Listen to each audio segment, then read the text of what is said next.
Brought to you in part by True Value Hardware, your store of first choice.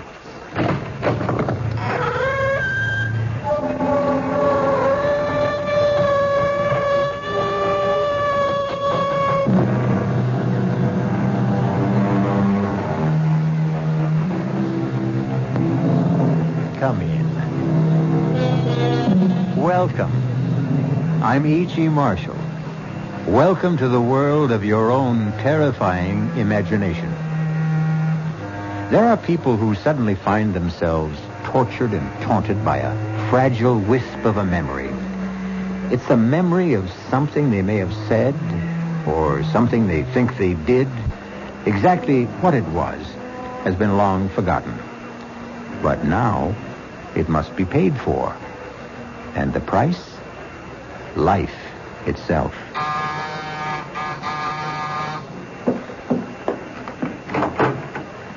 Yes? Are you Mrs. Louise Goodman? That's right. Are you sure?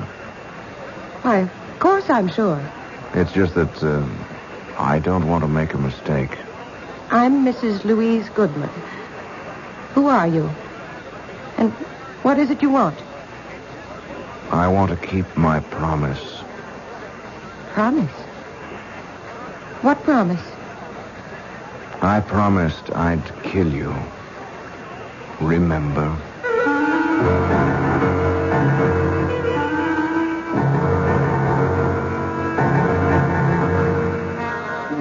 Our mystery drama, A Little Night Murder, was written especially for the Mystery Theater by Sam Dan and stars Tony Roberts. I'll be back shortly with Act One.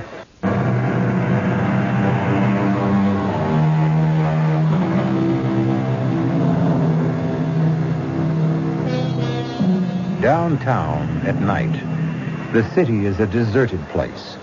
The lofty office buildings, those gleaming towers of glass and steel, stand quiet, empty and foreboding, like ancient temples. And like the ancient temples, they also have their priestesses. These are the ladies who enter at night with mops and brooms and vacuum cleaners to clear away the debris of the day's worship and purify the offices for tomorrow's rituals. We are concerned now with one of these, a sturdy, middle-aged woman named Mary Margaret Cannon. Steady, hard-working, no nonsense. But on this Friday evening, something seems amiss. Mary Margaret is pale. She's nervous. And every now and then she stops working and just listens. Someone there?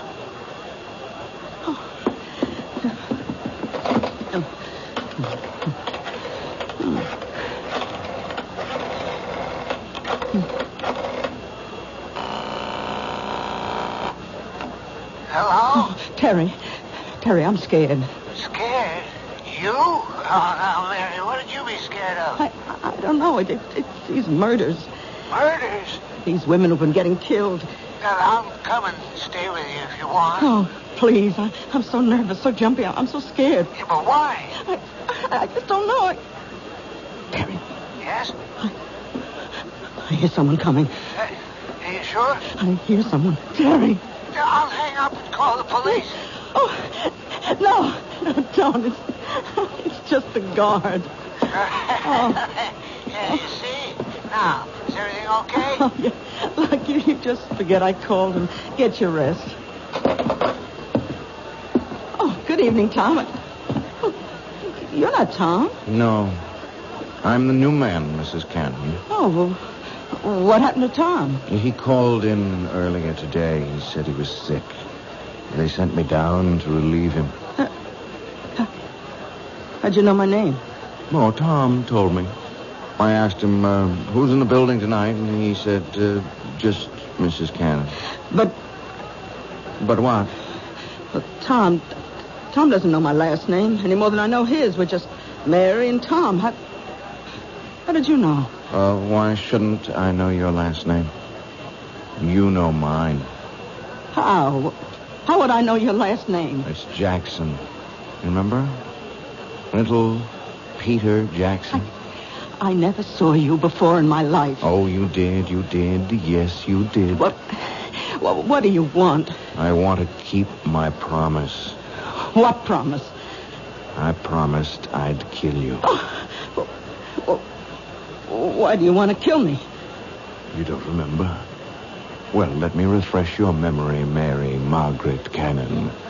23 years ago, you lived on Baxter Street, and one morning you walked into a little grocery store. Now you remember.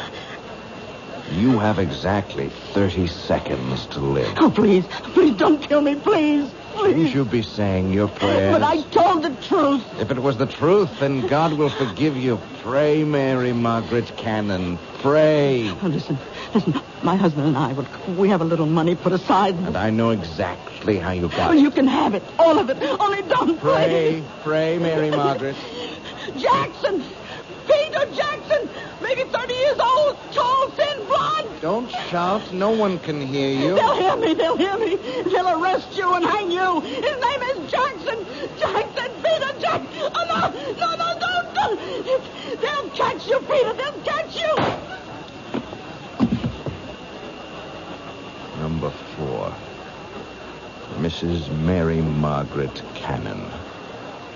Number 5, coming up, Miss Alice Maitland.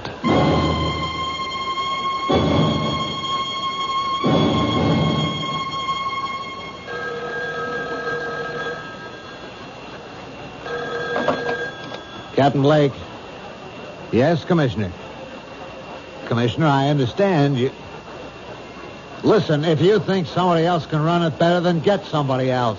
I agree, sir.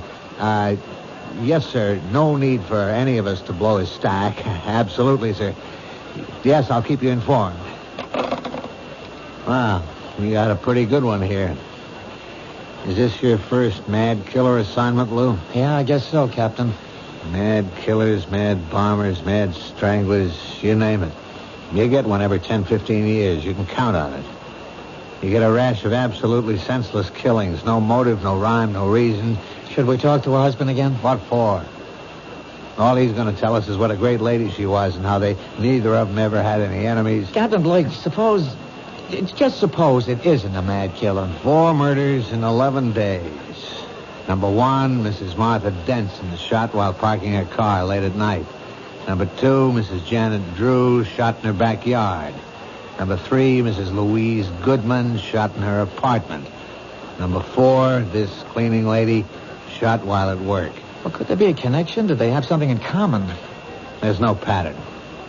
None of them knew each other as far as we can make out, or even had anything in common. Yeah, that we know of. It's the toughest situation in our business. A mad killer. Okay, he's a mad killer. Every killer is mad. But does this one have a method to his madness? Yeah. He uses a .38 caliber revolver and shoots women. The last one, Mrs. Cannon, that's the problem. What kind of problem? Well, he's a mad killer, you say, so he wanders around, and if he gets a chance, he'll kill. He sees a woman alone in a parking lot. 1230 WCOL. He shoots her. He sees Mrs. Drew in her backyard. He shoots her. He sees Mrs. Goodman alone in her apartment. He shoots her. Okay, how do you account for Mrs. Cannon? You're dealing with a madman, Lou. You can't account for anything he does. All right, 3 women are targets of opportunity. They happened along, or he happened along, and that was it. But he went out of his way to kill Mrs. Cannon. Look, he had to slug the night watchman. He had to take the elevator up 12 stories to find her. It means he wasn't just out to kill any woman. He wanted that woman. Why? That's good thinking, Lou. And if this were almost any other kind of case... Blake. What? Oh, no. Not another one. Okay, all right. Send her in. Did they tell you about nuts while you were getting your college degree? This one coming in sounds like a 14-carat nut to me. Captain Blake? Yes, I'm Captain Blake. This Detective Parker. How do you do? Huh? I'm Miss Maitland, Alice Maitland. I own a bookshop on 3rd Street, and... Well, it's about the murders. Do you know anything about the murders, Miss Maitland? I know who's going to be killed next. You do? Who? Me. Why do you say that? I have a premonition. I see. I know what you gentlemen must be thinking. You're convinced I'm a hysterical woman or a crank. No, but Miss Maitland, do you have any enemies? I don't know of any. Well, we know there's a homicidal maniac loose. It's true he may strike at anyone. That's not why I'm here. I know he's going to strike at me. Well, what reason would anyone have for killing you? What reason was there for killing those other women? You say your shop is on 3rd Street. I'll see that the officer on the beat keeps an eye on the place. Yes. I just thought I should tell you. That's all anyone can do, I suppose. Goodbye. Goodbye, Miss Maitland. Now, Lou, you have just conversed with an authentic member of the Nut Club. I don't know about that, Captain. She's a charter member. She belongs to the I'm the Next Victim chapter. I still say she's not a nut. Maybe not. Maybe she's just some poor little dame half scared out of her wits. Oh, she was calm. She was very calm. As a matter of fact, it's as if she knows what she's talking about.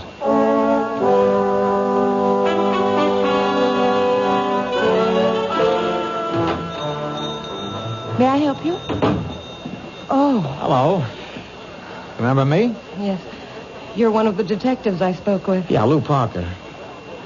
Tell me why you came to police headquarters with a story that, well, rationally, it doesn't make sense. You said as much yourself. You felt that you had made yourself seem somewhat ridiculous. But now, well, forget all that. I'm willing to assume that your story is true, that you really are next on the list. Then you do believe me? I'm willing to accept what you say, but you have to help me. Does anyone have a motive for wanting to kill you? No. You never did or said anything that may have hurt someone? I can't remember. A disappointed boyfriend? I never really disappointed anyone that way. And yet you insist someone wants to kill you. I know it sounds ridiculous. There's a reason for feeling the way you do. If only we could uncover that reason. Excuse me, that's my phone. Hello? Hello? Hello? Hello? Miss Maitland? Yes. What is it? You seem rather pale. Oh? What happened? When I picked up the phone, there was just a click on the other end. As if someone had just hung up. Well, why should that seem to upset you? Well, because it's happened before. It has? Yes. Frequently? I mean, often enough so that it really isn't just an accident? 3, 4, perhaps 5 times a day. When did it start? Oh, I'd say about 2 weeks ago. I remember it happened 3 times the night the first of those women was murdered. Well, why didn't you tell us this before? I didn't think it was anything important. May I use your phone? It's back there in the office. Okay, I'll only be a moment. May I help you? Yes. Is your name Alice Maitland? Yes. Can I do anything for you? Well, you see, I came here because I have to keep a certain promise I made.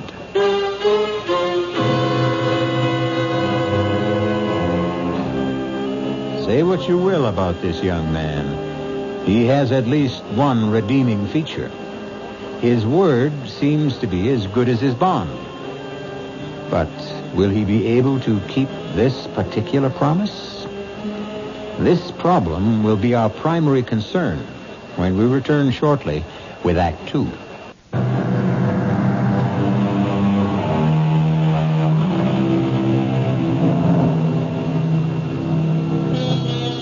At one time, a young man named Peter Jackson has made the same promise to several women.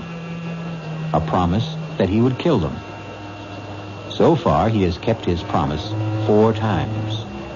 Now, he is in a bookshop owned by a Miss Maitland, apparently ready to fulfill promise number 5. I came here because I have to keep a certain promise I made. You made a promise? Oh, yes. And I came here to keep my word. Miss Maitland, I think we're... Oh, I'm sorry. I didn't know you had a customer. What sort of promise are you talking about? I had promised a special person I would buy her a book. And I came in here to... Any particular type of book? Yeah. Yes, a good murder mystery. Oh, well, we have the latest Jonathan Merriweather novel. No, I don't dig him. Nothing happens. You got anything by Mike Stilson? Now, there's a guy who really writes murders. I mean, he kills somebody every other page. Oh, we're sold out on the latest. It's called Blood on the Street. Yeah, that's the one in which this guy kills all those dames. Look, if you're interested in that kind of stuff, all you have to do is read the newspapers. Do I tell you what to read, buddy? Sorry. I could order the book and have it day after tomorrow. Oh, no, that'll be too late. Well, try us again. Sure.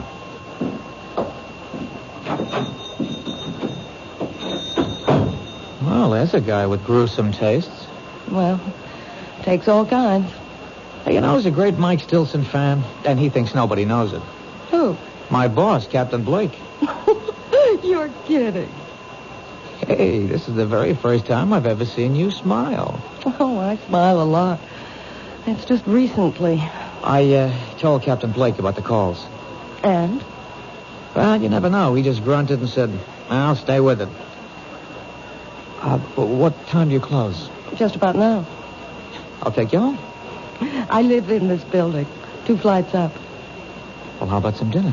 Oh, you don't have to. You asked for police protection. Is that the reason? Line of duty? Well, yes and no. I'd like to. Except that, well, it's the end of the month and I'm swamped with paperwork. Well, this neighborhood seems safe enough. It's busy. And that diner across the street stays open all night. Look, keep this card handy at all times. It's got a special phone number. Now use it. Anytime you're disturbed by anything at all, no matter how slight or trivial, don't feel embarrassed. Just get on the phone.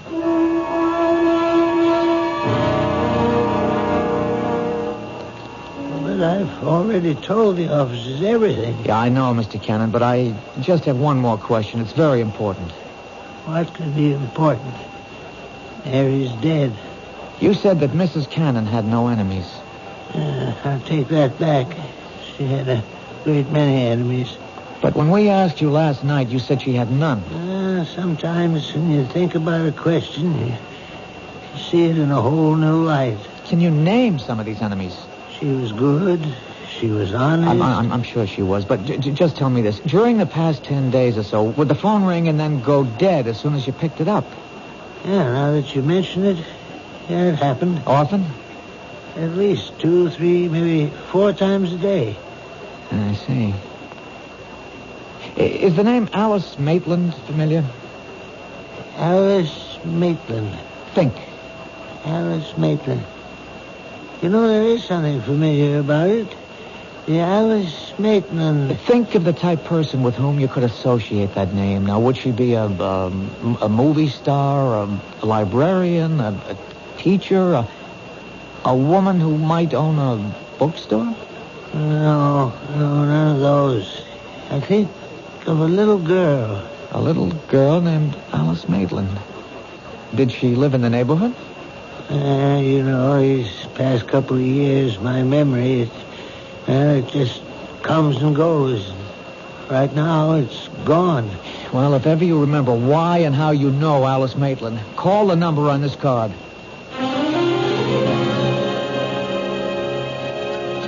I'll have another cup of coffee, please. Are you waiting for somebody, mister? Well, not exactly. Why do you ask? Oh, well, you've been sitting around for hours drinking the stuff. The coffee in this joint that good? Look, don't be frightened. Oh, who's frightened? Well, you are, so, just look at this. Oh, you're a cop. Uh-huh. Yeah, I was beginning to think that you could be that mad killer. Well, it could be just about anybody.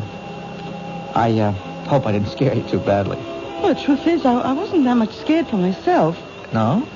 But You've just been staring at that building across the street. I got the idea you were watching for something. Are you?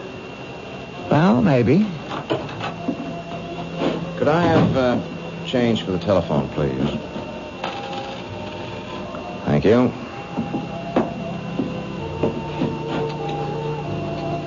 Now, where have I seen him before? What did you say? Nothing. Just talking to myself. You do that a lot, don't you? Do what? Talk to yourself. Well, that was a short call. She wasn't home. Oh, it's too bad. Did you find the book? What book? The one by Mike Stilson. Oh. No. Well, keep looking.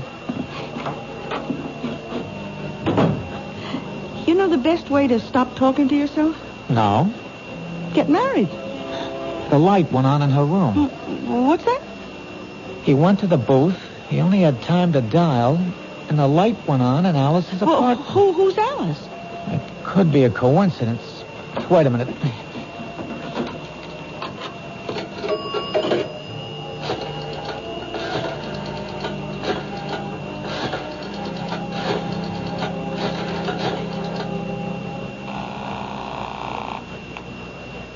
Hello? Alice, it's Lou Parker. Did I wake you? No. I'm up. Did your phone ring just a minute ago? Did it ring? Well, I don't know. What do you mean you don't know? Well, I'd fallen asleep and, well, I must have been having a bad dream. I think I heard the phone, but it could have been in the dream.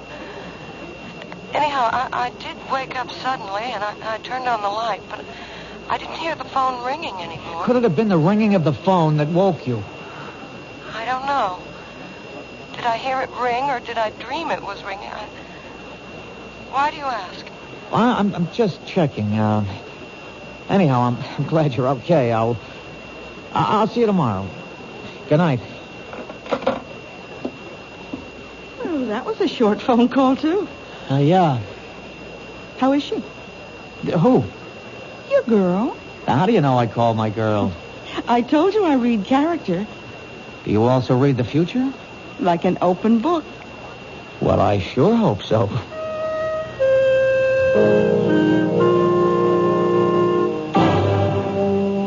Captain, we got ourselves the killer. Oh, how can you be sure of your guy? I saw him in the bookshop. Does that make him a suspect? Maybe he likes to read. Then again in the diner. He may have been hungry. He didn't eat. He just went into the phone booth. He didn't even make a call. He was in there just long enough to let the number ring, and then he was out. So? So the light went on in Alice's, Miss Maitland's apartment. You mean he called her and hung up? Well, what? she isn't sure. How can she not be sure? The phone rang or it didn't? It isn't that simple. You see, she was asleep and she can't be sure. If it was the ringing of the phone that woke her up, or if the ringing of the phone was part of her dream. Good luck. Look, Captain Blake, there's something about this guy. He's young, about 30-ish, thin, blonde, a very hard line to his mouth. Lo, I think you better report in for general duty. This case is getting to you. Well, Captain, please. It's no reflection. It's even to your credit. It shows you care about people. Captain, let me have one more day. All right, Lou. 24 hours.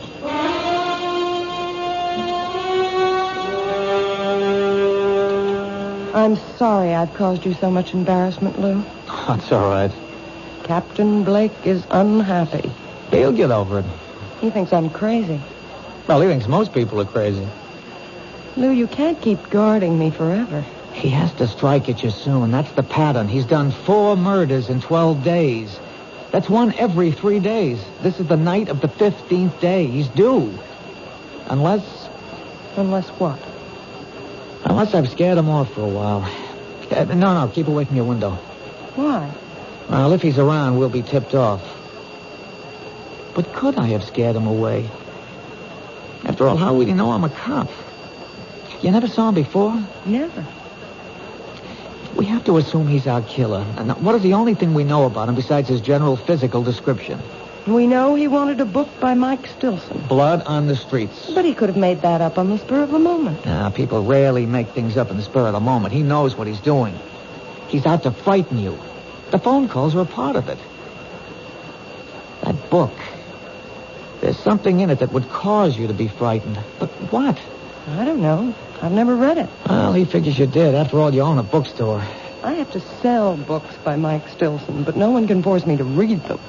Well, the clue is in that book. Wait a minute.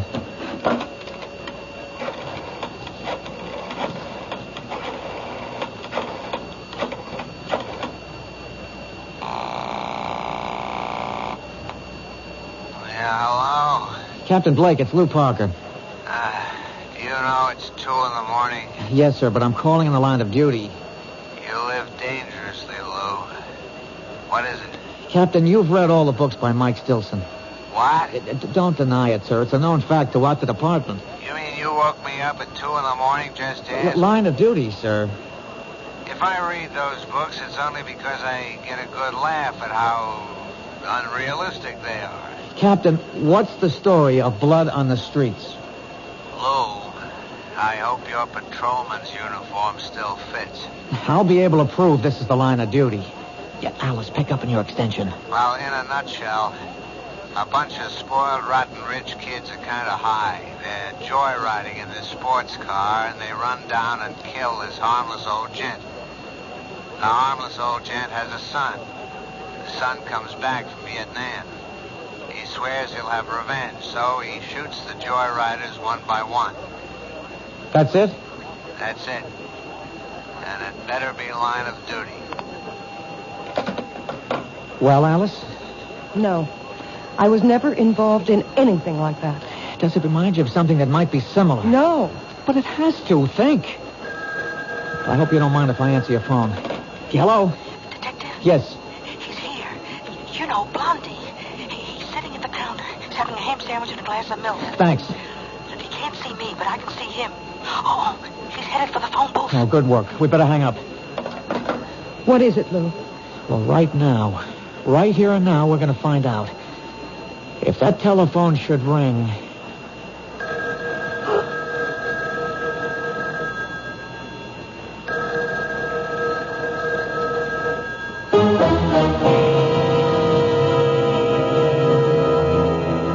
Whatever his faults, and we have already witnessed a rather grievous one, at least young Peter Jackson is something of a sportsman. In his own way, he warns his intended victims. He even tries to give them clues. This time, has he given one too many? We'll be back shortly with Act 3.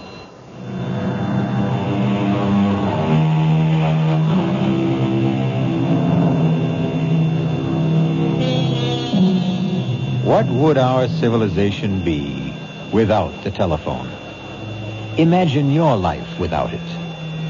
And the way the telephone works, it requires 2 people to complete a call. However, some of the most eloquent conversations can be carried on when there's no one at the other end, as you shall hear.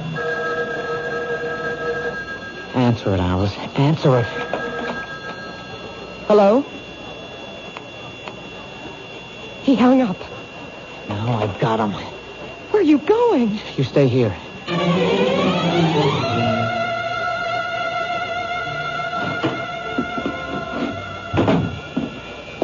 Hi, Detective. Where is he? Blondie? Well, I told you he went into the phone booth. He didn't stay in there more than a couple of seconds, and then he ran out of here. Did you see which way he went? He didn't even pay his check. Which way did he go? Look, you got nothing to worry about. You'll get him. What are you saying? He ran into a cab that's usually parked outside. All right, could you describe I don't have to describe. I know. Look, all I want is I know the cab driver. He's a school teacher at days, and he moonlights. His name is Vic Wilson. Does he have a radio? They all have radios. How could he make a living? What's the company? Oh, what a great witness I make. Jefferson. You even got the number on the card in the phone booth. Blondie's in for it, huh?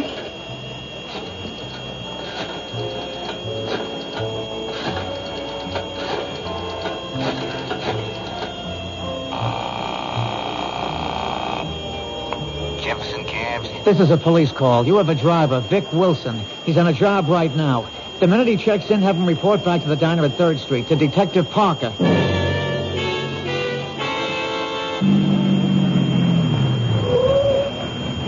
Detective Parker? Yeah. How do I know? My badge. Get in.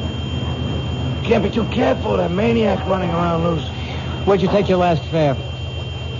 790 Crest. Oh, what is it? It's an apartment building. How big?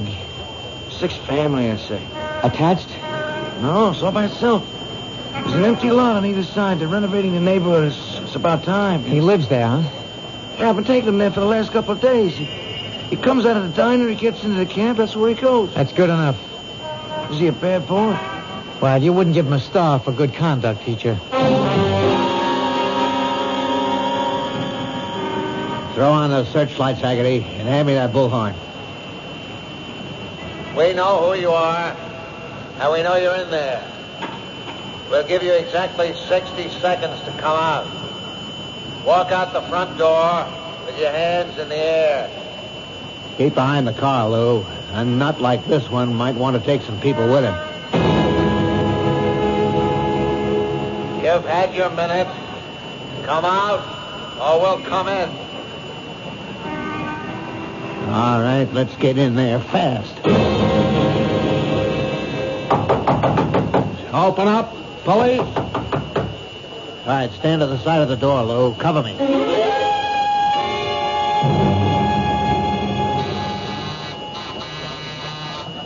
Who is it? It's me, Lou.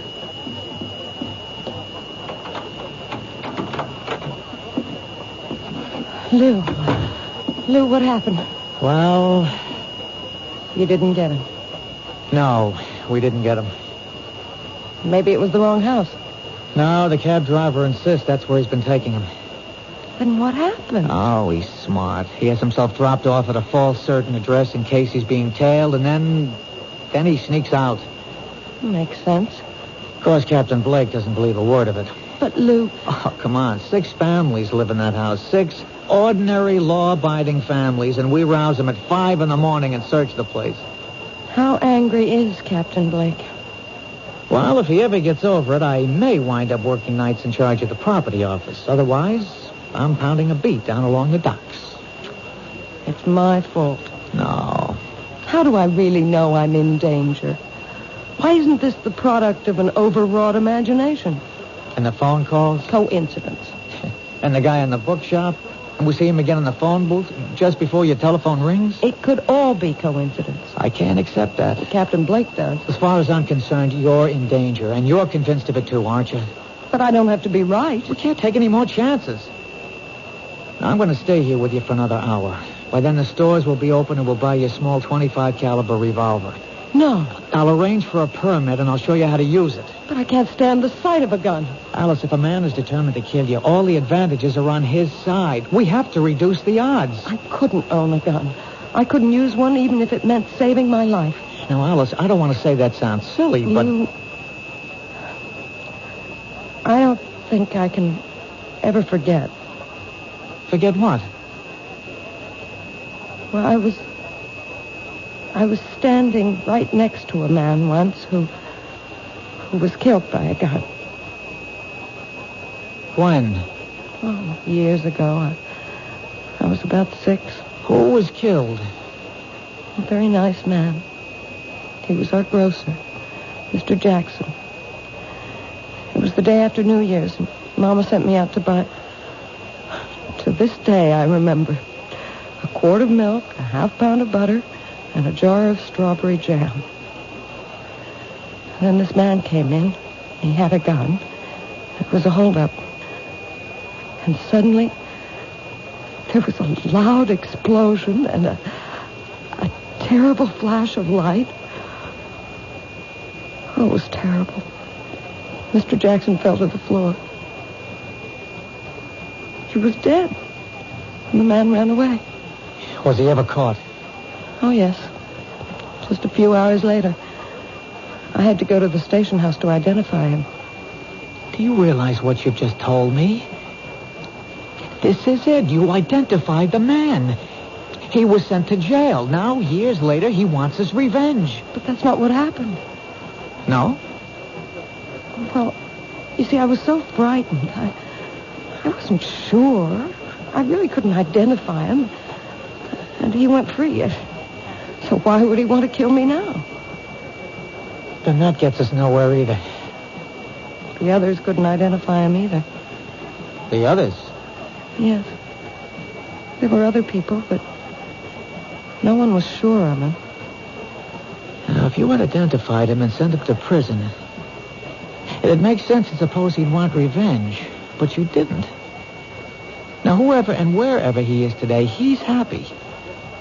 But the fact that you failed to identify him could have made someone else unhappy. What do you mean? Oh, the book, Blood on the Streets. It's about a man who killed people who did his father an injury. Did this grocer have a son? I think so. I think a little boy used to play in the store. But it's so long ago. Who could that be? I'll take it. Hello? Mr. Parker, it's Terry Cannon. Remember me? Yes, Mr. Cannon. They said I could reach you at this number. Anyhow, it came to me. What came to you? Well, I was trying to puzzle out why the name Alice Maitland was so familiar. Well, sir, about 23 years ago, Mary Margaret was in a grocery store, and a man was killed in a holdup. I took her down to the station house to identify the gunman. And could she? Well, no, sir, she really couldn't be sure.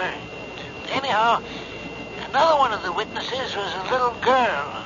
Her name was Alice Maitland. And I remember her because she was the most terrified little thing I'd ever seen in my life. Thank you. Thank you, Mr. Cannon. I've got you. Finally, I've got you all tied together. Who? You and those women who were killed all come together in a little grocery store some 23 years ago. Finally, now we know who we're looking for. I'd like to see the look on Captain Blake's face when I tell him You won't this. live to see that look, friend. Lou! I know you got a gun in the shoulder holster. Just lay the phone down. Slow. Easy. Now, raise the hand. Slow. Easy. That's fine. Just keep him there. I guess your name is Jackson. Peter Jackson, Jr. You figured it out. So I figured I'd have to come back and get both of you. Hands stay up. Well, it's too late, Peter. We know about you. Yeah, you know about me, but the other cops don't. See, I was in the house across the street when you staged the raid. I thought I'd die laughing. I learned never to get dropped off where I live. That way you don't get surprised. You won't get away with it. Oh, I'll get away with it. She's the last one. I'm sorry about you, but I'll walk out of here. And who'll know it was me? But why her? She was just a kid. She lied. But I didn't know. I really didn't know. Yeah, that's what they all said, but they were lying. They were bought off. All of you were bought off. Come on, Peter, talk sense. My father is murdered, and the law lets a killer go free, and you want me to talk sense? Does it make sense that 5 people who were standing right there couldn't recognize him? But I couldn't be sure. I really couldn't be sure. My father, he never hurt a soul in his life.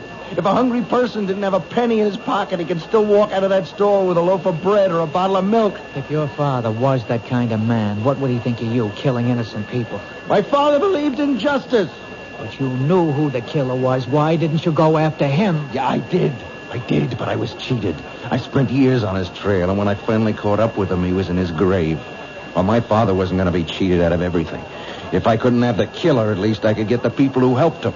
Let me explain something. No, you don't want to explain anything. You want to stall. You want a chance to go for your gun. Well, you won't get it. See, I'll kill you first, and then her. There's such a thing in this world as justice. If the law won't give it to you, then you make your own. And that's why you're doing this? For justice? That's right. That's wrong. You're doing it because you love to kill. That's a lie. Ah, it's the truth. Look at yourself. Look at how you're enjoying this. I'm doing what has to be done. You killed those 4 women and you enjoyed it. You have 30 seconds to live. Say your prayers. How long do you think you have to live? You're going to keep killing and you'll be caught. You can't stop. I hate killing. Come on, you love to see people under the gun, how they squirm and sweat. You're eating this up. Look at your face in that mirror. Look at that grin. Like a wolf. See how flushed and excited you are. Look at yourself. Look. Break your arm. Drop it. Very good work, Lou. Very good. One more second and we would have had to gun him down. This way, we can take him home alive. Captain Blake. Somehow, I'm going to get back here. Get back to you, Miss Alice Maitland. I'll keep my promise. Haggerty, Gordon, cuff him. Hustle him back to headquarters. Look, Alice, don't worry about him. You all right, Miss Maitland? Yes, I think so. Well, you shouldn't be. It was a rough experience. Why did you come back, Captain? Well, I guess we both solved it, Lou. You broke it by pure and simple brain work. I waited for a miracle. Oh, did you get it? Yeah, I got it. I got it because of this little machine. Mary Cannon was killed in an office. She managed somehow to throw the switch on a dictating machine. A secretary came into work this morning, and she heard Peter Jackson, and she didn't stop running till she got to my desk. Listen. His name is Jackson. Peter Jackson. They'll catch you, Peter. They'll catch you. Number 4, Mrs. Mary Margaret Cannon. Number 5, coming up, Miss Alice Maitland. You see, Lou? There's your whole story.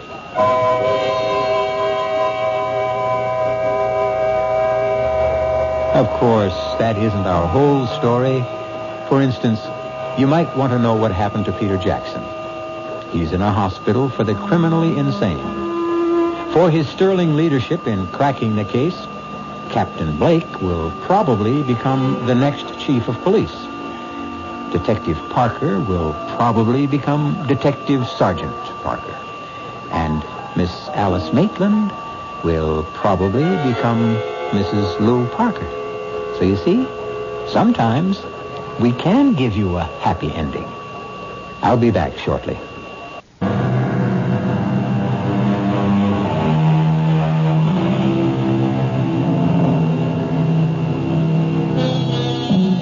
The story you have just heard was concerned with the most precious concept the human race has ever created: justice.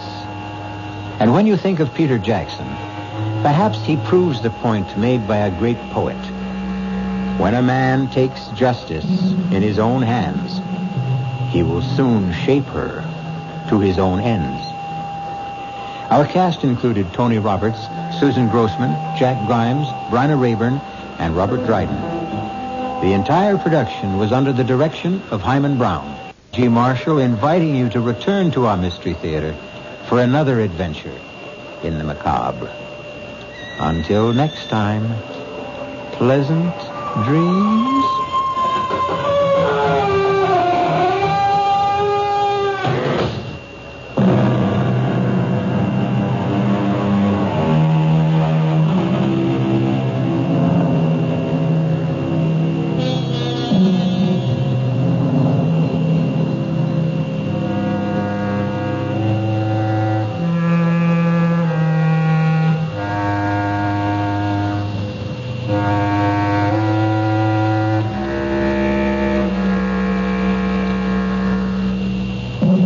Ohio's favorite music is on 1230 WCOL Columbus.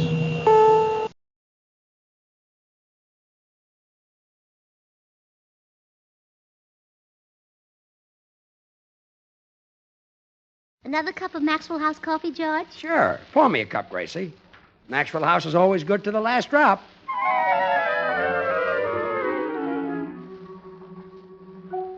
And that's good, too. Yes, it's Maxwell House Coffee Time, starring George Burns and Gracie Allen.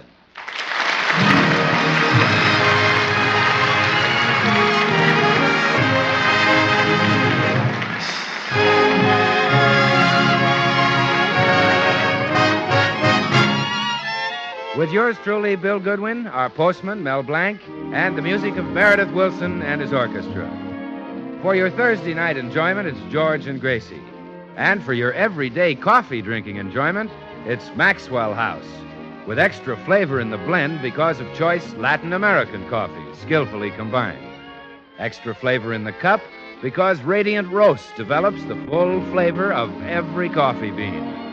And the result is that today, more people buy Maxwell House than any other brand of coffee in the world.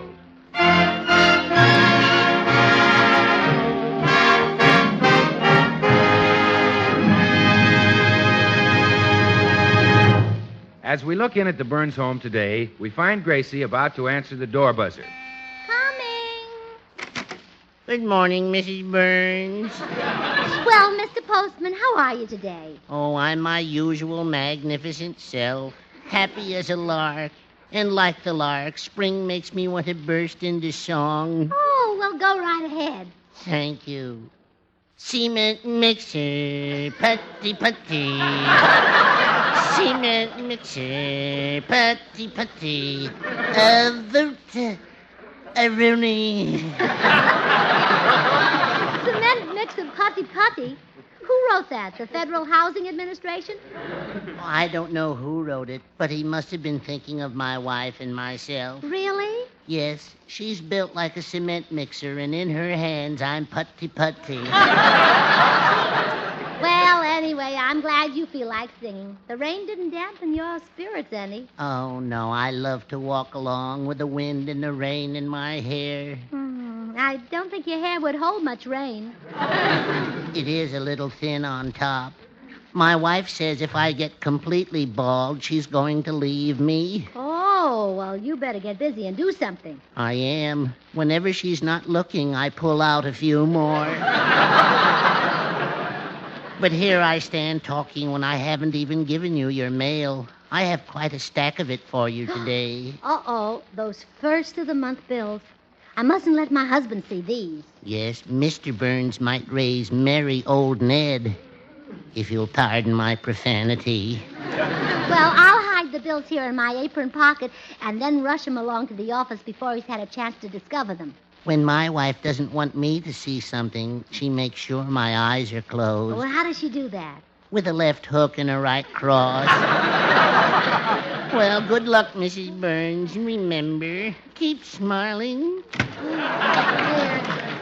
George sees the bills for that Easter outfit I bought. He'll blow his top. I have to get him out of the house before... Good morning, Gracie. Oh, good morning, dear. Breakfast ready? Oh, George, you don't want to eat here. The food's terrible. Huh? Why don't you stop at the corner and get some of that wonderful drugstore cooked food? But I never eat at the drugstore. Oh, they have a nice lunch counter. You'll find it right between men's ready-to-wear and the used car section. Gracie, why are you trying to get me out of the house? You've got something up your sleeve. Oh, I hid them in a better place. Oh! Hid what? Gracie, what's that bulge in your apron pocket? Please, George, I'm sensitive about my figure. That has nothing to do with your figure. Looks like a pocket full of letters. That's just what it is, letters. I'm getting ready to make alphabet soup. Let me see those. Holy smoke, look at this stack of bills. Oh, now, George, don't get excited. They're just bills for necessary household expenses. Telephone, electricity, water. The top one is from Saks Fifth Avenue. That's the gas bill. Gracie, we get our gas from the gas company. Well, I've decided to take our business elsewhere.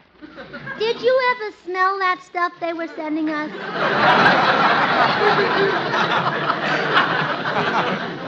I suppose Saks has gas that smells good. I am now cooking with Chanel. I'd just like to ask you one question. All right. How does Saks Fifth Avenue get the gas into our pipes? Well, so much for the bill. I see. Now, just a minute. You're not fooling anybody. Here's one from my Magnum. I suppose that's the water bill. Let me see it. Oh, no. This is a personal letter. Personal letter from my Magnum? Oh, we correspond all the time. He's an old sorority brother of mine. Gracie. Well, if you doubt me, I'll read it to you. Dear Gracie, having a wonderful time, wish you were here. Yours truly, I. Magnum. Gracie. Take a letter, George. Dear I. Dear I. Look, this has gone far enough. Let me see that personal letter. I thought so. One dress, $88. Oh, he shouldn't have done it. Gracie, why must you always lie to me? Don't you know that if you told me the truth, you'd have my respect? You'd have my admiration? Yeah, but I wouldn't have any clothes. This is the limit. Gracie, this dress goes back. Oh, I can't take it back, George. Why? Why? Why? Why? Why, yeah, why? Well, I'll tell you. Why? Well... Why? George. Yes. You see, the dress isn't really for me at all. It's for Bill Goodwin. I doubt if it will fit him. Well, what I mean is, it's for Bill's girl, Alice. He didn't have the cash, so he charged it on my account.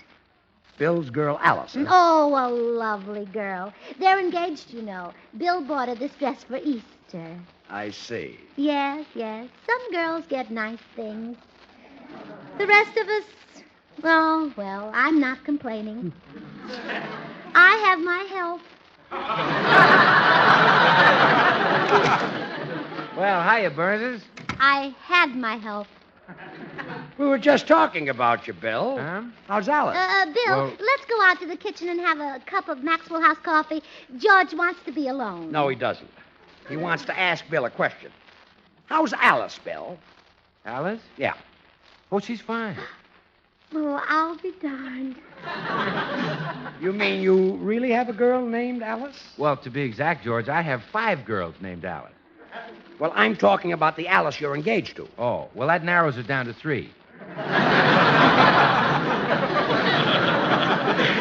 You see, George, Alice is a very common name. Now, I have 5. Some girl collectors have even more. Girl collectors? Yes, it's a little hobby of mine that keeps me out of the pool room.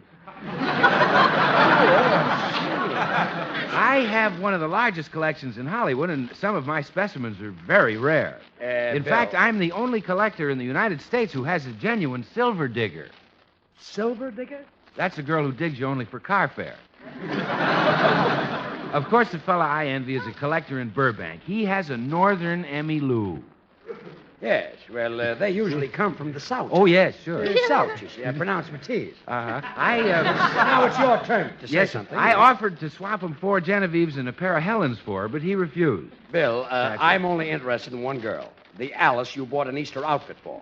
Oh, well, I didn't buy any Allison outfit, George. I thought so. What's this all about? Well, Gracie ordered a lot of clothes and tried to pretend she hadn't. Why didn't she come to me? I'd have bought her an Easter outfit. Sure, an egg and a package of dye.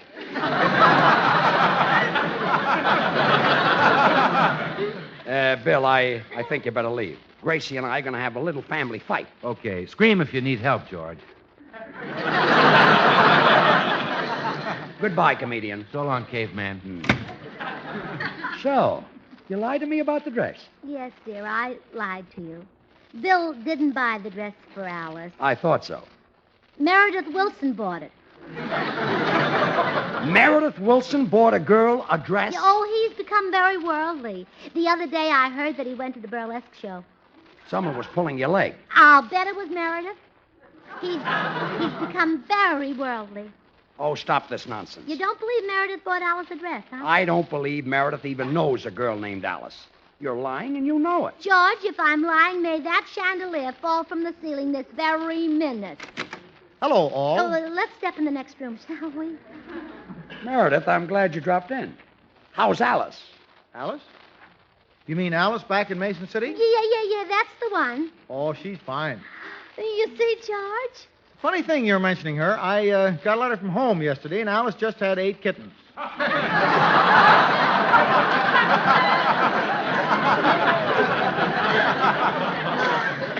I see. Well, don't the darndest things happen in Iowa? So Alice is a cat? Oh, sure. Don't see how she could have kittens otherwise. And as far as you know, Alice doesn't wear dresses? Nope. Of course, I'm not home all the time. Anyway, you didn't buy her a dress and charge it to Gracie's account. Why, no. In the extremely unlikely event that I'd buy a cat a dress, I would gladly assume the cost of such a purchase myself.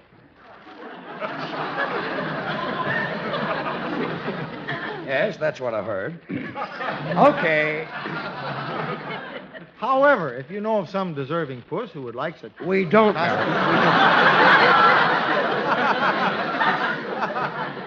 Well, don't hesitate to call on me if you happen to run across one. We won't, Meredith. Goodbye. Goodbye. Goodbye. A cat in a dress. By George. Still, I can't say it would attract me, especially. Out, out, out, out, out. Well, I've had all of this I can stand.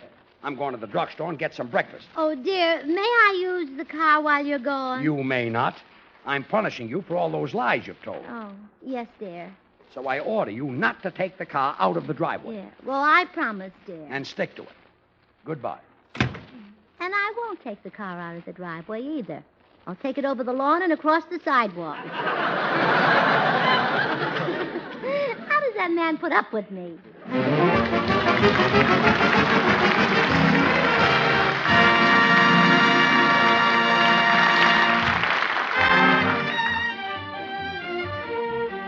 It's Springtime in the Rockies with Meredith Willson and his orchestra.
Say, Meredith, it seems to me I've heard that tune you're playing on and off now for a good many years.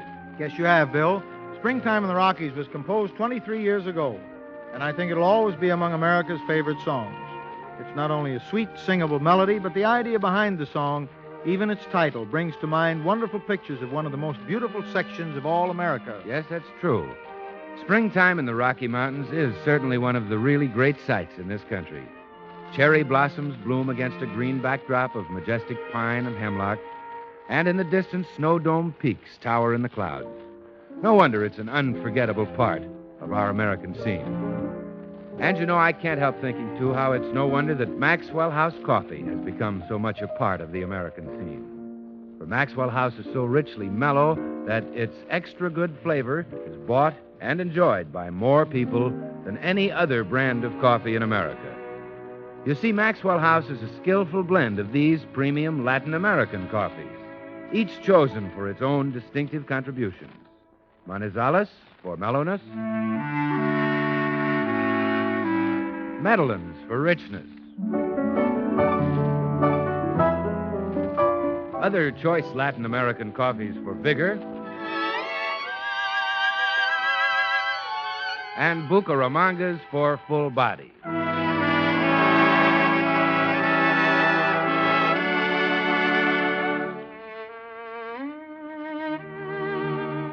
The result is a blend so flavorful, so satisfying, that north, east, south, and west, coffee lovers agree Maxwell House is good to the last drop.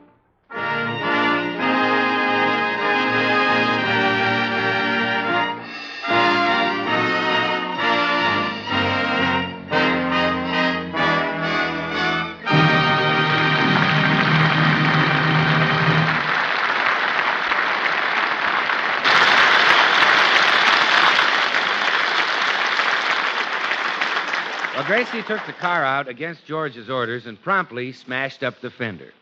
She's at home now, dreading the return of her lord and master. Uh-oh, here he comes. If he sees the car, I'm really in trouble. Gracie. Oh, hello, George. I was in the kitchen fixing you some lamb chops because I know you love lamb chops, don't you? The least I can do for my darling, handsome husband is fix him some lamb chops, isn't it? So I've been fixing lamb chops. You saw the car, I saw the car, yes. I thought I told you not to take it out of the driveway. Oh, I didn't, dear. Then how did the fender get smashed in? Well... And don't tell me the one about the windstorm that blew a tree over on the car. I heard that one in January. Oh. Well... Or the one about the aeroplane that flew too low. I heard that in November. Oh. Well, the people next door called in a carpenter to mend their side gate, and he was near side. Instead of hammering on the gate, he hammered on our fender. August? June. No, you're right. August was the one about the earthquakes. September. This time for a novelty, let's settle for the truth. I want to know how a fender could get that smashed up. Looks like an elephant sat on it. It looks like it. Why, George, you saw it.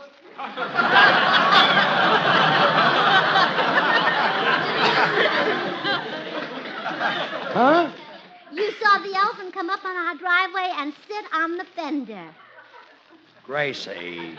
You know, he must have escaped from the circus that's in town. Let's sue them. Look, I know there's a circus in town.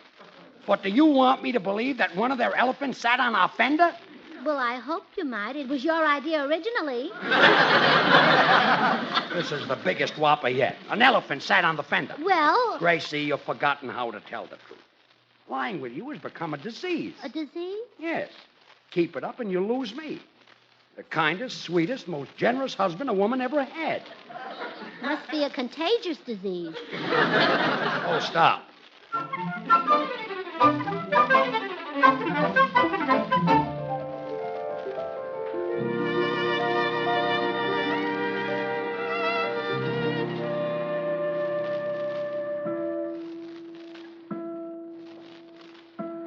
Gracie, what's wrong with you? 3 o'clock and you've been tossing around all night. Go to sleep. Oh, I'm afraid to. I've been having nightmares about telling lies. You scared me. Well, I'm glad I did. Now, quiet down and go to sleep. Yes, dear.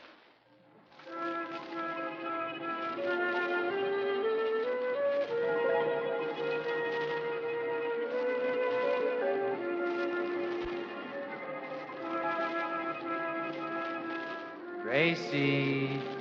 Oh, Gracie. Oh, hello, Bill. My, but you're handsome. That's a lie. You know I'm ugly. Oh, but Bill, you have such lovely curls and those dimples. That's right. Make fun of me because I'm bald-headed and have 2 warts on my face. But, Bill, you are handsome. Lies. Lies. Nothing but lies. George, I told the truth and he wouldn't believe me. Gracie's a liar. Gracie's a liar. Gracie's a liar. Gracie's a liar. Gracie's a liar. Gracie's a liar. Gracie's a liar. Gracie's a liar. Come in. Good morning, Mrs. Burns. Oh, good morning, Mr. Postman. I hope your wife hasn't been beating you again. What? My beautiful, delicate, precious little bride, Bertha? Why, she's as gentle as a lamb. But she does beat you. That's a lie. I love my wife. Even now, my heart cries out for her. But,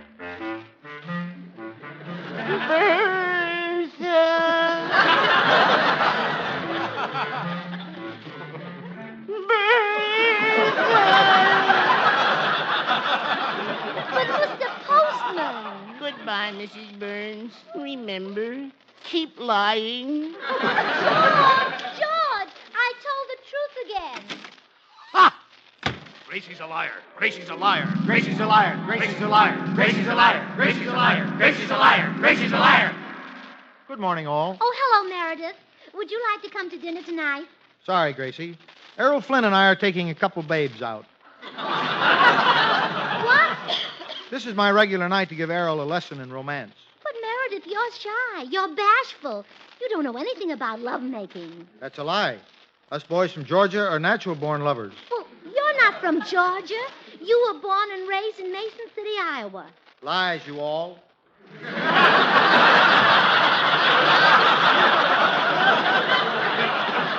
Lies, you all. Nothing but lies, you all. Lies, you all. Well, George, Nothing but lies. George, that time I know I told the truth. Honest, I did. Ha! Gracie's a liar. Gracie's a liar. Gracie's a liar. Gracie's a liar. Gracie's a liar. Gracie's a liar. Gracie's a liar. Gracie's a liar. Oh, Oh, George was right. Lying has become a disease with me, a terrible disease. I'm ready to operate, Dr. Goodwin. What's the nature of her ailment, Dr. Burns? Enlargement of the falsehood gland. A complete prolapse of the truth. Ooh. This is going to be a very painful operation. Your instruments are ready, Dr. Burns. Very well. Axe. Axe. Blowtorch. Blowtorch. No, please, stop. Dynamite. Dynamite. Cement mixer. Cement mixer. Putty. Putty. Oh, help, help, help,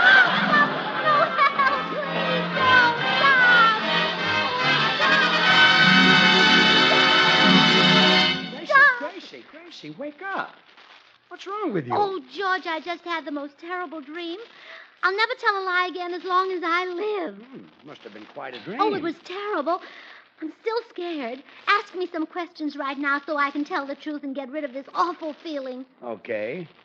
That delicious apple pie we had last night. You said you made it. Did you? No, Meredith Wilson made it. Ask me another one. I gave you $10 to pay the gas bill. Did you pay it? No, I spent it on a permanent. Ask me another one. How old are you? Well, I feel much better now. Let's get up. Okay. You're really going to keep your promise to tell the truth, huh? Oh, you bet no more lies for me. Well, you're not even going to flatter me anymore when you want something? From now on, I only tell the truth. Atta girl. Remember how you said last week that Charles Boyer was a second-rate lover compared to me? Why, Charles Boyer makes me look like a bum. You said it.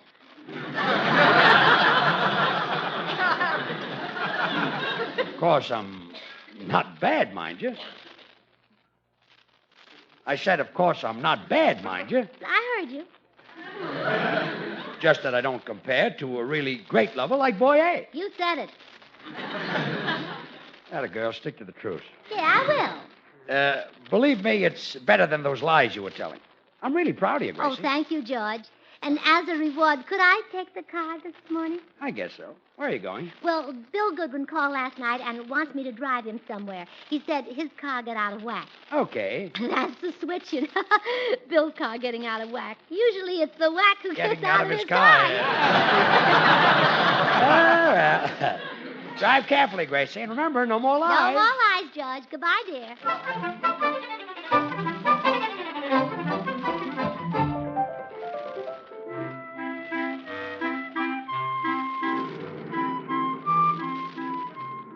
Gee, it'd swallow you to drive me out to the circus grounds, Gracie. Oh, glad to do it, Bill. But what did you do out there? The circus doesn't open until Monday. Oh, well, they're shooting a scene from my new picture out there. Oh, is that the one you're doing with Lana Turner? Yes. In the picture, you see, she's madly in love with me, but for years, I won't even look at her. I think they're calling it the Green Years. Well, are you a circus performer in the picture? Well, I have a booth on the midway. I stick my head through a hole in the canvas, and people throw baseballs at it. Oh, my goodness. If you hit me once, you get $10. If you hit me twice, you get $20, and 3 times gets the grand prize. And what's that? A cup of Maxwell House coffee. Oh, but Bill, if you get hit in the head with 3 baseballs, won't you be a little goofy? Well, sure, I'd have to be to give away my Maxwell House coffee. That's the best there is, Gracie. Maxwell House is appetizing, rich, full-bodied, and mellow. Coffee that's full-flavored best. Good to the last drop. But, Bill, you might get a fractured skull. Can't they hire an actor to double for you? One who looks just like you? Well, no, Gracie. Gable's busy. Besides, there's a close-up, you see, where Lana Turner kisses the lumps on my head. That's when I realize I love her. So I tell her what she's been waiting to hear. You mean? Yeah, that more people buy and enjoy Maxwell House than any other brand of coffee in the world. Oh, Bill, even Lana Turner can't make you forget Maxwell House. Never.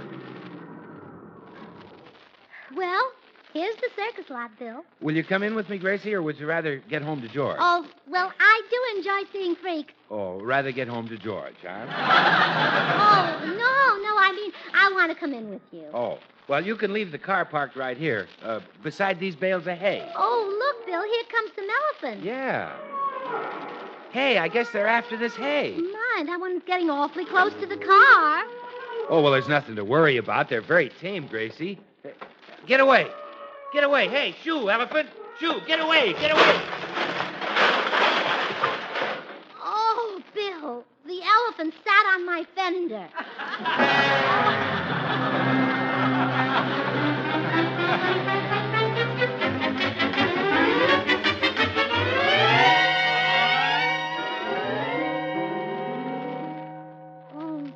Here comes George home. My only chance is that he didn't see the car. Gracie. Hello, dear. Do you know what I'm doing? I'm knitting you a sweater. Isn't that nice? Because my darling and handsome husband should have a sweater to cover his glorious, brawny chest, shouldn't he? So I'm knitting you a sweater. You saw the car, I saw huh? the car, yeah. Gracie, what happened to that fender? And remember, I want the truth. The absolute truth. The truth? Yes. All right. Well, I'd rather not discuss it, Judge. I want to know exactly what happened. All right. I happened to park... Oh, no, Judge. Some other time. Gracie, I want the truth. Well, if I tell you the truth, you won't believe it. I certainly will believe it. How much you want to bet? Gracie, what happened to the fender? An elephant sat on it. That broken down story again? Now, you see, I told you. Don't give me that. Honest, George, that's what happened. Oh, stop now. Let's have the truth. What actually happened? Well, all right. I was driving up a one-way street the wrong way, and I stopped to look a hat in a store window, and a bus hit me in the fender. That's more like it. That I believe. I see. Now, have you learned your lesson? I certainly have. In the future, I'll know just what to do. Atta girl.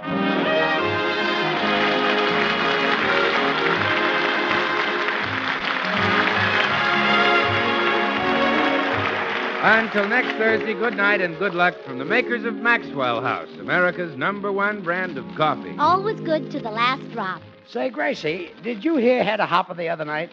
She said some very nice things about us on her program. Oh, yes, she took her hat off to us, and I think that we ought to take our hats off to Hedda Hopper. So do I. Good. Give me $20. What for? Well, after I take this one off, I'll need a new one. Good night, folks. Oh, goody, goody, Jello pudding tonight. It tastes like Grandma's, only more so. You ain't kidding, that's right. And just as Jello's 6 delicious locked-in flavors can't be beaten, so the proof of Jello pudding's in the eating. The Jello twins are hard to find, but keep on looking in your store. When sugar shortages are over, there'll be more. Just a taste of Jello pudding or of Jello, and you know it's the one and only Jello. Join us again next week when we'll all be back. George Burns, Gracie Allen, Meredith Wilson and his orchestra, and yours truly, Bill Goodwin. And now stay tuned to this station because Bird's Eye Open House starring Dinah Shore is coming on in just a second. Dinah's special guest tonight is Groucho Marx. Good night.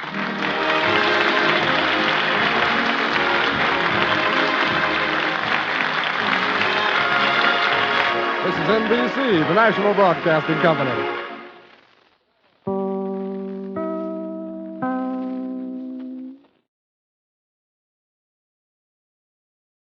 CBS Radio presents the CBS Radio Workshop, dedicated to man's imagination, the theater of the mind. Tonight's presentation, The Little Prince, by the late Antoine de Saint-Exupéry.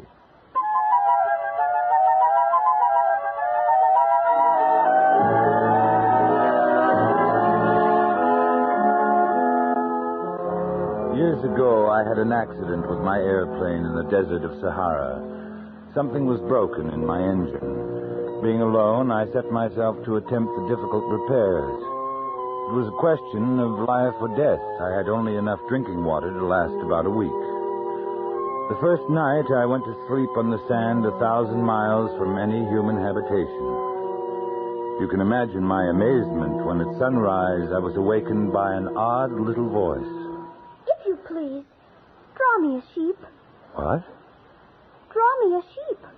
I jumped to my feet, completely thunderstruck. I saw a most extraordinary small person who stood examining me with great seriousness. He seemed neither to be fainting from fatigue or hunger, or thirst or fear. When I was able to speak, I said, "What are you doing here?" If you please, draw me a sheep. I don't know how to draw. That doesn't matter. Draw me a sheep.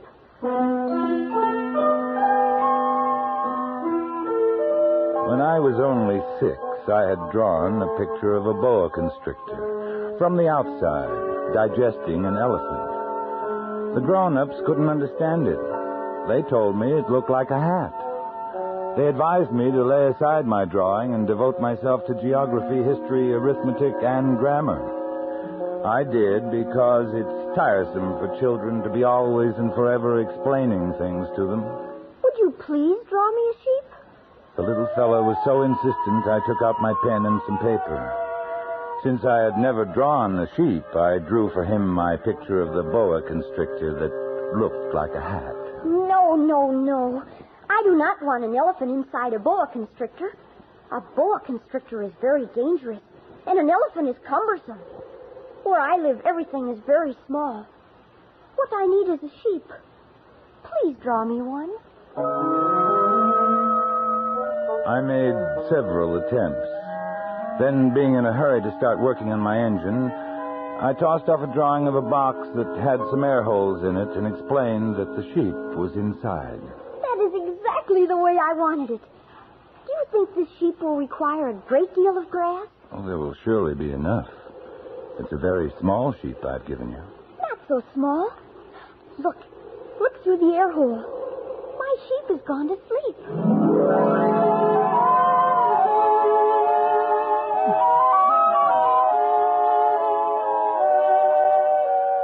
It took me a long time to learn where he came from. It was only from words dropped by chance that little by little everything was revealed to me. I learned, for example, that the little prince came from another planet, and that his planet was scarcely any larger than a house. I should remind the grown-ups that in addition to the great planets, there are hundreds of others, some too small to be seen through telescopes, called asteroids, which are designated by numbers. The planet the little prince came from is asteroid B612.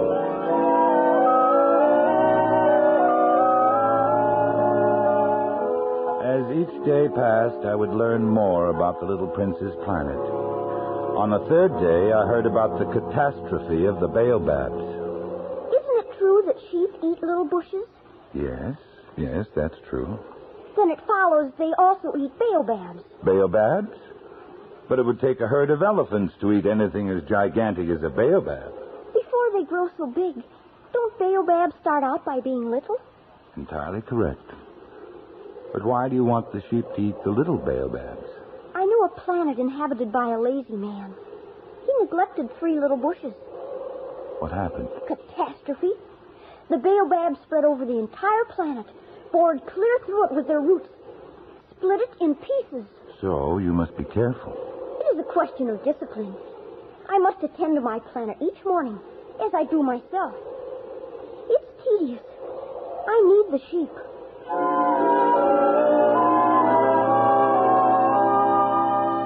On the 5th day, thanks to the sheep, the secret of the little prince's life was revealed to me.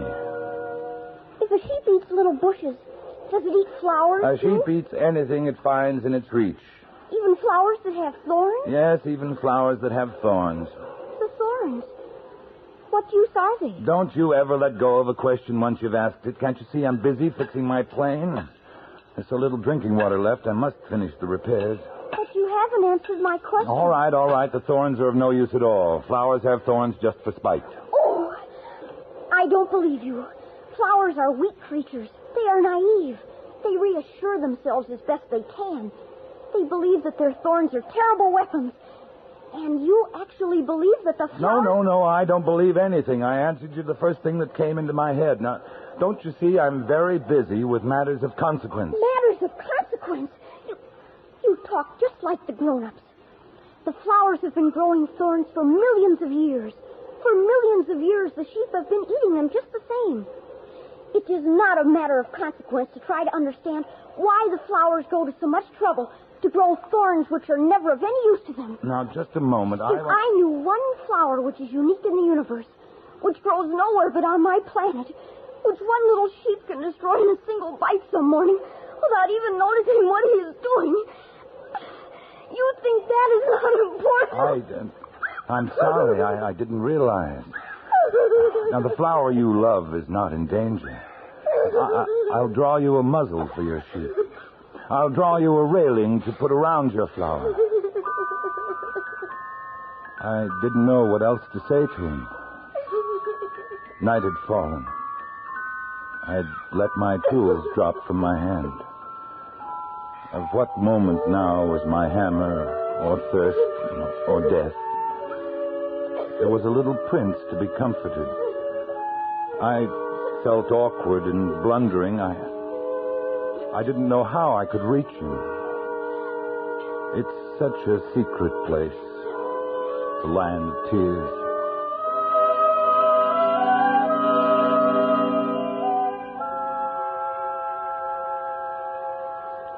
So that's why you left your tiny home on asteroid B612.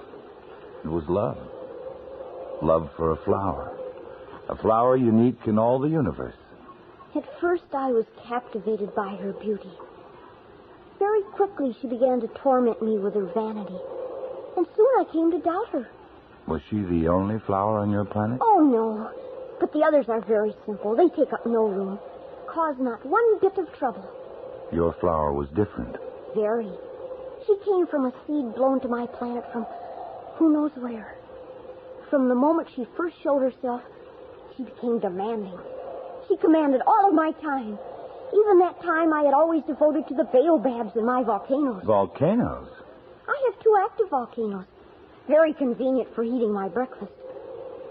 I carefully clean them out every morning.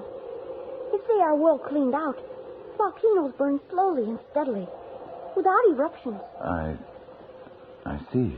I also have one volcano that is extinct. I clean it out, too. One never knows. No, one never knows. You were telling me about your flower. I ought never to have run away from her. I ought to have judged her by deeds and not by words. I ought to have guessed that behind her poor little stratagems lay real affection for me. But I was too young to know how to love her. The fact is that I did not know how to understand anything.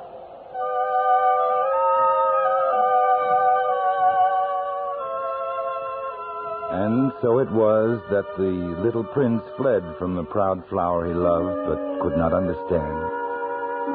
To escape from his planet, the little prince took advantage of the migration of a flock of wild birds. He found himself in the neighborhood of asteroids number 325, 326, 27, 28, and 329. He began to visit them in order to add to his knowledge. The first asteroid was inhabited by a king clad in a royal purple and ermine who was seated upon a magic throne. The king was elated when he saw the little prince coming. Ah, a subject. Approach so that I may see you better. The king felt consumingly proud of being at last king over somebody. The little prince looked everywhere for a place to sit down, but the entire planet was crammed and obstructed by the king's magnificent robe. So he remained standing. Since he was tired, he yawned. It is contrary to etiquette to yawn in the presence of a king. I forbid you to do so. I can't help it. I have come on a long journey and have had no sleep. Ah, then I order you to yawn. Come now, yawn again. That's an order. That frightens me. I cannot anymore. Well, then I order you sometimes to yawn and sometimes not to. Look here, I insist that my authority be respected. I tolerate no disobedience. I am an absolute monarch.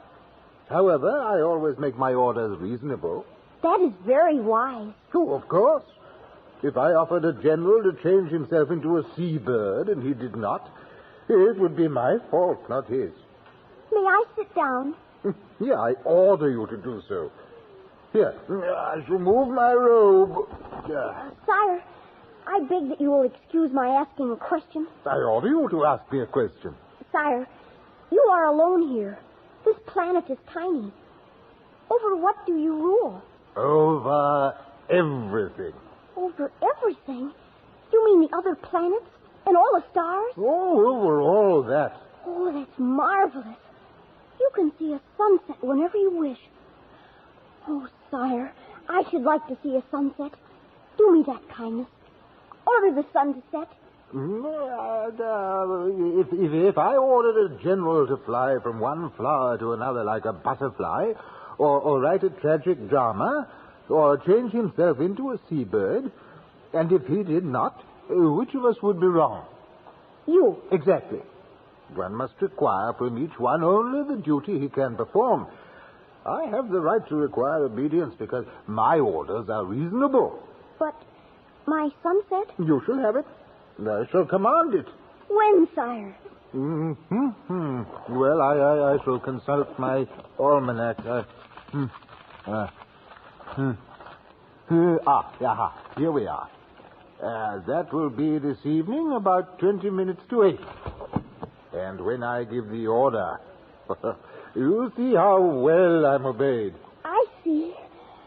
Oh, I have nothing more to do here, so I shall set out on my way again. Oh, do not go. Do not go. I'll make you a minister. Minister of what? Minister of Justice. Yeah, that's it, Minister of Justice. But there is nobody here to judge.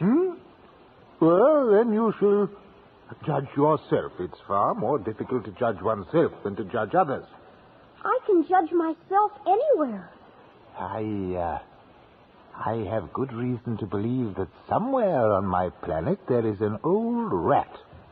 You can judge this old rat. And from time to time you will condemn him to death.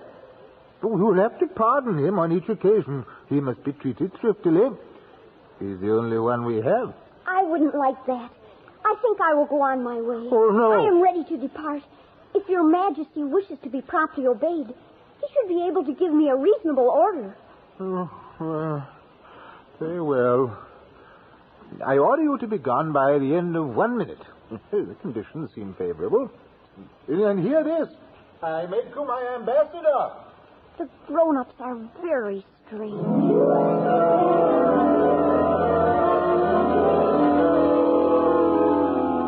The second planet was inhabited by a conceited man who thought the little prince had come to admire him. I am about to receive a visit from an admirer. Good morning. That is a queer hat you are wearing. It is a hat for salutes. I raise it in salute when people acclaim me. Unfortunately, nobody at all ever passes this way. Oh? Clap your hands one against the other. All right. See? I now raise my hat in salute. Do it again. Thank you. Thank you. Wouldn't you like to applaud me again? Well, no. But you really do admire me. What do you mean? Well, you regard me as the handsomest, the best dressed, the richest, and most intelligent man on this planet. But you're the only man on your planet. Well, do me this kindness. Admire me just the same. Very well. I admire you. Thank you. Thank you, and goodbye. Now, what is there in that to interest him so much?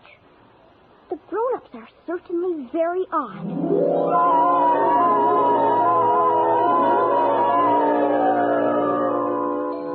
The third planet belonged to a businessman. This man was so much occupied that he did not even raise his head at the little prince's arrival. 3 and 2 make 5. 5 and Good 7. morning. 12. Good morning. 15 Your and cigarette 7 has gone make out. 22. I haven't had time to light it again. That makes 501,622,731. 500 million what? I can't stop. I've got too much to do. I'm concerned with matters of consequence. 500 million what? During the 54 years I've inhabited this planet, I've been disturbed only twice by inconsequential balderdash. This is the third time. I was saying 501 million... Millions of what? Those little objects one sometimes sees in the sky. Flies? No, little glittering objects. The ones that set lazy men to idle dreaming. You mean the stars? That's right. And what do you do with the stars? Nothing. I own them. But I have already seen a king who told me... Kings do not own. They reign over. It's very different. And it makes me very rich. What good does it do you to be rich? Well, it makes it possible for me to buy more stars, if any are discovered. How is it possible for one to own the stars? To whom do they belong? To nobody. Then they belong to me, because I was the first to think of it. I suppose that is true, but what do you do with them? I administer them, count them, recount them. It's difficult, but I am a man who is interested in matters of consequence. You cannot pluck the stars from heaven. No, but I can put them into the bank. Whatever does that mean? I write the number of my stars on a paper. I put the paper into a drawer and lock it with a key. Is that all? That is enough. That is rather poetic, but of no great consequence. Your ideas about matters of consequence are quite different from those of grown-ups. Quite. I myself own a flower which I water every day. I own 3 volcanoes which I clean out every day. It is of some use to my volcanoes and my flowers that I own them. You are of no use to the stars. Balderdash! Now, let's see, where was I? 342, 77 plus 89. The grown-ups are altogether extraordinary.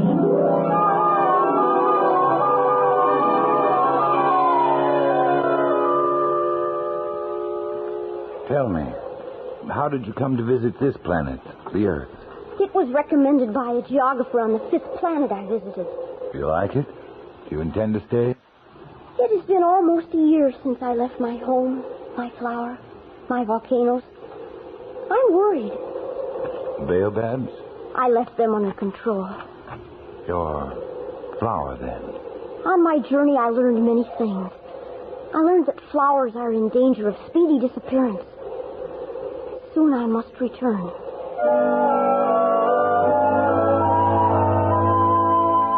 It had been 8 days since my accident in the desert. The last drop of my water supply was gone. The little prince seemed not to guess the danger. A little sunshine was all he seemed to need. He was recounting some of his experiences after coming to our planet. I met a friend. He was a fox. My dear little man, this is no longer a matter that could have anything to do with a fox. Why not? I am about to die of thirst. I'll tell you about it as we go, then. Come, let us look for a well. It's absurd to look for a well at random in the immensity of the desert. When arrived on the earth, I was surprised not to see any people. It was explained to me that I had landed on the desert. Your friend the fox told you this? No, it was a little gold-colored snake. A funny little animal. No thicker than a finger. A little yellow snake, but they're deadly. Not deadly, but more powerful than the finger of a king. He could have struck you fatally. He told me he could help me someday. If I grew too homesick for my planet. He told me all I need do is come back to the place where I descended. He would meet me there. Are you so homesick then? It is very close to the anniversary of my arrival. At that time, my planet will be right overhead. I shall be unhappy if you go. That is what the fox said. It was his fault. He wanted me to tame him. Tame him? It was when I wandered into a garden filled with flowers. There were thousands of them, precisely alike. They called themselves roses. I was broken-hearted. Because of the roses? They were all exactly like my flower. A flower I thought to be unique in all the universe. Oh. The fox made me understand, to have hope again. He wanted me to tame him because it would establish ties and make him different from all the other foxes. I'm beginning to understand. I looked again at the roses. They were beautiful, but one would not die for them. My rose is more important than all the others because it is she that I have watered. It is she I have put under a glass globe, shelter from the wind behind a screen. Listened to when she grumbled or boasted. She is my rose. And your friend the fox? When I met him, he was as yet nothing. Just a fox like thousands of other foxes. But I have made him my friend. And now he is unique in all the world. You have learned a secret. A sinful secret. It's only with the heart that one can see rightly. What is essential is invisible to the eye. Men have forgotten that you become responsible forever for what you have tamed. I am responsible for my rose.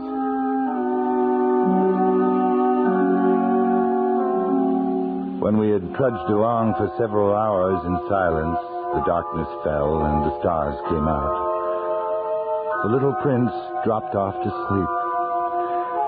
I took him in my arms and set out walking once more. I felt the need of protecting him as if he himself were a flame that might be extinguished by a little puff of wind. I walked on, and I found the well at daybreak. Now, you must keep your promise, you know. The muzzle for my sheep. I remember.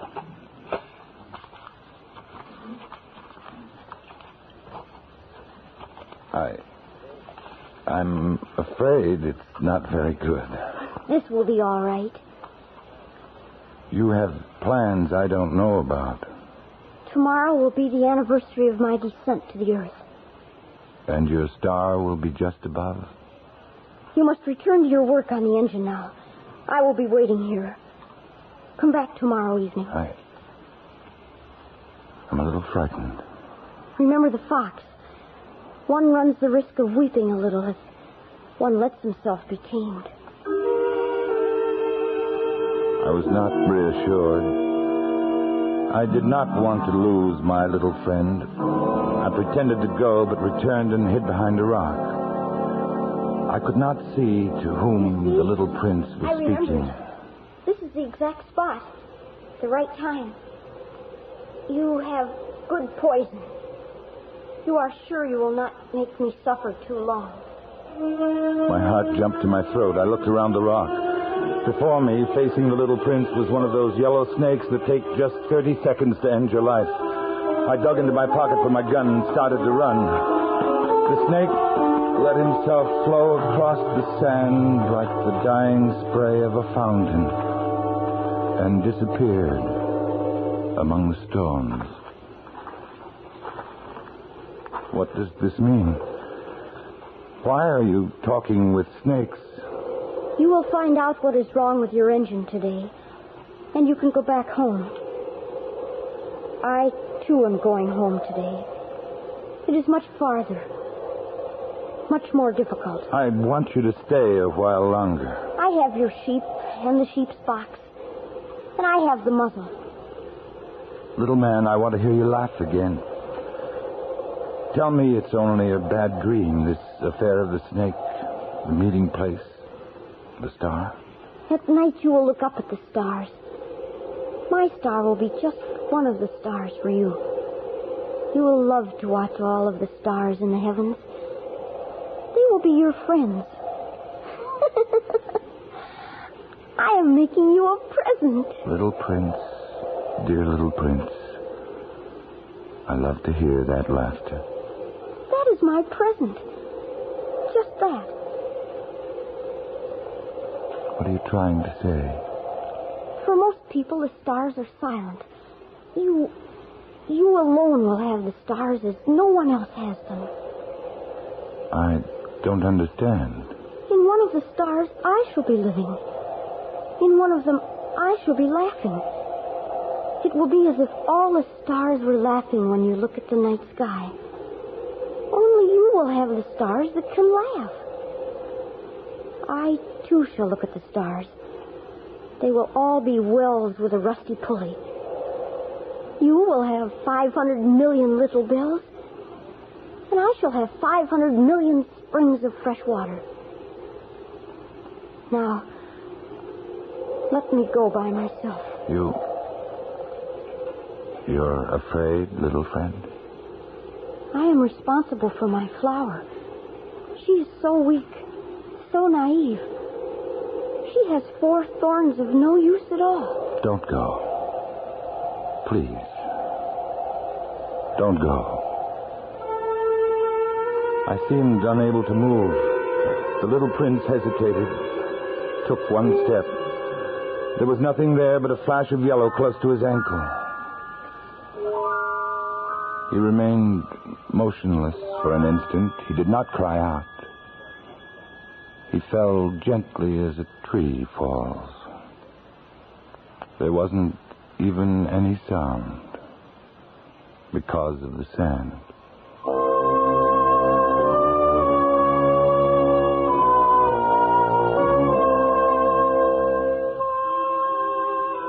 Now, years and years have gone by.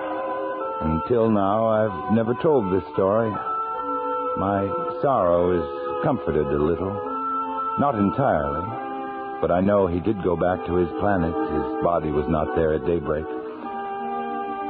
At night, I love to listen to the stars. It's like 500 million little bells. But there is one extraordinary thing. When I drew the muzzle for the little prince, I forgot to add the leather strap to it. He will never have been able to fasten it on his sheep. So now I keep wondering what's happening on his planet. Perhaps the sheep has eaten the flour and the little bells are changed to tears. Here, then, is a great mystery.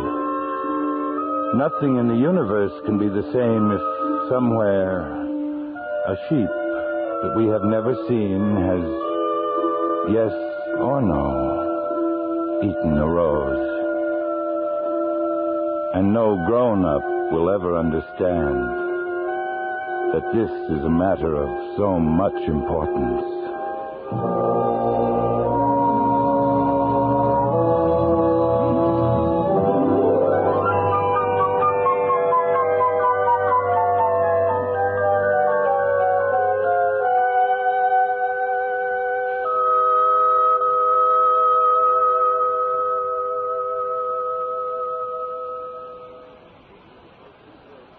The CBS Radio Workshop has presented The Little Prince by Antoine de Saint-Exupéry, produced and directed by Anthony Ellis. The script was adapted for radio by Frank Tausig.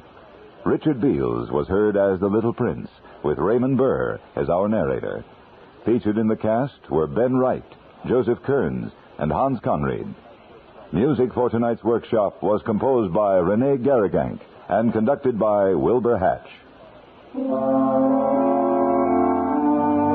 is Hugh Douglas inviting you to join us again next week when, from New York, we present H.L. Mencken, the story of a journalist. That's next week on the CBS Radio Workshop.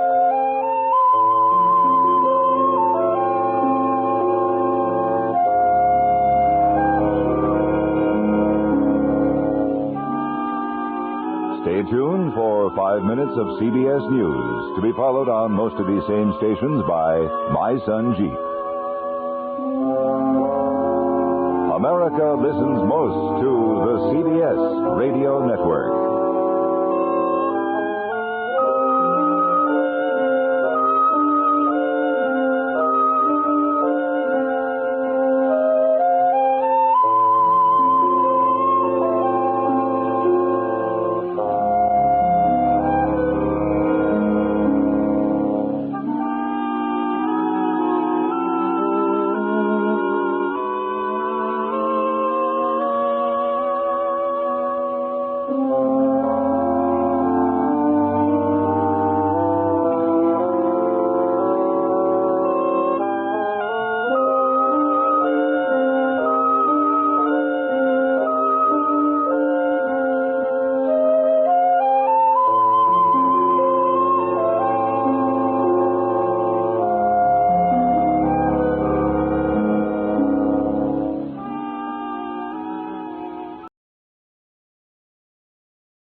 Lux presents Hollywood.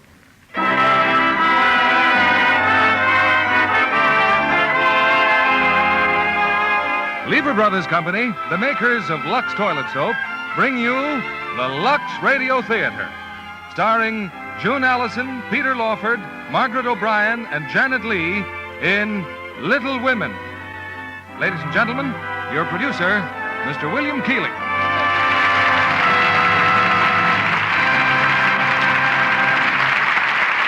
Greetings from Hollywood, ladies and gentlemen.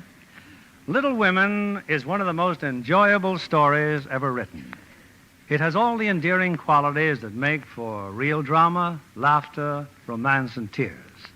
And never has the story been presented more expertly or with greater artistry than in the recent picture from the studios of Metro-Goldwyn-Mayer.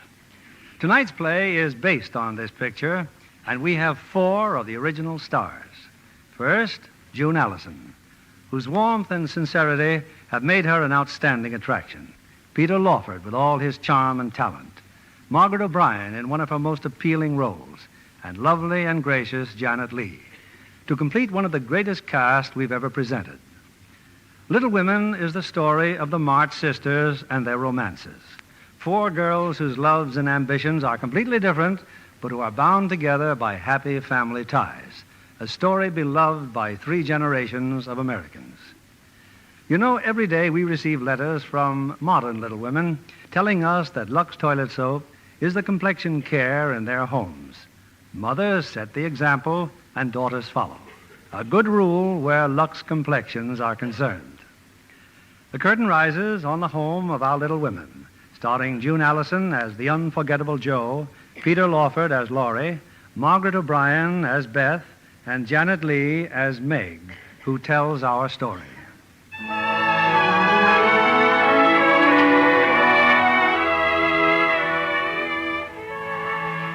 We were 4 sisters, Amy, Jo, Beth, and I. I shall start our story during that winter of 1864 when Papa was still away at war. What a miserable Christmas we all thought. How happy a Christmas it really was. Well, at least we have a Christmas tree, Amy. And I think it's beautiful. Christmas won't be Christmas, Beth, not without presents. Oh, it's dreadful to be poor. I especially feel it because I'm the eldest, and I can remember when we used to be rich. We're better off than a lot of people, Meg. Orphans, for instance. We have Father and Marmee and each other. But we haven't got Father, Beth, and probably won't have him for a long time. But, Jo, the men in the army are having such a terrible winter. Marmee's right. We have to make sacrifices. Only I'm tired making over these same dresses year after year. Well, I don't think any of you suffer as I do. You don't have to go to school with impertinent girls who label your father just because he's poor. Oh, Amy, if you mean libel, then say so. And stop talking about labels as if Papa was a pickle bottle. Well, you needn't be so satirical about it, Jo. It's proper to use good words and improve one's vocabulary. Vocabulary? Christopher Columbus. Jo, don't use slang words. Oh, I just detest rude, unladylike young ladies. And I hate affected snips. Birds in their little nests agree. Oh, I'll never get over my disappointment at not being a boy. Look at me. Dying, simply dying to go and fight at Father's side. And here I am sitting and knitting like a poky old woman. Poor Jo. Oh, thank you, Miss Beth. But I don't need any pity. Because someday I'll be a famous writer and make my fortune. Oh, not that I'll forget about my sisters. You'll all ride around in fine carriages. And you, my Beth, you will have a new piano. And you, Meg, you'll have 10 dozen dresses and satin slippers and red-headed boys to dance with. I shall like that. I thank you. So there's no use fretting now. I'll get famous just as soon as I can. Meanwhile, let's rehearse the play. Meanwhile, it's time for tea. Come, girls, help me with the tray. Don't we ever have coffee anymore, Hannah? Coffee is scarce and dear. And it seems to me you'd be... What is it, Hannah? Someone's looking in this room. What? Keep away from the window. But, Hannah, who is it? That Lawrence boy. Where? Where is he? Next door in the Lawrence house where he belongs. Only he does not belong at their parlor window, staring into our parlor window. But what Lawrence boy? Mr. Lawrence's grandson, of course. Ha! I didn't know the old fusspot had a grandson. Well, he just came home. First, he ran away from college. Oh, that's the bravest thing I've ever heard of. And when they found him, there he was, wounded, in an army hospital. He'd lied about his age and enlisted. How perfectly splendid. I should like to do the same. Joe, what are you doing? Well, if he can look out of his window at us, I can look out of ours at him. Josephine, March. Oh, he's still there. Gee, I'm glad he's a boy. I certainly would like to know a boy for a change and have a little fun. Oh, how can you say such things? I wonder how I could get to know him. You! Hello! Oh, Joe, you're disgracing us. Hello! Why, that dreadful boy. He's waving at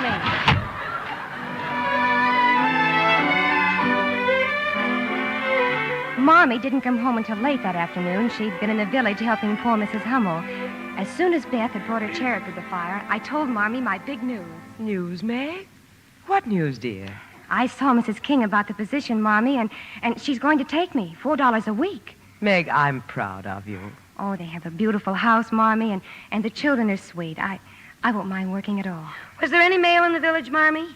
A letter from Father? You don't think he'd forget to write us at Christmas, do you? Amy, dear, the letter's in my muff. A letter from Father. So he sent you all a little Christmas message. How do you do? Aunt March. Oh, Merry Christmas, Aunt March. How nice of you to come. Yes, it was nice of me to come. Here, Christmas remembrance for each of you. Meg. Thank you, Aunt March. Joe. Thank you, Aunt March. Amy. Thank you, Aunt March. Beth. Thank you, Aunt March. When I was a girl, my aunts didn't have to come to me. Oh, we plan to visit you tomorrow, Aunt March. One never knows if there will be a tomorrow.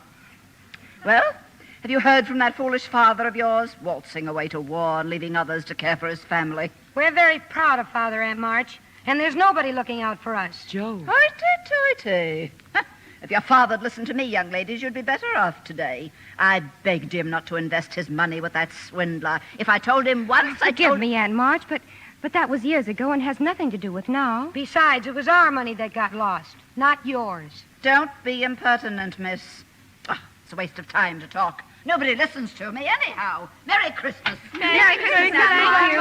Aunt March, I'll walk out to your sleigh with you. And catch your death of cold while you're about it. Aunt March, you still want me to work for you, don't you? Fine time to ask me. Well, I'd like to be your companion. A companion should be companionable, young woman. Yeah, I will be, I promise. I am willing to bury the hatchet. Very well, then. Come over after the holidays. And bring an apron. Fine. Thank you, Auntie. Merry Christmas.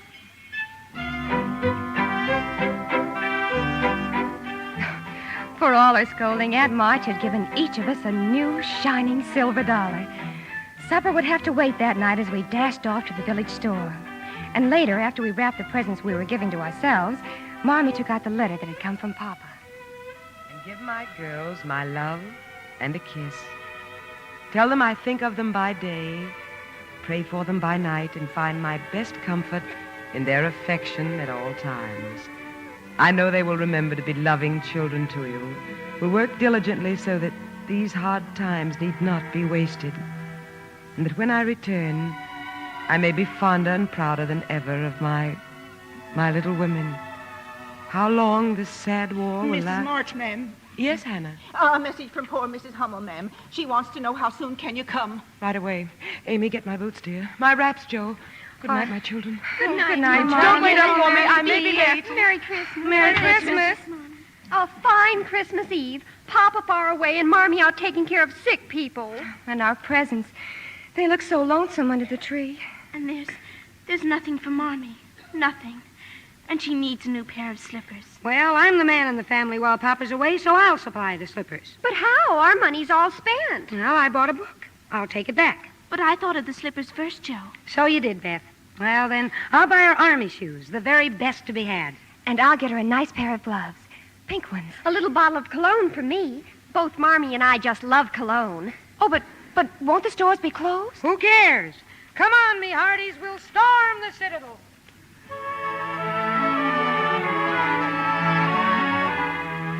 It was long past midnight when Marmee returned. We were huddled at the top of the stairs. We couldn't see her as she stopped by the Christmas tree, but we knew that she had found our presents. But why is she crying? I can hear Marmee and she's crying. Doesn't she like our presents? Come on now. Back to bed before she sees us. But why is she crying, Meg? Because she loves us, little Beth. And love and tears live very close together. Come on now.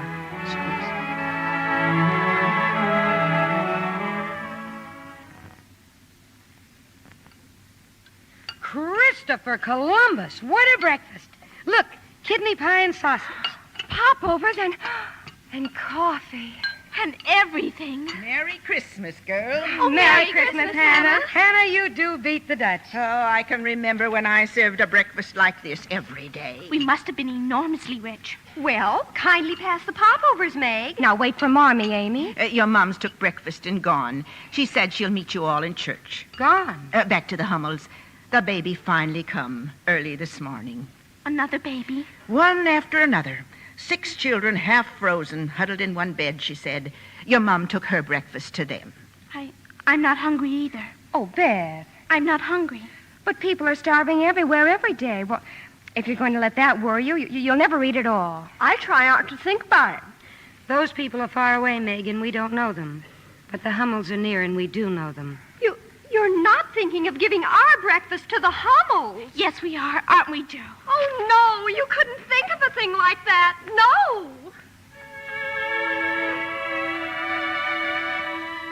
Poor, hungry Amy. A few moments later, as we passed by the Lawrence mansion, loaded with food for the Hummels, there he was, Mr. Lawrence's grandson, and another young man. Aren't you rather loaded down, madam? May I help you? Oh, no, thank you, sir. Josephine, must you lag so? Well, just a minute. You're his grandson, aren't you? Mr. Lawrence's. Why, yes, I am. I'm Theodore Lawrence, and this is my friend John Brooke. How do you do? How do you do? I'm Joe March, and I'd like you to meet my sisters, only I guess they're too far up the road. Oh, what a pity. Oh, we know all about you, about how you ran away to join the army. Oh, and I'd have done the same in your place. And how you were both in the same regiment, which is splendid, I think. Simply splendid. Oh, we're pleased, Miss March. Simply pleased. Josephine, come on. Well, goodbye. Goodbye, Miss March. Goodbye, Miss March. Really, Joe, I must say, really. Oh, fiddlesticks. What will they think? Stopping to talk and we hadn't met them properly. Well, you weren't very friendly. You didn't even say, how do you do? I don't like the way that man stared at me. What man? Oh, Mr. Brooke? I didn't notice. Well, I did. And he's still looking. Who? Mr. Brooke. Don't look back. Oh, pooh. Bye.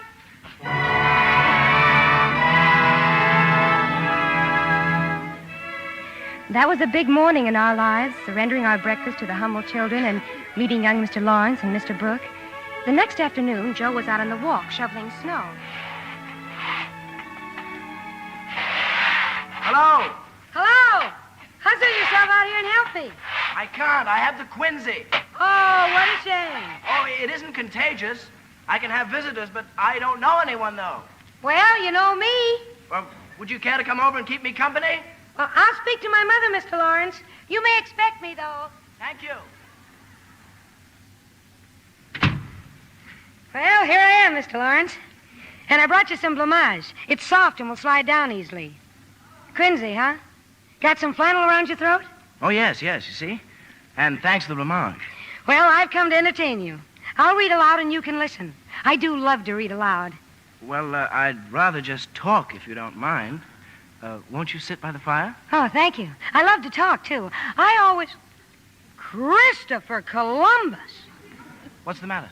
Well, this room. What richness. Oh, I call this splendor. That's what I call it, splendor. Mr. Theodore Lawrence, you should be the happiest creature alive. Well, it's just a room to me, and it certainly doesn't make me happy.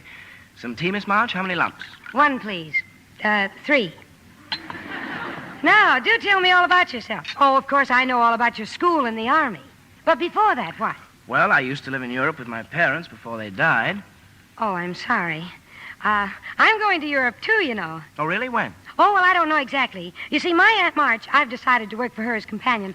Oh, and what a nervous, fidgety soul she is, too. Well, anyway, my Aunt March has rheumatism, and the doctor thought that baths... Oh, not that she hasn't got a bath. She has a very nice bath. Mm-hmm. Did you have any baths while you were there, Mr. Lawrence? I mean, for your rheumatism.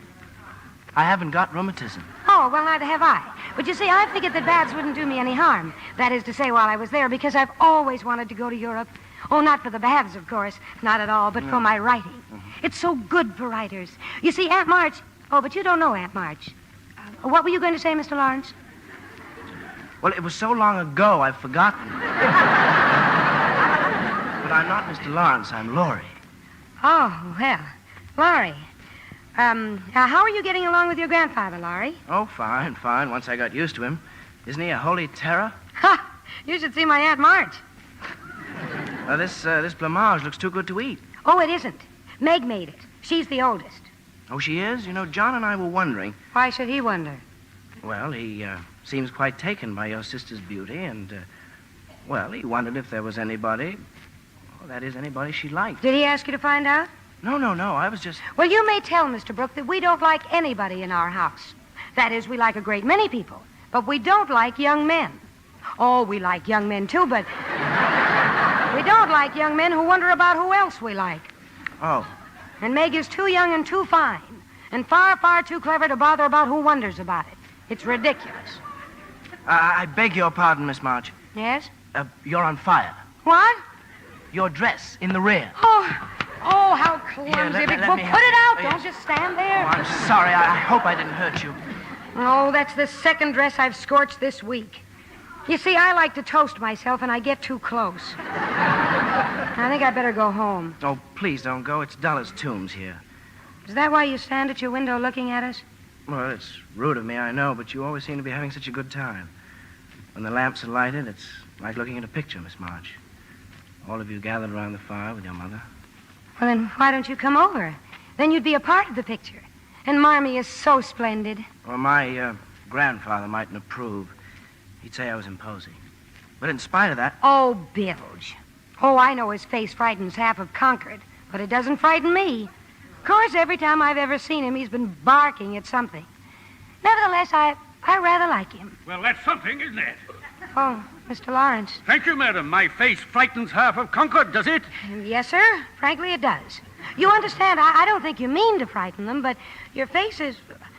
Well, you ask me, sir, and yes, I do think so. And I bark, do I? I've heard you bark, yes, sir. Perhaps you don't bark all the time, but you do bark, yes, sir.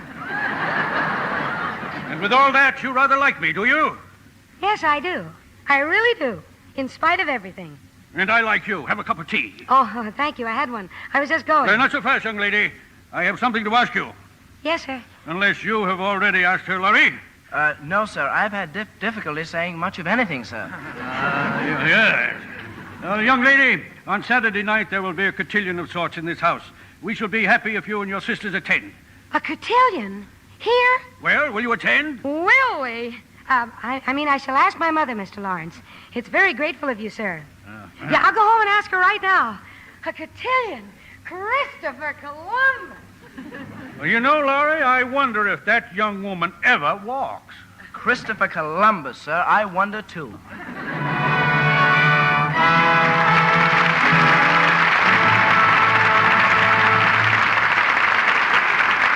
In a few moments, we'll bring you Act 2 of Little Women. And now, here's our Hollywood reporter, Libby Collins. What's new, Libby? Well, Mr. Keeley, the darling of musical movies will soon be seen in a new one. Betty Grable in 20th Century Fox's Wabash Avenue. An event that will make the fans happy. You know, Betty's always delightful in a singing and dancing part. She plays a gay 90s cabaret performer in love with Victor Mature, the breezy lad who helps her to stardom. And Phil Harris does himself proud in his first straight part as the diamond in the rough cafe owner. You know, some of the ensemble scenes are way beyond what the 90s could have produced in lavishness. And Betty wears some fabulous costumes. And does full justice to them. Indeed she does, John. For Wabash Avenue, her hair is lighter than usual. And in Technicolor, you get the full effect of her pink and gold loveliness. She's a glamour girl, all right. Especially in some of those off-the-shoulder dresses. Yes, John. You know, Betty Grable has been a Lux girl for years. For all over Lux loveliness, Betty Grable recommends the new bath-size cake. Says it gives her skin fresh, new beauty. Leaves her arms and shoulders looking so soft and smooth.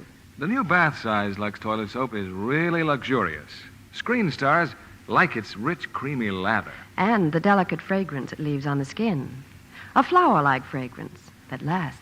Women everywhere are delighted with this satin-smooth bath cake. Your store is featuring Lux toilet soap now. Be sure to put both the bath and the complexion size on your shopping list. Let everyone in the family enjoy this generous, longer-lasting bath cake. See for yourself why 9 out of 10 screen stars use Lux toilet soap. Now, our producer, Mr. William Keeley. Act 2 of Little Women, starring June Allyson as Jo, Peter Lawford as Laurie, Margaret O'Brien as Beth, and Janet Leigh as Meg.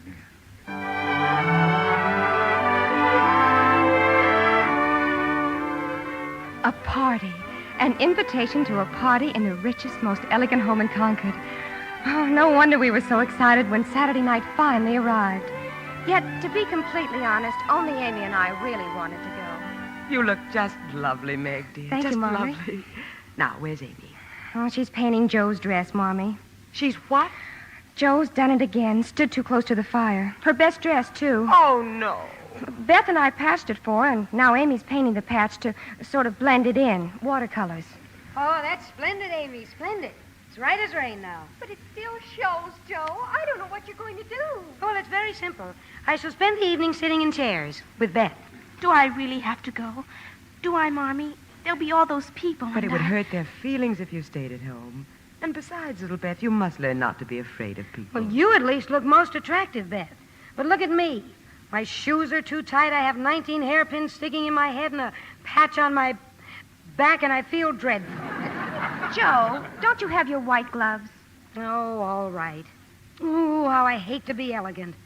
Well, good night, Marmee. Good night, my dear. Good night, Marmee. Now, don't eat too much, Amy, and wait until you're asked. Marmee, you'd think I were a child. Just tell Joe not to stride about and swear. She'll disgrace us. I shall be prim as a dish.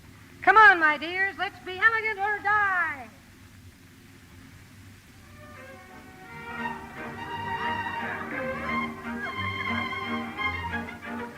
I'm glad we found the spot, Amy. Nobody can see us behind all these potted palms. A palm in a pot is a mark of elegance. Can you see Meg? Oh, yes. She's still dancing with Laurie's friend. Mr. Brooke, You know, my dear Beth, I do believe our Meg is stricken. I think so, too. Dancing makes anybody dizzy. Oh, I don't mean that. Amy, just look. Just look at that piano over there. Oh, isn't it perfectly absolute? Why, it's bigger than our kitchen. Who's that? Who's that behind the pot? Oh, don't let him see me, Amy. Why aren't you dancing, Miss Amy? Mother thinks I'm too young, Mr. Lawrence. Besides, I'd rather mingle with my little sister than mingle with the crowd. She has an infirmity, Mr. Lawrence. Oh? She's shy. Oh, I see. But if it weren't for that, she'd be simply fastidious. She's a real artist, you know. Plays the piano beautifully. Well, she should come over here and play sometime. Oh, she'd never do that. She doesn't play for people, just herself. But I wasn't going to listen to her. It's just that piano is going to ruin for want of use. But if no one cares to come, never mind. Someone cares very much. Oh, I didn't realize you heard what I was saying. I heard, sir. I'm Beth, and I'll come if no one will hear me and be disturbed. Not a soul, my dear, not a soul. And please tell your mother that I think all her daughters are simply fastidious. Oh, Beth, isn't he just perfectionary? Why, I think he's... Somebody's coming. Let's hide again. Oh, it's that stuck-up Miss Gardner and her daughter. Don't move. Did you see him, Sally? Theodore Lawrence, still with that impudent Josephine March. Well, it's very obvious she set her cap for him. Well, what can you expect, Mother? One of them has to marry for money, since they've none of their own. Well, Mr. Lawrence will have something to say about that. I'm sure he has other ideas for the boy. Of course, it would be a triumph for Mrs. March. I must say she's managing the affair very well. Amy, did you hear what they... Oh, Amy! Now, this is the third dance, Joe, and I'm hanged if I let you refuse me again. Please, Laurie, don't ask me anymore. Well, why not? How can a girl sit so much? Oh, very well. See for yourself. There, I'm patched. Oh, so you did it again, huh? Too close to the fire. You know, life will be far less complicated for me when the warm weather comes. Well, the least you can do is... Joe, something awful's happened. Amy. Well, it can't be that bad. Well, what is it? Oh, I can't tell you now. Not in front of him. Beth wants to go home. She's had a dreadful shock, and I think I want to go home, too. Where's Meg, Laurie? Well, still with John Brooke, of course. Laurie, would you fetch her, please? Of course.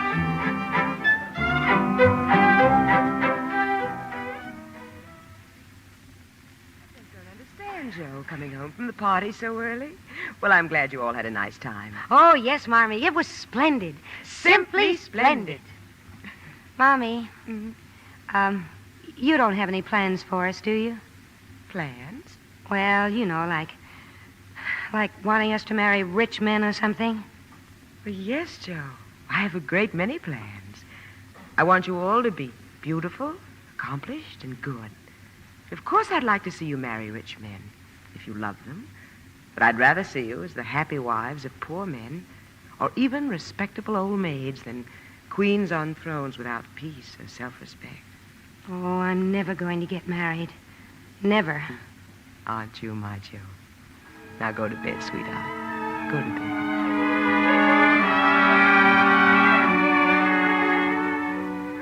One reason why Jo was so sure she'd never get married was because she wanted to be a writer far more than a wife. Jo never stopped writing and left her very little spare time, even for Laurie.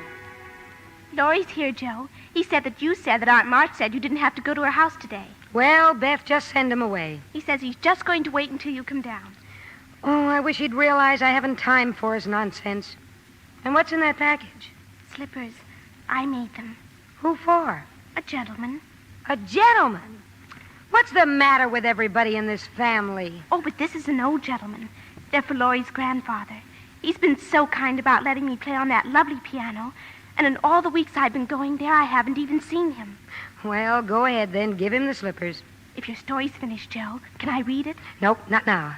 But you keep your fingers crossed and maybe someday you'll read it in print. I'm taking it to the publishers this morning.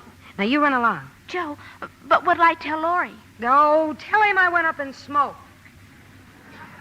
So Jo went into town. But what she didn't know was that Laurie went into town, too. And he waited for her in front of the publishing office. That's not very good manners, Mr. Lawrence, following me. And what about your manners, trying to avoid me all the time? What were you doing in there? What I was doing is a secret. All right, keep your secret. Only I've got one, too. Oh? Something plummy? Something very plummy. Now tell me yours, and I'll tell you mine. All right. Here. A bank draft? Well, read it. Pay to Josephine March the sum of $1.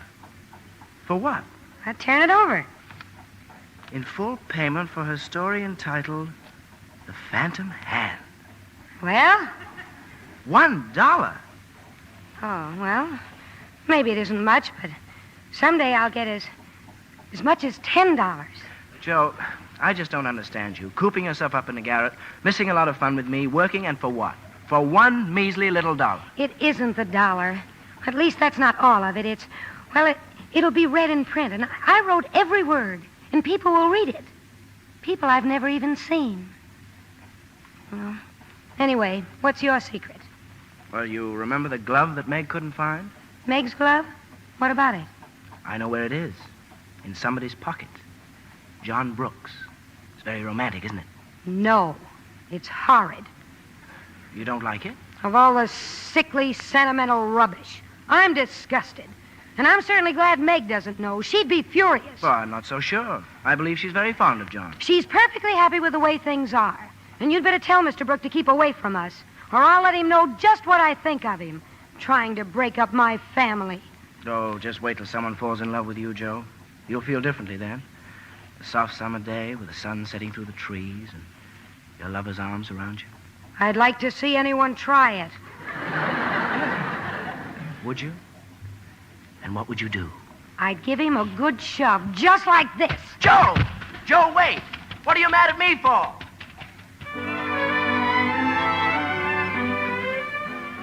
Jo must have run all the way home. I remember how annoyed I was because she burst into the house just as Mr. Brooke was about to leave. He'd been calling on me. She all but knocked him down, too. Well, can't a member of the family even come into the house? Oh, I was never so embarrassed in all my life. Oh, Jo, when are you going to stop your rude, romping ways? Not till I'm old and stiff and need a crutch. Look at you. No hairpins, no combs, running down a public road. I wish I was a horse. Oh. Falling in love, that's what you are. And Amy's not much better either. Always primping and showing off. Beth's the only one I can depend on. Where is she? She's in the parlor. Oh, we just had a big surprise. What kind of a surprise? Mr. Lawrence sent her a present, and it took 6 men to carry it over. His piano. Piano? Yes, he's given it to Beth.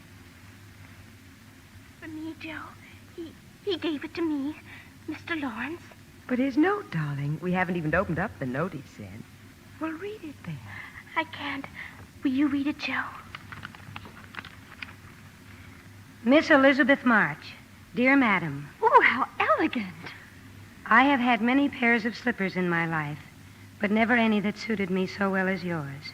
I like to pay my debts, so I know you will allow the old gentleman to send you something which once belonged to the little granddaughter he lost. Oh. I remain your grateful friend and humble servant, James Lawrence. Aren't you going to play the piano, darling? Not now. I have to go and thank you. Oh, look at her, Marmee. A scared little rabbit going all by herself. The piano's turned her head. She'd never go, not in her right mind.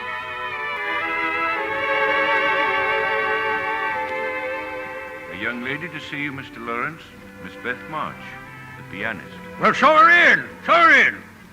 Good afternoon. Well, can't you come any closer? Yes, sir. Now look at your chin. It's all quivering. But why? I came to thank you, sir. I came to thank you. Little girl. Little girl.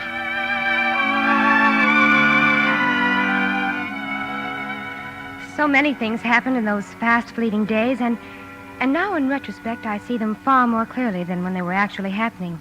But then I suppose all I could think of was John Brooke. But one event struck all of us, like a bolt of lightning. A telegram from the War Department. So your father's in a hospital, eh? Wounded. Marmee's packing now, Aunt March, and she sent me to ask for your help. She needs $25 for the fare. Oh, she does, Miss Jo. I begged your father not to go in the first place, but nobody listens to me. Not until they get into trouble. Oh, Aunt March, what's the use of all that now? The train leaves in 2 hours. Always interrupting me. But you'll listen this time. No, because... I won't.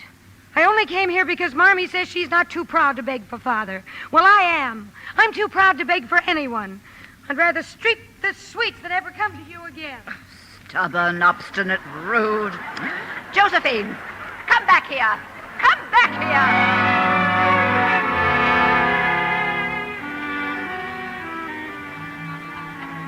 here. So you had another argument with Aunt March? Yes, Marmee. Well, that's funny. She didn't say anything about it when she was here just now. Aunt March was here? Why, yes, dear. She brought me the money. Oh, no. And where have you been? Loy's been looking all over for you, Joe. Oh, I lost my temper, so I decided to get some money on my own. Here, Marmee. But where did you get it? How? Well, look. Oh, Joe. Joe, your hair, your beautiful hair. Oh, my poor Joe. Amy, look. Joe's cut her hair off and sold it. Well, it doesn't affect the fate of the nation, so don't start wailing. So you've come home. I've been looking... Christopher Columbus, you look like a porcupine. Really? I feel deliciously light and cool. Your hair will grow back, Joe. It'll be just as lovely as ever. But you will never be more beautiful than you are now.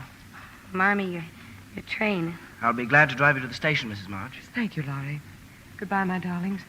God bless and keep us all.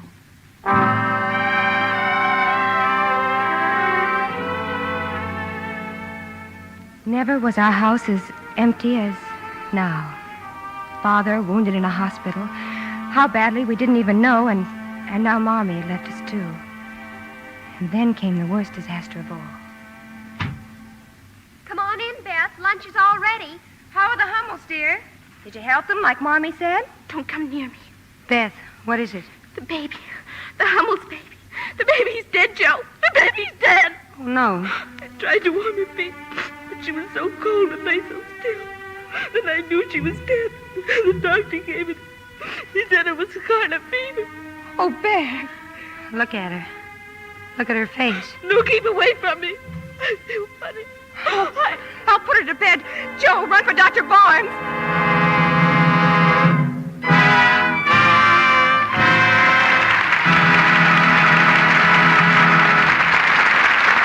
We pause now for station identification. This is CBS, the Columbia Broadcasting System.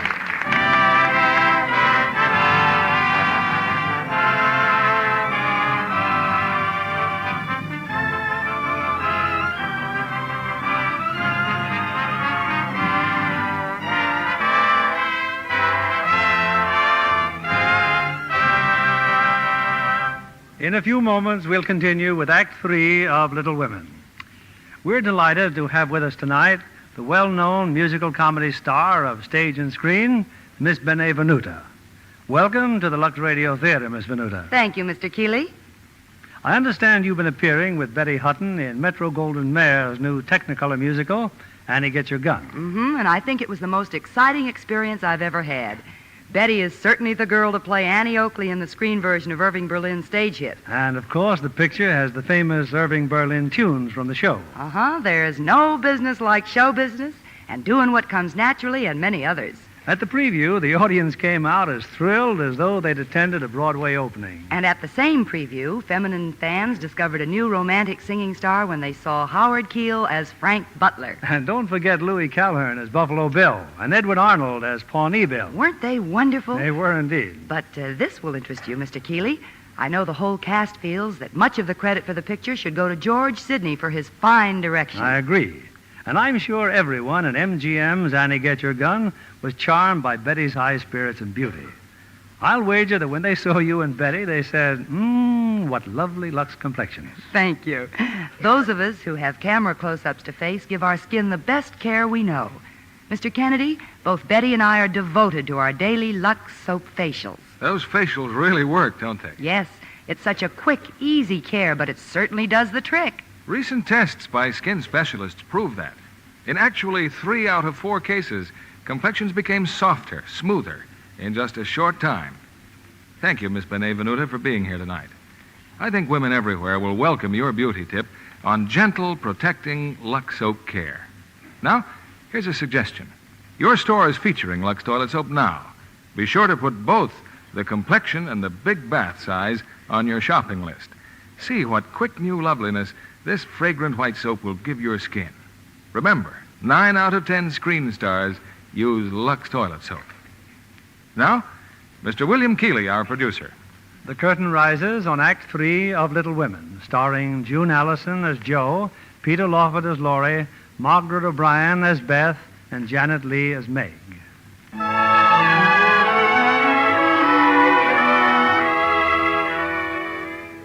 Those were the darkest days of our lives.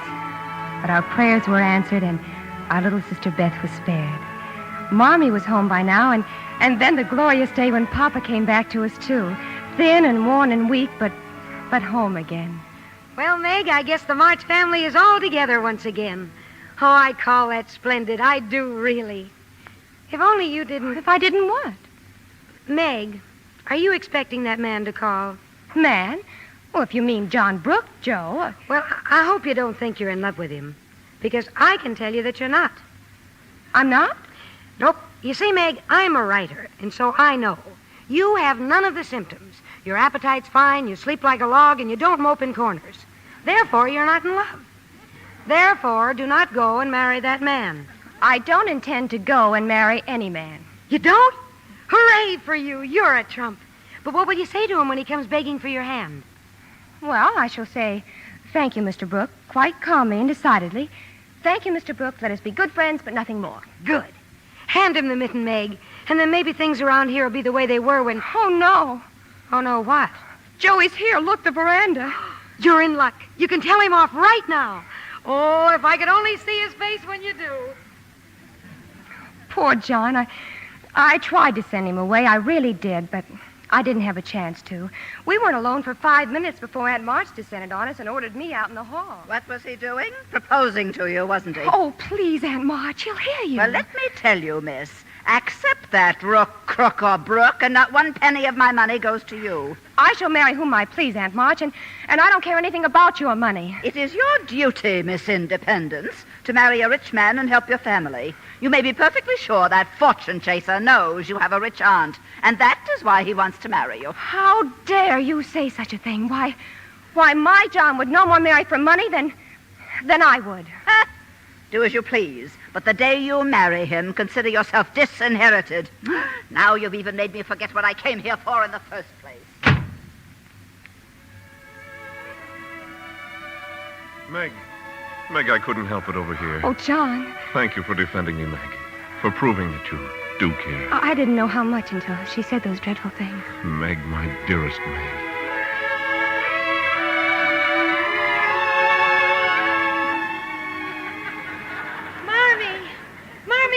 something. Joe, what is it? Go downstairs, quick. John Brooke is acting dreadfully, and Meg likes it.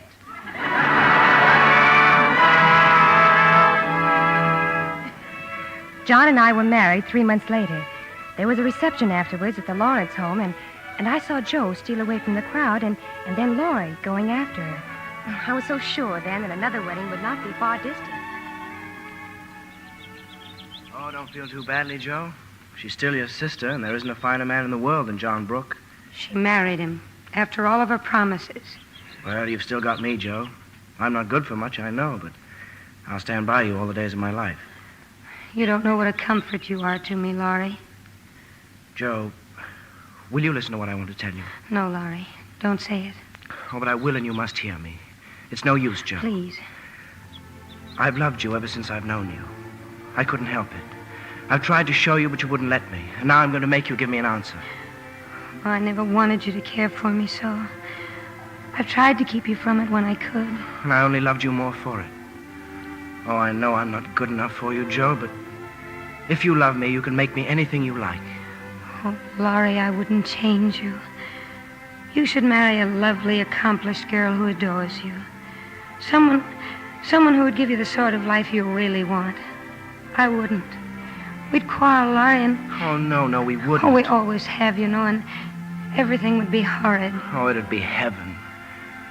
Joe, I just can't go on without you. I'm so sorry, Laurie. So desperately sorry. But I can't say I love you when I don't. Really and truly, Joe? Really and truly, Laurie. I don't think I'll ever marry. Oh, yes, you will. You'll meet some good-for-nothing fool and work and live and die for him. I know you will because it's just your way, and I'm to stand by and see it all happen. But I'll be hanged if I will. Laurie, where are you going? To the devil. Laurie!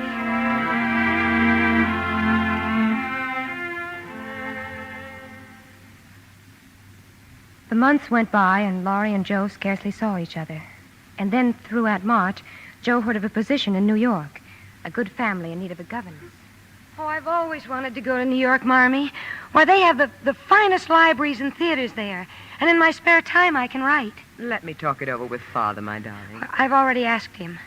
He says it's up to you. It might be good for you, Joe. Oh, it would.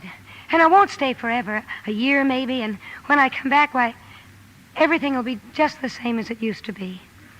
I have no little ones anymore, Joe. You have Beth, Marmee, and Amy? Yes, Joe. Yes, of course.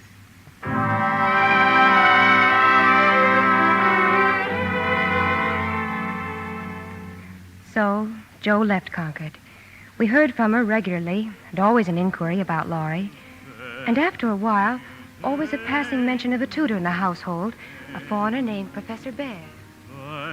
Was ich leider allein und Oh, Miss March. Oh, please don't stop, Professor Bear. It's so beautiful. Thank you very much. What is that song? I've heard you play it before. It's called Nur wer die Sehnsucht kennt. Do you understand German, Miss March? No, I don't. The words are by a famous writer, Goethe. I will try to say them for you in English. Let's see now. Only who knows what longing is can know what I suffer. Alone and parted, far from joy and gladness, my senses fail. A burning fire devours me. Oh, if only I could write something like that.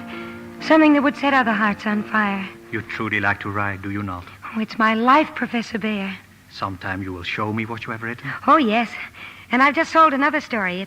It's in the Weekly Volcano. Oh, it's a wonderful one about...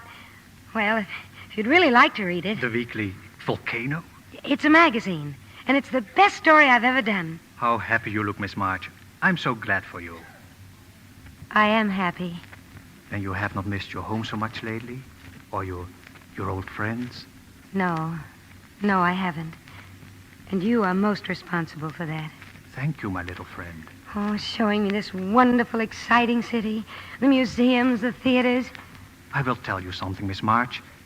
There is no greater pleasure than to hear or see something beautiful with someone who... Excuse me, Miss March. Yes, Pa? You have visitors, miss. Your aunt and your sister.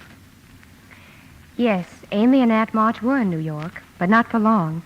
Aunt March was taking Amy abroad to Europe.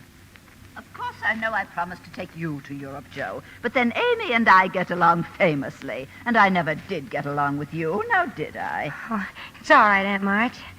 Oh, and Amy, dear, I'm so happy for you. Now, tell me, how's the family? Oh, they're all fine, Joe. Except Beth. She hasn't been well since she was so sick that time. Beth.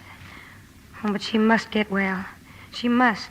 And you do know that Meg is expecting. Dreadful, isn't it? Oh, no, Addie, it's wonderful.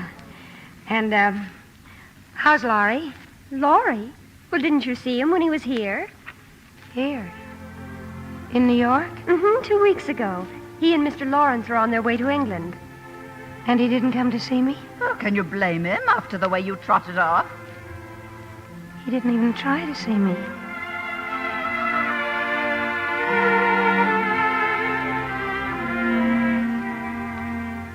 Yes, Miss March. I have read every one. All your stories. Thank you for lending them to me. Well, Professor Bear? I must be honest, little friend. I was disappointed. Oh. Why do you write such artificial characters? Such contrived plots? Villains, murderers, fainting women. Do you not know that... Miss March, I have hurt you. Oh, I'm so sorry. Oh, don't pay any attention to me. It's just that everything happens at once. Everything? Well, my little sister is ill, and my trip to Europe will never be, and Laurie. Laurie? Oh, yes, your friend. He was in New York. He didn't even try to see me. What a fool he must be. And I chose this moment to criticize your writing. Oh, no. No, I always knew my stories weren't very good, but you see, they help at home to pay the bills. Yes. Yes, that is what I thought. And I said to myself, maybe I have no right to speak to her, for she does have talent. Have I really? Great talent, little friend.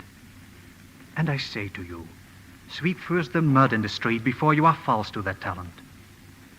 Say to yourself, I will never write a single line which I have not first felt in my own heart. Say to yourself, while I'm young, I will write the simple, beautiful things I know and understand. Will you do that, Josephine? I'll try. I have a rich friend. He's a publisher. When you are ready for it, I will see that he reads what you write. Thank you, only I'm going back to Concord. I'm going home. Going? Home? It's where I belong. Then I will not see you again? Yes. Go back to your home and write your stories. And maybe someday I will see you there, in your home.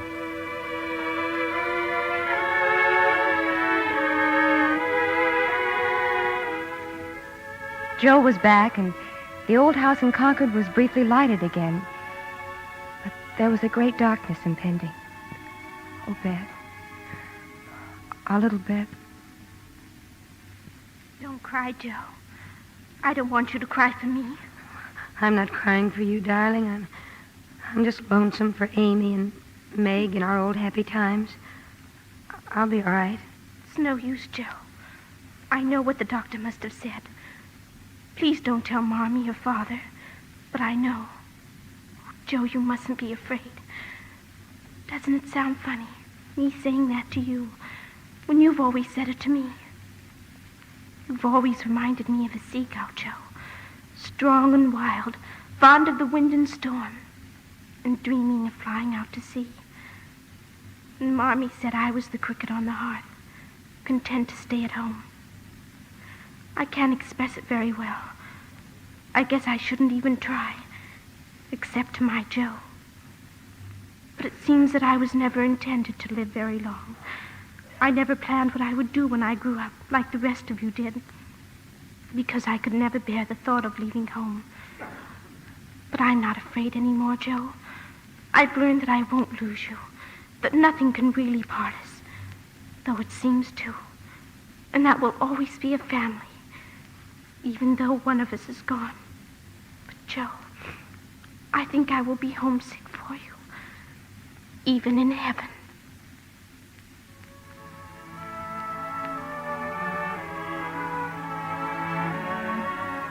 In April, when my baby was born, I named her Elizabeth, in memory of my sister. After we had lost Beth, no one saw very much of Jo. She'd shut herself up in the garret writing. But then one day she came to visit me. It's all finished, Meg. My novel. I'm on my way to the post office now. Oh, Jo, how wonderful. Can I read it? When it comes back. Oh, maybe it won't come back. Maybe they'll publish it. I'm not sending it to a publisher. It's going to Professor Bear.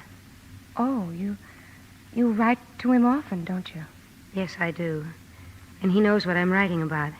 I mean, he understands me, Meg. Well, I think it's splendid. We had a letter, Jo, from Laurie. Oh? Jo, how would you feel if you heard that Laurie was learning to care for someone else? Amy? Yes. They're all in Paris now. Then I wouldn't mind at all, Meg. How could I? Well, it's just that you seem so alone, Jo. I thought that if Laurie came back again, you might... No. Amy and Laurie. I'm truly glad, Meg. Truly glad.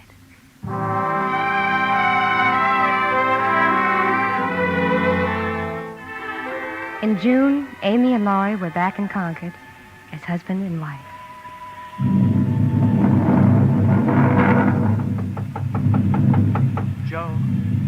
Joe, are you busy? May I come in? Laurie! Oh, Laurie, when did you get back? Where's Amy? Downstairs with the family. We and a thunderstorm just arrived. Oh, I can't wait to see her.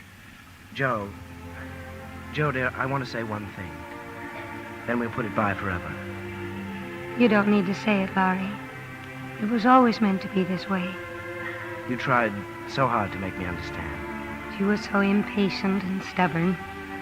Well, now that everything came about the way you wanted it, it'll be like old times again. No, Laurie. The old days can never come back.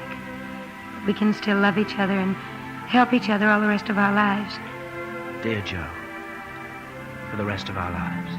Now let's go down. I want to kiss the bride.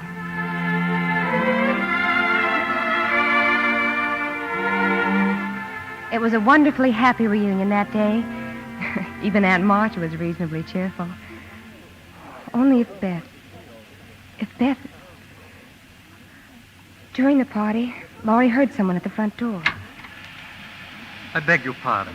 Is Miss March in? Miss Josephine March? Why, yes. Won't you come in? Oh, but there are guests? Well, yes, but... I will go. If you will just give her this, please. Oh, yes, of course. Thank you. This is for you, Joe. Why, thank you, Laurie. Oh, it isn't from me. Some man Well, just... open it up, Joe. Don't just look at it. Why, it's a book. Yes. Yes, Marmee. My Beth by Josephine March. Jo, it's your book. It's been published. Well, why didn't you tell us? Published a book? Who left it, Laurie? Well, a man with sort of an accent. Oh, where is he? Well, he wouldn't come in. He went away. Oh, no. He couldn't have. He couldn't have. Joe, come back. It's pouring outside. Professor Bear! Professor Bear! Miss March, Josephine. Where are you going? Back to the railroad station. I came to bring you your book. My friend published it, you see. He has great hopes. He thinks... Oh, never mind what he thinks. Did you like it? It has such truth, such simple beauty. But I cannot tell you what is deep in my heart. And you were going away. I might never have seen you again. Oh, please come back. I couldn't intrude. You have guests. Oh, no, it's just my family. My sister's come home. Amy. She's married to that man I told you about. Laurie? Yes. Oh. And it's the first time we've all been together in such a long time. You will come back? Oh, please. Please, Joe. Just one moment before... Yes. I have a wish to ask something. Would you... I have not the courage to think that, but if I could hope that... I know I shouldn't have asked. I have nothing to give you but my heart, which is full, and these hands which are empty. Then take my hands in yours. Joe. Joe, my darling. Oh, let me keep them there forever.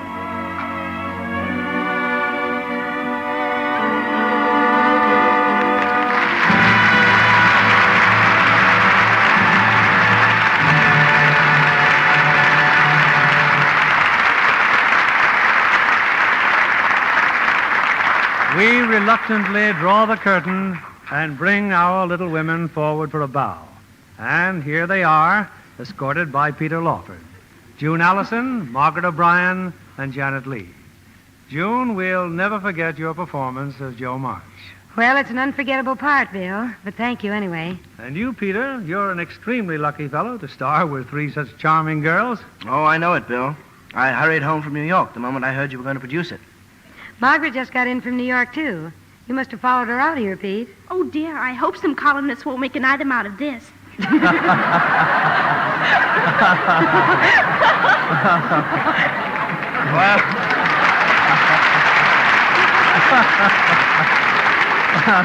Well, little women, you are a very attractive item. Incidentally, June, did you know that Bill Keeley once played her Little Women on the stage? No, I didn't. When was that, Bill? Well, let's just say it was some years ago, June. I guess Little Women will go on forever growing up. That's what you seem to have done, Margaret. Yes, Margaret practically grew up on this stage, and she's always been one of our most enthusiastic Lux girls. Well, aren't we all? Lux soap is my favorite complexion care. You're wise to start early, Margaret. I always use Lux soap, too. June, I know you've been starring in a picture at MGM called The Reformer and the Redhead. I can guess who the Redhead is, but who's the Reformer? Oh, it's a new actor named Powell. Dick Powell. It's a little different role for him, and one I hope he won't try around the house. I'm quite happy with the way things are. What's your play going to be next week, Mr. Keeley? It's the 20th Century Fox comedy hit, Father Was a Fullback. A rollicking story of a football coach who has as much trouble raising two daughters as he does winning a football game. We're delighted to welcome back for her original role the glamorous Maureen O'Hara, and co-starring with her the very popular Paul Douglas.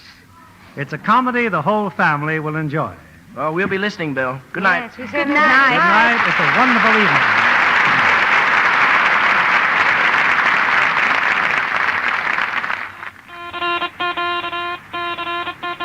Here's a fashion flash from Hollywood. Dark seams or contrasting clocks on blonde stockings are the most exciting stocking news since nylons came back. June Allyson likes them with sheer chiffon dresses for a fragile, delicate look. But even her sheerest nylons last twice as long because they always get Lux Flakes care. You know that rubbing stockings with cake soap or using strong soap makes runs come much sooner. Strain tests prove it. Prove that Lux Flakes makes all kinds of stockings last twice as long. No wonder over 90% of the makers of stockings recommend this gentle care. Put Lux Flakes on your shopping list tomorrow. Give all your nice washables that lovely Lux look.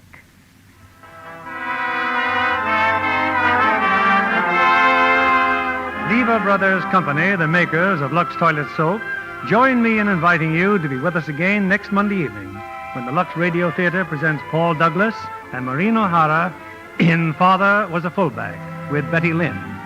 This is William Keeley saying good night to you from Hollywood.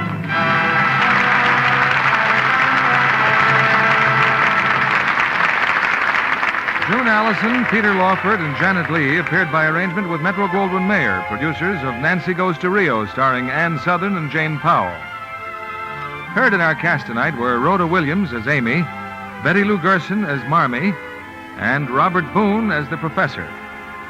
Our play was adapted by S.H. Barnett, and our music was directed by Louis Silvers. This is your announcer, John Milton Kennedy, reminding you to join us again next Monday night to hear Father Was a Fullback, starring Maureen O'Hara and Paul Douglas with Betty Lynn. Stay tuned for My Friend Irma, which follows over these same stations.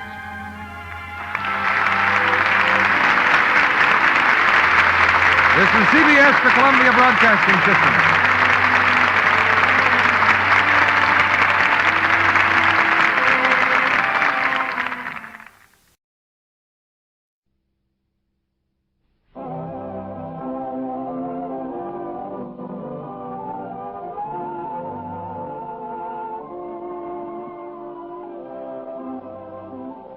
Piana's Italian Bomb presents the First Nighter program, a copyrighted feature, Coast to Coast.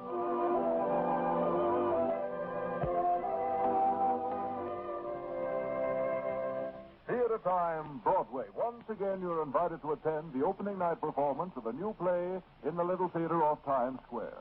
All Theaterland thrills to those magic words, opening night. It's a supreme moment for the producer. It's the acid test for the author and the actors. They're all wagering their time and talent on their ability to please the public taste for entertainment. Will they succeed tonight? Will this new play be the sensation of the season? Well, there's one thing we do know. We don't want to miss any of the excitement, so let's get underway. Here's my cab. Won't you step in and we'll start for the theater.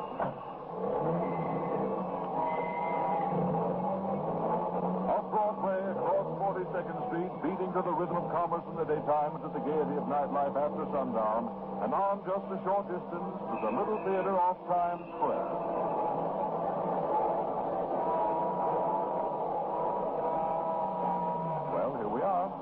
Have your tickets ready, please.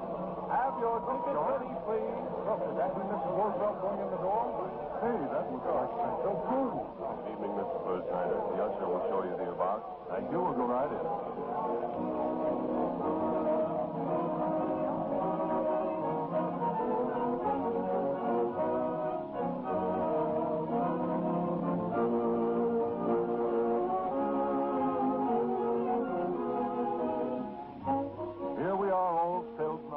With a minute or two before the play begins. I see that the title of tonight's play is Three Who Face Death, another original by Addison Simmons. The play is pure fiction, of course, and does not refer to real people or to actual events. In the star parts are Barbara Luddy and Les Tremaine. Mr. Tremaine is cast as Paul, a young professor of psychology. Miss Luddy is to play the role of Mary, a young lady whose life is endangered by an unexpected set of circumstances. As usual, there's an all-star cast. And now, here is Eric Segerquist with his famous orchestra before first curtain.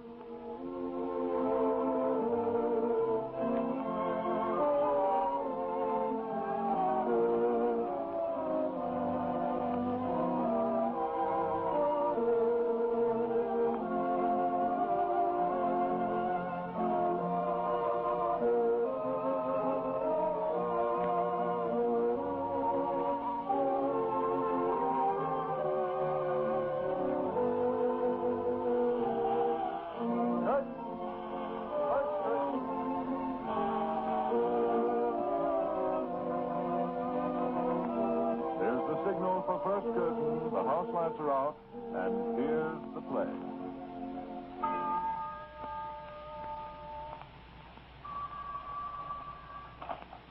Hello? Hello, Maitland. Yeah. Go ahead, Whitey. Maitland, I got the dame. Yeah? Where? Up in Loganville. Well, what did you do? I didn't do nothing. I'll put the finger on him for you, but that's all I'll do, and you know it. Okay. I'll take care of her myself. Where do I find her? Boss, there's something happened to her. Yeah? What do you mean? Well, I think she's gone out of her head. She pulls up the car right down on the main street, and she gets out. She walks right by me, looking kind of dazed-like, see? She looks straight at me, but she don't recognize me. And she ain't forgetting me that quick, unless something's wrong with her brain. Sure. That's amnesia. What's that? That's what you get when you're scared stiff. Where is she now? She's parked in front of our house, just on the outside of town. I'm phoning from a drugstore. I can see her from here. Yeah? What's the address? Corner Smith and Dean. Right. I'll catch a plane. I'll be up there in half an hour. Okay, but when you get here, I'm beating it. Okay. Goodbye.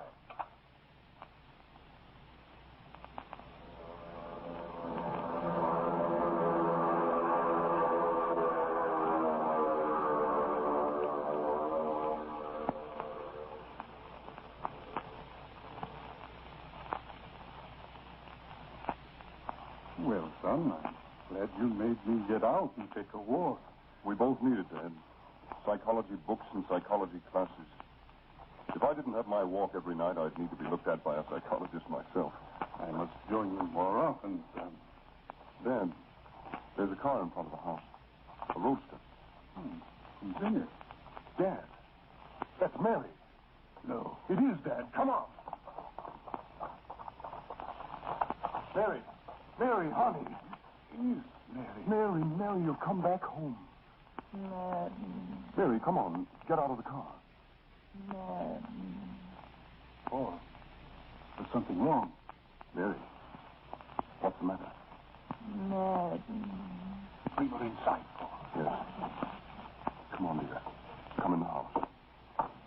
I'm afraid. There's nothing to be afraid of. Come on, dear. Open the door, Dad. Come in, Mary. I'm afraid. But there's nothing to be afraid of. You're home, Mary. In the living room, Paul. Yes. I've got to get away. Sit down there, dear. That's it. I've got to get away. What's the matter, Mary? Mary? Son, this is amnesia. Mary, listen to me. Do you know who I am? Don't know. Dear, listen. You've had some trouble and you've come home. Everything's going to be all right now. Yes, dear. Paul and I will see that everything's all right. Paul? Son, I think she'd better get some rest first. She looks worn out. All right, Dan. Come along, Mary. You're going to get some sleep. Sleep? I'm afraid.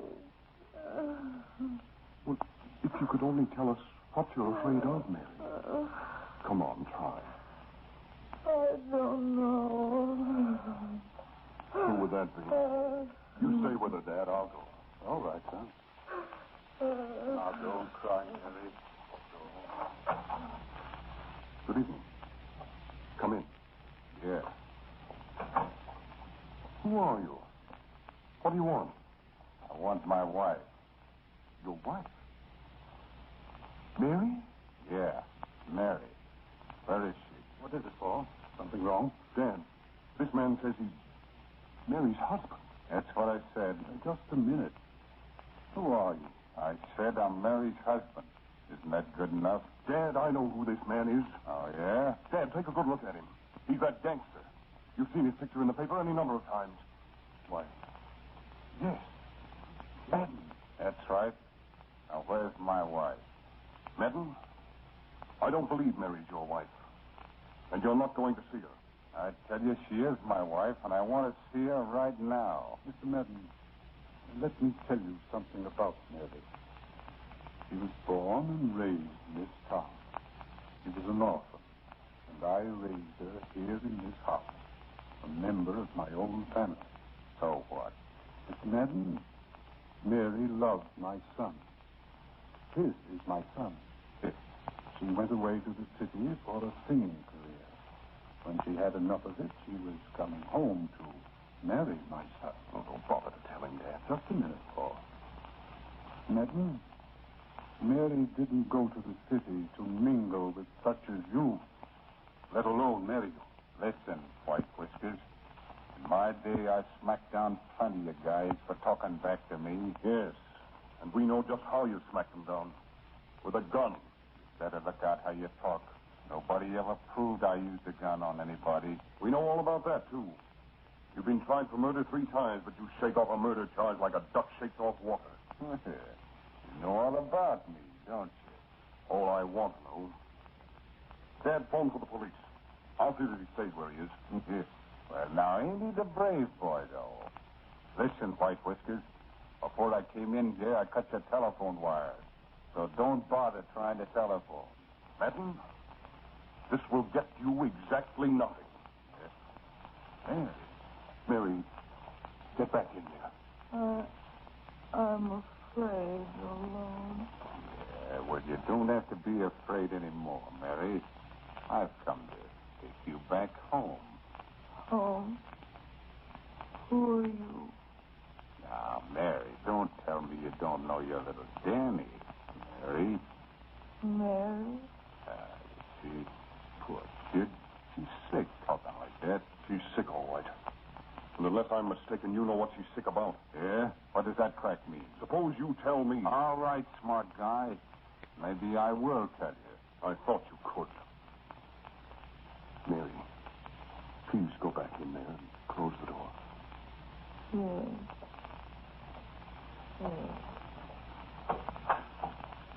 Okay, gents. You wanted it, so you'll get it. Mary's got a good reason for being like she is. You know why? Why? Because she croaked a guy, that's why. And she got this way from the shock of it. I don't believe it. Nor do I. No, of course you don't. But I'm a guy that knows. Maitland, none of these lies will get you anything. Mary is not leaving here. Is that so? Well, okay. And I'm not leaving either, see?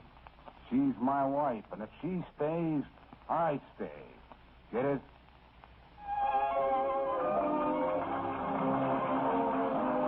The curtain comes down on the first act. Tonight's play in the Little Theater off Times Square.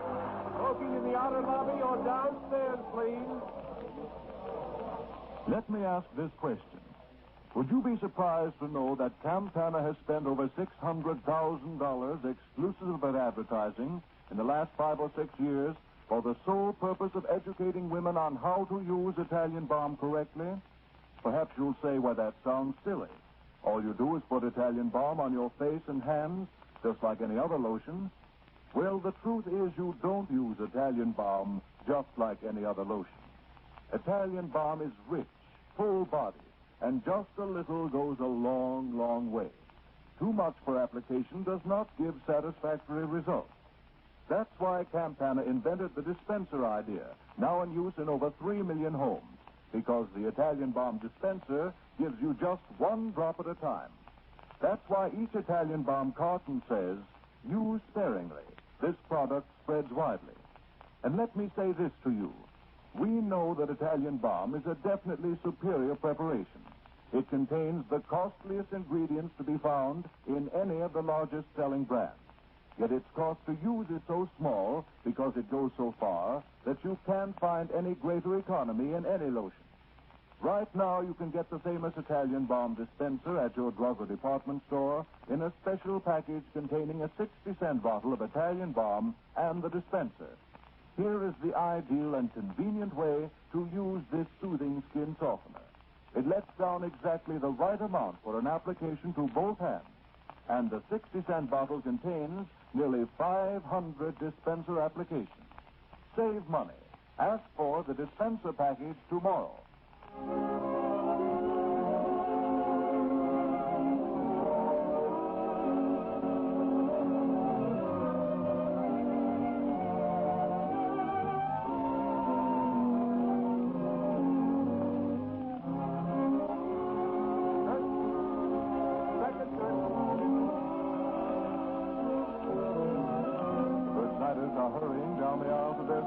The lights are dimmed, and here's the second act of Three Who Face Death.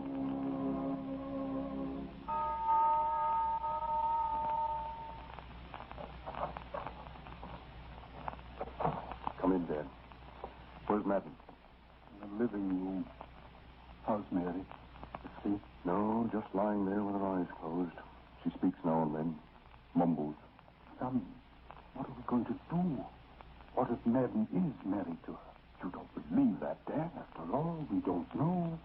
It's so many months since Mary wrote to us. Dad, she couldn't marry a man like that. She wouldn't. She wouldn't want to. A man like that gets what he wants with threats. Paul, shouldn't one of us try to get out of the house and drive down for the police? No. This isn't a job for the police yet, Dad. Why not, son? Because I want to know first the real cause of Mary's amnesia. What can we do, Paul? Can we just sit and wait? No, we won't just sit and wait. Dad, do you remember the Longdendorf treatise on hypnotism? Possibly, yes. Why? You remember he tried hypnotism to cure amnesia? Paul, yes. I'm going to try it, Dad. Of course, Paul. It may work. It's worth trying. Yes, Tom, you must try it. Lock the door. All right, Paul. Go ahead. Yes. Mary.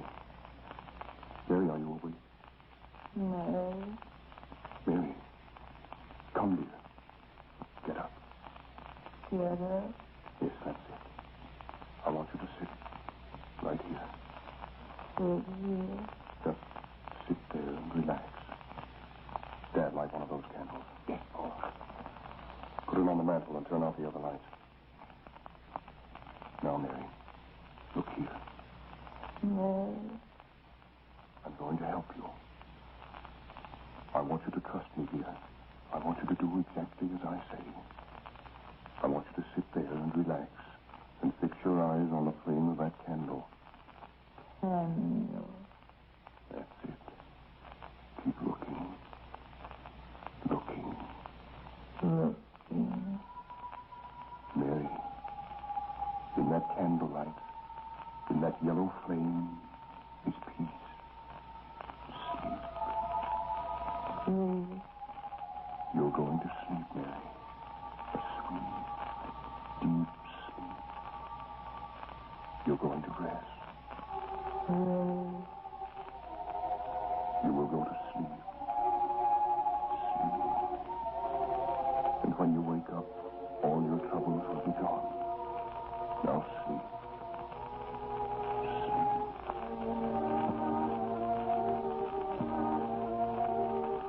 No more amnesia.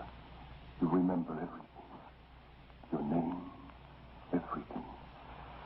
You do all this because I tell you, Mary. Because it's good for you. Now you're going to wake up.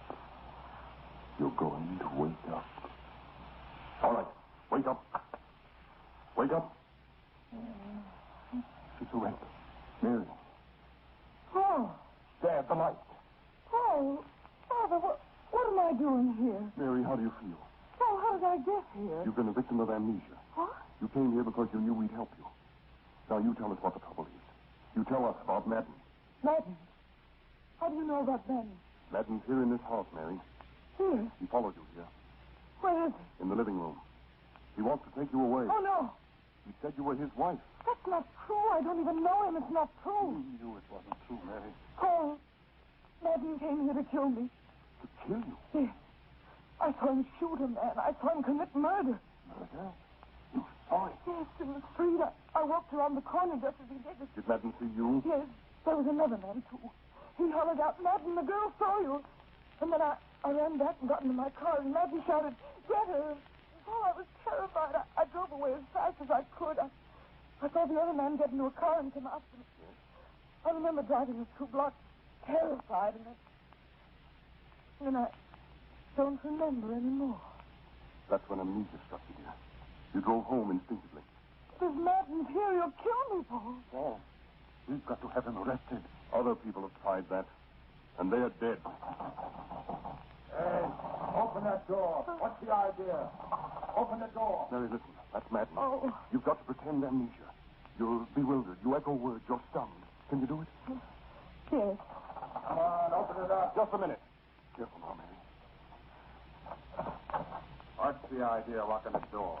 In my own home, Madden, I intend to lock any door I please. Yes? You're a pretty tough customer, ain't you? Oh. Hello, Mary. How you feeling? Come on, look up here. What are you afraid of?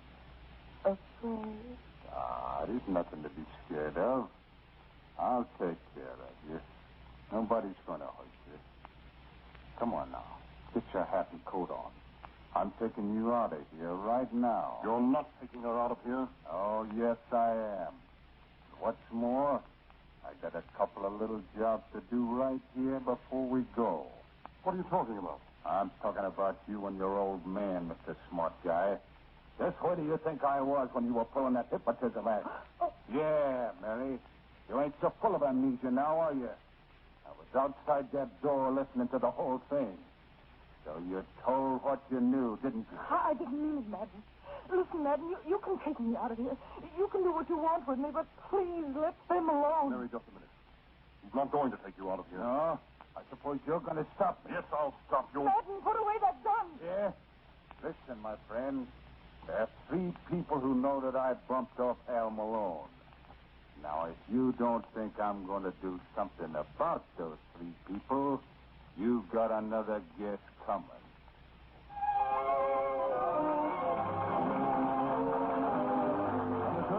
on in the second act of tonight's play in the Little Theater off Times Square.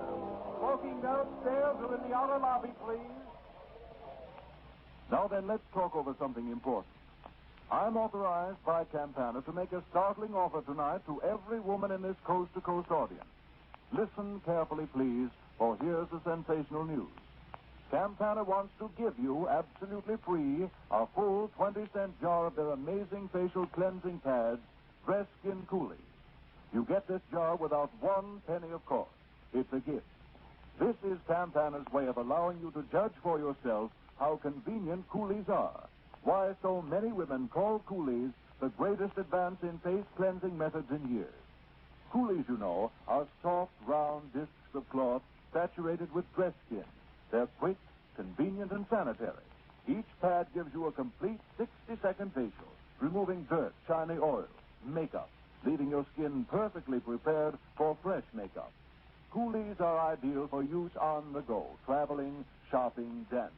And for home use, to remove makeup before going to bed, you'll find them a real blessing. To get your free 20-cent jar of Coolies, ask tomorrow at your drug or department store for the 35-cent Italian Balm Coolies combination package. You get the 35-cent bottle of Italian Balm at no increase in price, plus the free 20-cent jar of Coolies. Both products for the price of the Italian Balm alone. Get this bargain now while it's available.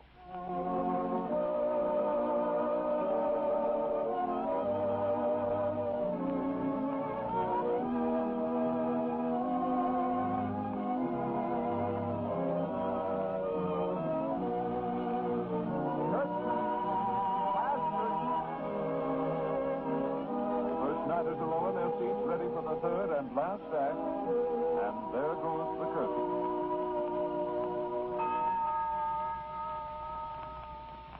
All right, Maitland. The three of us know about your latest murder. What are you going to do about it? What am I going to do about it? What would you do if you were in my spot? Paul would never be in your spot. You're a coward, hiding behind a gun. So I'm a coward, am I? Certainly you're a coward. Your kind is always brave with a loaded gun. Without a gun, you're the yellowest form of humanity. That's what you say. Madden, I've met your kind before. I've studied your type. Every line of your face spells cowardice from the weak mouth to the shifty, watery eyes. Your kind has got to have a gun to behave like a man. Yeah? What are you trying to do?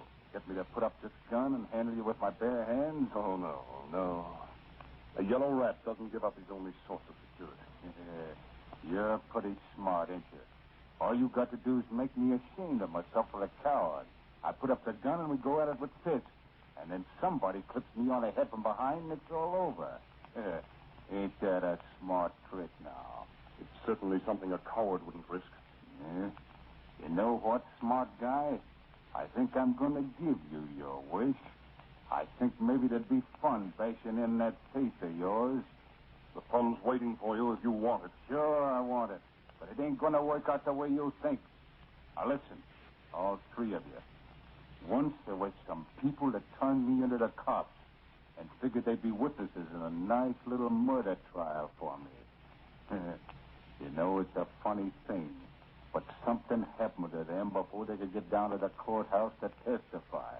I thought you understood we knew all about that. I just wanted to make sure, that's all. Well, you still looking for a fight? I think so. Okay, but I'm warning you, all three of you. My gun goes in my pocket, see? And as long as it's fair fighting, it stays there. But if anybody tries any funny business, so help me, I'll plug you. Don't worry. It'll be a fair fight. Okay. The gun's in my pocket. Come on, fight. Oh, don't, please. Mary, stay back. Keep her back, Dad. Well, I'm waiting. Yes, and you'll get what you're waiting for. You. Oh, please, look out, you'll see you. Stay back. Stay back. Oh. All right. Get up if you can do it. Oh, get up, Paul. Yeah, get up, Paul. Come on. Oh, Paul. Mary, look out. Get out of the way. Maitland, I'm going to kill you. Yeah, but come on and do it. Oh, he's down. He's down. Quick, get his gun. I'll get it. Oh, he doesn't move. I think he's dead. No, he isn't dead. He's just out cold. What do we do with him, Paul? I don't know. Yes, I do. I know what we'll do with him. What? We'll finish Mr. Madden. Paul, you can't kill him. I'm not going to kill him. He's going to do it all himself. Give me a hand with him, Dad. I want to sit him up in this armchair. What is it, son? What are you going to do? I'm going to manufacture a little justice. Lift him. Come on, help him. That's it. Now, sit there, Mr. Madden, and make yourself comfortable. What are you going to do? You'll see. Mary, turn off the light. Yes, Paul. Now, we'll just swing the chair around so that Mr. Madden faces the candlelight. There, that's better. Son, you can't hypnotize this man. You'll see. Paul, you know you can't hypnotize an unwilling subject. I can if I catch him in a moment when his will is dulled. But how? When he begins to come to, that's the chance. If I can put him under quickly, he'll have no will to resist. He's coming out of it, Paul. Quiet now. Don't speak a word. I've got to work fast. Madden. Madden. Open your eyes, Madden. That's it. Don't move. Stay just as you are. Madden, there's a light straight ahead of you. Candlelight. That's it. Look at it. Keep looking. Keep looking. Madden, you're going back to sleep. You're going back to sleep at once. The light. The candlelight, Madden. Keep looking. Keep looking. Sleep, Madden. Close your eyes. You're going to sleep. Sleep. Sleep, Madden.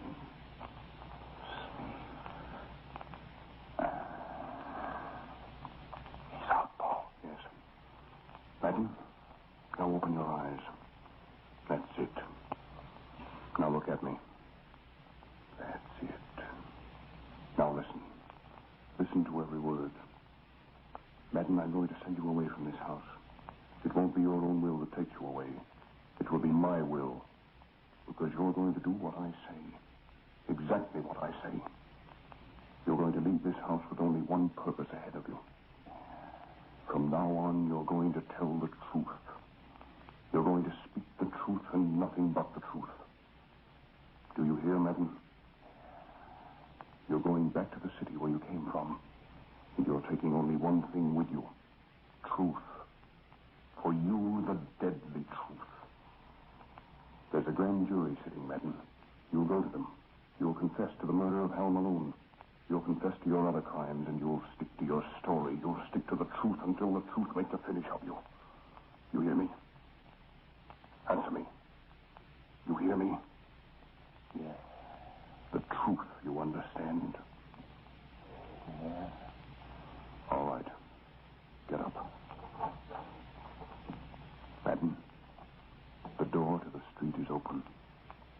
It's the door into the night. The blackest night you ever stepped into. Blackest because you carry your own doom in your own hands. I might have killed you, Madden, but I don't want even your evil blood on my conscience. I might have turned you over to the police in the regular way, but you're too slick for the regular way. And so I send you this way, to bring yourself to justice. Yes. But before you go, I want you to tell me what you're going to tell those who ask you. Speak. What are you going to tell? I killed Hal Malone.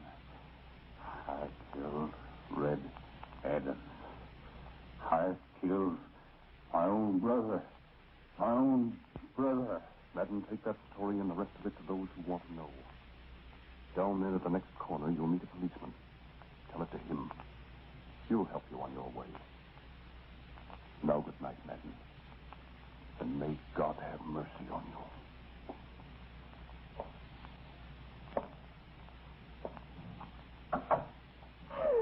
Oh, Paul.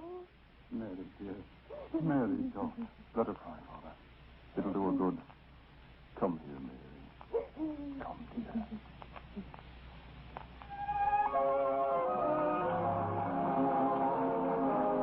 And the curtain falls on another first-nighted success, the 419th performance in the Little Theater off Times Square. Mr. Tremaine and Miss Bloody are in front of the footlights.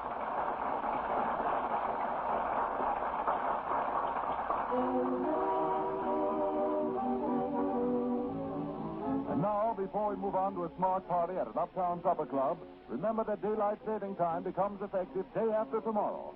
Therefore, next Friday, if your community does not have daylight time, tune in first nighter 1 hour earlier than tonight. If your community does observe daylight savings, then tune in at the usual hour.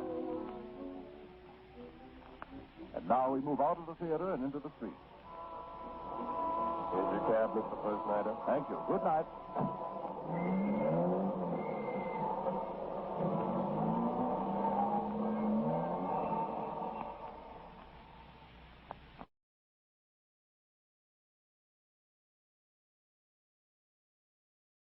Family Theater presents Loretta Young.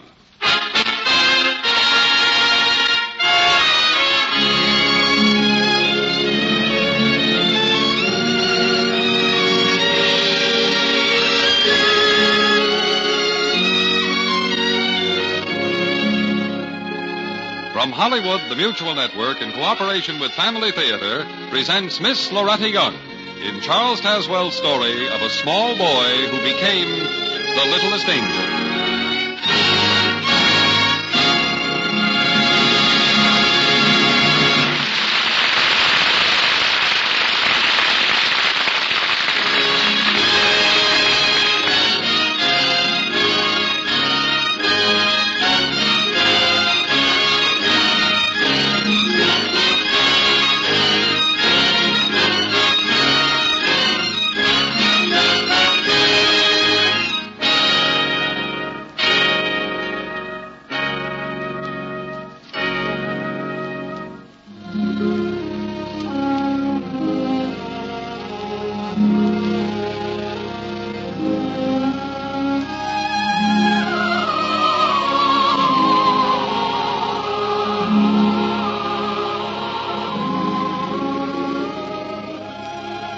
Once upon a time, many, many years ago, as time is calculated by men, but which was merely yesterday in the celestial calendar of heaven, there was in paradise a most miserable, thoroughly unhappy, and utterly dejected cherub, who was known throughout heaven as the littlest angel. He was exactly 4 years, 6 months, 5 days, 7 hours, and 42 minutes of age, when he presented his small self to the venerable gatekeeper and waited for admittance to the glorious kingdom of God.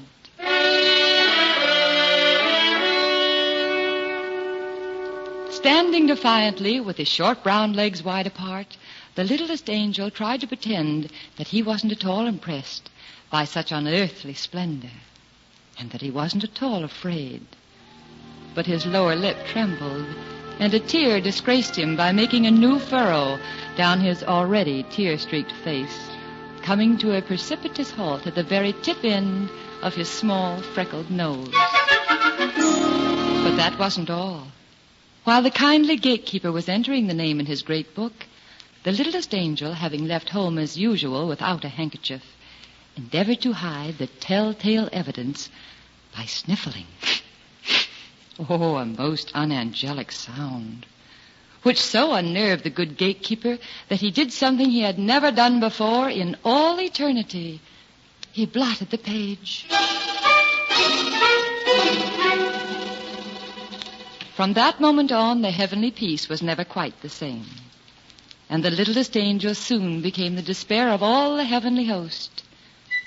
His shrill, ear-splitting whistle sounded at all hours through the golden streets, which startled the patriarch prophets and disturbed their meditations. Yes, and on top of that, he inevitably sang off-key at the singing practice of the heavenly choir, spoiling its ethereal effect.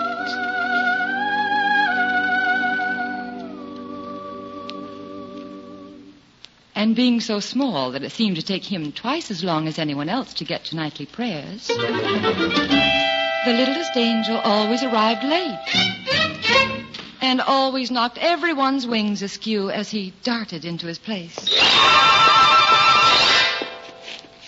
Although these flaws in behavior might have been overlooked, the general appearance of the littlest angel was even more disreputable than his deportment. It was first whispered among the seraphim and cherubim, and then said aloud among the angels and the archangels that he didn't even look like an angel. And they were all quite correct. He didn't. His halo was permanently tarnished where he held on to it with one hot little chubby hand when he ran. And he was always running. Furthermore, even when he stood very still, it never behaved like a halo should. It was always slipping down over his right eye, or over his left eye, or else just for pure meanness, slipping off the back of his head and rolling away down some golden street, just so he'd have to chase after it.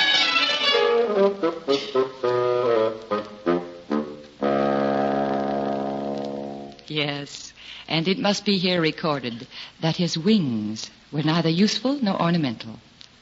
All paradise held its breath when the littlest angel perched himself like an unhappy fledgling sparrow on the very edge of a gilded cloud and prepared to take off. He would teeter this way and that way, but after much coaxing and a few false starts, he would shut both of his eyes, hold his freckled nose, count up to 303, and then hurl himself slowly into space. However, owing to the regrettable fact that he always forgot to move his wings, the littlest angel always fell head over halo. Oh, dear. It was also reported and never denied that whenever he was nervous, which was most of the time, he bit his wingtips. Now, anyone can easily understand why the littlest angel would, soon or late, have to be disciplined. And so, on an eternal day of an eternal month in the year eternal, he was directed to present his small self before an angel of the peace. The littlest angel combed his hair, dusted his wings, and scrambled into an almost clean robe. And then, with a heavy heart, he trudged his way to the place of judgment. He tried to postpone the dreaded ordeal by loitering along the street of the guardian angels, pausing a few timeless moments to minutely examine the long list of new arrivals, although all heaven knew that he couldn't read a word. And he idled more than several immortal moments to carefully examine a display of aureate harps, although everyone in the celestial city knew that he couldn't tell a crotchet from a semiquaver. But at last, and at length, he slowly approached a doorway which was surmounted by a pair of golden scales, signifying that heavenly justice was dispensed within. To the littlest angel's great surprise, he heard a voice singing. The littlest angel removed his halo and breathed upon it heavily, and then polished it upon his robe, a procedure which added nothing to that garment's already untidy appearance, and then tiptoed in. The singer, who was known as the understanding angel, looked down at the small culprit, and the littlest angel instinctively tried to make himself invisible by the ingenious process of withdrawing his head into the collar of his robe, very much like a snapping turtle. At that, the singer laughed, a kind, heartwarming sound. And he said, "Oh, so you're the one who's been making heaven so unheavenly. Come here, cherub, and tell me all about it." The littlest angel ventured a furtive look beneath his robe. First one eye, and then the other eye. And suddenly, almost before he knew it, he was perched on the lap of the understanding angel and was explaining how very difficult it was for a boy who suddenly finds himself transformed into an angel. Yes, and no matter what the archangel said, he'd only swung once on that. Well, twice. Oh, all right, then. He'd swung 3 times on the golden gates. But that was just for something to do. That was the whole trouble. There wasn't anything for a small angel to do, and he was very homesick. Oh, not that paradise wasn't beautiful, but, earth was beautiful, too. Wasn't it created by God himself? Why, there were trees to climb, and brooks to fish, and caves to play at pirate chief, a swimming hole, and sun, and rain, and dark, and dawn, and thick brown dust so soft and warm beneath your feet. The understanding angel smiled, and in his eyes was a long-forgotten memory of another small boy in a long ago. Then he asked the littlest angel what would make him most happy in paradise. The cherub thought for a moment and then whispered in his ear, "There's a box. I left it under my bed back home. If only I could have that." The understanding angel nodded his head. "You shall have it," he promised. And a fleet-winged heavenly messenger was instantly dispatched to bring the box to paradise.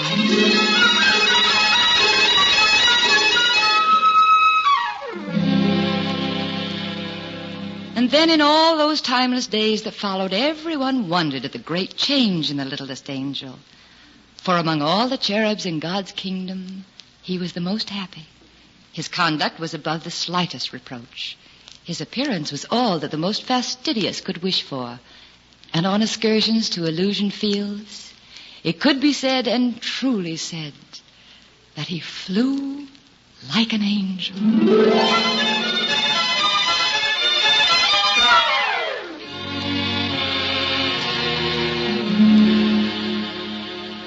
Then it came to pass that Jesus, the Son of God, was to be born of Mary of Bethlehem of Judea. And as the glorious tidings spread through paradise, all the angels rejoiced, and their voices were lifted to herald the miracle of miracles, the coming of the Christ child.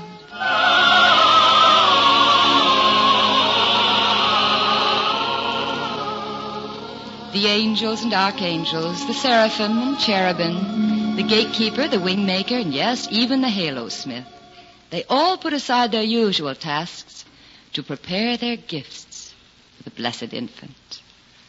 All but the littlest angel. Now, he sat himself down on the topmost step of the golden stairs and anxiously waited for inspiration.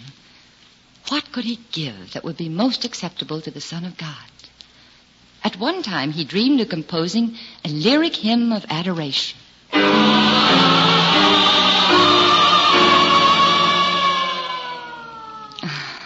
But the littlest angel was woefully wanting in musical talent. And then he grew tremendously excited over writing a prayer that would live forever in the hearts of men, because it would be the first prayer ever to be heard by the Christ child. Amen. Amen. Hallelujah. Amen. But the littlest angel was lamentably lacking in literate skill. What could a small angel give that would please the holy infant?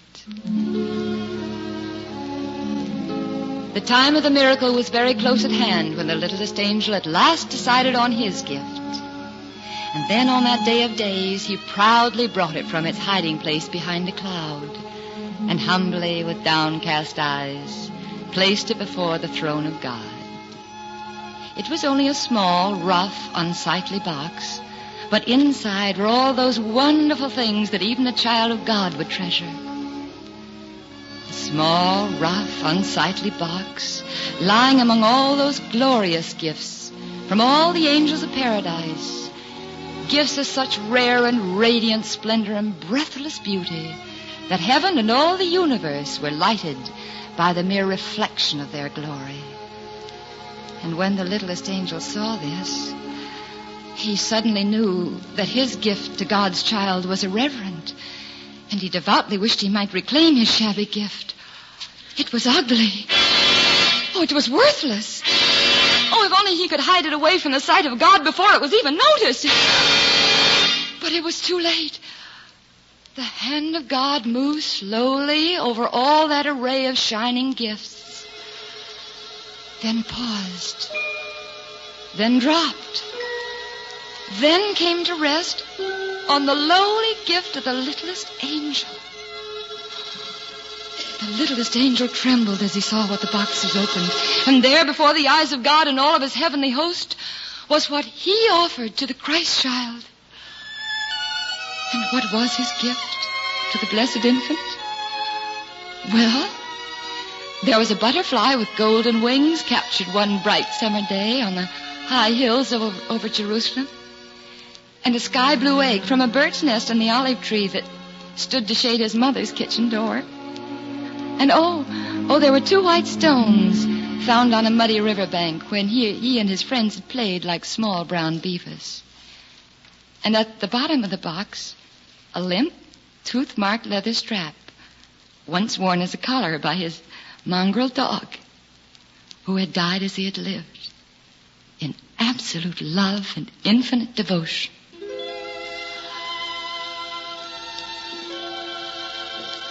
Oh, the littlest angel wept hot, bitter tears. For now he knew that instead of honoring the Son of God, he had been most blasphemous. Why had he ever thought the box was so wonderful? Why had he dreamed that such utterly useless things would be loved by the blessed infant? In frantic terror, he turned to run and hide from the divine wrath of the Heavenly Father. But he stumbled and fell, and with a horrified wail and a clatter of halo, rolled in a ball of consummate misery at the very foot of the heavenly throne. There was an ominous and dreadful silence in the celestial city, a silence complete and undisturbed save for the heartbroken sobbing of the littlest angel. And then suddenly, the voice of God, like divine music, rose and swelled through paradise.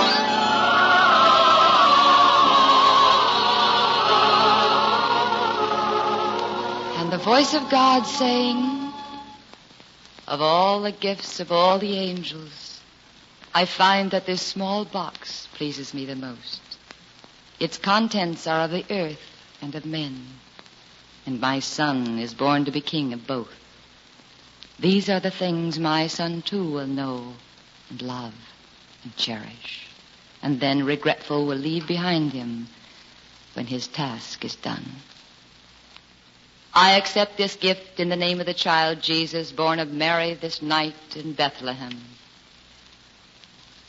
There was a breathless pause. And then the rough, unsightly box of the littlest angel began to glow with a bright, unearthly light. Then the light became a lustrous flame, and the flame became a radiant brilliance that blinded the eyes of all the angels. None but the littlest angel saw it rise from its place before the throne of God.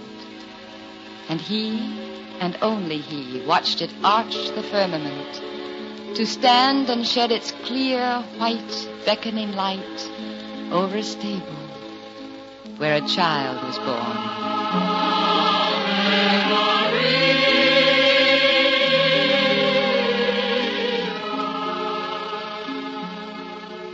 There it shone on that night of miracles, and its light was reflected down the centuries deep in the heart of all mankind.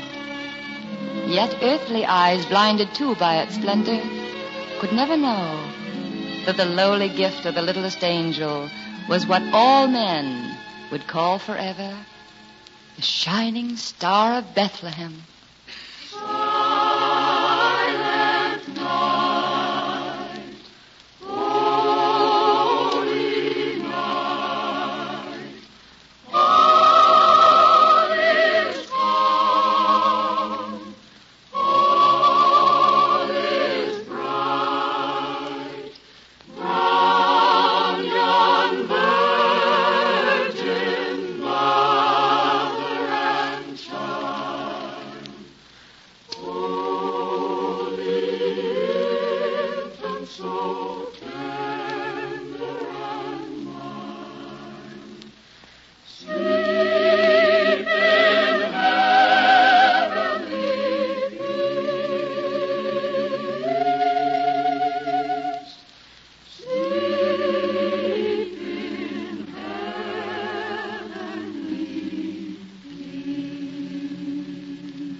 You before us, fa la la la la la la la. Strike and join the chorus. Fa la la la la la la la la. Follow me in merry measure. Fa la la la la la la la. While I tell of Yuletide treasure. Fa la la la la la la la la. Fa la la la la.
This is Loretta Young again. It's been more than a pleasure to bring you the story of The Littlest Angel as a Christmas gift to all of our Family Theater listeners. It's our humble way of wishing everyone a most happy and blessed Christmas. And now, may we remind you, as we do each week, that the family that prays together stays together.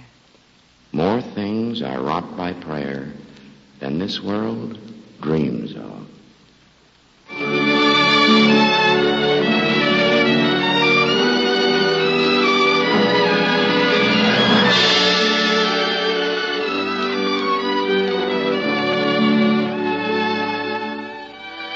From Hollywood, Family Theater has presented Miss Loretta Young, who has told you the story of The Littlest Angel by Charles Tazewell. Music and choral numbers were composed and conducted by Harry Zimmerman, and the production was directed for Family Theater by Jaime Del Valle. Jeffrey Silver was heard as the Littlest Angel, and Ken Christie as the Understanding Angel. This series of Family Theater broadcasts is made possible by the thousands of you who felt the need for this type of program, by the Mutual Network, which has responded to this need, and by the hundreds of stars of stage, screen, and radio who have so unselfishly given of their time and talent to appear on our Family Theater stage. To them and to you, our humble thanks. This is Gene Baker inviting you to join us next week when your Family Theater will present Pat O'Brien in Count Leo Tolstoy's unforgettable The Cobbler's Window. Join us, won't you?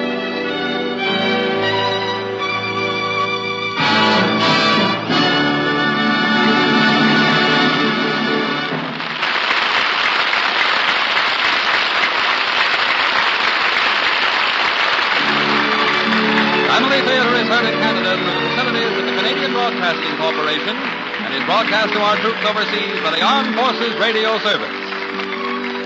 This is the world's largest network, the Mutual Broadcasting System.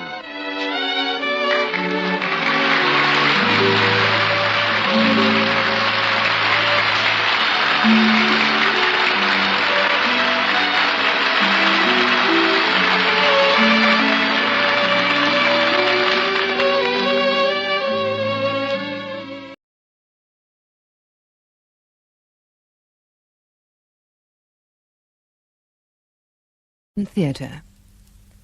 A Pretty Little Gift Horse by T.D. Webster, with John Hollis as Eddie Jackson. A Pretty Little Gift Horse. Come in. I've brought Jackson's file, sir. Oh, good. Thank you. Edward Jackson. I don't think I know him, do I, Mr. Reynolds? I shouldn't think so, sir. He keeps out of trouble. Moved here from Wakefield? Yes, sir. A spot of bother there, but he's been very quiet here. Have you had any contact? Very little, sir. He's not one to open out. Something of a boxer in his younger days, I see. Ah. Done time for GBH. Hard case, is he? He could be. The others give him a very wide berth. He's well respected, as they say. In for breaking and entering this time. He's well known as a burner, sir. Yes. An expert with oxyacetylene equipment. I do know, Mr. Reynolds. Yes, sir. Well, if they caught him with his gear this last time, he'd have got a lot more than 3 years. I see he goes to art classes. I understand he's very good, sir. The Padres bought several of his paintings. Must have a look at his work. Painting by a prisoner would look quite well in my office. Yes, sir. Oh, I hate this sort of thing. How will he take it, do you think? Well, it's very difficult to say. It's almost a year since his wife last came on a visit. Usual trouble, I suppose? Very likely, sir. Although anyone who's been playing around with Jackson's wife is asking for trouble, he gets out next month. Yes. No children, that's a blessing. Yes? Ah, yes. Send them in, please. Thank you, Mr. Lewis. If you'll wait outside. Yes, sir. Now then, would you like to sit down, Jackson? No, thank you, sir. I'd rather stand. As you wish. I've sent for you because I've just had a phone call from the police. They've asked me to pass on some information. Yes, sir? I'm afraid it's rather bad news. I'm very sorry to have to tell you that your wife died last night. She was found by a neighbour in the early hours of the morning. You're sure you wouldn't like to sit down? Karen's dead. Yes. You would have been sent for, of course, but she was dead by the time they got her to hospital. What happened, sir? It seems she took her own life. I don't know any details. The police will be contacting you. She killed herself? Yes. I'm terribly sorry, Jackson. It's a hard enough blow to bear under normal circumstances. If you wish to apply for an escorted parole on compassionate grounds, I feel sure it will be granted. No. Thank you, sir. You don't want to attend the inquest or the funeral? No, sir. No? Well, think about it. What work are you on? Farm, sir. If you want some time alone, I'm sure it can be arranged. I'd rather keep on working, sir. Ah, perhaps you're right. Padre will be here this afternoon. Would you like to see him? No, thank you, sir. He may be able to help in some way. I don't think so, sir. Look, I should think again about parole, Jackson. Have a word with Mr. Reynolds if you change your mind. We can soon get things moving. Oh, there's a request for a visit this afternoon, probably in connection with your bereavement. Do you want to see anyone? Who is it, sir? Mr. Powell, Frank Powell. Oh, I'd like to see him, sir. Good. A friend, is he? Yes, sir. Fine, yes. Well, if you think we can help in any way, don't hesitate to ask. Thank you, sir. We're all very sorry. Just remember that if you do want to talk or seek advice, I shall be here. Thank you, sir. It's better to let go sometimes, Jackson. Better in the long run. Yes, sir. Yes, well, that's all for the moment. Carry on, Jackson. She never even come to me, Frank. She could have come to me. Did the law tell you anything? Not much. How did she do it? Eddie, what's the point? I want to know, Frank. They must have told you. Overdose of sleeping pills. She can't have felt a thing. Here, can I give you the fag? No, just one. And make it quick. Yeah. Ta.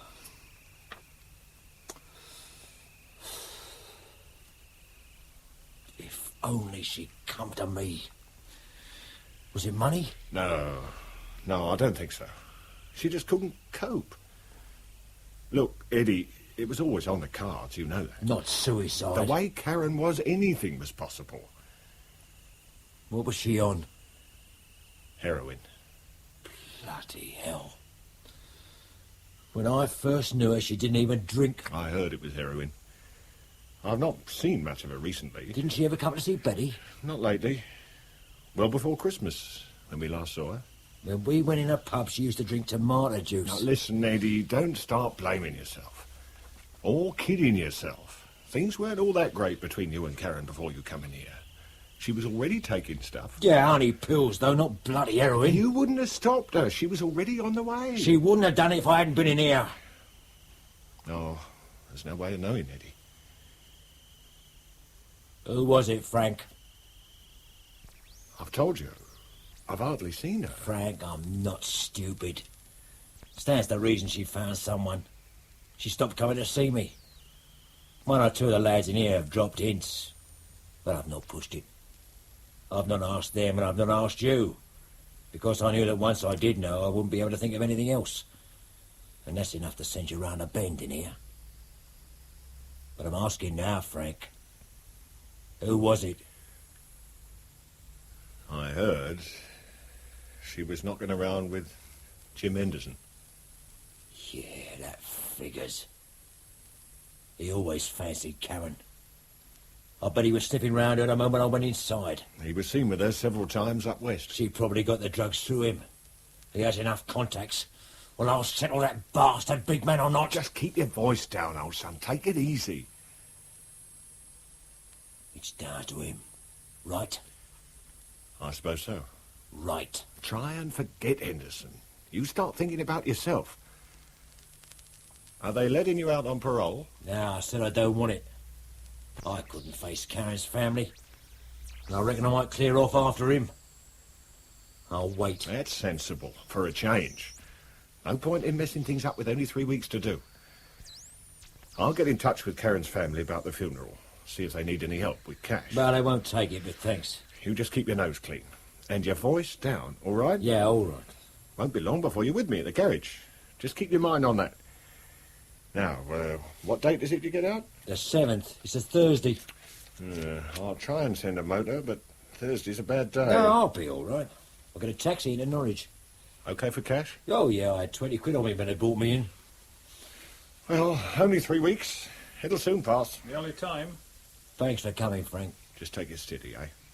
Here, shove some fags in your pocket. Oh. You'll turn a blind eye. All in order. Right then. Have you got your travel warrant? Yep. Well, there's a van going to Norwich in a few minutes. He may give you a lift. I'll manage. Just let me out, okay? There you are. And try not to come back. No chance.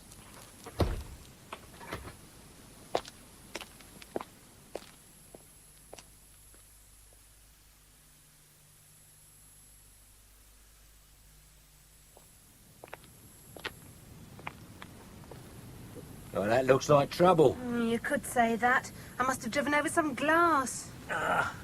Nasty. Did you happen to notice a phone box back that way? No, the nearest one's in the village. Have you got a jack and a spare? In the boot, I think. I couldn't possibly expect you... That's no trouble. I couldn't walk on and leave you now, could I? Got the keys? Oh, yes. Here. Oh, it's very kind of you. No, it won't take long. How am I fixed for a lift when I've changed it? That's the least I can do. Right, you're on. Can I help? No, I'll be all right, thanks. I'll watch and see how it's done. I can't really thank you enough, Mr... Jackson. Eddie Jackson. Oh, my name's Jenny. Well, I'll not shake hands, Jenny. I'm a bit mucky. I'll put your bag in the car, Eddie, shall I?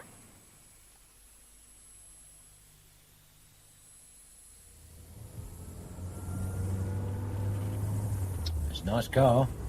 New? Yeah, I only got it last week. Ah, you drive it well. Thank you. I was lucky you came along when you did. I could have been there for hours. Nah.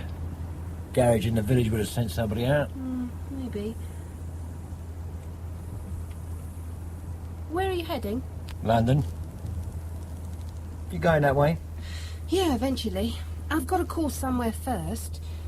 Are you in a hurry? All the time in the world. You can come along if you like. It isn't far out of the way. We're picking somebody up. No, I've just got something to collect. It's quite near. A launch on the Broads. Well, how about stopping for a drink on the way? They'll be open soon. There's plenty of drink at the launch, if you can wait. I don't mind waiting. Do you want another? If you are. Yeah, I think so. You better keep clear of the law driving down. Wouldn't fancy your chances blowing up the little bag. I always feel like afternoon drinking shouldn't count. You know what I mean? Yeah. Suppose I'd better stay here and sober up a bit. No tearing hurry, is there? No. I'm very comfortable. I can stand this any time. Ta. Is this yours? The boat? No, friends. I like the way you said the law. Oh, yeah. It sounded very, professional. Oh, yeah. Don't keep saying, oh, yeah. When you picked me up, where do you think I come from? I didn't really think about it. I just come from the Nick. Wenderby prison. Really? Yeah. And I'll tell you something else. Yeah? I ain't had a drink or a woman for a long time. So drink up and let's go. Or pour me another. Same again.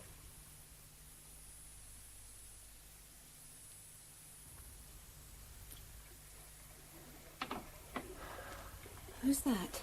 It's me, Did it go all right? Fine. Where is he? On the bed there. Why, don't shine that torch on him. He'll be all right, won't he? Yeah. Let me look at him. Eyes flat out. What are you doing? Shine the torch on his hand. Keep it steady. Right. That's it. You got the glass? Yeah, here. I've not touched it. No. Good. He will wake all right, won't he? Yeah. He'll have a hangover, but he'll think it's the drink. Tomorrow then, okay? Yeah. You worked it like a dream, love. See you.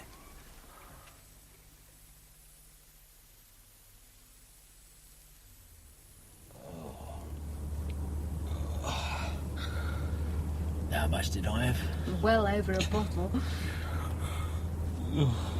I feel rough. You're not in training.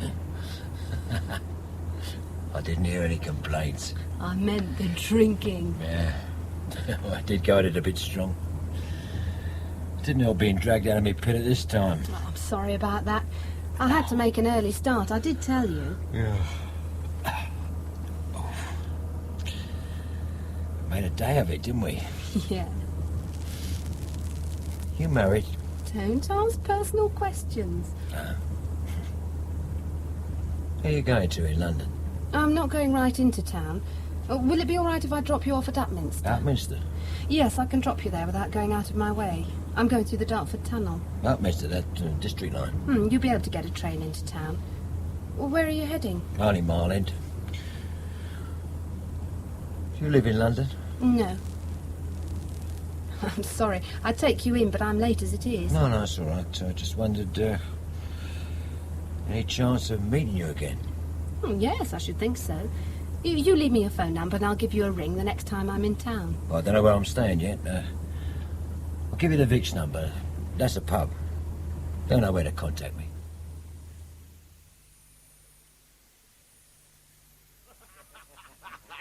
No wonder you never turned up.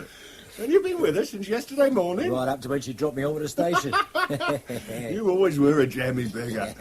Hey, all right, was it? I thought it was my birthday, didn't I? I bet you did. Seen her again? Well, she said she'd give me a ring. Yeah? But I reckon it was just a one-off job. Oh, not grumbling, are you? Oh, no. Plenty more where she come from. Right. Anyway, a good start. Yeah, the best. Well, how's it going here? Nice and steady. And all straight? Yeah. The money comes in without grafting. Repairs, car hire, taxis. Taxis? Yeah, we got 4 now. Radio control. What do you do? Me? I'm the boss, ain't I? Yeah. I just keep an eye on things and count the money. I've got a good workshop manager. Stowberry. Young Steve looks after the car hire side. Place runs itself. When we're pushed, weekends usually, I look after the dispatching. Nothing bent? Only the money that bought it. And that's a long time ago. Yeah. Well, where do I fit in? Anywhere you like, old son. There's no rush. You take it easy for a bit. Yeah. Well, I haven't fixed anywhere to stay yet. Oh, plenty of time for that. And what about tonight? Did you mention to Betty about going up to a show up west? I did, but she's got something fixed tonight. We'll go this weekend. Give you time to find a bird to take. How is Bet? Oh, same as usual. Cool. Blowy freight. I tell you, I feel played out. I could do with finding somewhere and getting my head down. We got a camp bed in the storeroom through there. Go and have a lie down. Yeah. You've 3 hours before they open. Oh, look, no, I don't fancy a booze up, Frank. I had a skinful last They're night. all expecting to see you down at the Vic. John, Harry, Stan. They were all looking for you yesterday. Just a steady drink and a few games of snooker. No, look, I don't... You go and have a kip. If I know anything, John will have a bird lined up for you. You'll need your rest, old son. Well, the bed's through there, is it? Yeah.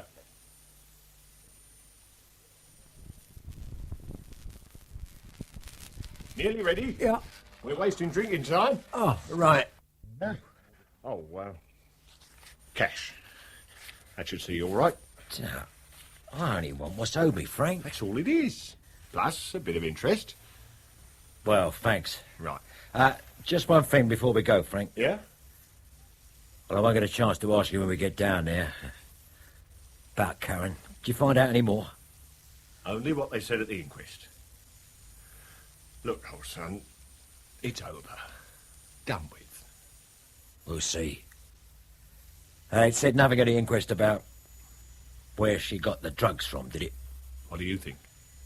I'll settle that bastard. Oh, yeah, that's what you've been telling Arthur Nick. Well, I hope the word's got back to Henderson, that's all. He can sit and sweat. Just take it easy, eh? Relax. Come on. They'll be wondering where we are. Right, what are the plans, Eddie? Well, nothing definite yet. I'll see how it goes. You want to get yourself some sun? Yeah, I might do that. Well, Jack Stevens got himself a flat on the Costa Brava, hasn't he, eh? Might let you have that for a week or two. Yeah, be nice this time of year. No tourists. I'll have a word with Jack if you like. Thanks, I'll let you know. Find yourself a nice bird and you're laughing. Yeah, speaking of birds, you wouldn't believe Who's calling it then? I'm dying of thirst. Yeah, right. Same again, is it? Yeah, best. Nice shot. I'll see you.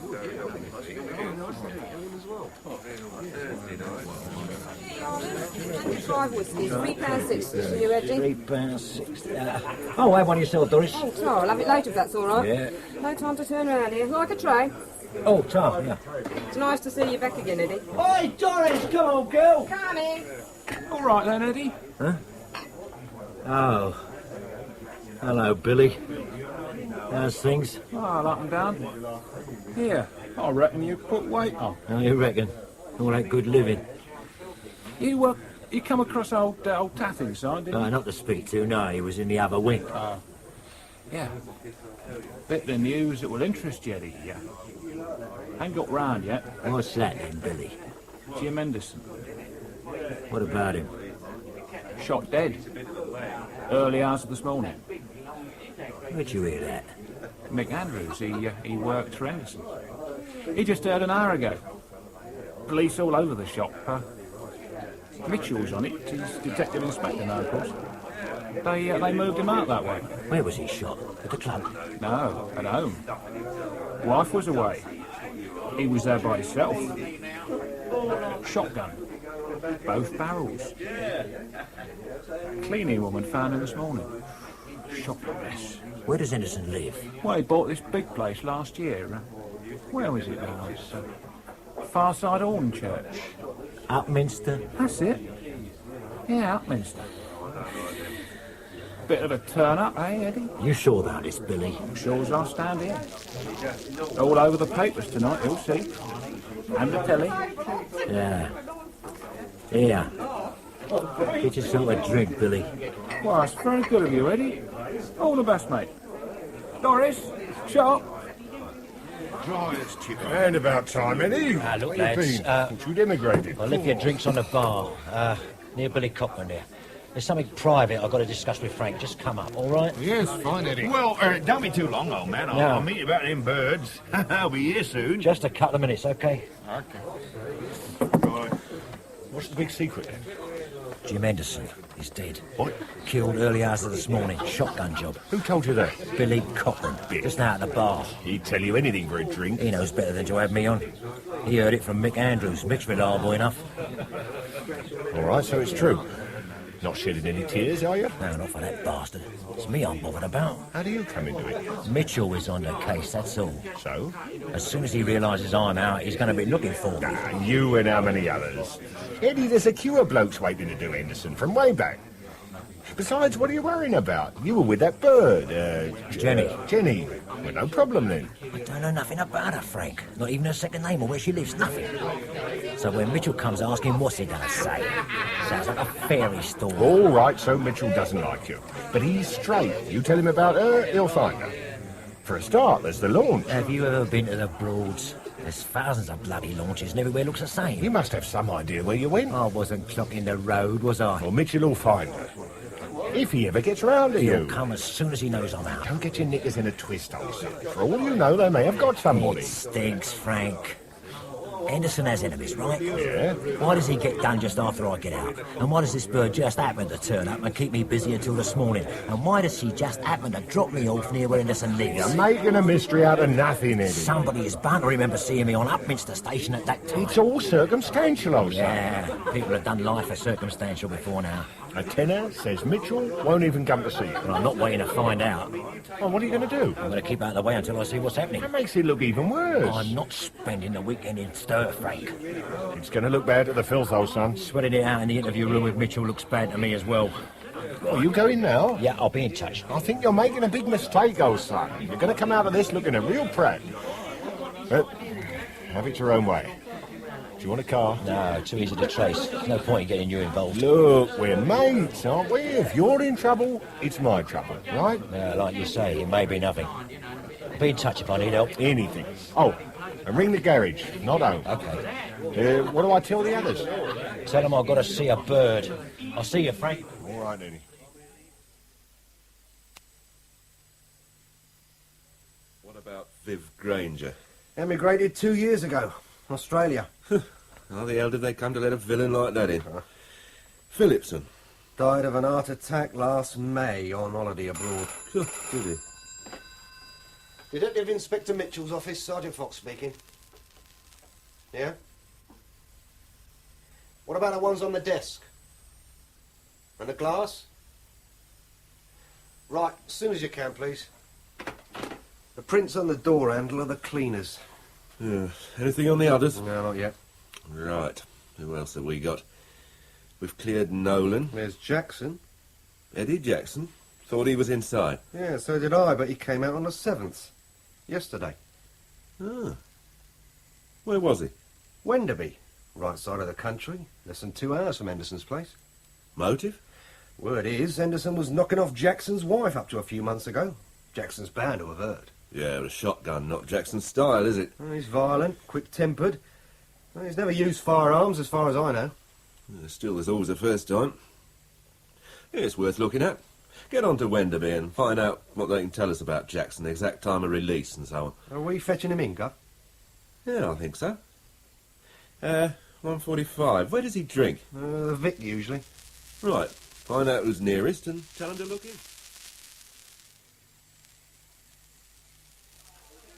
Come on, Mr. Cairns, time to go home. Oh, time for another, surely. Not tonight. We were warned last week. Closing time, and life looks bleak, Maureen. It'll look better tomorrow. Well, only if a check arrives, which is doubtful. Oh, like that, is it? Afraid so. A nice big story coming up for you, surely. Eh? Oh, yeah. Henderson. Just up your street, I would have thought. Ah, yeah. In former times, yes. Not now. I cannot write copy for oblivion, Maureen. Oh, yes, that's quite impressive. Don't you think? Copy for oblivion, a good title. Did I ever tell you about my book? Yes, Mr. Cairns, several times. No. Drink up, please, That's right. gentlemen. Definitive work on crime and criminals, and who better to write it? Who better? Yes, there's no more in that glass, Mr. Cairns. Can I have it? What about visions through an empty glass? How do you like that, Maureen? Lovely. Come on, gentlemen, Good. please. Haven't you got that home to go to? Oh, you touched a nerve there, Maureen. You touched a nerve.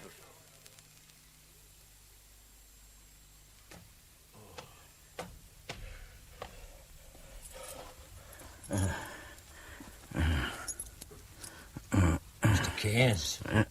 Order. Who's that? Look, if you're contemplating mugging, my friend, I'm barely worth the trouble, but if 67 pence is of any use... It's Eddie. Eddie Jackson. You remember? Of course. How goes it, Eddie? I thought you were still inside. Come out yesterday. Oh, congratulations. How long have you done? 3 years. 3? Oh, my God. As long as that. Ah, well, time's winged chariot, Eddie. Yeah. How are you? Didn't I once buy a couple of your paintings? Yeah, last time I come out. Now, are you still painting? I did a bit inside. Well, I have a friend who knows about these things. He always remarks on your paintings. A genuine natural talent, he says. A freshness. Walter, I'd like to... I'm sorry that at present I'm not in a position to consider buying, but of course I'd be delighted to see anything. I haven't come about painting, Walter. No? Oh. Well, how are you keeping? You once said that if I ever needed help, I'd accompany you. Did I? Yeah. When you were doing that article about the Nick, I did you 1 or 2 good turns. I got you the Jag, you remember? Oh, yes, the Jag. Splendid, Jack. My halcyon days, Eddie. Silk shirts and handmade shoes. I'd like to talk to you, Walter. You would? Why? I need your advice. Well, that's free and plentiful, but rarely sought these days. Well, look, can we talk inside? I brought a bottle. Oh, well, in that case, do come in. Help yourself to water. Oh, it's up. Oh, that's better. This is very nice. Are you sober, Walter? Not entirely, but you have never seen me drunk. No, I've never seen you sober either. If you have, Eddie. Is there anyone else here? Here? In the flat? No. I live alone.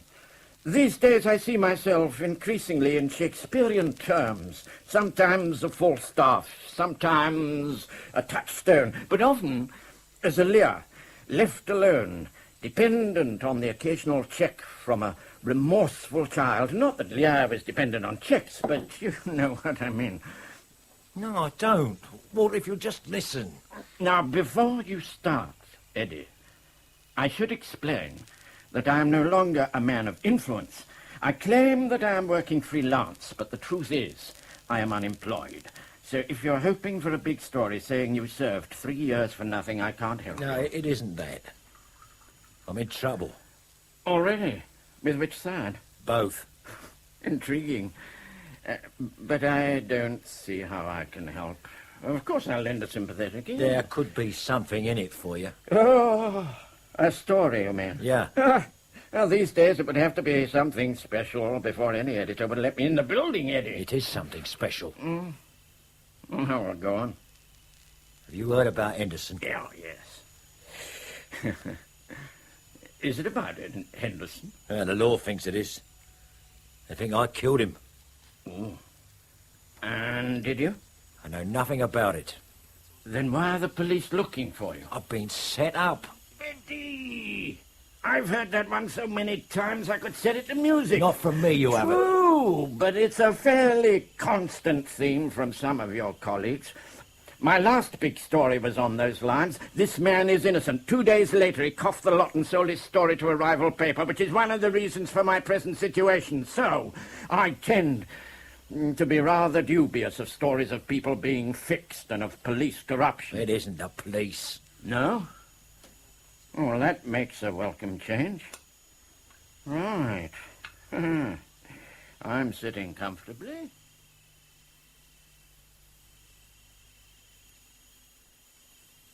Billy is talking, it suddenly hits me. I'm not covered. It's only my word. The girl's gone, no name, no address, nothing. And the more I think about it, the more I can see it's all been planned. Somebody who knew me well enough to know I couldn't resist a bit of skirt popping up from nowhere.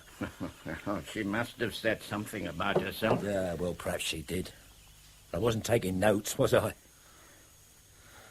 Well, what do you think? Oh, well, a bit about the girl. Sounds like one of my more inspired fantasies. It's true. I'm not saying I don't believe you, Eddie. I've had my share of bizarre experiences with the ladies. It's your interpretation I question. The girl may have her own reasons for wanting to remain anonymous. Now, there's more to it than that. Whichever way you look at it, you can see what Mitchell would say. Oh, the recently elevated Detective Inspector Mitchell is in charge, is he? Yeah, so Billy Cochran said. And he's not going to give me the benefit of any doubt. Oh, no. You sure the police are looking for you? Yeah. I rang the Vic. They turned up asking for me just after I'd gone. Have you told anyone you were coming to see me? No. Didn't even ring Frank at the garage. Too many people there I don't know. What do I do, Walter? I suggest you contact a lawyer and go with him to the police. I'm not turning myself in until I know what Mitchell has on me. Well, he's got plenty already, motive, opportunity. That isn't enough. Could apply to others. Yeah, but they're not going to come up with a story that sounds like a bleeding fairy tale, are they? I'm sorry, Eddie, but I really don't see how I can help. You're welcome to the sativa the night, but that's all I can offer. I've given you my advice. I thought you'd be interested. Well, I am fascinated, but I... Look, Walter, tomorrow you could nose round and find out what's happening. I need to know where I stand. Don't you still got your press card? I don't need a card. People still know my face. Well, you could ask around. The law would think you're covering the story. I suppose I could. Put out a few feelers. I still have a good contact at East Central. I can pay. Expenses, you mean? That's right. Expenses. I must admit the story has possibilities, unless, of course, you did it. I've told you I didn't. I suppose it has potential, even if you did. So you can't lose either way, can you? You know your man, don't you, Eddie? Now, until we know what is what, you contact no one. Understood? Understood. No one. My old friend Mitchell would love to end my career by charging me with aiding and abetting. Now, there are blankets in the airing cupboard in the bathroom, I think. Do you mind if I take the bottle with me as an aid to thought?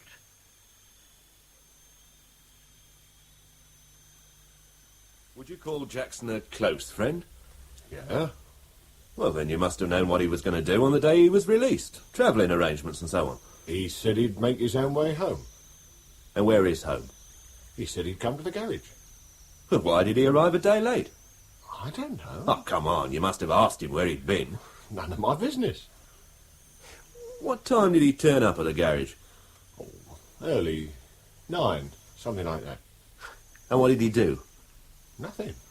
We had a chat. He had a few hours kip. Then we went down the Vic. And did he seem tired? He must have been, mustn't he? Wasn't it supposed to be some kind of celebration at the Vic? Something like that. He just got out, didn't he? Why did he disappear halfway through? He didn't disappear. Well, the general impression is 1 minute he was there, the next he was gone. Without a word to anyone. Except you. He remembered he had to see someone. A bird, probably. You know, Eddie. Yeah, I thought I did.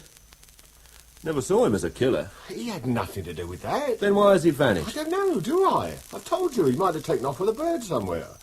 Wouldn't be surprising, would it? Did Jackson know that Henderson had been seeing his wife while he was inside? Not from me. Oh, he must have known. We didn't talk about it. You do realise that Jackson could be in serious trouble, don't you, pal? All he's done is push off for a few days. Yeah, well, he's picked a funny time. Has he got any money? I don't know. Jackson didn't tell you much, did he? He's not much of a talker. Has he contacted you since he went out of the Vic? No. Right. Then let's hear what you were doing on Thursday. All day. I've told Sergeant Fox. Now tell me. Well, what's happening, Walter? A great deal. What have you heard? I suggest you ring a lawyer. What? You should have told me, Eddie. Told you what? That you shot Henderson. I had nothing to do with it. All they got is circumstantial. You said so yourself. You didn't tell me everything, Eddie. Yes, I did. I told you about Jenny. Jenny? Oh, yes. Well, I suggest you have second thoughts on that one. The police will enjoy hearing it, but it won't stick. It's the truth. And then why have the police found your fingerprints in Henderson's study? That's not possible. Well, have you ever been to Henderson's house? I don't even know where he lives. Where were these prints? They found 2 sets. One on a whiskey glass. Ah, planted, can't you see? They took a glass on a boat. And they found 2 on the top of Henderson's desk, which is large and heavy. Was there a desk on the boat? Eddie, look, I'm not making moral judgments. As far as I'm concerned, you can gun down as many Hendersons as you like, but I don't want to be involved. Well, I didn't do it. I tell you straight. I think you'd better ring your lawyer, Eddie. Look, if I wanted to get rid of Henderson, don't you think I'd have gone about it better than this? I'd have covered myself. I've got half a dozen mates who'd alibi me. I must admit the same thought occurred to me, and I felt that you were telling the truth. But what about the prince? Oh, I don't know. I can't understand it. But I swear I was never there. I've never used a gun in my life. I'm sorry, Eddie. I didn't do it, Walter. Then how do you explain the fingerprints? I can't. Yeah. Where will you go? Oh, I don't know. There's a mate in Bristol who might put me up, or I could get somebody to alibi me. Except the law will have been round everybody I know already. If I'd fixed somebody in the first place, I would have been all right. I just thought you were the best bet. Wait a moment. Wait a moment. Assuming that you have been set up, why you, particularly? Everybody knows that I got a score to settle with Henderson. If the law had me banged to rights, they wouldn't look any further, would they? What the Americans call a fall guy. Yeah, right. Well, they've gone to a great deal of trouble. Can't be someone merely working off a grudge. They want more out of it than revenge. It has to be someone inside Henderson's family. More business. He remarried a few months ago. Don't know much about her. Youngish, so I heard. I don't even know who he had with him in the business. It's grown very fast while I've been inside. Is it legitimate? As far as I know. Well, then it shouldn't be difficult to find out more. I thought you was kicking me out. Well, as a story, it still has possibilities. What about the law? As long as you stay here and contact no one, we should be safe. What you going to do? Well, learn what I can about Henderson's loved ones and employees. Oh, I shall need money. Yeah. Right. Is that enough? Oh, ample, thank you. Do you know, I feel quite elated. That's nice. Who's watching the garage? Robertson. Well? Nothing. Powell ain't been out all day. Even sent out for sandwiches at lunchtime. Jackson won't be fool enough to go there. Well, Powell will have to go to him, if he knows where he is. Well, I don't think he does. No, but he'll help him if he can. They've always been close. Although I don't think Powell's involved in the shooting. He's too wide to get mixed up in a killing with nothing in it for him. Jackson's the wild one. Yeah, well, Jackson could be well clear of the Met by now. No, I doubt it. He's just the same as the rest. Put him more than 5 miles from the Mile End and he stands out like a sore thumb. Yeah, but he's probably got cash. Henderson's wallet was empty. He always carried a fair amount. Well, he's sitting tight while somebody makes transport arrangements. Well, we've checked every associate on a file, and there's no family. Yeah. Right, then. We better step things up. I'll see the press again and contact the telly people. They can put out a picture.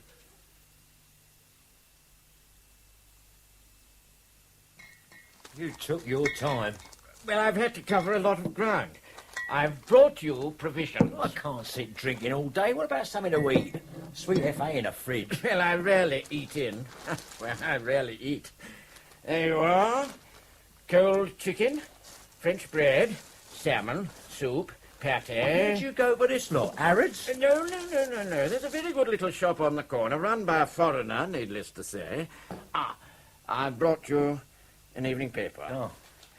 Not a very flattering likeness, is it? No. You look capable of unspeakable crimes. And really, it is time they changed the jargon. Who may be able to help them with their inquiries? Anxious to interview. So banal. Well, that's it then. Mitchell must have enough to charge me. Oh, easily. Do you want me to go? No, I think I'll try some of this pate. Oh, I'm okay to stay until the money runs out, is that it? Oh, unkind. And uncalled for, Eddie. Your money has been well spent. Well, I can see that. Now, don't jump to conclusions. I have had a profitable day. Let me see. Henderson Enterprises. 3 clubs, all with gambling. A bingo hall, 5 amusement arcades, 2 betting shops, limited company. Only 2 directors. Now, one, of course. Well, who's that? Mrs. Henderson. Jackie. Oh. Late 30s. Formerly a dancer, reputed to be devoted to Jim Henderson. Devastated by his death, according to popular report. Now staying with friends. On the night of the shooting, she was at her sister's in Bournemouth. She is expected to run the business when she returns. Who's looking after it now? Ah, well, this is where things become interesting. Ken Vincent, ex-CID, and colleague of Inspector Mitchell, did 2.5 years for corruption, came out in 76. Ken Vincent, you probably know him. You know him? He lost me a month's remission, didn't he? You came across him inside. Yeah, Wakefield. I'll give him a spanking. Personal, or just because he was ex-CID? Vincent and 2 of his mates give me a going over once when they fetched me in. Resisting arrest, you know. When I saw him inside, I squared things up. He had quite a reputation for nastiness. He's the worst I've known, either side of the law. He thinks I shopped him. And did you? I don't shop people. Not even ex-coppers. I never knew he worked for Henderson. Well, I think it has been kept rather quiet. He's manager of the club at Southend, or rather he was. He's now taken over as general manager, based at Ilford. From your point of view, it begins to look interesting. Yeah? A proven enemy, close to Henderson. Mitchell's bound to know about it. Of course, he will have checked on Vincent. And his relationship with Jackie Henderson. Yeah. Is there anything there? Oh, well, I don't know. It seems unlikely. The police will have gone into that one very deeply. But if Vincent is involved... Do me a favour. If Vincent is involved, he must know the girl. Which?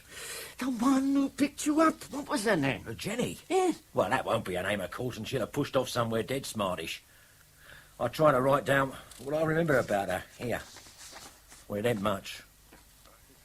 No. But I made a sketch of her face, see? Yeah. Well, I think it's a fair likeness.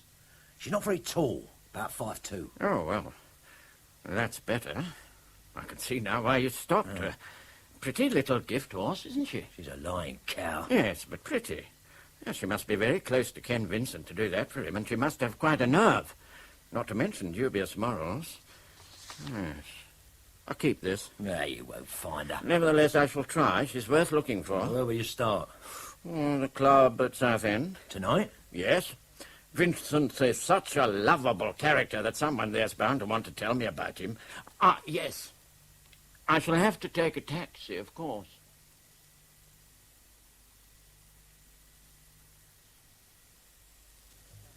May I have another drink?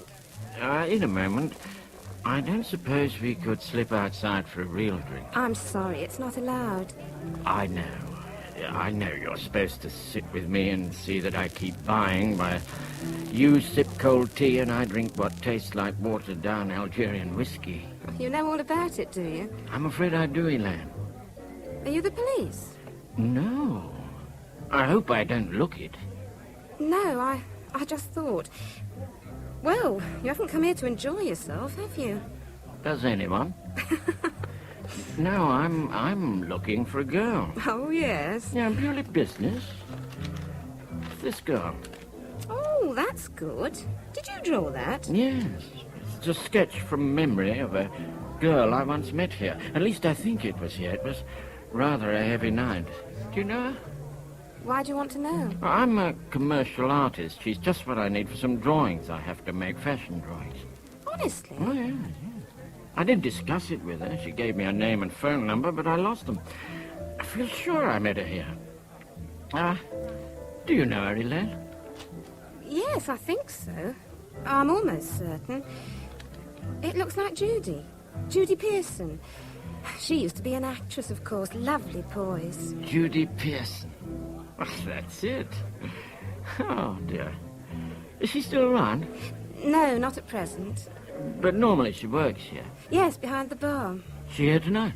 No, she's on holiday. Oh, that's rather early in the year for a holiday, unless she's gone abroad. Oh, no, she's staying in a cottage on the coast, Norfolk. Do you have her address? I do, but she said I wasn't to tell anyone. She only told me so as I could forward any letters. Her mother writes to her a lot. But Judy would hardly mind my knowing. It could be very important to her career. I don't know. Well, she was very enthusiastic when we discussed the project. Well, I suppose she would want to see you. I've got it written down somewhere. Oh, here. May I? Yes. Here. Yeah, look, I'm most grateful. Has, Judy contacted you at all? Oh, she rang last night. Oh. Sounded a bit fed up, actually. Oh, she's on the phone. Oh, I don't think so. She was ringing from a pub. I think she wanted to chat. Did she say if she was alone at the cottage? Oh, she didn't say, but I think she is. It sounded like it. Why has she gone? A few days' rest, she said. Seemed odd. Judy's like me, hardly the open-air type. But it doesn't do to ask too many questions in this place.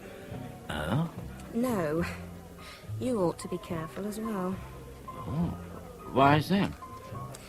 Judy's got a very possessive boyfriend, Ken Vincent. He managed this place up to last week. Well, I call him a boyfriend. I don't know, really. He still takes an interest in her, if you know what I mean. Like I said, it doesn't do to ask. He can be very nasty. Is he here tonight? Oh, no. Moved to Ilford, thank God. Well, it would perhaps be better if you didn't tell Mr. Vincent about our little chat. And, yes, for your trouble. Oh, thank you. Oh, but there's no need. No. You take it. Oh, I won't say anything. I wouldn't give that bastard the time of day. Not that we see much of him now. Oh, are you going? Yes. I've enjoyed talking to you, Elaine. Oh, well, could you sketch me like that sometime? Well, I'll look you up the next time I'm out this way. I'll give you a ring. Oh, promise? Promise.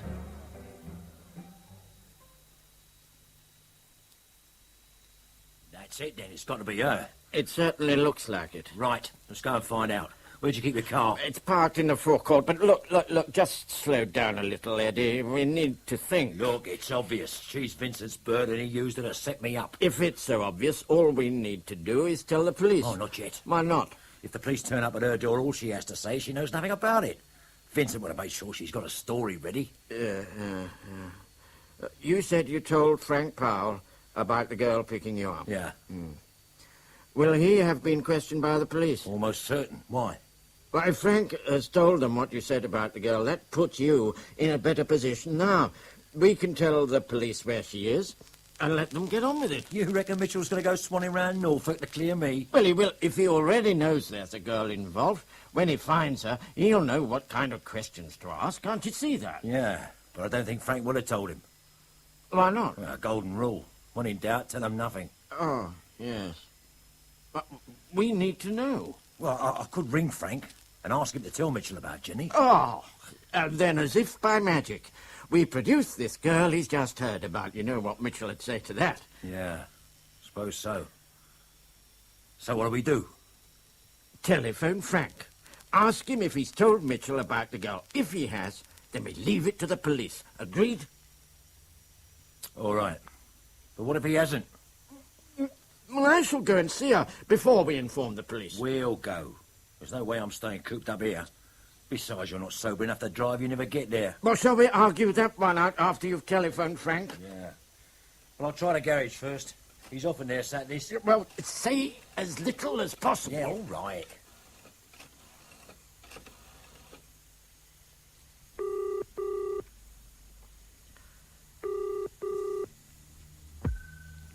Powell taxis? How's the weather that end? Clear at the moment. I've been waiting all day for you to ring. Do you need any money or a motor? No, I'm all right. All right? You're really right up your eyebrows, old son. Yeah, well, I think I've got it sorted. Sorted? How? I'm onto something. I'll be in touch. Where are you? I'm on the move soon. I'll see you, Frank. Eddie! Frank hasn't told Mitchell about the girl. So we go and find her, right? No, Eddie, we need to go into this. If we're picked up, I forced you into it, OK? It's almost midnight now. It'll be 3 in the morning before we get there. We'll have to wake her up then, shan't we? You got the car keys?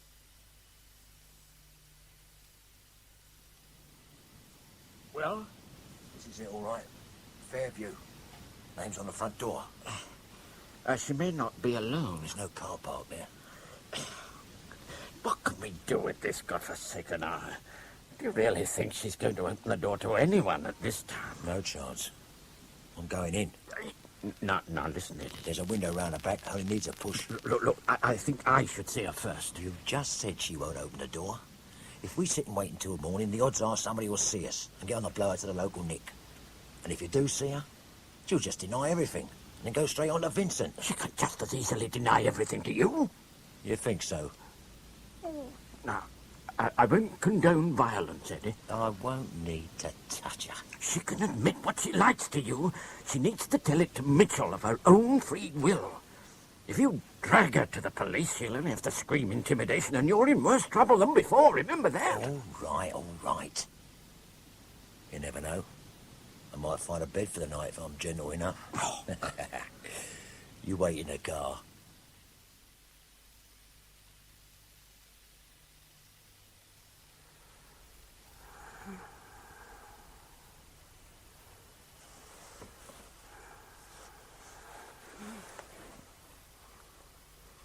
Judy.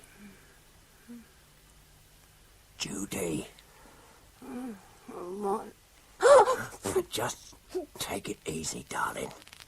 I'm not going to hurt you. I only want to talk. I'm not a phantom raper. All right? Good. Oh, my God. Now just relax, Judy. It is Judy, isn't it? Not Jenny. Do you remember me? Eddie. Yeah. Oh, how did you get in? I think you've got some explaining to do. I swear I didn't know what it was about, Eddie. I didn't know until later. No, I wouldn't have done it. All right. I believe you. No, I thought it was some kind of practical joke. Well, that's what he told me. Who? Ken Vincent? Yeah. Judy, I want to know exactly what he told you to do. I was to pick you up, well, just the way it happened, and take you to the lounge and keep you there until early morning. Then drop you off at Upminster. What would have happened if I hadn't stopped to help you? I'd have to find a way of picking you up in the village. Yeah. I went out like a light on the boat. Did you put something in my drink? Yeah, it was something Ken gave me. He said it was harmless. Why was I given it? Ken came while you were asleep. He did something to your hand. What did he do? I couldn't see properly. He was doing something to your hand. He had some sellotape. What? That's what he looked like. I couldn't see. All right. He never told me, Eddie. I didn't know. What about when you heard about Henderson? Oh, I didn't know it had anything to do with that. No, not until I saw the papers. Well, then Ken told me I had to stay here. He said it would be all over in a week. I didn't know what to do. You could be charged with accessory to murder. Do you know that? Oh, Eddie, I didn't know. You know now. Look, all you've got to do is tell the police. If you tell them first before they come for you, you'll be all right. They'll waive charges. All you've got to do is pick up the phone. No, that isn't a phone here. You'll find a phone box. Well, I'm not leaving here. All right. Judy, I'm giving you a chance. They'll throw the book at you. I didn't know. Well, who's going to believe that? I'm frightened. Well, there's no need to be frightened of me. I'm frightened of everything, everybody. Ken said you'd kill me. Yeah, well, he would, wouldn't he? Look, Judy, I've got a car outside.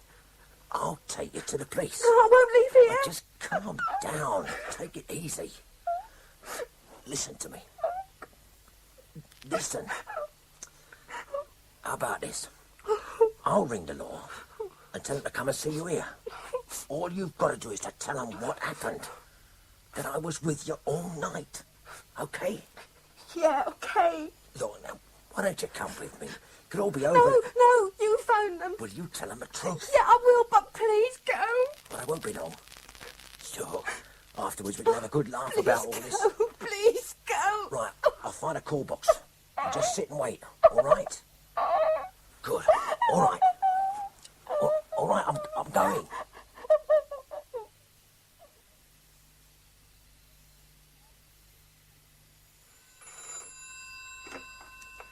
Police, East Central. East Central Police Station. Can I speak to Detective Inspector Mitchell? I'm sorry, he's not on duty. Who's that speaking, please? Is there anyone there who's on the Henderson case? If you can hang on, sir, I can put you on to someone. I haven't got time. Write this down. Fairview Cottage, Hunter's Lane, Stanningham, Norfolk. You got that? Yes. If I could just have your name, sir. Tell Mitchell there's a girl at that address who has information about the Henderson killing. It's important. Where are you ringing from, Tell sir? him to go there now. She's waiting.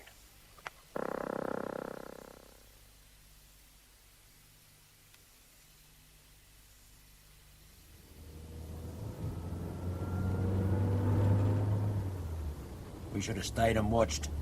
Now, that would have been impossible without making ourselves conspicuous. You could have stayed in the cottage with Judy. She wouldn't let me. She was nearly having hysterics as it was. And I'm keeping clear of the law until I know what she said. Well, I'll ring the police press officer tomorrow. There's bound to be some sort of statement issued. Just hope she tells the truth, that's all. She hasn't got much choice now. No. Poor kid's frightened silly. She won't be able to bluff it out, even if she does change her mind. Mitchell will get it out of her. Especially after he's been dragged out of bed at 3 in the morning. Yeah.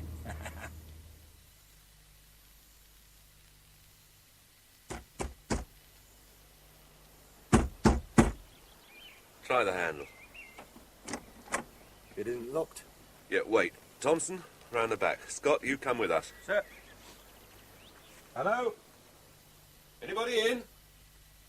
Hello? Where's the light switch? Oh, I see her. Hello? Scott, you look upstairs. Sir. Go carefully. Come on, Sergeant. Governor.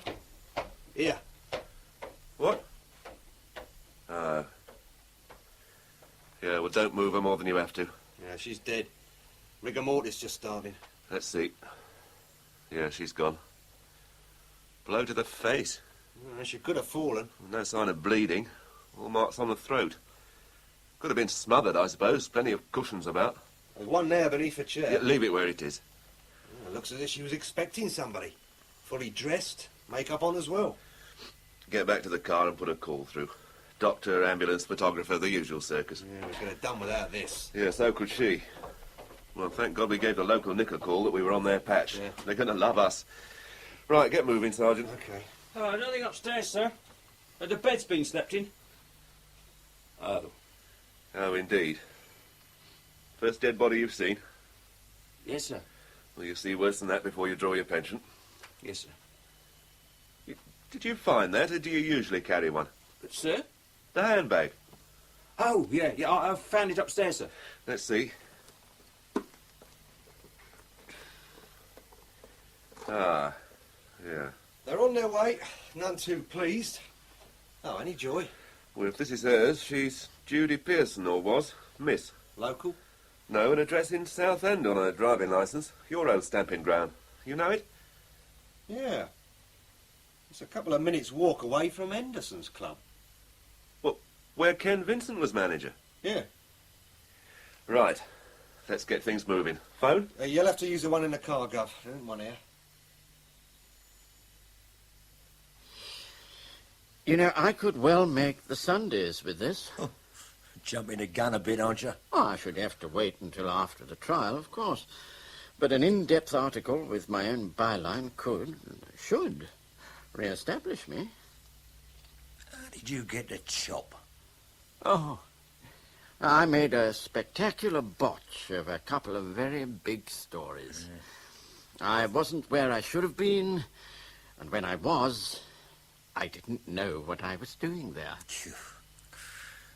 Oh, this story's going to shake 'em. Oh, yes. I shall stuff it down their throats. In a polite sort of way, of course. What are your future plans, Eddie? No, I shall go in with Frank at the garage. Going straight? I think so. I don't know, do I? Well, if you don't know, who does?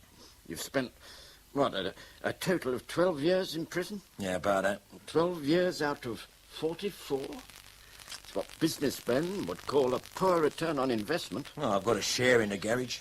You could also have some very dubious friends. This business should have taught you one important lesson. No? What's that? Your own kind have put you where you are now, on the run, wanted for murder. Remember that. You think you're a hard man, but you have an outdated sense of honour amongst thieves, Eddie. How would you know? I can name you a dozen people I would trust with my life. Oh. A dozen.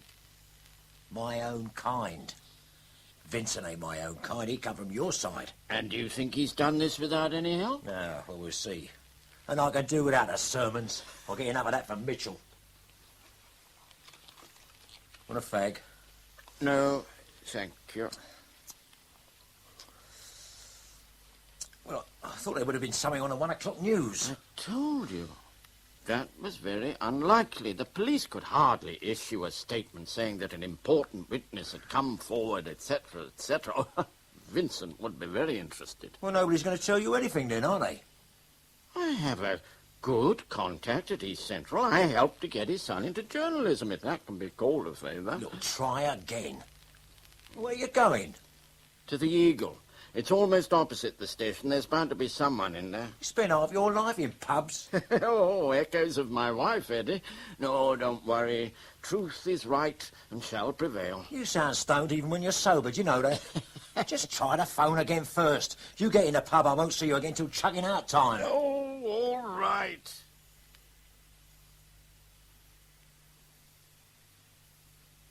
Yes. Thank you, Jeff. There's no doubt at all, is there? All right, right. No, not a word. Thank you again. Well? Acting upon information received, the police visited a house in Norfolk during the early hours of the morning in connection with the Henderson case. There, they found the body of a young woman. No further details are available at present. The press officer's going to release that at 3 o'clock. Mitchell is giving a full press conference when he gets back from Norfolk. God, I should have stayed with her. I should have made the call and then gone back. She wouldn't have let you in, Eddie. I shouldn't have left her. She was liable to do anything. It wasn't suicide, Eddie. She was murdered. Poor little bitch. And I thought she was going to put me in the clear. Yes, so did Ken Vincent. But how did he know? Well, he knew she was at the cottage. He took her there. Yeah, but how did he know you had seen her? Well, perhaps she phoned him after I left. He came there, saw she was in a panic and killed her. You said she was too terrified to leave the cottage. Her phone box is miles away. She was too scared to put a foot outside the door. Well, then how did Vincent know? Well, what about the bird you talked to at the club? She could have told him somebody had been round asking questions. I doubt that. She hates Vincent. Well, Vincent could have a snout inside the law. That's very unlikely. Why? Somebody at the station could have slipped him the word. Vincent could still have contacts there. He wasn't the only one who was bent. He could be pressuring somebody for information. Well, it must have taken some time to get the word on to Mitchell. By that time, Vincent could have been on his way. It's possible, but at the present time, academic. I'm in deeper than I was before. Yes, yes. Well, what are you going to do? Clear out. What else can I do? Mitchell will soon get onto that bird you talked to at Southend. She'll put them onto you.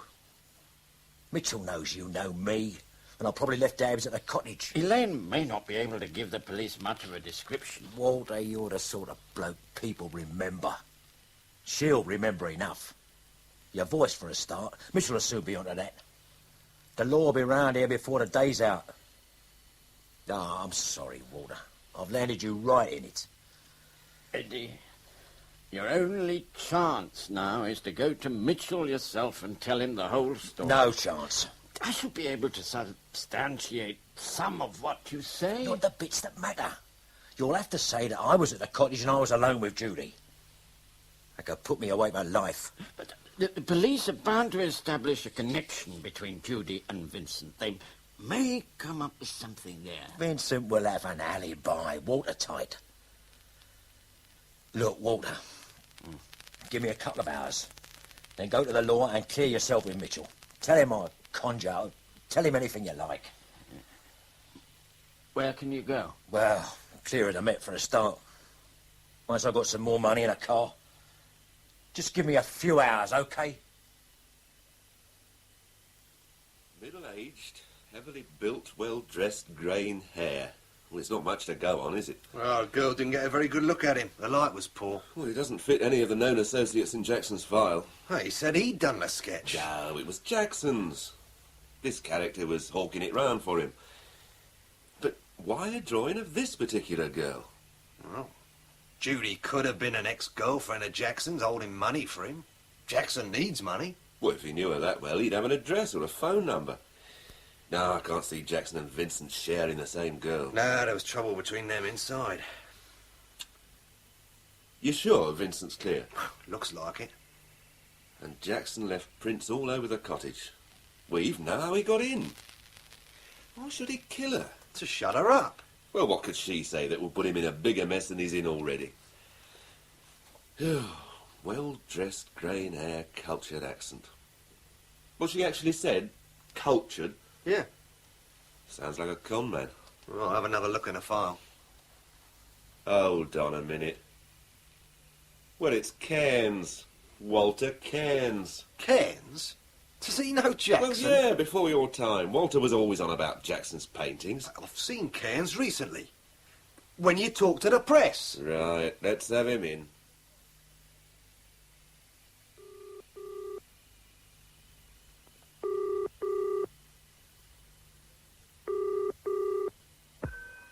Howell's taxis? How's the weather that end? Clear. Where are you? At your place.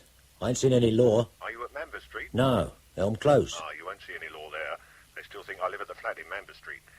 Is Bet there? No. I had to break in. I thought coming to the garage was too risky. I need a motor, Frank, and some cash. Right. You just stay where you are. I'll be out to you. You being watched that end? No, not now. Just stay put, old son. An hour at the most, all right? Yeah, right. And look, if Bet does come... Yeah? Oh, forget it. There isn't time. I'll see you, Eddie. Right.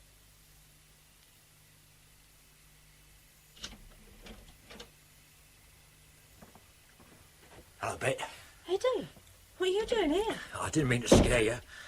Afraid I had to break in. Well, that's all right. I thought you'd be miles away by now. Yeah, I will be as soon as I can. I'm sorry. You can stay as long as you like, Eddie. You know that. Well, come through the kitchen. I'll put the kettle on in a minute. Right. Or would you rather have a spot of brandy? Oh, no, tea will be fine. You look done in. Yeah, I had a rough night. Can I get you something to eat? Ah, no, thanks. Frank should be here soon. He knows you're here? Yeah, I rang him. He's bringing me a car and some cash, I hope. You didn't kill Henderson, did you, Eddie? No. Oh, I thought not. It didn't make sense. Look, why run? It only makes it worse. Well, I can't prove I didn't do it, Ben. And the filth can prove I did. Ain't Frank told you? No. There was a girl who would have cleared me. She's dead. That one's down to me as well. Somebody set me up good and proper. Do you know who? Ken Vincent, for one. You won't know him. I've heard of him. Eddie, before you see Frank, there's something you ought to know. Yeah? He's changed. Well, he seems just the same to me. You've hardly seen him since you come out. Well, he's going straight. Perhaps that's it. You were always on at him. You think he's going straight? Well, it looks like it. I never see him, Eddie. He's never at home. Well, the garage is a full-time business, but long hours. He's never there. I rang him last night. And half an hour ago he was there both times. Only because he had to be there in case you rang. What's wrong, Bet? Don't trust him, Eddie. What? I've known Frank since we were kids. Longer than you've known him. He's not the same man. Oh, there's a lot you don't know. All this business, Henderson getting killed, you getting blamed. Frank's mixed up in it. Only because he's helping me. I don't mean now. I mean before you come out. Bet you're not making sense. He's here now. Don't say anything, Eddie, please. Bet, what are you on about? Be careful. Don't go with him. I didn't think you'd be home yet. Ma's over at Bob's. I didn't fancy going there. I've only just got in. Eddie's going to need a change of clothes. I'll see what I can find him. He's near enough your size. I want a towel and a razor, Bet. Yeah, right. Be as quick as you can, then go over to your Madge's. You've been there all day, right? Yes. What she doesn't hear can't hurt her. Well, Bet knows how to keep her mouth shut. Yeah, well, I'm out of favour these days. She been here long? Well, like she said, only a few minutes. Right. Cash. I got together what I could. Yeah. There's about 300 there. Oh, all great. used onces. What about a car? I bought the van. I'll drive you out. You remember that lay-by near Epping? We used to use it? Yeah. There's a car waiting there. I've got an address in Liverpool. He'll get you over to Southern Ireland. Once you're over there... I think I should push off, Frank. Well, no choice, have you, old son? The filth's turning the manor inside out. Mitchell's got 2 killings down to you. 2? Henderson and the girl. Where'd you hear about a girl? Radio. 1 o'clock news. Haven't you heard? Mitchell's bound to put it down to you. Oh, I saw her last night. She was going to tell the whole lot to the police. Would have cleared me. What happened? Vincent got to her before the law. You reckon it's Vincent? I know it is. Right. Once I've got you away, I'll start asking round. There's no time to hang about, old son. We can talk in the car. I've put in what I thought would fit. Good. Right, you better get moving, Eddie. What about some sandwiches and a flask? There isn't time. Well, I shall need something. I'm not eating all day. I'll see to it, won't be long. Oh, Tom. I don't think I should clear off, Frank. What else can you do? They've got your bank to rights. Have they? You ever hear of anything between Jackie Henderson and Ken Vincent? No. I'll see what I can find out. Well, they set me up. I go down for Henderson's murder. She comes into the business and shares it with Vincent. You'll not go down. I'll get you over the water. You'll be all right. How can he be all right? Nobody's asking you. Get the bloody move on, will you? What chance has Eddie got if he runs? I've told you. Why don't you tell him the truth, Frank? Why don't you? Shut your mouth and get out. Evil, Frank. She's round a bloody bend. Tell me what, Bet? Eddie, we can't afford to hang about. This is just a family row, me and Bet. Tell me what? He'll ask around about her and Ken Vincent. He knows them both, Eddie. Especially her. She's bloody raving. You think I don't know? You've been seeing her for I'm months. sorry about this, old son. She's off her head every time I look at another bird. It's Jackie Henderson I'm talking about, not another bird. I've had you watched, Frank. You what? You didn't know, did you? Steve, Madge's boy's been watching you. Last week you met her and went to Ken Vincent's flat. He come along later. Frank, do you know him? No, I don't. What about Jackie Henderson? Out of my class, old son. So you're saying that Bet's lying? No. Somebody's having her on, that's all. Things have been dicey between us lately. She's ready to believe anything. Eddie, listen. A year ago, Frank was up to his eyes in debt, gambling. So, what's new about that? You know where he was in debt? Henderson's club in Ilford. And a betting shop. I have to bet somewhere, don't I? Then suddenly, a few months ago, everything's all right again. Plenty of money about. But I never see him. That's it, isn't it? All this performance because I don't stay in nights. Come on, Eddie, we ought to be moving. No. I'm turning myself in. What? Mitchell's after putting you inside and throwing the bloody keys away, old son. Don't take any notice of her. She's stirring it. All right. I haven't been dead straight. I've had some contact with Henderson. Including Ken Vincent? Including him. I got the contract for taking Henderson's late-night staff home, didn't I? Nice fat contract for a full year. I had to see him. And her. I had to soft soap them. They put a lot of money our way. Business, old son. That's the game you have to play if you're going straight. You said you didn't know him. OK, I lied. I knew you wouldn't like it. Eddie, don't believe him. All right. What are you saying? That I set you up? Is that what you're saying? I realise you've been under pressure, but bloody hell, old son. You think I'd do that? Why would I do a thing like that? Because you're frightened. I've told you. He's frightened of you, Eddie. Because of Karen. Karen? Don't listen to her, Eddie. What about Karen? He made you think it was Henderson. It wasn't Henderson. Not at first. It was him. As soon as you were inside, he never left her alone. Eddie asked me to keep an eye on Karen. He didn't ask you to bloody sleep with her. She's round a twist, Eddie. He thought I'd gone out for the day. I come home early. I found him in bed together. In this house. Eddie, it's all rubbish. Shut up! I said I'd keep quiet if it stopped. Karen promised she wouldn't see him again. She didn't know what she was doing half the time. I think it did stop. Then she started to see Vincent and Henderson. He passed her on. I've never heard such a load I've of... got to know the truth. It's God's truth, Eddie. I wish it wasn't. Oh, I've put up with a lot from Frank, and I stood by him. You know that. I would have kept quiet about Karen, and I begun to see what he was doing to you. Doing to him? If I'd wanted to, I could have shopped him on Friday when he turned up at the garage. You didn't do that because he wouldn't have looked right to the police. You expected him to be picked up in the afternoon anyway. I could have shopped you now, Eddie, as soon as you rang me from here. No, you couldn't. You didn't know what Judy had told me. Who the hell is Judy? She's the poor bitch Vincent had killed. Didn't you know? Who do you believe, Eddie? Her or me? That's what it comes down to. Bet's always been trying to break us up. You didn't know that, did you? Women have no idea what friendship means. Friendship? It was all right when Eddie was young and looked up to you. Then he got to be as good as you. Better. Eddie had style. People admired him. You didn't like that. He's jealous, Eddie. He's been jealous for years.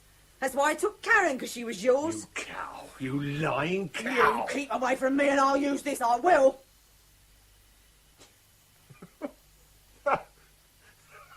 Just look at her, Eddie. Shouting the odds, waving a bread knife. Her mother was like that. Every other Saturday night in Thompson's Court, they took her away in the end. Eddie, why didn't Frank send a car for you on the day you were released? Well, he said they were busy. There were cars and drivers doing nothing all that morning. I checked the books. I offered to go and fetch you myself. He said no. Can't you see she's putting ideas into your You head? were the only person who knew I was going to see the girl last night. I rang you. You said nothing about the I girl. said I got it sorted. You knew that meant I'd found where Judy was. Eddie, if you'll just listen... No, I've listened enough, Frank. You couldn't have heard about Judy on the 1 o'clock news, Frank. Wasn't on. Who have you got waiting for me when I get out of the van?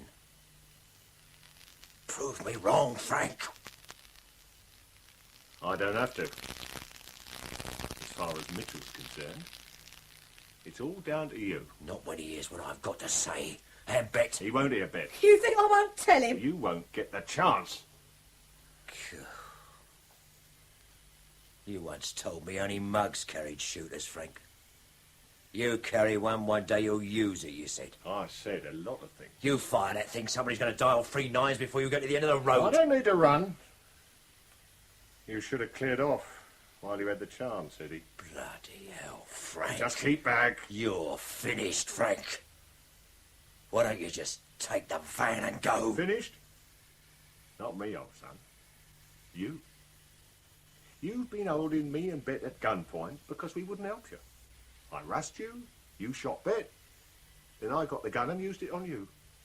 Self-defense. You or me. Number 1 first, old son. I told you that as well. What about me? You? You don't count. No? Keep back. No! I don't count. After 20 years, I don't count. God, Eddie! Hey, get me something, Bet. A towel or something. He's bleeding. Are you all right, Bet? You hurt? I told him.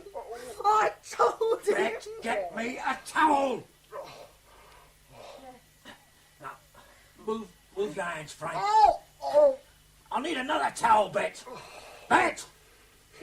He would have done it, Eddie. What you said. Get on the phone for an ambulance. Take it easy, Frank. Bet the phone. Yeah. Oh. She's done me, Eddie.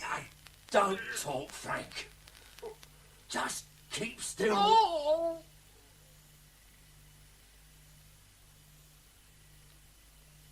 Take your time. Read it through carefully. Yeah. I've read it. Have anyone changed? Nah. You got a pen? Yeah. Sign there as well. Yeah. Good. Yeah, what happens now? You can go. Just keep yourself available. You're not charging me? No. I'm sure we could think of something, Jackson, but for the present we're not charging you. What about my prints at Henderson's? Well, you said you weren't there. I wasn't. Well, we believe you. Don't push your luck, Jackson. Just go. Yeah. Any, word on Frank? He lost a lot of blood, but he'll live. Has he said anything? No, he doesn't have to. Jackie Henderson said it all. Oh. You got her in? Yep. What about Vincent? Well, he's on his way in. Ah. Now, look, Jackson. Don't push your luck. Just shove off. We'll see to it. Look, Bet's in no condition to make a statement. Well, she hasn't made one yet. Well, can I fix for a lawyer to be there when she does? Yeah, if you like. Well, it's got to be self-defence, isn't it? Well, I don't see any problems. You would have saved everybody a lot of trouble, Jackson, if you'd come straight to us. What? You'd have laughed like drains and put me away. Yeah, we've seen setups before. Not like this one. No, perhaps not. Still, you're a very lucky man. Am I? Is, Walter still here? The address? Yeah. What time would you like it? 3:30. Yeah. A car will be there. Right. Thank you. Bye. Hello, Walter. Keeping busy, I see. Yeah, well, I said I'd keep an eye on things while Bet was away. Ah, yes. How is she? Oh, not too bad, considering. She's gone away with her sister for a few days. Well, how's things? Oh, well, I've just had lunch with Henry Carmichael. Who's he? The publisher. James and Carmichael. Oh, it's going to be a book? Yes. Well, there's far too much for an article. Although there's a possibility of serialization in one of the Sundays. I'm seeing the editor tomorrow. I shall squeeze him for the most expensive food and drink I can find. You're going to make a bomb, is it? Well, Henry is very optimistic.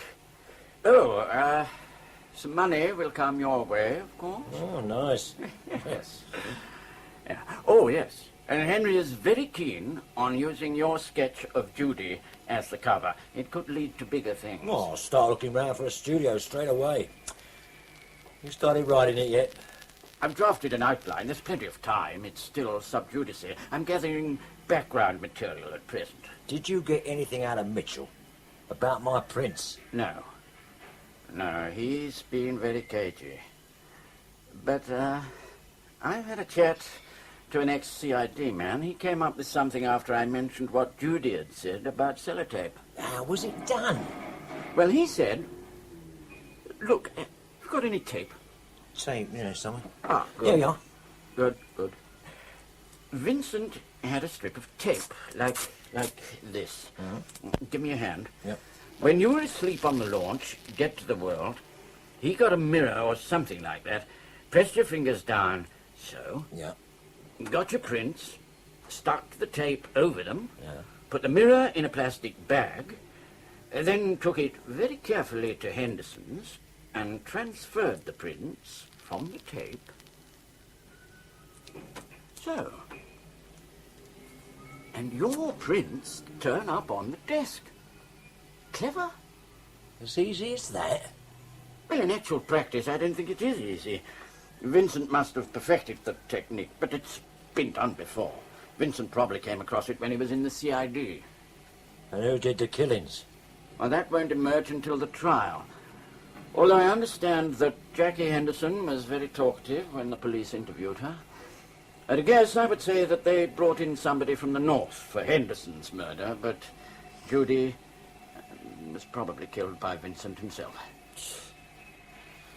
And was Frank in on everything? Must have been. Right from the start. Did you never suspect Frank yourself? No. Never. Not until I saw Bet. Then from the first thing she said, I knew. All kinds of things began to make new. But I wanted him to explain it away. I feel sick, really. I'd have given anything.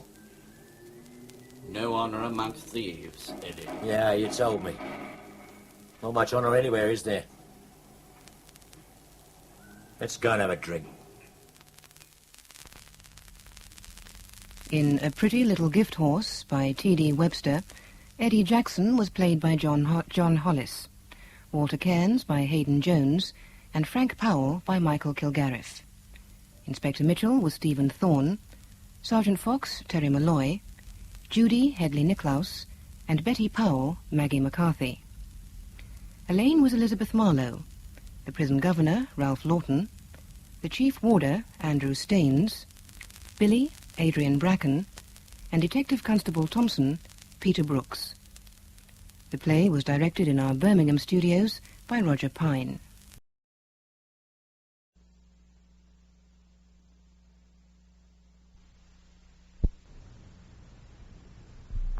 Stay tuned for Mystery Theater.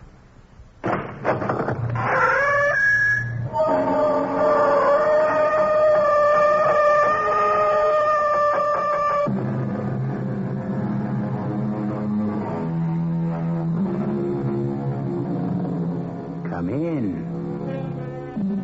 Welcome. I'm E.G. Marshall. The executioner waits. He waits we are taught, for those who commit evil. He waits for them patiently, secure in the knowledge that they must come to him in the end. But this was true of a more orderly, organized era.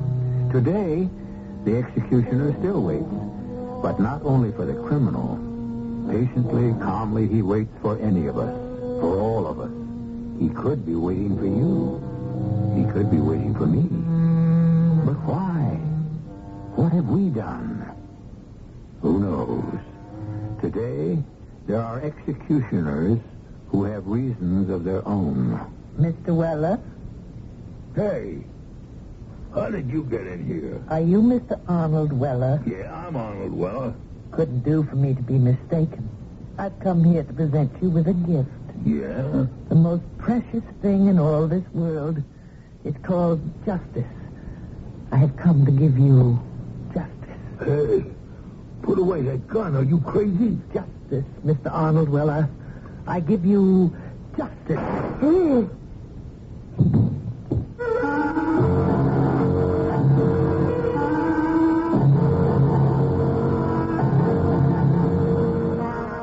Our mystery drama, The Little Old Lady Killer, was written especially for the Mystery Theater by Sam Dan and stars Diane Baker and Ann Seymour.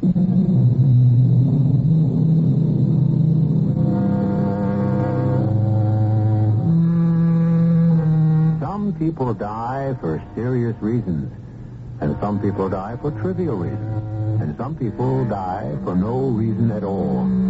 Tom Fessler is about to die in less than 10 minutes from now because he decided to stop at a roadside diner for a cup of coffee. Well, it's not so much the coffee. Perhaps Tom feels like bragging a bit to Sparky Wilson, who runs the place. This has been a day of days for Tom, a red-letter day. After all, it isn't every day that a man's efforts are crowned with success, that a man can become the envy of all his friends. Tom wants to savor this day to its fullest. He wants it to last as long as possible. And so he turns off the highway and pulls into Sparky's parking lot, making sure the station wagon is parked just outside the front door where everybody inside can see it and marvel. But as Tom Fessler walks into Sparky's, he is immediately disappointed.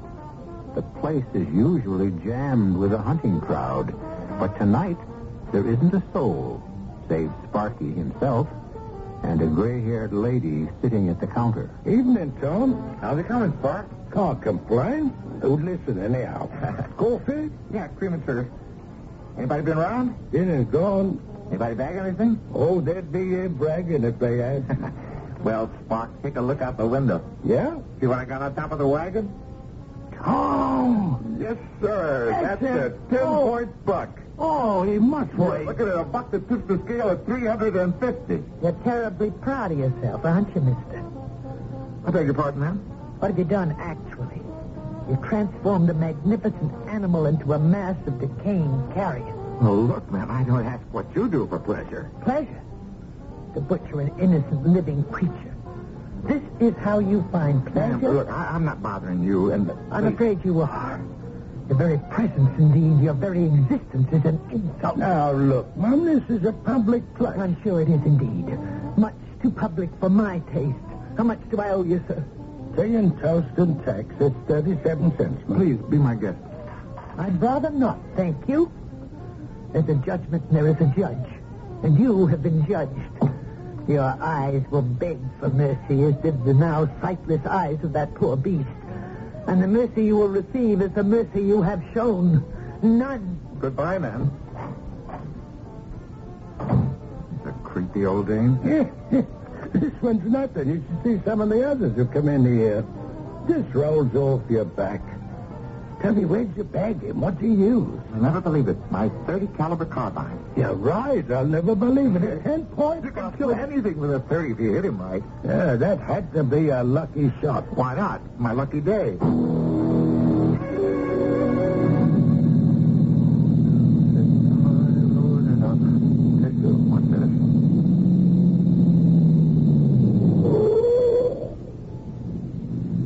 Thank you, sir. Thank you for stopping. Well, look who's here. Aren't you the lady that gave me that hard time back in the diner? My car, it simply won't go. Well, ma'am, if you ain't too proud to accept a hand from a killer of innocent animals... My car, it just won't go, and I'm stuck in the middle of absolutely nowhere. Okay, ma'am, you just hold on. Let me get my flashlight and take a peek under the hood. Well, you gotta get something anyhow, man.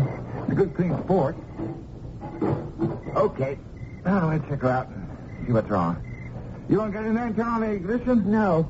Just turn on... What do you mean, no? I don't want to turn on the ignition just yet. Why not? Turn around. Huh? That's a little pistol. Yes. I intend to kill you. You crazy? What do you want to kill me for? That poor animal lashed to the roof of your station wagon probably asked the same question. Pray. No, look. Probably need another shot. Did you use more than one? Your eyes. I told you they would beg for mercy. How large they are, how round, how bright. I told you. The mercy you will get will be the mercy you have given. Don't. Have you ever shown mercy? Doctor. Justice.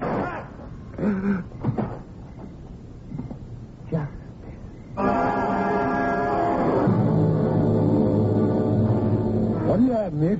Information. Information? What do you want? I'm a police detective, my credentials. You? A detective? My name is Lieutenant Kramer. I'd like to ask you several questions. Yes, ma'am. Your name is Harold Wilson. You're known as Sparky? That's right, ma'am.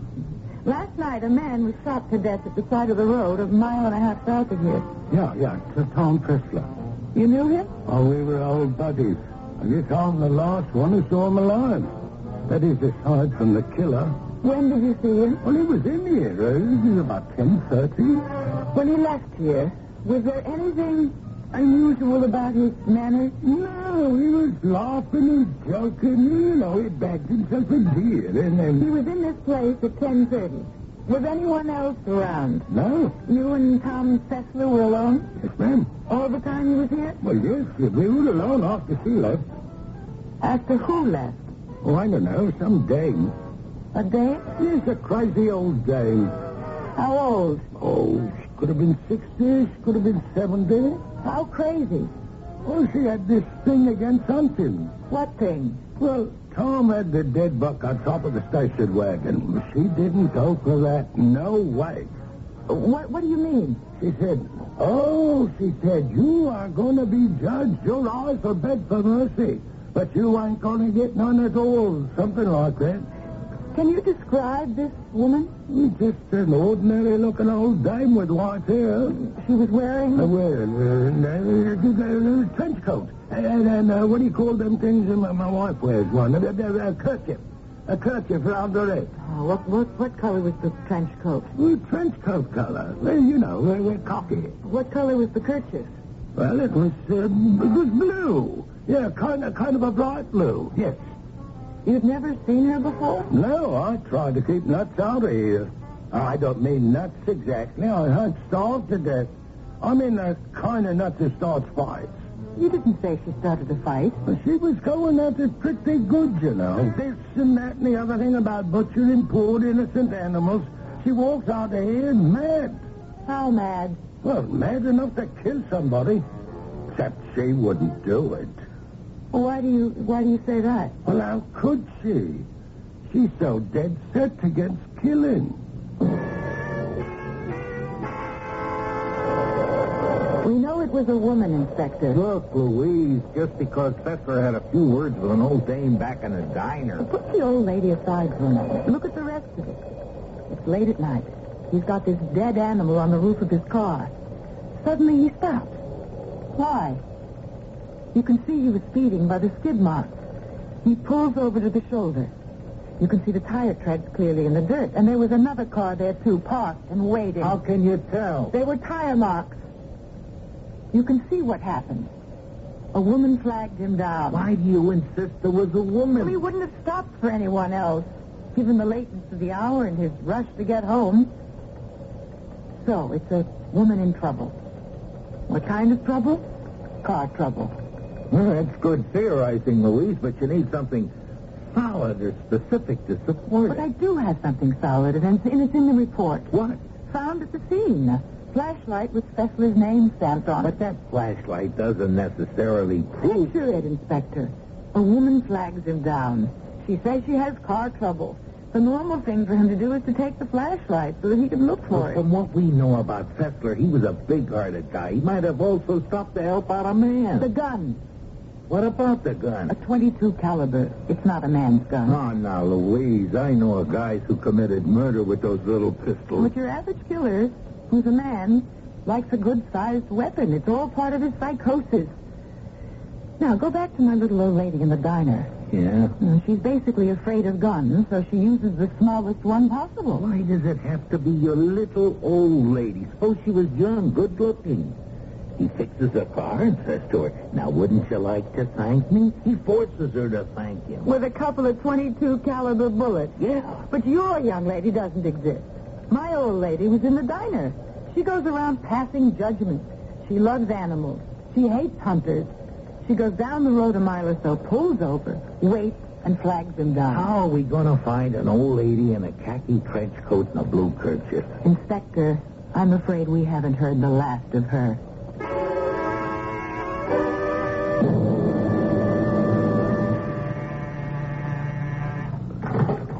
Hello? Oh? Yeah, he can have credit. He's the kind of chump we're looking for. But you gotta let him win a couple of hands. One or two big pots, then he's hooked. I'll be out in a little bit. Sure. Good evening, Mr. Weller. Huh? Mr. Arnold Weller? How'd you get in here? We have some business to discuss. Look, lady, I don't know how you got in, but before I throw you out, let me wise you up. Hundreds of old dames like you come around beefing because their husbands lost money gambling in my joint. But it's legal. The place is legal. I got a license. My husband never gambles. Neither do I. What do you want? What's your name? My name is Bernadette Cobb, Mrs. J. Martin Cobb. My consuming interest... Look, lady, I don't have time. You have time. You have all of eternity. Now, look, I don't want to be impolite, but beat it. Certainly. After I attend to my business. In my purse, I have a... There it is. Hey, put that thing down. What are you pointing that gun at me for? I intend to kill you. Look, all I do is run a joint. People come here to gamble. I don't force nobody. I don't care about this place, Mr. Weller. Well, what place you talking about? I don't own any... The other place, Mr. Weller. The other place. What other place? Look, you got it all wrong. The other place. The other barbaric, sadistic, fiendish, infernal place. No, don't. Please. I'll give you some dough. And I'll give you justice. Justice.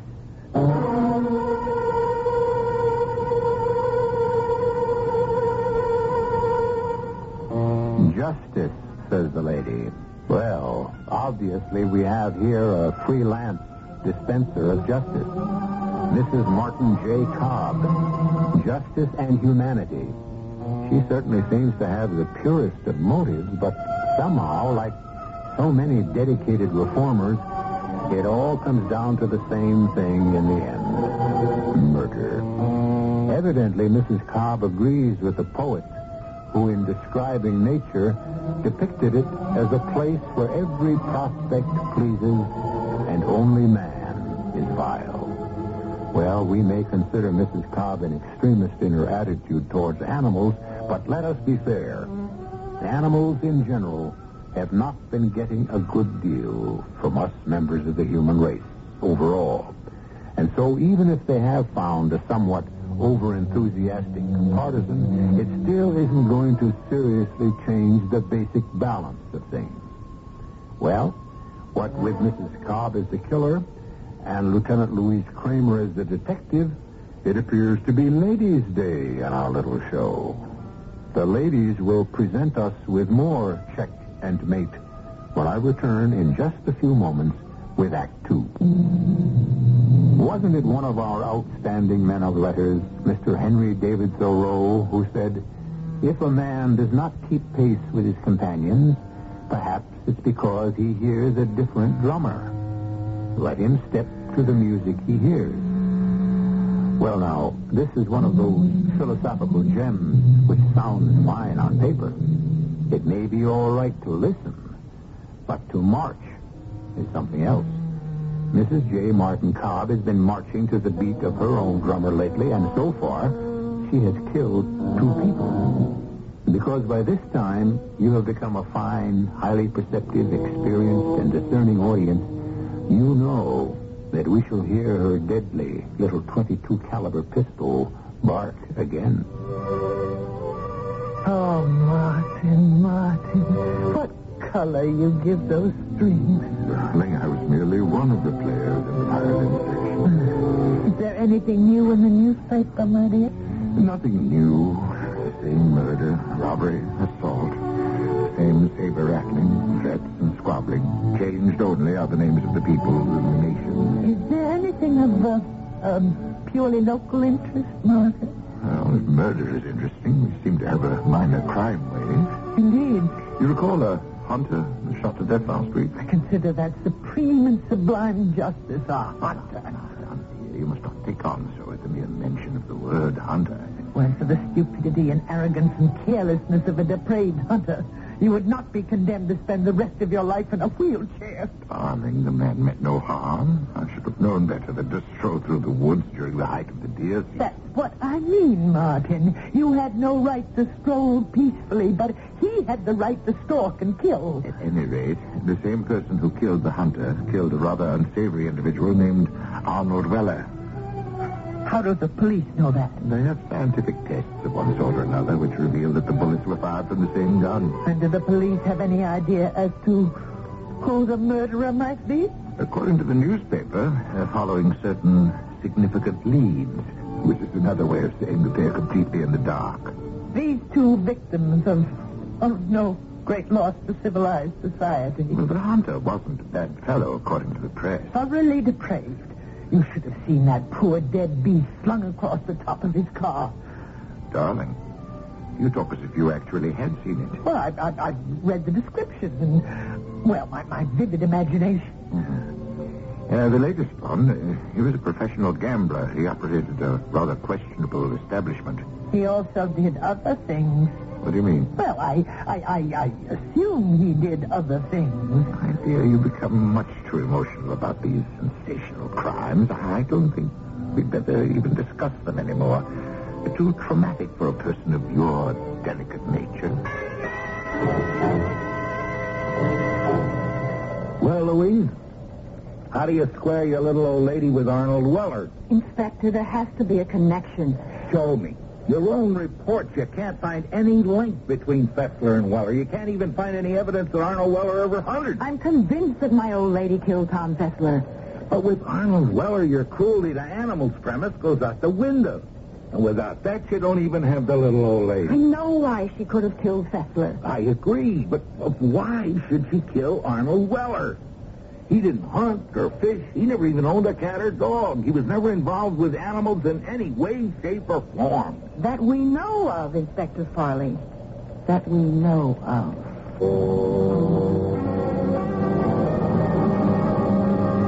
Well, if that's the latest detective. How's the crime business these days? You knew Tom Fessler. Oh, yes, Mom. Did you also know a man named Arnold Weller? Arnold Weller? He was shot to death the other day. Oh, yes, I think I read about it. You didn't know him? No. No, definitely, or no, after a pause for thought? Well, you know how it is. I'm just trying to give a straight story to a cop. You saying you didn't know Arnold Weller? Well, yes, I knew of him. I knew enough to make me want to wring his neck. Is that a fact? Yes, Mum. Maybe I shouldn't say that to a cop who's investigating his murder, but... But what?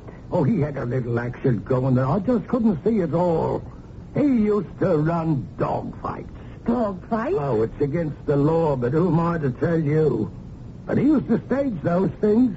Dog fights? I don't mind cockfights. I even go, and I bet. But they're nothing. Just chickens. And we eat chickens, don't we? The dogs. The trained dogs to tear each other up. Dogs. How can any human being be so cruel to a dog? And you would stage dog fights? Oh, we had this big bar not far from the intersection 8 off the turnpike. I'm surprised the cops never tumbled. Well, thank you. Thank you very much, Mr. Wilson. But I don't know what for, Lieutenant, but you're welcome. Inspector, my old lady is right back in. The cruelty to animals angle is back in. She killed him because he ran dog fights? That's right, Inspector. I don't know, Louise. You can take a premise and run it halfway to the moon. What else have we got? Nothing. I realize it's embarrassing. What's embarrassing? The fact that such an illegal activity was flourishing within the city limits. Well, it's not embarrassing to me. Let the uniform guys worry. Well, how about the little old lady now? Do you realize how many white-haired old ladies there can be who wear trench coats and blue kerchiefs? And carry .22 caliber pistols? Well, suppose she isn't carrying it at that time. Thin lips, too. All right, Louise. It'll go out to every station house in the city.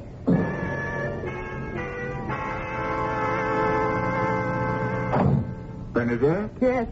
Yes, I'm home. I'm furious. But why, my dear? I don't know if I can talk about it. Now, sure.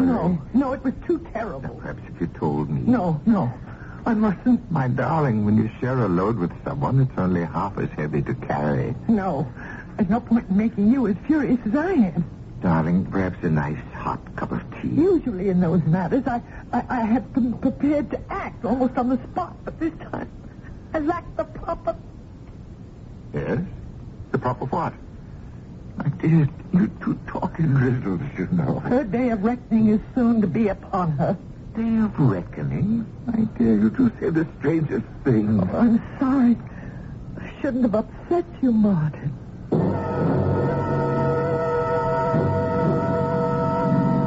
Here it is. Staunton Road. Nice, quiet, deserted. 427, 425, and this should be 423. The name in the mailbox says Harris. Right.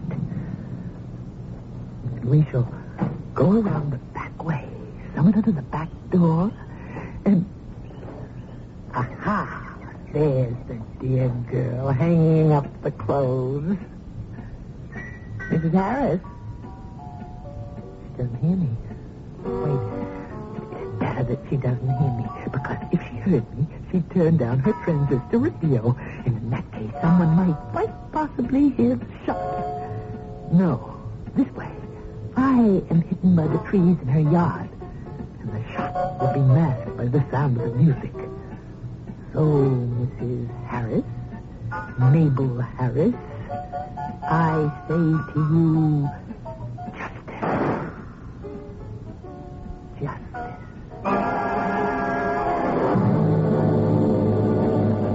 I don't know, Louise. We may have your old lady. Who is she, Inspector? If she's your old lady, her name is Mrs. J. Martin Cobb. Who found her? A very smart young rookie cop. He saw this old lady going into an apartment house on his beat. He stared at her because she was wearing the blue kerchief and a khaki trench coat, see? All right. It seemed to him she was uncomfortable just because he was looking at her. I understand. It's an extra sense of good cop develops, but he must have been born with it. Well, he remembered. He'd seen her come in and out of the house dressed just that way, but the next time he saw her, after he gave her the once-over, she dressed differently. How differently? Blue coat instead of a trench coat, and no more kerchief. And she even had a different hair color. It's as if she's on to something. Ooh, let me get Sparky Wilson. Do you want to be in on this, Inspector? Something tells me I'd better.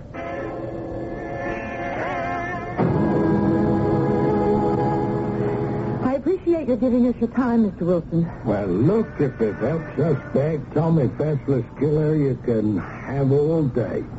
Look through the windshield. Look at the people coming toward you. And if any of them reminds you of anyone you've ever seen before... Well, this guy coming along here, he reminds me of a guy I was in the army with. Mm-hmm. But there's different. And that young Tame, Lord Lungy, I used to run around with a chick like that. Oh, look, how can this be else? Just keep it up. And that older dame, she's turning into the apartment house. She reminds me. Yes? Where have I seen her before? Have you seen her before? That's her. The old woman who was in my diner the night Tom Fessler was killed. The one who threatened him with retribution? She's got different hair, but I'd never forget that face. Well, Inspector?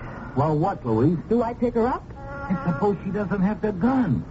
You realize the only thing that can hang her is a .22 caliber, nothing else. Suppose I arrest her right now. Suppose she isn't carrying the gun. No, the only thing we can do is put a tail on her, have her shadowed night and day, and wait until she wants to use that pistol again. But if we delay, it could be too late. And if we move now, it could be too early.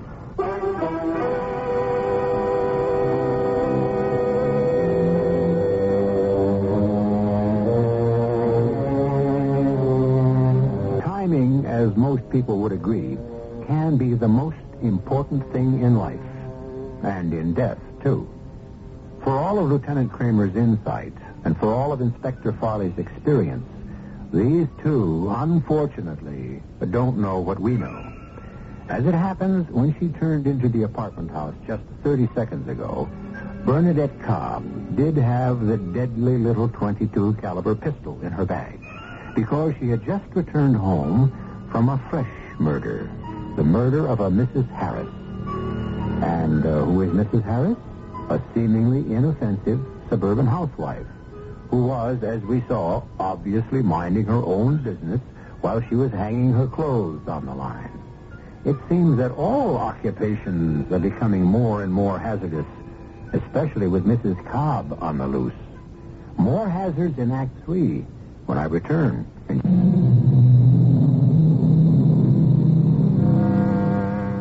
Cracking a murder case can be like splitting a diamond. When the diamond is struck perfectly, it breaks into a number of smaller precious stones. But let the wrong force be employed in the wrong direction, and one runs the risk of reducing a precious stone to dust. And just as a jewel can be lost, so can one lose the opportunity to catch a murderer forever. Precision. That's a key word for diamond cutters and detectives alike. Diamond cutters and detectives. How similar their professions can be. Each has at his fingertips a wealth of scientific guidance. And yet, when the time comes to strike the crucial blow, success or failure depends on pure instinct. What's the woman's name, Inspector? Mrs. Mabel Harris. She was killed this morning. And it becomes our party because the lab reports the bullet was fired from the same .22 caliber. Okay. A woman named Mabel Harris, killed this morning. At noon, we were staking out the little old lady's doorway. Along comes our little old lady. Now, just a minute, She was Louise. probably coming back from her latest killing. She probably had the gun in her purse. Louise, you can't get carried away. Okay, look, we made the decision not to take her. Yeah. Now, I could have been wrong to want to risk letting her escape forever by trying to take her right there. But I went along with you then. Now, don't you back down on me now. Who's backing down? The little old lady theory, approach, whatever, rests on one fundamental premise. She's out to punish people who were cruel to animals. Now we have a dame named Mabel Harris, dead. If you can't find me a cruelty to animal angle there, your little old lady is out the window. I know I'll find that angle. What makes you so sure? Because it has to be there.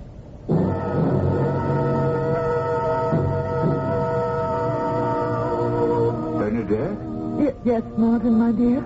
Is everything all right? Of course. Are you sure? My darling, why do you ask?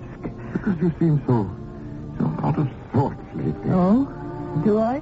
For one thing, you insist on wearing that ridiculous red wig. Is it ridiculous, Martin? Darling, your own hair is so soft and silky. Why would you even think of hiding it? Because, darling, there may be danger. Danger? From who? Oh, my dear Martin, you've been away from the world so long, confined here the way you are. You don't know what it's like on the streets anymore. Bernadette, what's troubling you? What's really troubling you? I feel that People are looking for me. Looking for you? I feel their eyes seeking me out. Searching for me. Dear. You've been working so hard to support both of us. You're just exhausted, physically and emotionally. Now, sit beside me. Yeah. Rest. Relax. Close your eyes. You'll feel better. Yes, my darling. I'm tired. I'm so tired. Mr. Harris, did your wife have any enemies that you knew of? Enemies? Mabel with enemies? Everybody loved Mabel. A woman, kind, loving, generous woman, hanging up her clothes in her own backyard. Some depraved, subhuman Harris, beast. just answer one question. How did your wife feel about animals? Inspector, is this woman for real? How can anybody in their right mind ask a question like that at a time like this? Do you suppose you could answer it? Mabel loved them. A stray dog couldn't walk down the street, but she'd give him something to eat. What do you mean by that question? She made a mistake. One very, very unfortunate mistake. But it was an honest mistake. You don't know how sick that mistake made her. What mistake?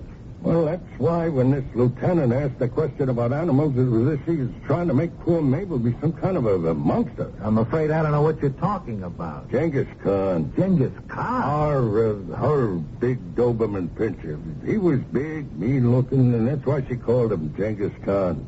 But he was really very gentle. Yeah? Yeah, he'd been sort of out of sorts. A couple of days ago, she thought she might drop by the vet. Well, she had some shopping to do first, and so she stopped off at the supermarket. Yeah. And she parked in a lot. You know, the heat wave we've been having. Well, they got this law about how you can't bring dogs into the supermarkets, you know? Yeah, I know. So she left him. She had to leave him in the car. Well, she never does this. I mean, she's always sure to leave one window open. But that day, she just wasn't thinking. Well, maybe being sick and all, Genghis was so quiet she may have forgotten he was inside. But she closed all the windows. Oh. And she ran into some people she knew, and you know how women are. They can gab about nothing for hours. It was a terrible hot day, and the sun boiled down the inside of the car, and after a while there was a commotion out on the lot. Some people must have noticed, and this dog just lying on the seat. He was a big dog. Yeah, go on, Mr. Harris. He was dead. And people were angry. And they were saying, find the owner of that dog and that person should be arrested. And Mabel, she remembered she told me there was one old lady there who was shouting, the person who owns that dog should be shot. A little old lady.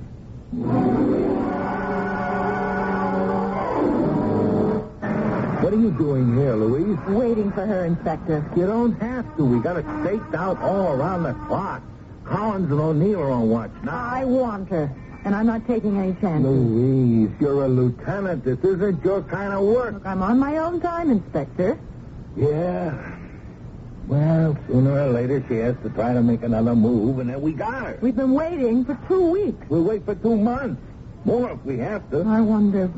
What? Well, I better not tell you. You better not tell me what. Well, maybe we can help her move. How? Well, I'll do it on my time off, and then you won't be able to turn me down.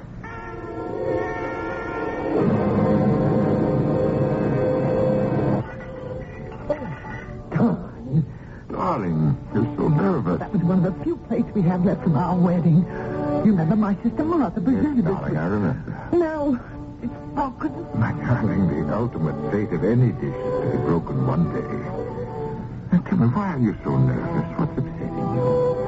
Darling, I'm very much concerned. Oh, no, Martin. We can't afford to have you... Please, listen, dear. I was looking in the desk drawer a few days ago. Martin, that's my desk. I didn't mean to pry, but Martha had called and asked for Millicent's address, and I thought you kept your little book there. Bernadette, Why do you have a pistol? Oh, darling, the world has become so dangerous. Thieves, bandits, But burglars. the only function of a pistol is to kill somebody. You don't know what the world has become. We must be able to protect ourselves. To kill is a sin. Martin, I know the kind of world you want, and we shall have it. Certain people must be taken care of first. What are you talking about? Oh, nothing. Now, please, you must get rid of the pistol. Why? I'm afraid. There are times when you show so much anger. I don't think it's wise for you to have a gun. Martin, don't be silly. I couldn't kill anyone. Well, this gun, it's just to scare people with. I'd feel better if you'd let me make sure about that. What did you say, Martin? What do you mean? Make sure of it. Nothing. Nothing at all. Sometimes I just talk aimlessly. Forget it.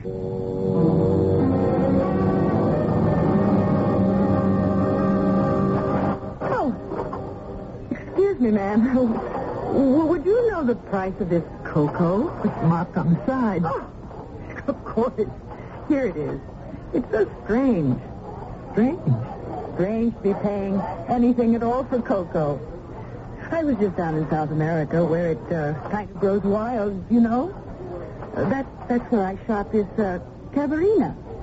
This what? This cavarina. A very rare species of ocelot. Yes. I've noticed you wearing that scarf. Fantastic fur. Thin enough to wear on a cool summer day and warm enough even for the coldest winter. Yes. And such terrific hunting. Well, I have to get down there again soon. The cavarina is practically extinct. And I want to make sure I get my share. Proud of yourself, aren't you? Well, I don't like to brag, but I'm a great shot. I blasted that cat right between the eyes. A living, breathing animal, a sacred creation must give up its life, a cruel sacrifice to your vanity. Excuse me. Thank you for helping. There is a judgment, and there is a judge, and you have been judged. Goodbye. And found guilty. This is Lieutenant Kramer. Any messages? Call Inspector Farley urgent. Oh, thank you. Don't touch that phone, please. How did you... Put it down. That's it. Now don't move. You can't get away with this. I'm not getting away with anything. I'm not committing a crime. You're pointing a gun at me. Obviously you intend to kill me. That's a crime. No. I'm ridding the world of those people who make the world an abomination. A murderer. But you are also a murderer. Clever talk and twisted logic cannot save you. Nothing can save you. Just as you shot that poor, beautiful animal, I shall shoot you. Strange. You are also a poor, beautiful animal. And I shall now administer justice. Justice. Justice. Let me go. Stop. No, I don't want it to hurt you. Don't force me to hurt you. Stop it. Oh, it didn't go. Oh, it didn't go. Norton, I was trying to reach you here at home. She gave us the foot she got. Oh. Here's the gun, Inspector. Here's your little loose 22 caliber. It didn't go. So He had me. He pulled the trigger, but the gun didn't fire. Must be a faulty cartridge. You all right, Louis? You sure? I'm sure. Let me see that pistol. I can only say the Lord did not want that gun to be fired. I'll tell you why that gun didn't fire. It has no firing pin. The firing pin's been removed. Oh, no. Oh, that's what he meant. That's what who meant, Mrs. Cobb? It's what Martin meant when he said he'd make sure of it. Oh, Martin, why did you do this to me? Come along, Mrs. Cobb. Martin had no right to do that. He shouldn't have taken the firing pin out. That was very underhanded, very sneaky. Everyone's against me. In the end, they all show their true colors, even Martin. But I'll settle accounts with him one day.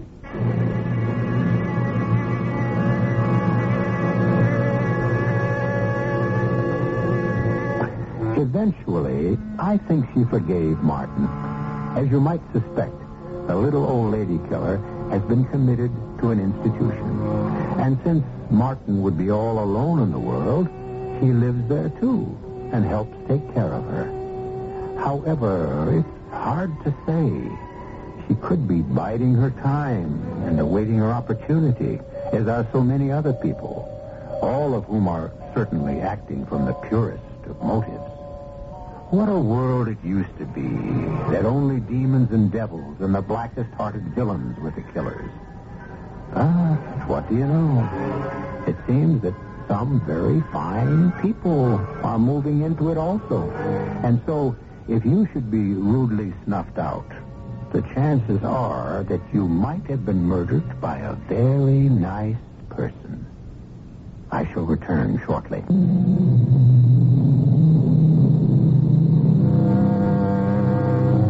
The moral of our story? Well, we have several. But the one that would appear to be the most obvious is, as a philosopher once said, all extremes meet in eternity. Super kindness is the other face of super cruelty.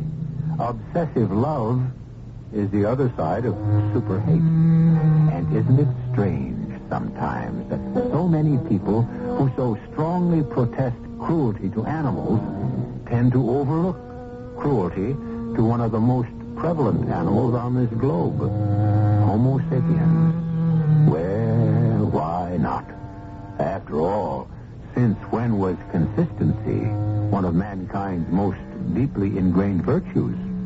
Never. Consistency is supposed to be the hobgoblin of little minds. Therefore, all of you, the only consistency that has any real value is the consistency of listening to our broadcasts here 7 times each week. Our cast included Diane Baker, Ann Seymour, Alan Reed, Marvin Miller, and Barry Kroger. The entire production was under the direction of Hyman Brown. And now, a preview of our next tale. I'm not a person. I'm a commodity. Oh, why can't you all just leave me alone? To be what? To be a... I don't know what. I never even seem to have a chance to find out for myself. To be Marcy Gerstenberg, first off, I guess. After this picture, Marcy Gerstenberg will no longer exist. There will only be Marcy Herrick. And if I don't want to be Marcy Herrick? Pretty hard to escape. There's also one contract I don't think you could break. What? An unwritten one. For the very sick lady in the hospital. Mom? Your mother, who's going to have open heart surgery. Very expensive surgery. Don't.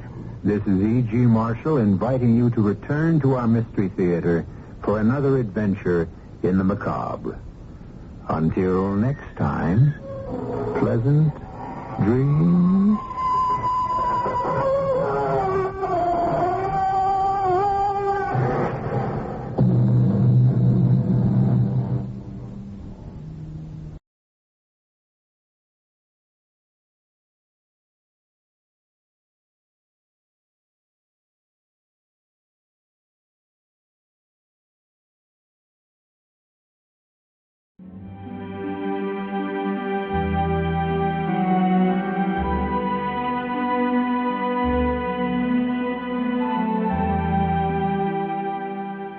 Hello, this is Father Bob Warren of the Franciscan Friars of the Atonement. Thank you for listening to this rebroadcast of the Ave Maria Hour radio show. The Friars' popular Ave Maria Hour was first brought to the radio airwaves in 1939, recorded in New York City and on the mountainside grounds at Graymoor, a home in Garrison, New York.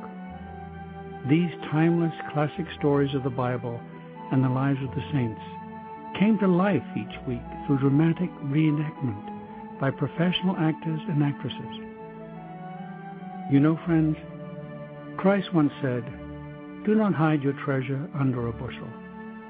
In saying this, he meant share your gifts, share your talents. The Friars of the Atonement feel the message in these broadcasts remains as powerful and timely as when they were originally aired, and we are so happy to be able to share them with you today. To learn more about the missions and ministries of the Friars of the Atonement, I invite you to visit our website, www.atonementfriars.org. In the meantime, sit back and enjoy this rebroadcast of the Ave Maria Hour.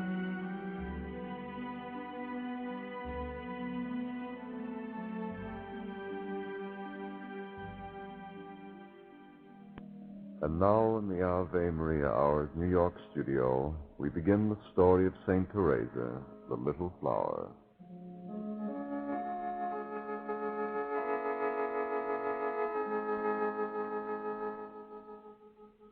Our story begins not 1,000 years ago, or even 100, short as these times are in the history of the Church.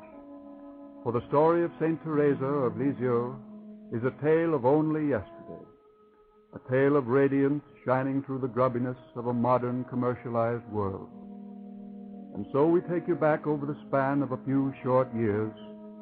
The date is October 1917. The place is the Cathedral of Bayeux in France.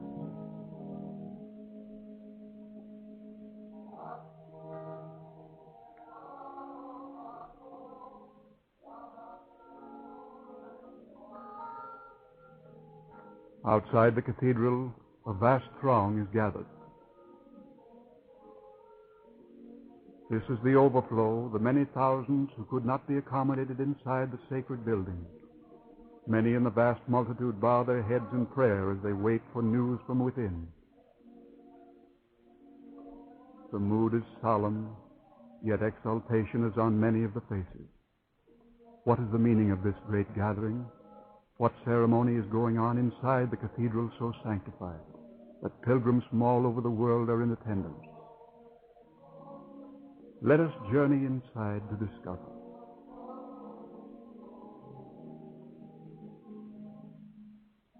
As we enter, the soaring voice of a great congregation meets us. Then the Bishop of Bayeux and Lisieux speaks. Your Eminence, Antonio Cardinal Vigo, my venerable brethren in the Episcopacy, pilgrims from many nations, we are gathered here by the decree of the Sacred Congregation of Rites in Rome, authorized by the Holy Father. It is our duty, in accordance with the apostolic process, to investigate the life on earth of one Sister Teresa of the Child Jesus. This investigation is almost without precedent in the annals of our Church. Sister Teresa was not the founder of a new holy order. She did not die the death of a martyr propagating the faith in distant lands. She was not even Mother Superior of her own convent.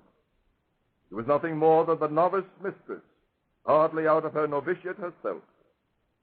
Nor did she live to a great age, enjoying the veneration gathered from long years of sanctity. Sister Teresa's life ended on earth at the age of 24. What is more, scarcely 20 years have passed since her death.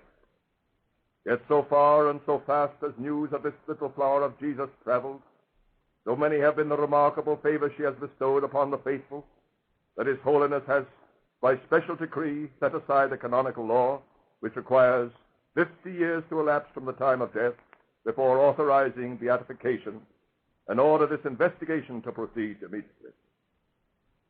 We are a court, and as such we must review facts objectively.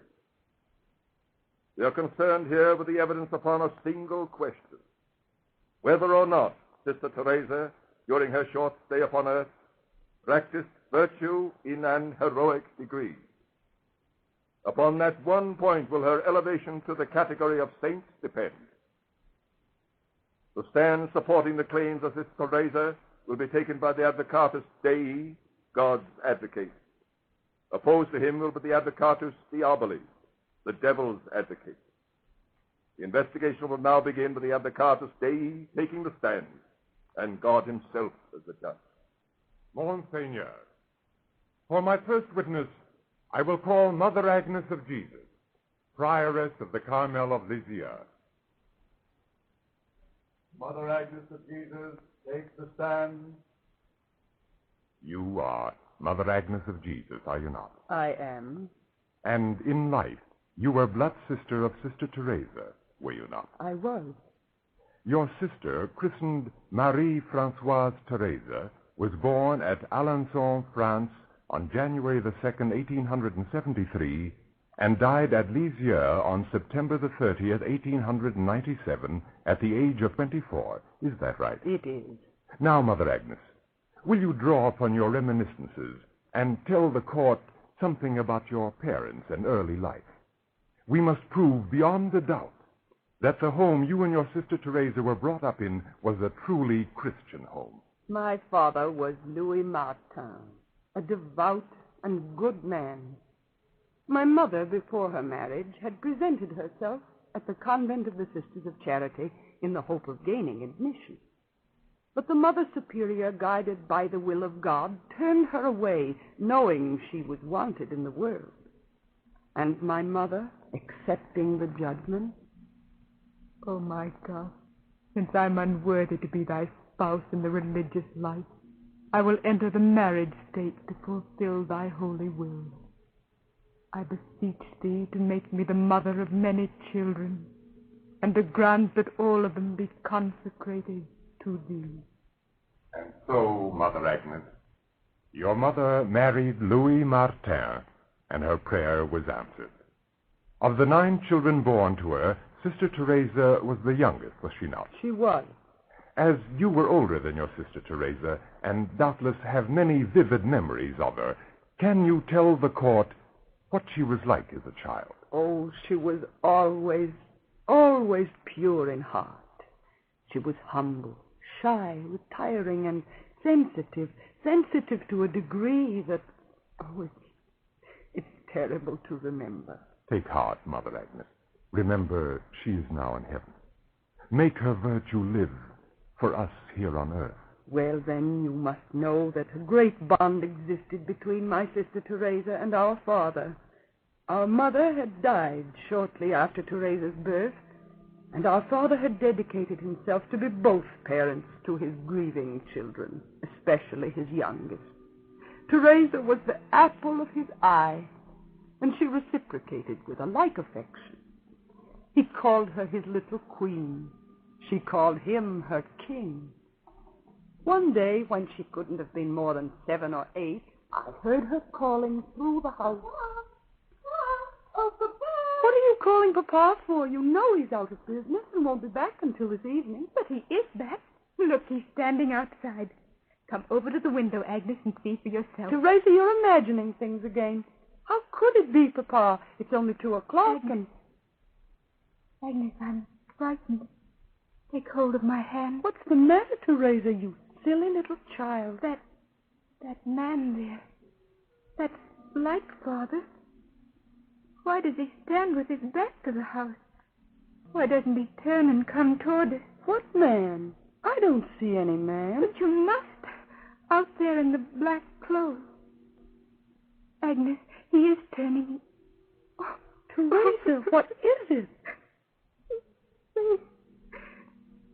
Old and so white, as if he couldn't even speak. Oh, Papa. Oh, Papa. You mean, Mother Agnes, that in that moment, Teresa saw her father as an old man? She saw more than that. She saw then, while still a child, what we were all destined to see later. My father, stricken with a paralysis that consumed his whole body. Monseigneur! The Cartus Theobald, you may speak. Monseigneur, the issue before us is to prove or disprove the heroic virtue of Sister Teresa of the Child of Jesus during her stay on earth. It seems to me that the episode we have just heard related rather proves her supernatural powers, with which we are not here and now concerned. The Cartus Dei, how do you answer that charge? Monseigneur, I agree with the devil's advocate that such things as miraculous powers are in God's hands rather than in ours. But I submit that the extreme sensitiveness of the child Teresa has an important bearing on this investigation, as I will show if I'm permitted to proceed. Will you permit the advocatus Dei to proceed? I will, Monseigneur.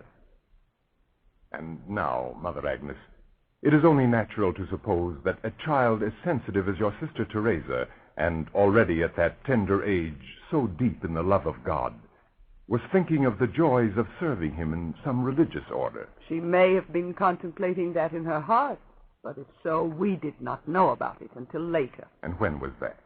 In the year 1882, my sister Teresa underwent an experience that transformed her and assured her that her vocation in life lay in service to God. 1882? She must have been only 9 years old. She was. And whereas others of us have a whole lifetime to learn the wonders of God's love, she only had 24 years. And, Mother Agnes, what was this experience? It came about during a fever. She had been so seriously ill that it was realized only divine intercession could save her. Our father sent to Paris for a novena of masses to be said at the shrine of Our Lady to obtain the cure of his poor little queen. My queen. Father, I want to be carried to the window. I want to see once more God's beautiful world. Once more? Lift me up in your strong arms. All right, my darling. Now. There. Is there pain? Don't mind. Carry me. Yes, my darling. There. We're at the window. Oh, God, who has created this beautiful world, I cannot leave it yet. I have yet to serve thee. My little queen. Father, I must live. That statue of the Virgin at the foot of my bed. Kneel down and pray for me, Father. Leave me here in this chair. But, my dear, Pray, Father, please. Hail Mary, full of grace, the Lord is with thee. Blessed art thou among women, and blessed is the fruit of thy womb, Jesus. Father, look. Teresa, you're standing up. Father, look. Our Lady. She's smiling at me. From that moment on, she knew what she had to do in life. Monseigneur. Advocatus Diaboli. Again may I remind the Advocatus Dei that we are here to determine a question of heroic virtue. I do not question that Our Lady interceded to save the life of Sister Teresa during her grave illness. But heroic virtue is something else. It has to do with qualities inside the person herself. Indomitable courage, fortitude, and faith. Will the Advocatus Dei proceed to the proof of these? I will, Monseigneur. And I will proceed in the order that the devil's advocate has listed them. First, courage. Now, Mother Agnes, can you relate to this court an act of courage such as will put Sister Teresa's fortitude in the service of God beyond question? There were so many acts of courage. All her life she bore so much, so bravely. Well, tell us of one specific example. Perhaps, as the later events of her life are so well known, an earlier incident drawn from your memory. Well, there was the time when, to enter the vocation God had chosen for her, she had to resort to desperate measures. How was that, Mother Agnes? It was soon after her 14th birthday. She knew then that to perform God's will on earth, she must enter the convent at Carmel. But the superiors at the convent, unaware of the precious shortness of her life, decided she was too young and tried to put her off for a few years. It was while Teresa was suffering from this bitter disappointment that she accompanied our father on a pilgrimage to Rome. The day came when the pilgrims were to be received at the Vatican. And overcoming her fears, Teresa resolved to supplicate the Holy Father himself. But when they were actually in the audience chamber... When you have kissed the hand, pass quietly on your way. How can I disobey such an order? Yet I must speak to perform thy holy will. Take courage, little Teresa. Speak to the sovereign pontiff, and he will listen. Their next Holy Father is a child called Marie Françoise Teresa Martin. She is the daughter of Louis Martin, whom you have just blessed. Teresa? Yes? Don't keep the Holy Father waiting. You may kneel now and kiss his hand. Holy Father, I beg you. Teresa, I forbid you to speak. But I must speak, I must. Holy Father, allow me to enter the Carmel at the age of 15. What's this? He is a headstrong child, Your Holiness, who desires to become a Carmelite and does not know how to wait. Oh, I see. Child, Teresa, is that your name? Yes. You must learn patience.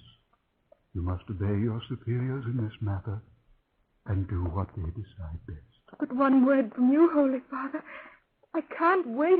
I can't have patience because I have not long enough to live. Come, child, come. Take a Monsieur Martin. And now, Holy Father, the next supplicant for your blessing. Wait a minute, Father Everoni. This child, Teresa. In my name, tell the Carmelites to do the best they can for her. It may be that it is God's will she enter the convent now, despite her tender age. And so, Mother Agnes, as the result of this conspicuous act of courage in a girl so young, Teresa was taken into the convent at Carmel at the age of 15. Yes. Thank you, Mother Agnes. You may step down now. The Carter stay. You will be the next witness you will call. I will call no more, Monseigneur. No more? No, Monseigneur. I have brought many more witnesses whom I had intended to take the stand, but I no longer think that necessary. Through the testimony of Mother Agnes, we have already covered the first 15 years of Sister Teresa's life. We have proved her courage and determination of spirit. We have demonstrated her sensitiveness of soul, amounting at times almost to prophetic vision. And we have established beyond doubt the consuming nature of her piety and devotion. At the age of 15, she became a Carmelite and remained a Carmelite till she ended her earthly pilgrimage at the age of 24. 9 years of constant sacrifice, constant service, dedicated to the delight of him she loved above all. I could call witnesses, if I chose, to attest to the humiliations and mortifications she suffered during those years without a sound of complaint ever emanating from her lips. It could be told how she always sought the hardest work, the most cruel tasks, delighting in the fact that what was weakening her physical body was lifting her soul nearer to heaven. And I could show how, at the end, she died a martyr's death, refusing to acknowledge illness, refusing to give up the duties of her vocation despite the agonies of her last days on earth. I could call witnesses to testify to all of this. But the whole world knows of the heroic nature of her life in the Carmel convent. To tell the story again would be superfluous. And so, Monseigneur, I rest my case, challenging the devil's advocate to shake, in any particular he can, the glorious record of Teresa of Lisieux. Just Sister Teresa, she now is called. If the sovereign pontiff in Rome, as a result of this investigation, can elevate her to the blessed state of beatification, rest assured the whole world will rejoice. Monseigneur, I rest my case. Zacchatus, Diabolis, it is now for you to speak and summon what arguments you can to show why Sister Teresa of Lisieux should not be recommended for beatification by this court.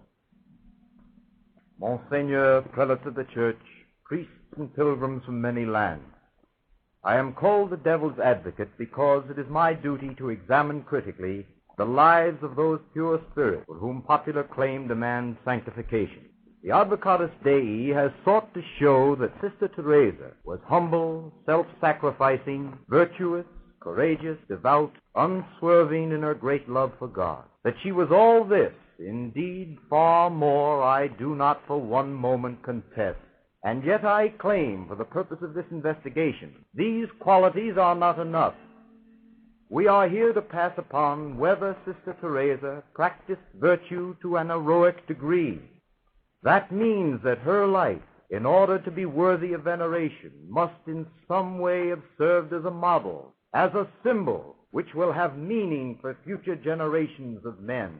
Sheer goodness is not enough. Sister Teresa was good, yes, but that is not the question before us.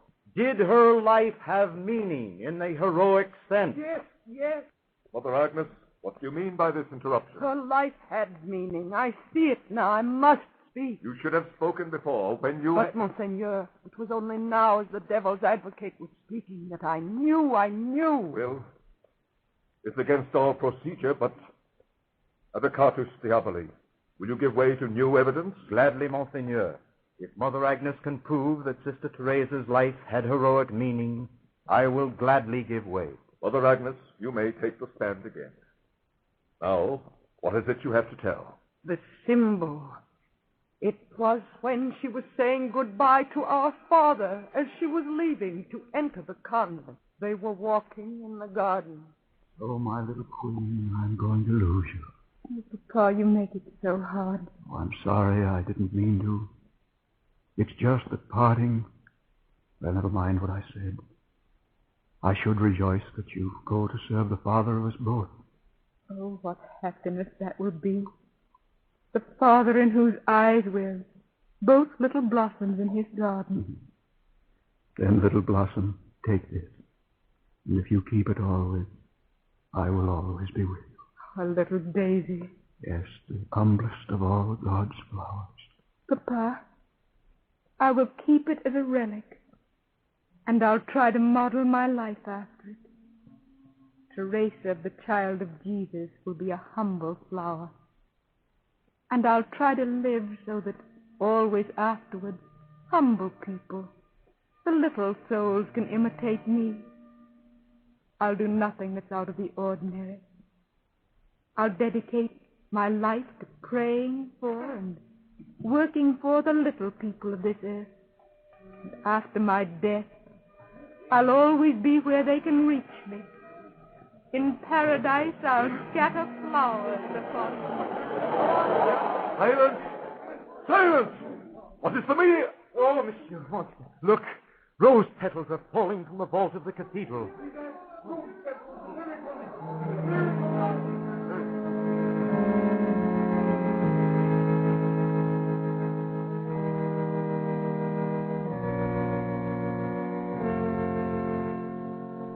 And so the investigation into the heroic virtue of Sister Teresa ended with the triumph of her cause. There still remained the searching examination of the miracles attributed to her intercession, but these were readily forthcoming and approved. On April 29, 1923, the Venerable Teresa of the Child Jesus was enrolled among the blessed, to the great joy of the whole world. The canonization of St. Teresa followed in March 1925. Truly might the Sovereign Pontiff, Pope Pius XI, say of her as he did on that occasion, "In our own day, when men seek so passionately after temporal goods, this young maiden lived in our midst, practicing in all simplicity and devotedness the Christian virtues in order to honor God and win eternal life."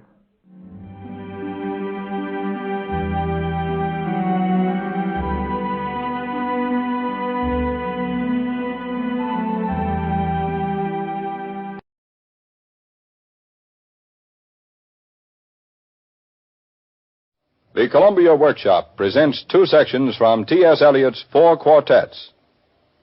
Mr. John Hall Wheelock, American poet and editor, will read Burnt Norton, and Mr. James Johnson Sweeney, director of the Department of Painting and Sculpture at the Museum of Modern Art in New York, will read Little Gidding.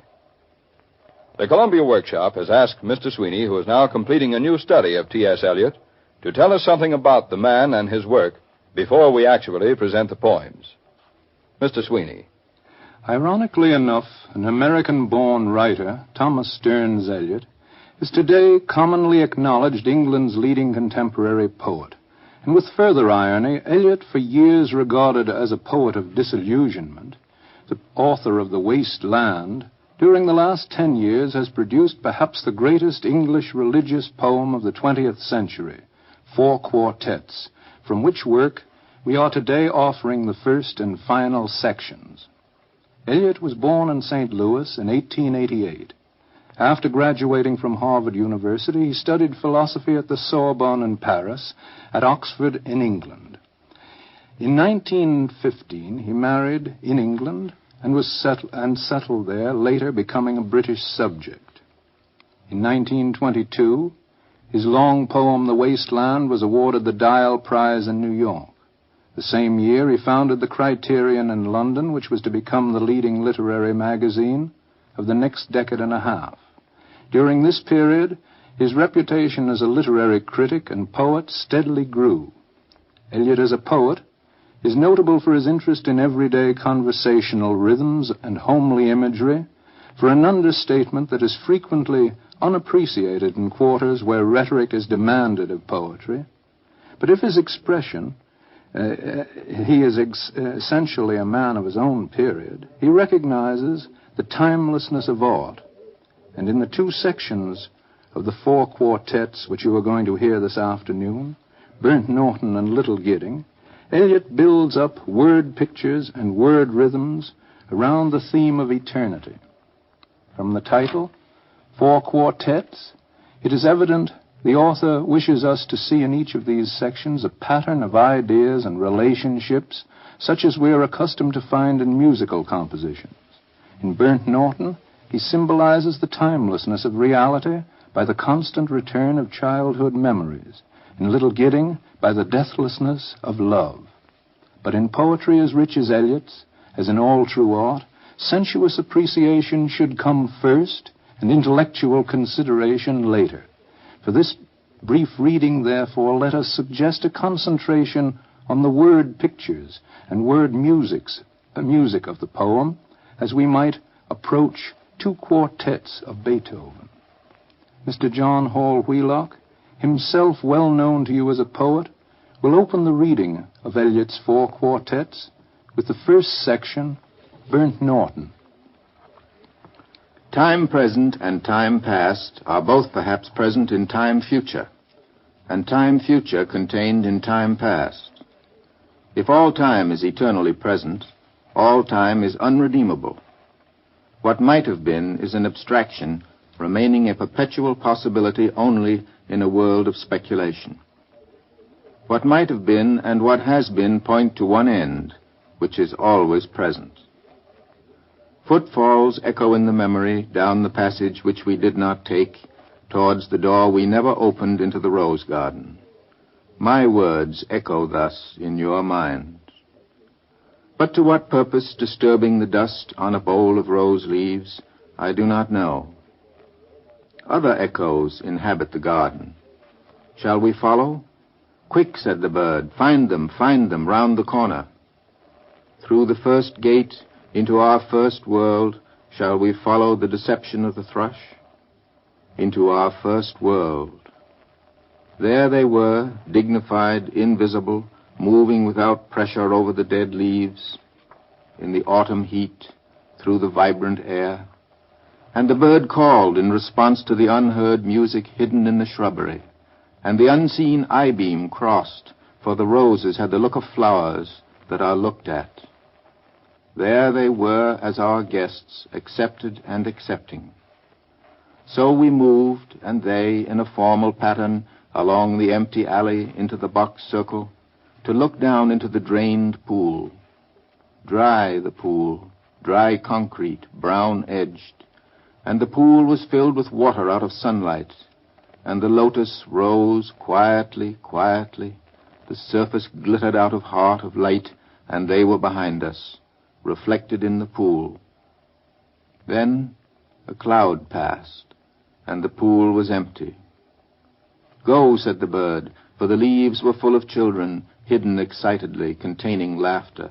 Go, go, go, said the bird. Humankind cannot bear very much reality. Time past and time future, what might have been and what has been, point to one end, which is always present. Garlic and sapphires in the mud clot the bedded axle tree. The trilling wire in the blood sings below inveterate scars and reconciles forgotten wars. The dance along the artery, the circulation of the lymph are figured in the drift of stars. Ascend to summer in the tree. We move above the moving tree in light upon the figured leaf, and here upon the sodden floor below the boarhound and the boar pursue their pattern as before. but reconciled among the stars. At the still point of the turning world, neither flesh nor fleshless, neither from nor towards, at the still point there the dance is, but neither arrest nor movement. And do not call it fixity, where past and future are gathered. Neither movement from nor towards, neither ascent nor decline. Except for the point, the still point, there would be no dance, and there is only the dance. I can only say, there we have been, but I cannot say where, and I cannot say how long, for that is to place it in time. The inner freedom from the practical desire, the release from action and suffering, release from the inner and the outer compulsion, yet surrounded by a grace of sense, a white light still and moving, Erhebung without motion, concentration without elimination, both a new world and the old made explicit, understood in the completion of its partial ecstasy, the resolution of its partial horror. Yet the enchainment of past and future, woven in the weakness of the changing body, protects mankind from heaven and damnation, which flesh cannot endure. Time past and time future allow but a little consciousness. To be conscious is not to be in time. But only in time can the moment in the rose garden, the moment in the arbor where the rain beat, the moment in the drafty church at Smokefall be remembered, involved with past and future. Only through time is conquered. Here is a place of disaffection, time before and time after in a dim light, neither daylight, investing form with lucid stillness, turning shadow into transient beauty, with slow rotation suggesting permanence, nor darkness to purify the soul, emptying the sensual with deprivation, cleansing affection from the temporal. Neither plenitude nor vacancy, only a flicker over the strained, time-ridden faces, distracted from distraction by distraction, filled with fancies and empty of meaning, tumid apathy, with no concentration, men and bits of paper whirled by the cold wind that blows before and after time, wind in and out of unwholesome lungs, time before and time after. Eructation of unhealthy souls into the faded air, the torpid driven on the wind that sweeps the gloomy hills of London, Hampstead and Clerkenwell, Camden and Putney, Highgate, Primrose and Ludgate. Not here the darkness in this twittering world. Descend lower, descend only into the world of perpetual solitude, world not world, but that which is not world, internal darkness, deprivation and destitution of all property, desiccation of the world of sense, evacuation of the world of fancy, inoperancy of the world of spirit. This is the one way, and the other is the same, not in movement, but abstention from movement, while the world moves in appetency on its metalled ways of time past and time future. Time and the bell have buried the day. The black cloud carries the sun away. Will the sunflower turn to us? Will the clematis stray down, bend to us? Tendril and spray clutch and cling? Chill, fingers of you be curled down on us? After the kingfisher's wing has answered light to light and is silent, the light is still, at the still point of the turning world. Words move, music moves, only in time, but that which is only living can only die. Words, after speech, reach into the silence. Only by the form, the pattern, can words or music reach the stillness, as a Chinese jar still moves perpetually in its stillness.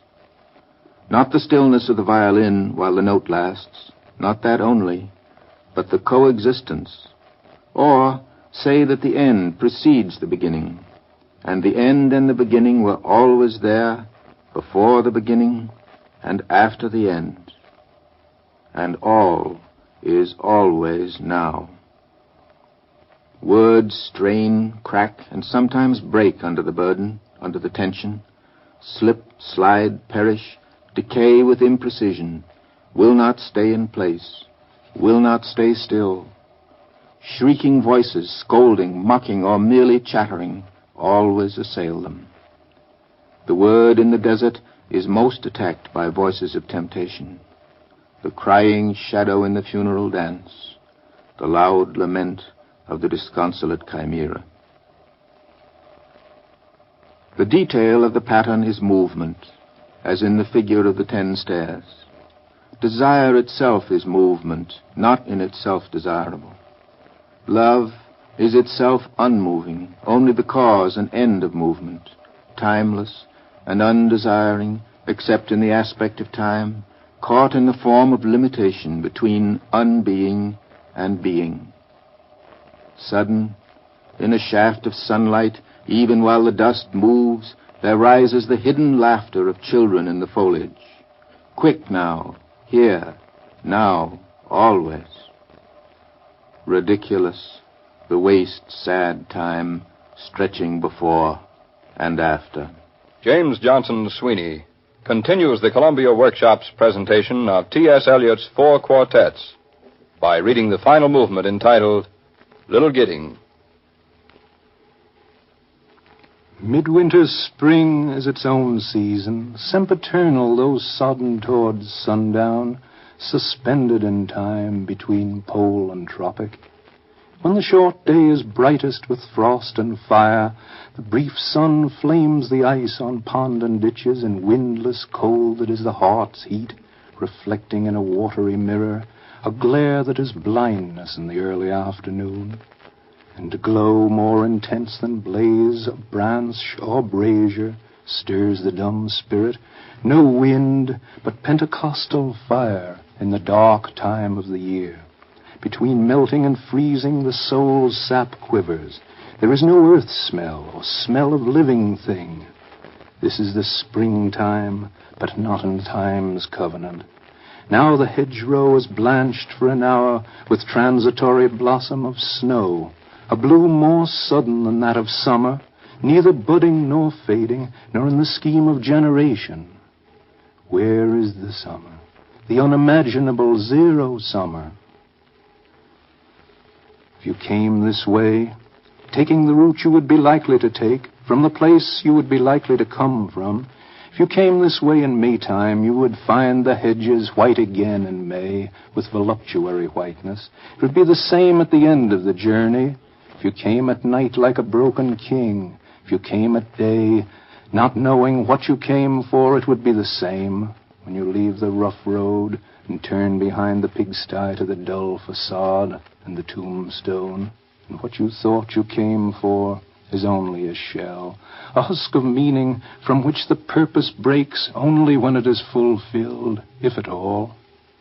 Either you had no purpose, or the purpose is beyond the end you figured and is altered in fulfillment. There are other places which also are the world's end, some at the sea jaws, or over a dark lake, or in a desert or a city, but this is the nearest, in place and time, now and in England. If you came this way, taking any route, starting from anywhere, at any time or at any season, it would always be the same. You would have to put off sense and notion. You are not here to verify, instruct yourself, or inform curiosity, or carry report. You are here to kneel where prayer has been valid. And prayer is more than an order of words, the conscious occupation of the praying mind, or the sound of the voice praying. And what the dead had no speech for when living, they can tell you being dead. The communication of the dead is tongued with fire beyond the language of the living. Here, the intersection of the timeless moment is England and nowhere, never and always. Ash on an old man's sleeve is all the ash-burnt roses leave. Dust in the air suspended marks the place where a story ended. Dust in-breathed was a house, the wall, the wainscot, and the mouse. The death of hope and despair, this is the death of air. There are flood and drought over the eyes and in the mouth, dead water and dead sand contending for the upper hand. The parched, eviscerate soil gapes at the vanity of toil, laughs without mirth. This is the death of earth. Water and fire succeed, the town, the pasture, and the weed. Water and fire deride the sacrifice that we denied. Water and fire shall rot the marred foundations we forgot of sanctuary and choir. This is the death of water and fire. In the uncertain hour, before the morning, near the ending of interminable night, at the recurrent end of the unending, after the dark dove with the flickering tongue had passed below the horizon of his homing, while the dead leaves still rattled on like tin over the asphalt, where no other sound was between three districts whence the smoke arose, I met one walking, loitering, and hurried as if blown toward me like the metal leaves before the urban dawn wind, unresisting. And as I fixed upon the downturned face, that pointed scrutiny which we challenged the first met stranger in the waning dusk, I caught the sudden look of some dead master, whom I had known, forgotten, half recalled, both one and many, in the brown-baked features, the eyes of a familiar compound ghost, both intimate and unidentifiable.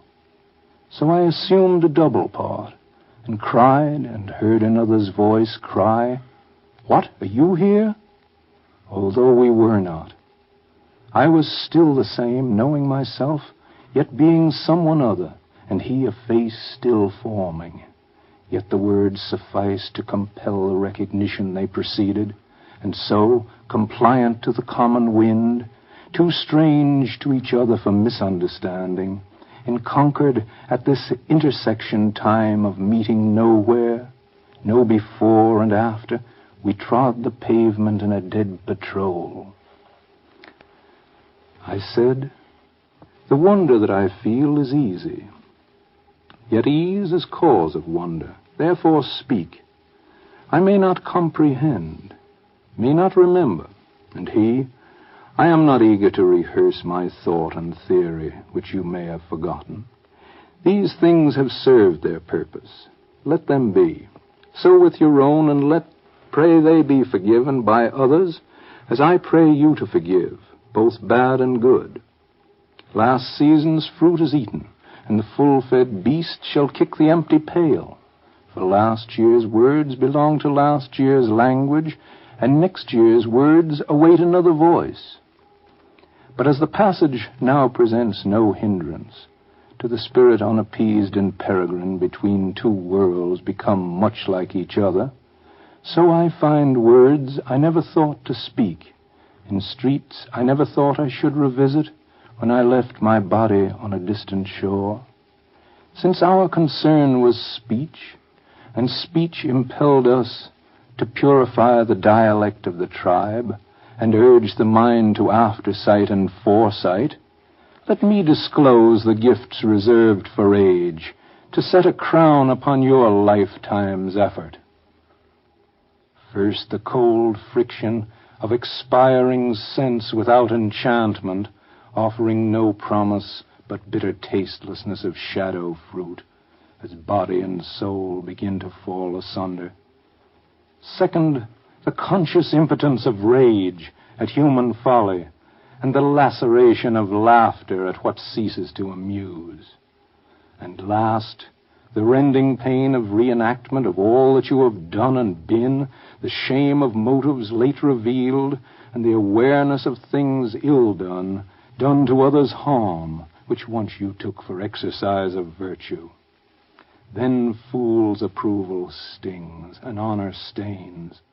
From wrong to wrong the exasperated spirit proceeds, unless restored by that refining fire where you must move and measure like a dancer. The day was breaking. In the disfigured street he left me with a kind of valediction and faded on the blowing of the horn. There are 3 conditions which often look alike, yet differ completely.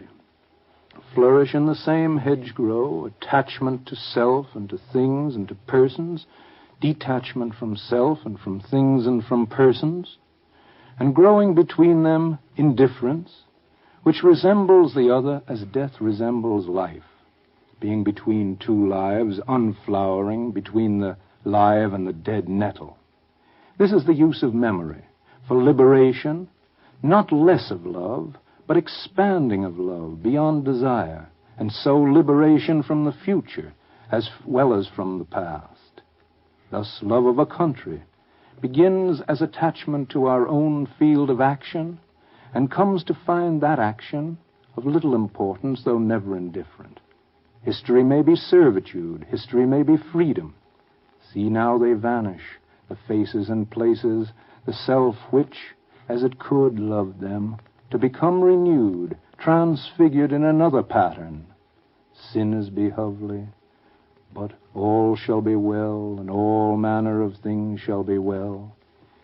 If I think again of this place and of people, not wholly commendable, of no immediate kin or kindness, but some of peculiar genius, all touched by a common genius, united in the strife which divided them, if I think of a king at nightfall, of 3 men and more on the scaffold, and a few who died forgotten in other places here and abroad, and of one who died blind and quiet, why should we celebrate these dead men more than the dying?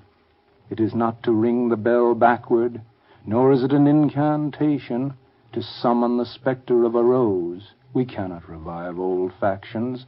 We cannot restore old policies or follow an antique drum. These men and those who opposed them, and those whom they opposed, accept the constitution of silence and are folded in a single party. Whatever we inherit from the fortunate, we have taken from the defeated. What they had to leave us, a symbol perfected in death. And all shall be well, and all manner of things shall be well, by the purification of the motive in the ground of our beseeching. The dove descending breaks the air with flame of incandescent terror, of which the tongues declare the one discharge from sin and error. The only hope, or else despair, lies in the choice of pyre or pyre, to be redeemed from fire by fire. Who then devised the torment? Love. Love is the unfamiliar name behind the hands that wove the intolerable shirt of flame which human power cannot remove. We only live, only suspire, consumed by either fire or fire. What we call the beginning is often the end, and to make an end is to make a beginning. The end is where we start from, and every phrase and every sentence that is right, where every word is at home, taking its place to support the others, the word neither diffident nor ostentatious, an easy commerce of the old and the new, the common word exact without vulgarity, the formal word precise but not pedantic, the complete concert dancing together. Every phrase and every sentence is an end and a beginning. Every poem, an epitaph. And any action is a step to the block, to the fire, down the sea's throat, or to an illegible stone. And that is where we start. We die with the dying. See, they depart. We go with them. We are born with the dead. See, they return and bring us with them. The moment of the rose and the moment of the yew tree are of equal duration. A people without history is not redeemed from time, for history is a pattern of timeless moments. So when the light fails on a winter's afternoon in a secluded chapel, history is now and England. With the drawing of this love and the voice of this calling, we shall not cease from exploration, and the end of all our exploring will be to arrive where we started and to know the place for the first time. Through the unknown, remembered gate, when the last of earth left to discover is that which was the beginning. At the source of the longest river, the voice of the hidden waterfall, and the children in the apple tree, not known because not looked for, but heard, half heard in the stillness between two waves of the sea. Quick now, here, now, always, a condition of complete simplicity, costing not less than everything, and all shall be well, and all shall be well, and all manner of things shall be well, when the tongues of flame are infolded into the crowned knot of fire, and the fire and the rose are one. The Columbia Workshop has presented 2 of the 4 parts of T.S. Eliot's 4 quartets. The program was produced by Robert Louis Cheon and presented by John Hall Wheelock, American poet and editor, and James Johnson Sweeney, director of the Department of Painting and Sculpture at the Museum of Modern Art in New York City. As Mr. Sweeney has pointed out, ironically enough, an American-born writer, Thomas Stearns Eliot, is today commonly acknowledged England's leading contemporary poet. And with further irony, Eliot, for years regarded as a poet of disillusionment, the author of Wasteland, during the last 10 years has produced perhaps the greatest English religious poem of the 20th century, 4 quartets, from which work we have today offered the first and final movements. Next week, the Columbia Workshop will present Urban Shaw's New Yorker magazine story, Act of Faith, as adapted for radio by Charles S. Monroe of the CBS Program Writing Division.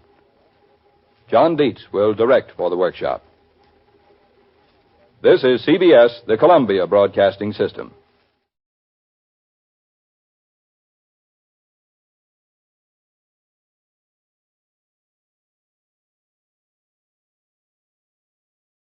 Lux presents Hollywood.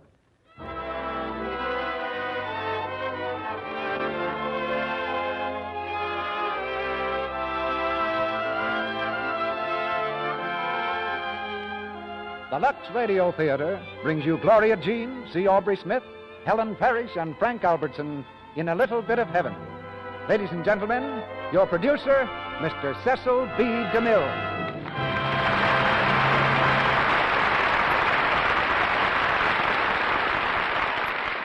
Greetings from Hollywood, ladies and gentlemen. The elderly individual with the scythe is ready to cut another year from under our feet. That makes most of us feel a bit older. But age will give way to youth tomorrow night when the new year is born.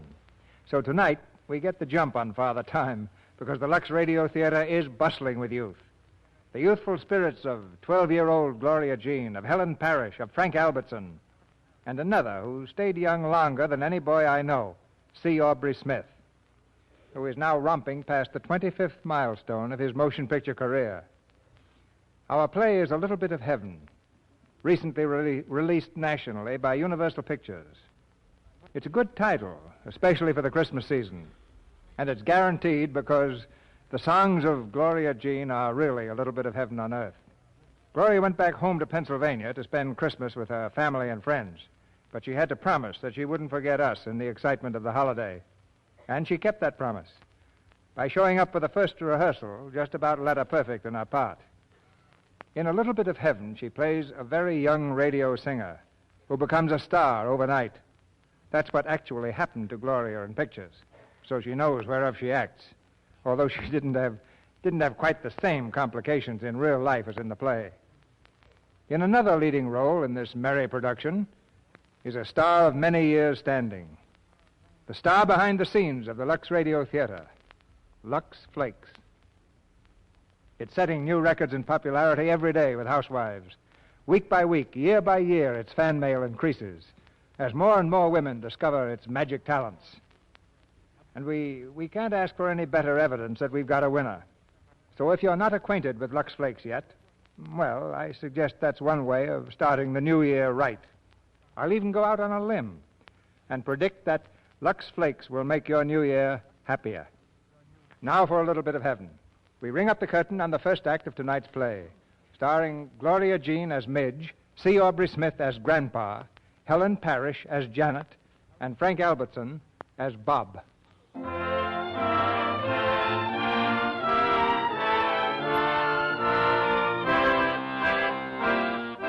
There's a music lesson in progress at the studio of Signor Antonio. He's the same Signor Antonio, better known as Plain Tony, who runs a spaghetti house on New York's East Side. And the studio is the tiny kitchen of his restaurant.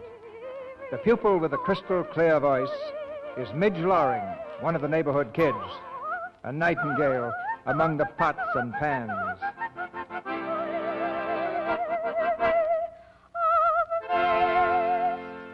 Oh, good. That's a nice image. It's a beautiful. Thanks, Tony.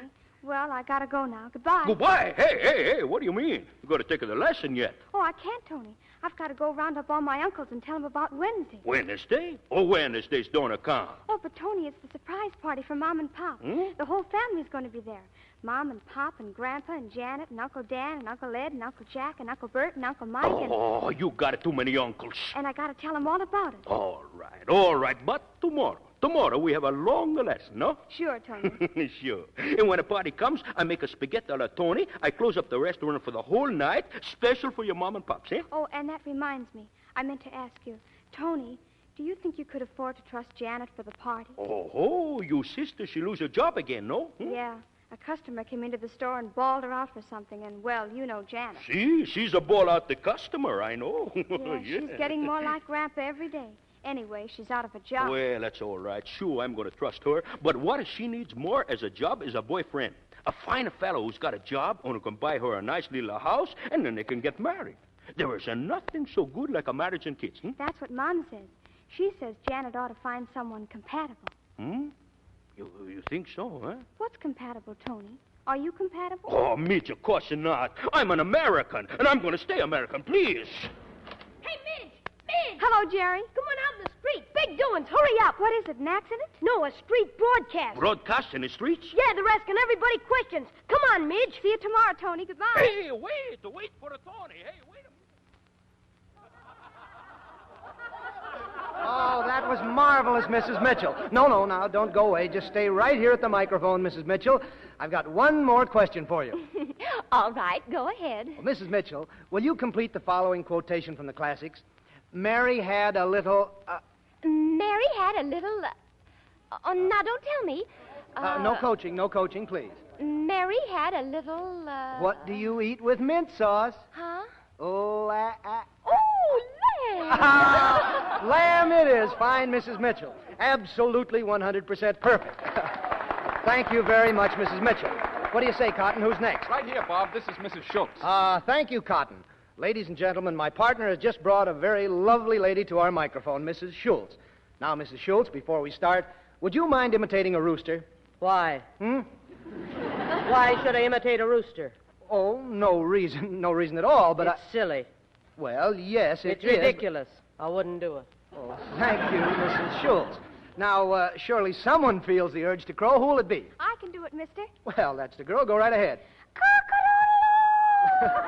Very good. Straight from the barnyard.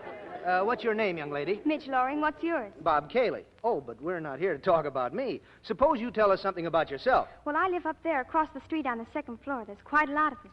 There's Mom and Pop and Grandpa and Uncle Dan. And I've got other uncles, too, such as Dan, Ed, Jack, Bert, Mike, Wes, Ferris, Pete, Louie, Freddie, and Sherm. And a very pretty sister who's out of a job right now. Oh, and I sing besides. What a family and what a memory. Oh, I haven't even started to tell you about my uncles. They've all got uniforms. That is, all except Uncle Dan. He sells things. What things? Anything. Only he's out of a job, too. My Uncle Ed's a lion tamer in the circus. Uncle Jack's a cop. Uncle Sherm's a street cleaner. Oh, I mean a Department of Sanitation man. Uncle Pete's a prison guard. Uncle Pat's a captain on a barge. And Uncle... Whoa, I think that gives us a pretty good idea. And now, suppose you sing for us. You mean sing into this thing here? Why, that's not a thing, young lady. That's a microphone. Please, sing a song. Well, okay. Tony, play for me, will you? Oh, sure, I play. Ladies and gentlemen, presenting Miss Midge Loring, the young lady with the uncles.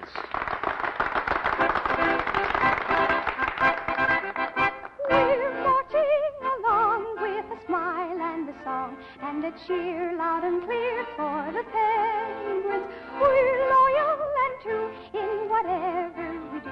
Oh, it's fun to be one of the penguins. Let us sing la la la on our merry, merry way. Let us sing la la la to a happy holiday. Let us cheer ra ra ra to the sun that shines above, and a cheer ra ra ra to every penguin that we love.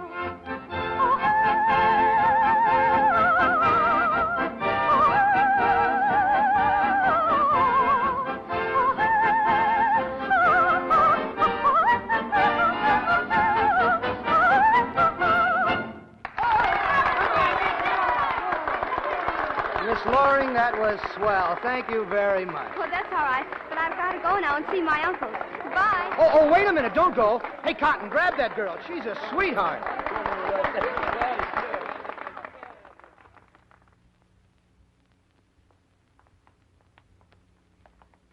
But where are we going?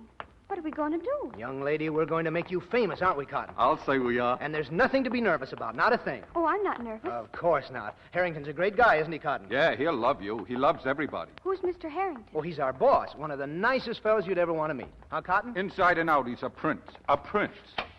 Well, here we are. Hiya, Miss Brown. Hello. Say, is the old walrus busy? Go right in. He's waiting for you. Fine. Now, you folks sit right down here, and I'll get this thing all set. Oh, Bob, don't you think you need me? What for? Kaylee never misses. See you in 2 minutes. Well, Chief, how are you? Did you hear the broadcast? Yep. Great, huh? Yep. You're fired. Finished. Get out. What?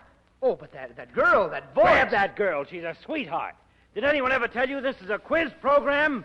Last Tuesday, you broadcast a cat and dog fight. But this is... Yes? Mr. Dixon wants to talk to you. Tell him I'm out to lunch. Tell him I'm in jail. You hear that? The sponsor. Day before yesterday, a woman talked about her operation for 13 minutes. But, Mr... What is it? Mr. Dixon says it's of the utmost importance. Tell him I'm taking a nap. Tell him I'll be back Thursday. Another account out the window. Grab that girl. She's a sweetheart. Making dates on our time. Now, just a minute, Mr. Harrington. At the risk of losing my job... At the risk of losing what job? You haven't got a job. What is it? He won't take no for an answer. All right, put him on.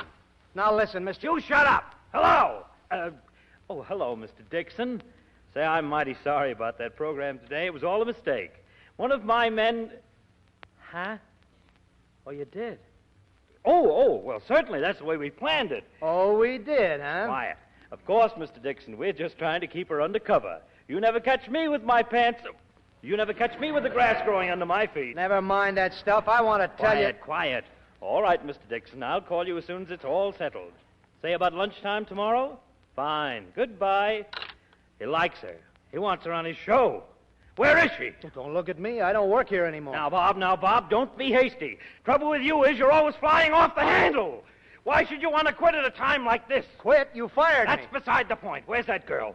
All right, Mr. Harrington. Maybe we can talk terms. Terms? What do you mean, terms? Well, you've got the sponsor, we've got the girl.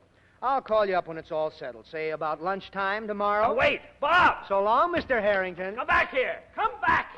Well, Bob, what did he say? It's all set. He wants her. The sponsor wants her. She's in. Oh, swell. Midge, we're going to make your name a household word. You mean singing on the radio? A coast-to-coast hookup. Fame and fortune. Your picture in the fan magazine. I can see it now. Midge Loring, the dead-end diva. What do you think of it, Midge? We'll have to ask the family. The family? The whole family, uncles included? No, just Mom and Pop and Sis and Uncle Dan and Grandpa. But Grandpa's the real boss.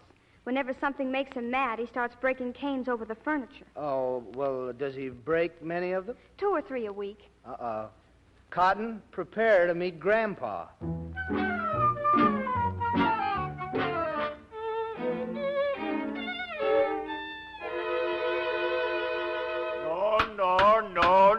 no.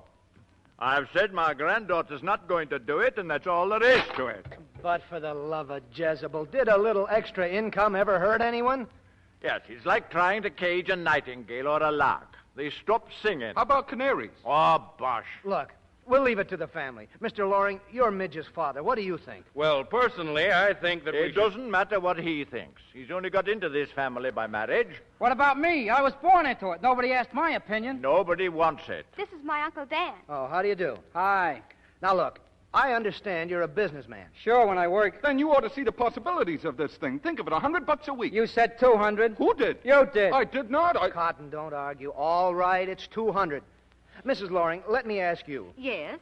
Mrs. Loring, wouldn't you like to have a nice, shiny dishwashing machine? Think of it. You put the dishes in, turn the switch, and relax. It sounds nice to me. Don't you think so, Grandpa? For the last time, as long as I'm head of this family, the answer is no. Well, when can we know definitely? Here, somebody hand these young pups their hats and get them out of here before I lose my temper. I've had all I can stand. Good night. Well, now you've met Grandpa. Yeah. Meeting Grandpa's like shaking hands with a buzzsaw. Well, goodbye, folks. Goodbye. So long, boys. Better luck next time, gentlemen. Yeah, maybe if we... Hello, family. Oh, Janet, come here. Dinner ready, Mom? I brought some of those pickles that Pop likes. Oh, company? Hello. Janet, this is Bob Cayley. Bob, this is Janet, my sister. And this is Cotton Bates. How do you do? Hello. They heard me sing and asked me a lot of questions, and they took me down to the office, and it was all fixed, and now... Hey, now, wait a minute, Midge. What's this all about? It's about me singing on the radio. Why, Midge, that's wonderful. I'll say it is for $300 a week. $300? $300. But I just said... $300. Take it or leave it. Oh, now listen. Forget it, Cotton. $300. Okay. We haven't got her anyhow. Well, what happened? Grandpa said no. Oh. He was pretty positive, too. And how? He almost wrecked the jerk. What did he do? He broke his cane. Uh-oh. That sounds bad. Very bad. Janet, you've got to do something. You've got to talk to him. Well, honey, I'll try, but gosh, in this house, man proposes, Grandpa disposes. Look, Miss Loring, I'm not trying to cage larks and nightingales. I'm not a crook and I'm not crazy. I'm just trying to put Midge on the air where she can make a lot of money.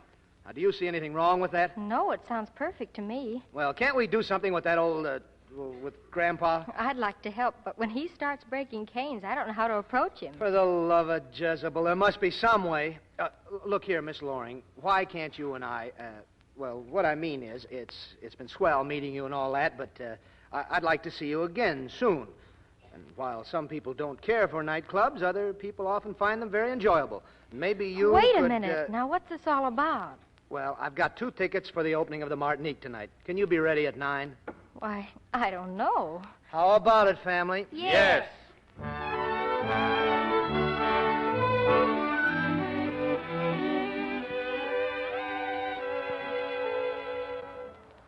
Gee, I'll bet Janet's having a swell time. Think so, Grandpa? Huh? He was a nice fellow, wasn't he? Mr. Cayley, I mean. Oh. Are we going to have that game of checkers, or ain't we?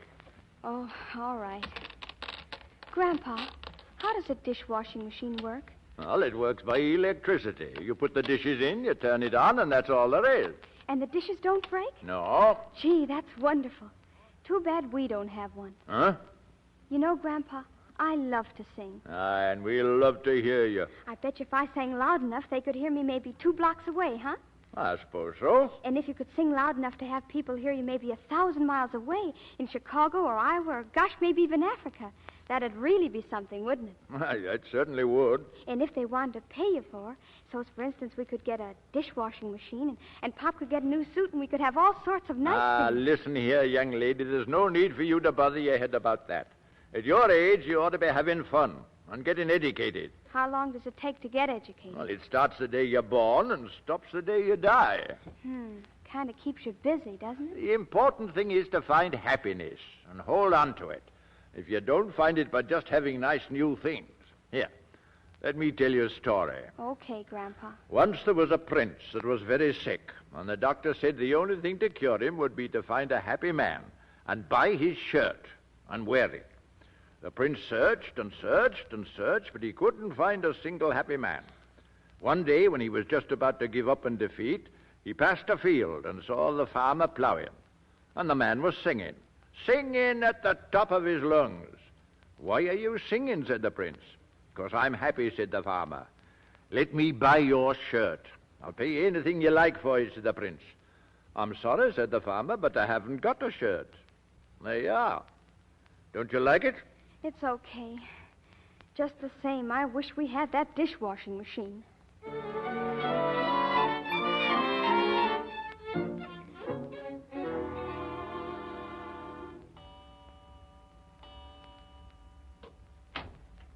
Janet, is that you? Hello, Midge. I didn't mean to wake you up. Oh, that's all right. Oh, he gave you flowers, huh? Mm-hmm. Gee, must be nice. Oh, yes, he's swell. Unzip me, will you? Is he a good dancer? Oh, marvelous. Then you had a good time, huh? Wonderful. First we went to the Colony Club for dinner, and from there we went to the Martinique, and then we went to some little place. I've forgotten the name of it. Quiet in there. There he goes again, always stopping everybody. Why, Midge, what's the matter? Oh, we won't buy a dishwashing machine. I have to get educated from the day I'm born till the day I die. I can't sing on the radio just because some old guy out in the field hasn't got a shirt. Oh, darling, don't get so upset about it. Oh, but I want to do it, Janet, more than anything I ever wanted. You really want to? Oh, yes. All right, dear, but don't worry about it now. Go to sleep. I'll talk to Grandpa about it tomorrow. Yeah, maybe one word lead to another. We'll see. Good night. Good night. Oh, Janet. Yes? Would you say offhand like that Mr. Cayley was compatible? Why, yes, I guess so. Why? Oh, nothing. Good night.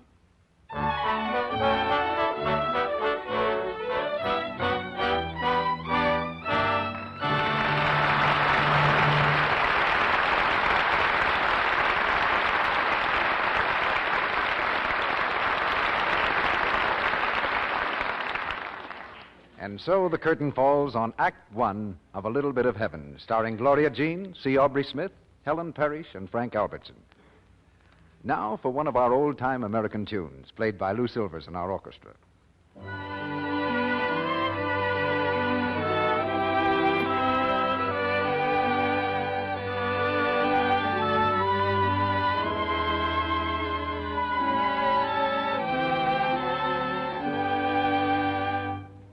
Thank you, Lou, for the haunting strains of Carry Me Back to Old Virginia.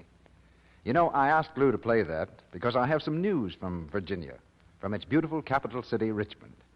That was one of the places where a survey was made not so long ago, a part of a nationwide search for information. Women in Richmond, as in other cities from Boston to San Francisco, were asked just how they cared for their nice things.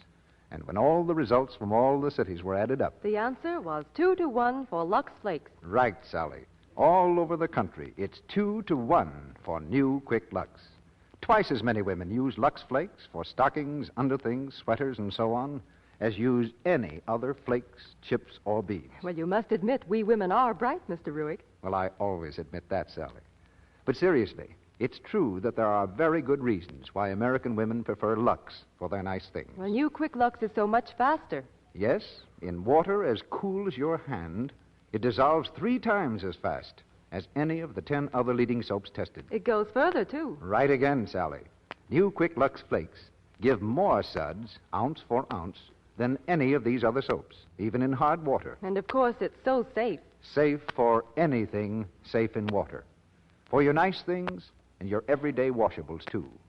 Yes, it's faster, goes further, and it's wonderfully gentle. No wonder it's new Quick Lux Flakes 2-1 among women all over the USA. Now remember, it comes in the same familiar package, and it costs you no more. Now, our producer, Mr. DeMille. Act Two of A Little Bit of Heaven, starring Gloria Jean as Midge, C. Aubrey Smith as Grandpa, Helen Parrish as Janet, and Frank Albertson as Bob.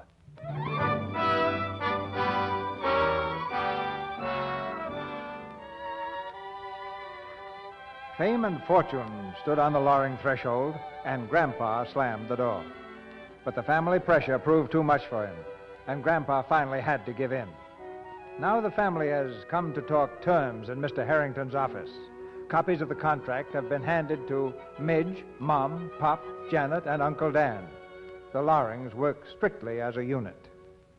Well, folks, you ready to sign? Oh, give them a chance, Mr. Harrington. They're still reading it. How's it look, Midge? Am I the party of the second part? That's right.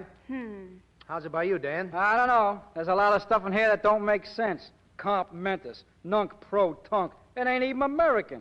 It sounds like they're taking my little girl away from me. Oh, no, Mrs. Loring. Say, what's this thing here? What's that, Mr. Loring? It says here that she gets paid on Wednesdays. Why not Saturdays? Well, the checks are made out on Tuesday and delivered on Wednesday. Why? Why not pay her on Saturday? Don't give it a second thought. That clause doesn't mean a thing. If it doesn't mean a thing, why is it in here? Because a contract's a mutual agreement. A promise... Yeah, but it looks to me like the party of the second part is doing all the promising. All our contracts have the same promises. I still don't get this about being paid on Wednesday. Now, listen. Easy, Mr. Harrington, easy. Now, believe me, Mr. Loring, there's nothing to worry about. Just sign the contract and we're all set. Now, don't rush me. Don't rush me. Yeah, after all, this is an important step we're taking. Yeah, what's the matter with Saturday? There's nothing the matter with Saturday. But everybody gets paid on Saturday. It looks like a loophole to me. I think we ought to get some legal advice from Uncle Pete. Uncle Pete? Who's he? He's a prison guard. A prison guard? All right. She gets paid on Saturday. Now you're talking my language. And now will you sign the contract? Go on, Pop. Take the plunge. All right. Fine. There you are, sir. Thank you. This is the happiest day of my life. Yeah, I won't have to work either. Well, that's all, folks. Hope you'll all be very happy. Now, Midge, I'll expect you back at 5 o'clock for rehearsal. 5 o'clock? Oh, but today is Wednesday. I thought we'd settled all that. Mr. Harrington, I don't think you understand. I know I don't. Mom, Pop, will you go outside for a minute? What for? Oh, go ahead, Pop, please. All right. Come on, Mama. Don't sign anything, dear. You see, Mr. Harrington, today's Wednesday. You said that. Well, I'm giving a surprise party for Mom and Pop. Go on. Well, Tony's got everything ready, see? I see. And after all, you wouldn't want me to disappoint all my uncles, would you? Oh, no. What's a rehearsal compared with a lot of uncles? Now you're talking. Yeah, ooh. Thank you, Mr. Harrington.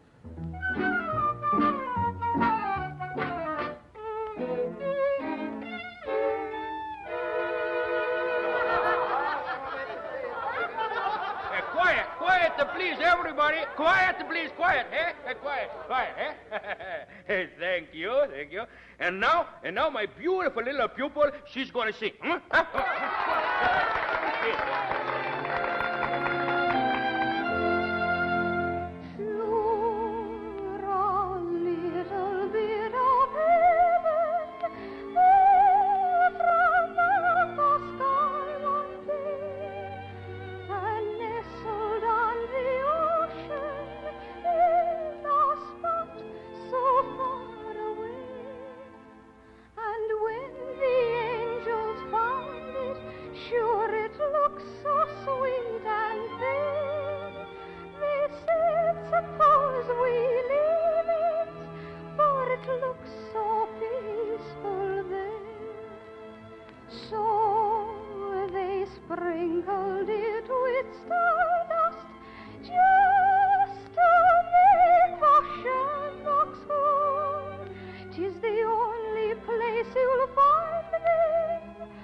It's a beautiful, no? See, it's a beautiful. And now we're going to have a speech from Grandpops, eh? Well, all I want to say is that I think we ought to take time and give thanks that we're all here enjoying the rarest thing in life, happiness. We are happy because we bear no grudge against any man. What's his is his, and what's ours is ours. We've been jogging along day after day and year after year without needing any help or interference. We've been pretty self-sufficient.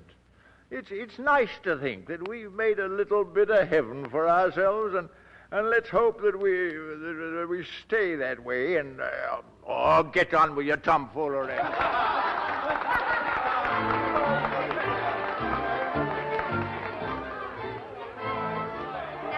Mr. Harrington, who haven't you met yet? Well, I've met so many people. Oh, Uncle Pat. Uncle Pat, this is Mr. Harrington. Hiya.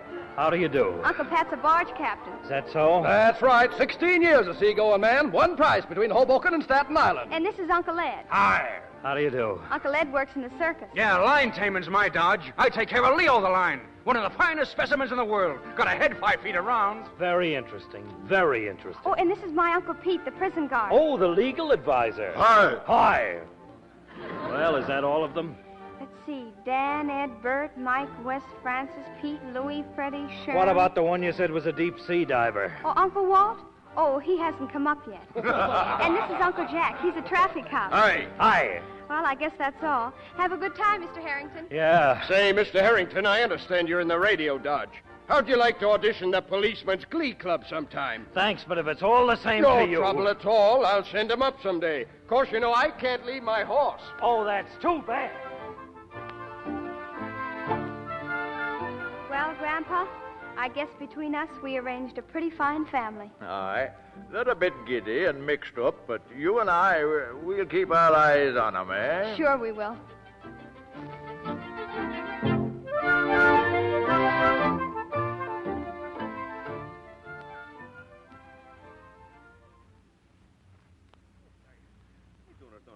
Janet, all my life I teach her singing. All my life she's a music. I know, Tony. No, you tell me I can't teach a midge no more. Why you say that, Janet, eh? I'm sorry, Tony. I thought you'd understand. What's the matter? She's a no sing good for those radio people, eh? It isn't that. She's under contract to them. She's got to do what they say. They. I know it is not you. It is they.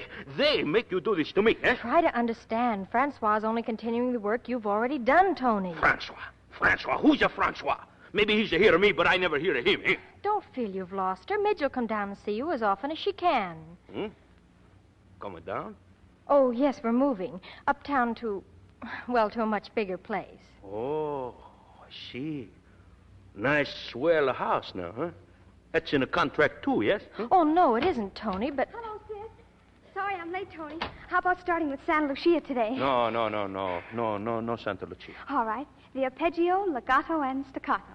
La, la, la, la, la, la, la. No. Stop it, please. Oh, is it as bad as that? It must be because I'm out of breath. Give me another minute. No, it's a no lesson today, Mitch. Oh, I won't be late again, Tony. Honest, I won't. No, that's not it. Tony, Tony, he's a teach you everything he knows. No more left for Tony. What? Oh, no, Tony. That's not so. Sure, it is so. Sure, it's so. From now on, Tony, he's to take a back seat. Oh, no, you can't. Why, I couldn't do anything without you, Tony. Oh, Janet, tell him. Now, look, Midge, singing on the radio is different, and Mr. Harrington is getting you a special teacher. But I don't want a special teacher. I want Tony. What's the matter with you? It's the best thing in the world for you. It's like going from a school to college. Tony, he's a school. Francois, he's a college. Francois?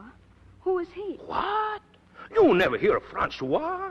Why, everybody knows of Francois. He's a great maestro. You will like him fine, see. And someday make you a great singer. Sure, that's what he do. He make you a bigger star. Tony, he can do nothing for you. Oh, Tony. Young singer scores hit in radio debut. Midge Loring, youngest star in the airwaves. Midge Loring, this month's Blue Ribbon winner. Midge Loring takes country by storm. Midge Loring. Midge Loring. Midge Loring. Midge Loring. And here's a picture, Tony. Midge Loring, radio star, with her sister Janet Loring. And Eric Montague, well-known man around Manhattan. This a fellow around Manhattan. Who's a she? She's a he. All right. Who's a he? I guess he's Janet's gentleman friend. Oh. She's a pretty good-looking fella, no? No. I think I don't like her myself. Gee, I hope Midge ain't got a gentleman friend, too. No. Well, she ain't been around lately. Well, you see, Midge, she's a bigger star. Stars cannot visit the Earth all the time because the stars got plenty to do. Got to work hard so she can keep on shining. Tony, where are you? It's Midge. It's a Midge. Hello, Jerry. Oh. Hello. Gee, I'm glad to see you. Oh, I am glad to see you. Oh, come on, Midge, darling. Sit down. Oh, my goodness. How's everything, eh? Hunky-dory. The folks sent their love. What's new around here? Oh, everything's the same. Jimmy Buckley busted his tooth. He tried to open a walnut. Hey, you know Mrs. Mitchell? She's a fight with her husband. Each one don't talk to the other one, and he's a very happy. Listen, I came back to tell you I'm having a big New Year's Eve party Tuesday, and you're all invited. It's at our place. A big party at your place? Yes, will you come? Oh, sure. Oh, that's swell. Well, I gotta go now. I still got a lot of uncles to contact. Goodbye, Tony. Goodbye. I'll help you contact him. All right. So long, Tony, and don't forget. New Year's Eve, I want to be there. Goodbye. Goodbye. Goodbye. Gee, that's a nice hat you got there, Midge. I'm glad you like it. Janet helped me pick it out. You haven't got a new boyfriend, too, have you? Of course not. What do you mean, two? Well, Janet's got one. I seen his picture in the paper. Oh, Ricky? He just sort of hangs around educating the family. You know, walk like this, talk like that, eat like this. Oh, one of those. Yeah, but he's not compatible like Bob. Then what's she doing with him? Well, she just goes out with him when Bob's busy. You know how it is. You sure you haven't got another boyfriend? Why, Jerry, I'm cross my heart sure. Gee, that's swell. You know what? I got a raise. And the 10th Avenue Delivery Boys Association's elected me president. Golly, Jerry, you're really going places. But then I always had a feeling you'd be president. You did? I sure did. Oh, Midge. Oh, gee. Gosh.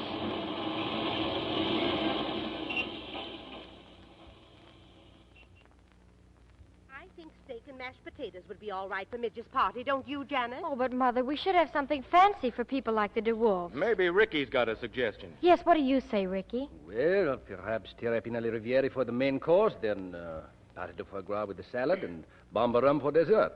I think that would be enough. Washed down with a good vintage wine. Yeah. Hey, what is this terrapin? Turkey? No, you dope. It's capon. Hi, family. Midge, darling. How's everything, Oh, Mom? Midge, dear, I'm just making out the menu for your party New Year's Eve. We're going to have trappin' a la Riviera and... Fine. And have some hard-boiled eggs for Uncle Jack and some corned beef for Uncle Pete and some pickled onions for Uncle Walt, so they'll have something to eat. Uncle Jack? Uncle Walt? Sure, they're all coming. And we don't need a fancy band for the party. Uncle Sherman and his fiddle will take care of the music. Uncle Sherman? Uh-huh. I do not believe I have met these gentlemen. You will. They're all coming in full-dress uniforms. In uniforms? That's right. And you needn't be afraid of meeting them. They're very democratic people. They'd be nice to anybody. See you later, family. I gotta go and practice. Oh, Janet, these uncles. Oh, don't worry about them, Ricky. I don't believe they'll come. As a matter of fact, we'll just have to make sure that they don't.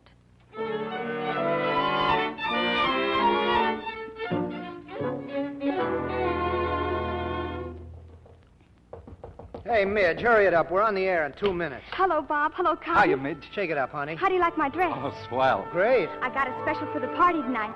Don't forget, you're coming home with me, both of you. Oh, the party. Well, I'm sorry, Midge, but it looks as if Cotton and I won't be able to go. You see, well, you remember Cotton. I don't know what you're talking about. Well, anyway, we can't come, Midge. Oh, but you can't not come. You gotta come. Everybody's expecting you. Yes, but... What's the matter, Bob? You never come around the house anymore? Are you mad at someone? No, it's just that... 10 seconds, Bob. Okay. You ready, Midge? Yes, but you better be waiting for me after that broadcast, or Gramp will take his cane to you. Okay. Now watch it. Good evening, ladies and gentlemen. We'd like you to meet Miss Midge Loring.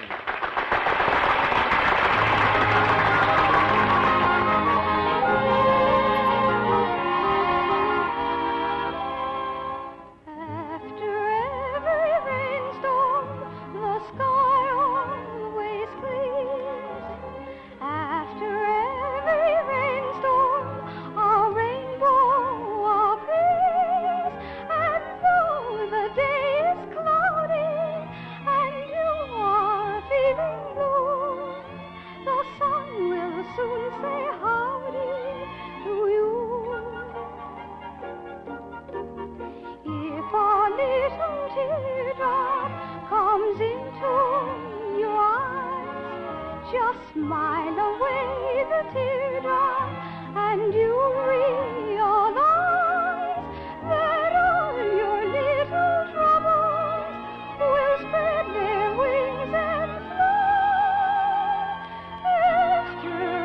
every rainstorm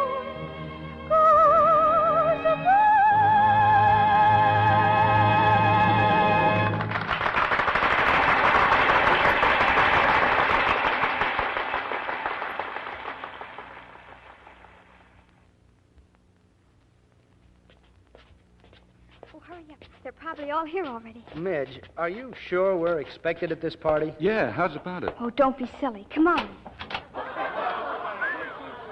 Boy, what a mob. Hand your derby to the butler, Cotton. We're getting high class around here. Hello, darling. Happy New Year. Oh, Happy New Year, Janet. Hello, Janet. Long time no see. Why, Bob, this is a pleasant surprise. Surprise. Hey, Midge, what goes? Hello, Cotton. Happy New Year. Oh, thanks. Come on in and meet everybody. Wait a minute.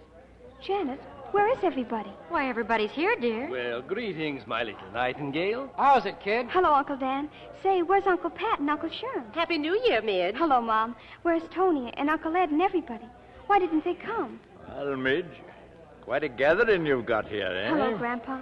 Have you seen Uncle Pete and Sherm and Tony and everybody? Not yet. Well, what's the matter? Don't ask me. Midge, dear, they're not coming. Not coming. Why not? Well, you see, Janet told them that... Told them what? I told him this wasn't exactly a family party and that we... Not a family party? Oh, but Janet, this is New Year's. How can I have a New Year's party without my uncle? But, darlings, we're having a lovely party. Oh, everyone's having a swell time. You see, darling, we'd already invited these other people. Oh, so there's no room for the family, eh? I didn't mean that. I told them we'd have them some other time. Some other time. And I rigged myself up on a stiff collar for this. I'm going up and go to bed. So am I. Good night, everybody. Midge, dear. Now, wait, Midge. Hey, Bob, what do you say? Yeah, let's go to some nice low-class joint. Too many stuffed shirts around here. We don't fit in. Good night, Janet. Is that supposed to break my heart? Look at her, Cotton. Same eyes, same nose, same face. But it just isn't the same girl. If that's your idea of being funny... My idea is that it's just too bad that Midge's uncles can't come to her own party. And my idea is that it's just too bad you can't mind your own business. And my idea is to get out before blood is drawn. Well, what are you waiting for? Haven't you said enough? No. For the love of Jezebel, if anybody'd ever told me that you would go hi-hat... Have you finished? Yeah, that's all I have to say to you, now or ever. That just suits me fine. Well, I'm glad you're pleased. I'm delighted. Goodbye. Goodbye.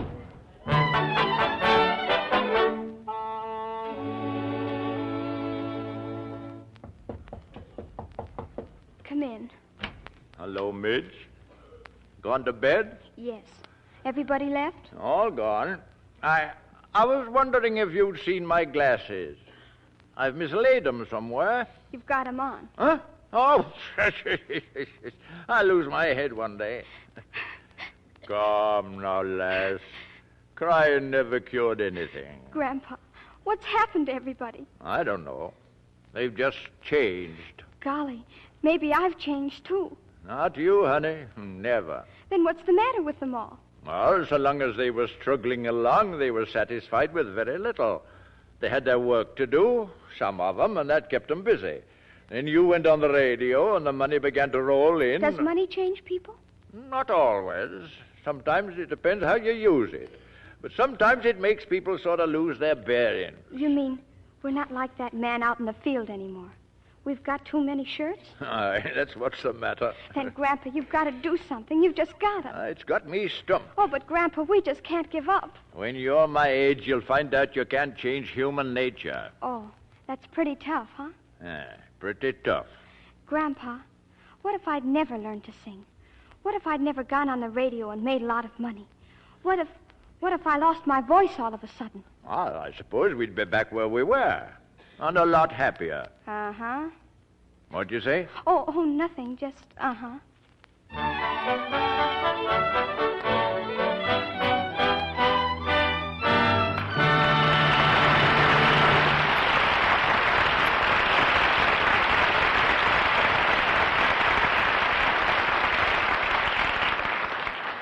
The curtain falls on Act 2 of A Little Bit of Heaven, starring Gloria Jean, C. Aubrey Smith, Helen Parrish, and Frank Albertson.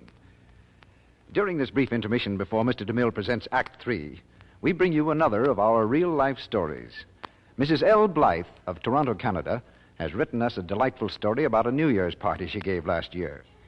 With her young daughter, she was going over last-minute plans. There. I think that takes care of everything. Oh, Mother, there's one more thing. You've just got to have a new dress for the party. I certainly need one, but we simply can't afford it. Oh, Mums, please. You'd look so scrumptious. But, honey... Won't you look for one anyway? Well, I'll try. Maybe I'll run into a bargain. I didn't have much hope I'd find anything, but I did go shopping. And I found a $15 dress marked down to almost nothing because it was terribly soiled. The dress was so pretty and such a bargain, I decided to get it and try washing it in Lux Flakes. And I'm glad I did, because it turned out beautifully. When my party broke up on New Year's Eve... Oh, Millie, darling, it's been a lovely party, and you look divine. Certainly do. That's a stunning dress. Oh, Millie always looks smart. Oh, thank you so much, all of you.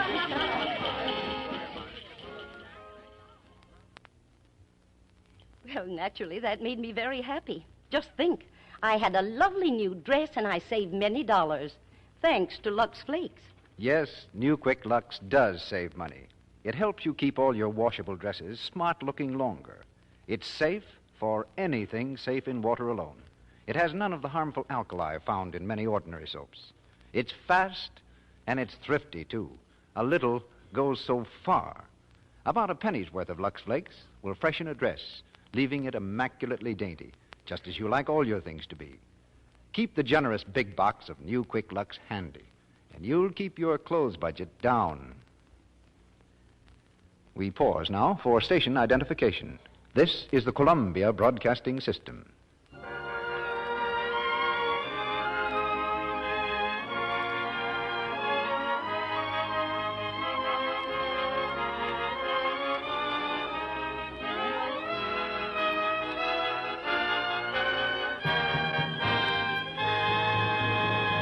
The curtain rises on the third act of A Little Bit of Heaven.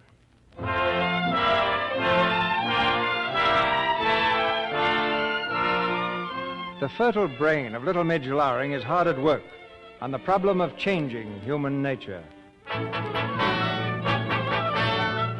At the studio, a few hours before the broadcast, there's a rehearsal in progress. The musical conductor nods at Midge for her cue. Midge clears her throat, opens her mouth, and hits the first note. What's the matter, Midge? I don't know. Try that note again, please.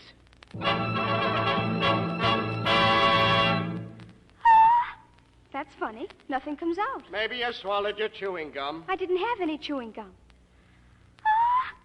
Still nothing comes out. Miss Loring, such things do not happen to a pupil of Francois. Come on, Midge. We don't want to spend all day on this. Well, maybe we better call the whole thing off. Oh, don't be ridiculous. Come on. Miss Loring, look at me. Say to yourself, I am a pupil of Francois. Then let yourself go.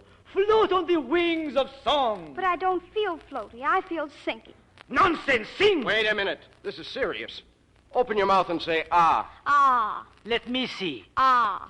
I see nothing at all. Nothing at all. Listen, you take your head out of her mouth and sit down. Nobody tell Francois to sit down.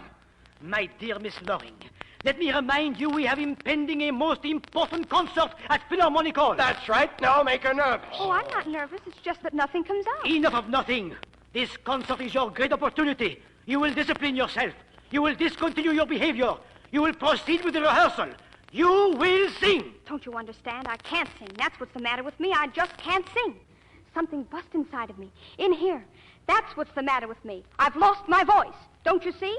I've lost my voice.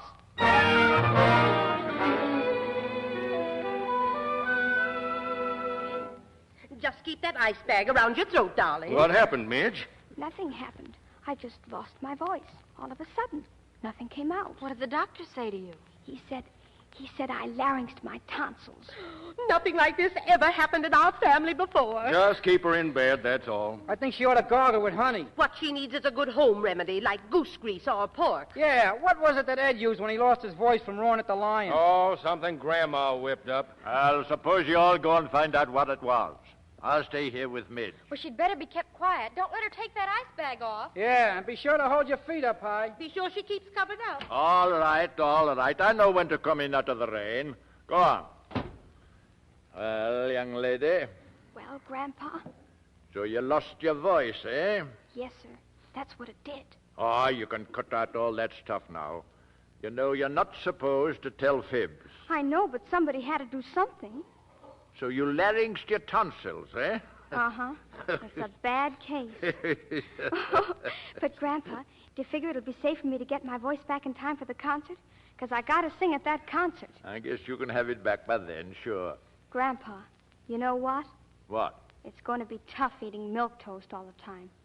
Ah, well, Later on, I'll sneak you a hamburger. Oh, you will? With onions. Oh, Grandpa. Oh, boy. But listen, Mr. Harrington. Hello. Hello. Hello. Mr. Harrington, you can't do that to us. Hello. He hung up. What'd he say? He canceled Midget's contract. Cancel the contract. This is a fine mess. Now I've got to cancel all those dresses. What are we going to do? Well, I think we... Quiet! What we've got to do is get down to business and figure out an angle on Harrington. Well, if you're asking me... Nobody's asking you. You didn't even have nerve enough to talk back to him. The point is, what do we do now? Well, we got along without Harrington before. We'll get along without Harrington again. That's a lot of hooey. Oh, a lot of hooey, is it? Well, let me tell you one thing. From now on, there's going to be a change around here. In the first place, you're going to find yourself a job. What? You heard me. Okay. Take it easy. And you heard me, too, Janet. Back to the grindstone for you, too. All right, Pop, all right. What will I do, Pop? You're going in the kitchen and get us something decent to eat. And never mind that fancy trapin' a la capon, either. Yes, what would you like, Pop? Stew. It's Monday, isn't it? Janet, go and answer the door. Sure, Pop. If that butler beats you to it, tell him he's fired. We're going to get back to normal around here. Okay, Pop, okay. Hello, Janet. Oh, Ricky, I'd forgotten all about you. Well, that is very complimentary. Have you also forgotten that the DeWolfs are expecting us? Oh, I'm afraid I won't have any time for the DeWolfs or the Newberrys anymore. What? No, you see, beginning tomorrow, I'm going to be very busy looking for a job. Goodbye.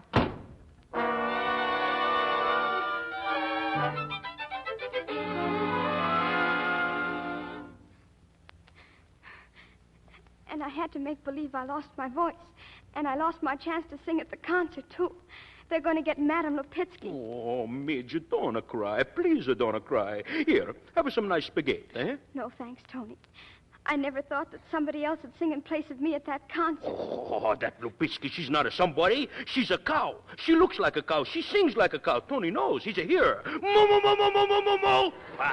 If I don't sing at that concert, Tony, I'll just die. Oh, Midge, you not to talk like that. Nobody can do this to Tony's a pupil. Well, they're doing it. You grandpop. Why he's going to take his cane and make a swoosh at Mr. Herring, eh? Pop's got the cane now. Mr. Harrington won't even talk to him. He won't even yell at him. He just won't let me sing. Well, hell, somebody's got to see Mr. Herring. Somebody's got to tell him he's making a fool of himself. Somebody's got... hey! What? Somebody! That's me!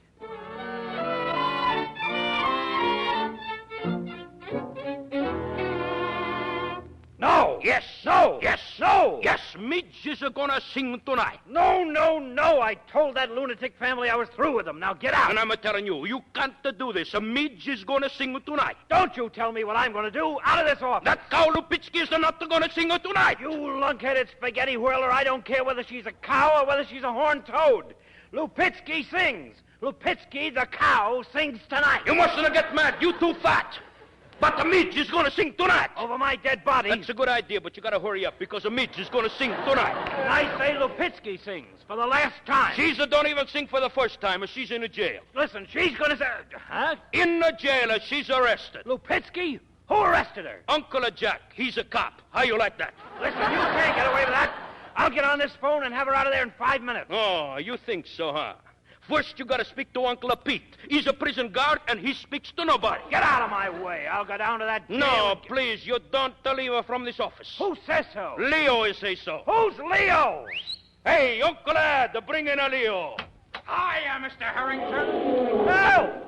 Help! Help! You see? Midge is gonna sing tonight.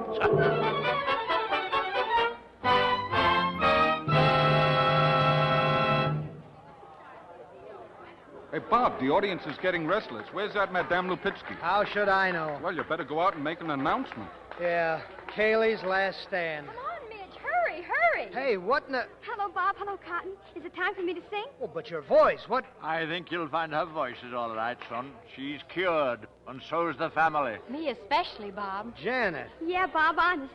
She's compatible like anything. Oh, Janet, that's great. What about, maybe we could, you and All right, I... Bob. Right after the concert. Oh, swell. Bob, the announcement. Oh, excuse me. Ladies and gentlemen, I regret to announce to you that owing to a most unexpected complication, Madame Lupitsky will be unable to sing for you tonight. It is, however, with the greatest of pleasure that I present to you the beloved favorite, Miss Midge Loring. If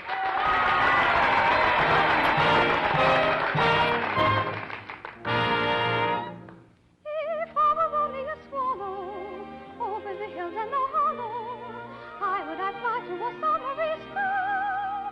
If I were only a swallow, while through the heavens I'm winging, I could be joyfully singing. If I were only a swallow.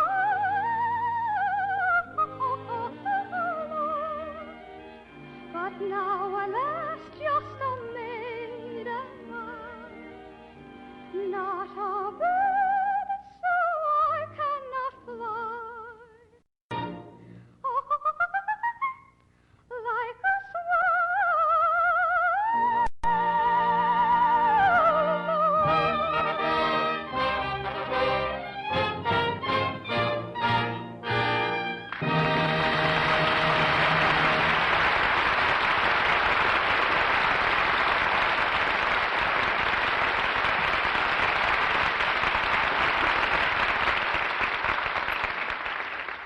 So we reached the end of our play. Gloria Jean, C. Aubrey Smith, Helen Parrish, and Frank Albertson will be back for a curtain call in just a moment. Meanwhile, let's listen in on a party. Dora and John have asked some friends in for an evening of bridge. The game has been going on for some time now, and so has Dora. And I was saying to John just the other night, you know, what, dear? Take my hand off the table so we can start the bidding. Oh, John, I wish you wouldn't call attention to my hands like that. Oh, you mean the cards. Oh, I see, yes. Well, why don't you bid if you're in such a hurry? Oh, you're waiting for me to bid. But, dear, you know I always pass the first time. Why, John, hold my hand so you can't see it. Oh, now, really, I know my hands are all red and chapped, but that's because I wash dishes every day. And after all, they're your dishes I wash, and I don't see why you have to be so mean about it. Oh, you mean hold my cards so you can't see them. Well, it wouldn't help if you did see them. I've had awful hands all evening. I never have any luck. What did you say, Kitty? No, I haven't any lucks either. But what in the world made you say that? Well, no wonder Dora is self-conscious about her red, rough hands. Kitty put her finger on the reason. Dora hasn't yet discovered new Quick Lux Flakes for dishes. Now, if you, like Dora, have trouble keeping your hands nice because of dishwashing, why not try these gentle, speedy, thrifty flakes for your dishes? Lux is so kind to your hands. Hundreds of dramatic one-hand tests have proved this. Tests of 5 soaps widely used for dishes, made under conditions similar to home dishwashing. Lux left hands soft, smooth, and lovely. The other soaps made them red and rough. Now, why not prove this for yourself?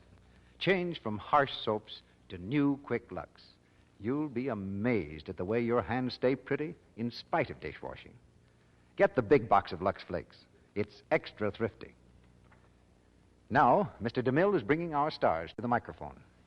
The genial quartet of our play is back at the microphone. Gloria Jean, C. Aubrey Smith, Helen Parrish, and Frank Albertson. And if we could all sing as gloriously as Gloria, this would be some quartet. Thanks, Mr. Smith. And if everybody had a grandpa like you, everybody'd have a swell time. Say, that's quite a mutual admiration society you have there. Yeah, where did it all start? In our first picture together. We're old buddies, Mr. Smith and me. Huh?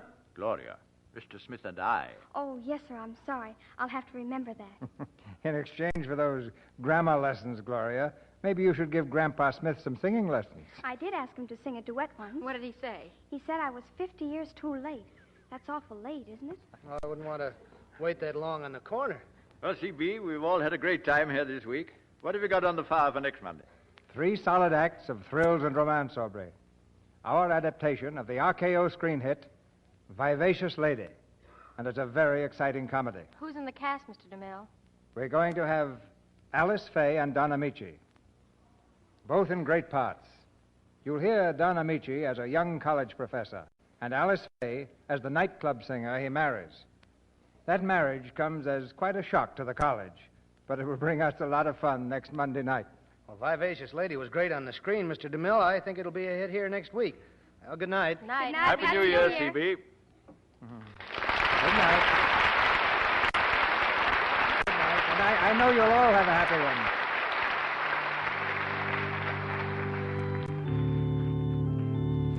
one. Tomorrow is the tag of the old year. The day we put the final entry in the ledger of 1940 and strike a balance, for better, for worse. It's essentially a day for looking back. But ever since man began to mark off days on the calendar, New Year's Day has been one for looking ahead. And on this New Year's Day, all true Americans are facing the future as one united people, with a confidence that makes them sure, a courage that makes them strong, and a faith that makes them great. So I give you a New Year's toast to America. God bless her. And a happy New Year to all her sons and daughters. A year of health, prosperity, good fellowship, and strength.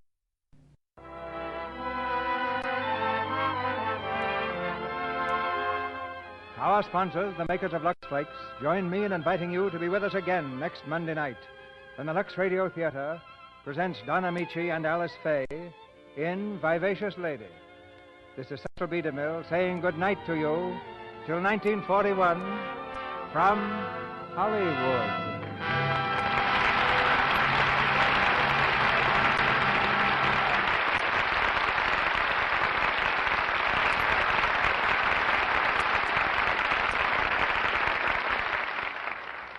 Gloria Jean is currently being seen in the Universal picture, A Little Bit of Heaven. C. Aubrey Smith will soon be seen in Metro-Goldwyn-Mayer's Maisie Was a Lady. Helen Parrish's forthcoming picture is 6 Lessons from Madame Lazanga at Universal. Frank Elton will appear in the Universal picture, The Mysterious Dr. R. Heard in tonight's play were Lou Merrill as Tony, Arthur Q. Bryan as Harrington, Verna Felton as Mom, Charles Seal as Pop, Alan Wood as Dan, Edwin Max as Cotton, Tristram Coffin as Ricky, Bobby Winkler as Jerry, Stanley Farrar as orchestra conductor, Ralph Sedan as Francois, Warren Ash as Uncle Ed, and Dwayne Thompson as Mrs. Mitchell. Our music is directed by Louis Silvers, and your announcer has been Melville Ruick.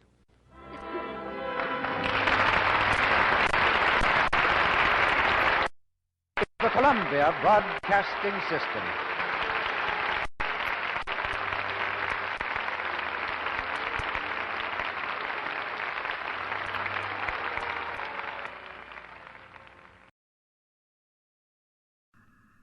The Grape Nuts Flakes program, starring Orson Welles, who's pinch hitting for Jack Benny, with Mary Livingston, Phil Harris, Dennis Day, Rochester, and yours truly, Don Wilson.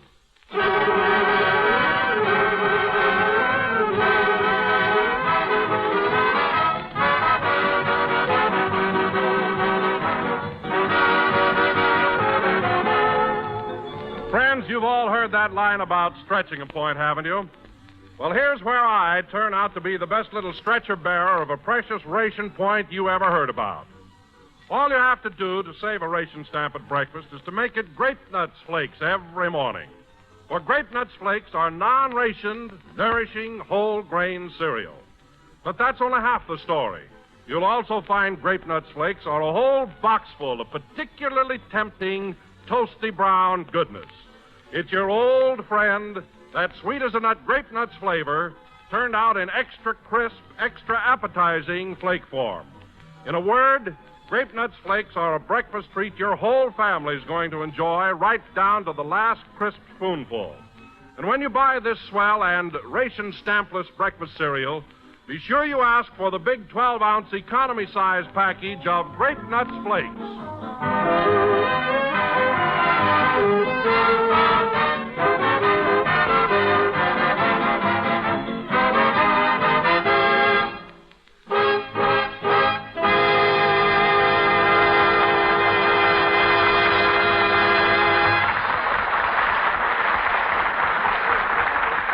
Was Night Train to Memphis, played by the orchestra. And now, ladies and gentlemen, once again, we take you to the little drugstore near the NBC building here in Hollywood, where our whole gang always gathers for a bite to eat before the show. The time, exactly 15 minutes before this broadcast. Take it away, drugstore. All right, Cliff. Yes, Gilroy. How's that 3-decker sandwich coming along? Fine. I'm just putting the poop deck on it. Here you are. Radcliffe, that's a beauty. Well, here comes Don Wilson, and Phil Harris is with him. That old-time glamour boy.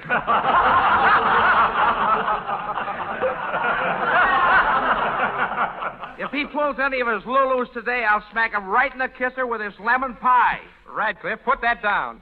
Hello, Mr. Wilson. Hiya, Phil. Oh, hello, boys. What a beat, Twitch. Well, I ain't hungry, but give me a donut. I want to practice blowing smoke rings through the hole. Ha, ha, ha. Ain't that a Lulu?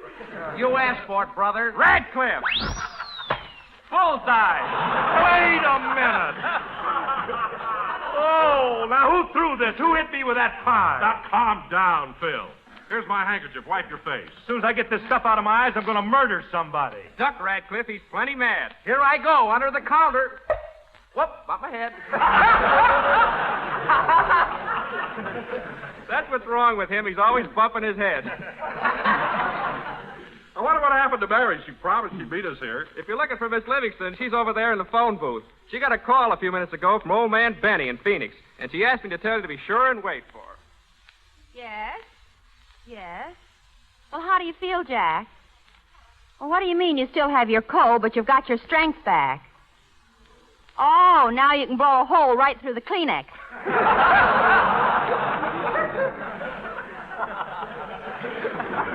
Say, Jack, when will you be back on the show? Next Sunday? Well, you don't have to hurry. Orson Welles has been very funny on the program. I said Orson has been very funny.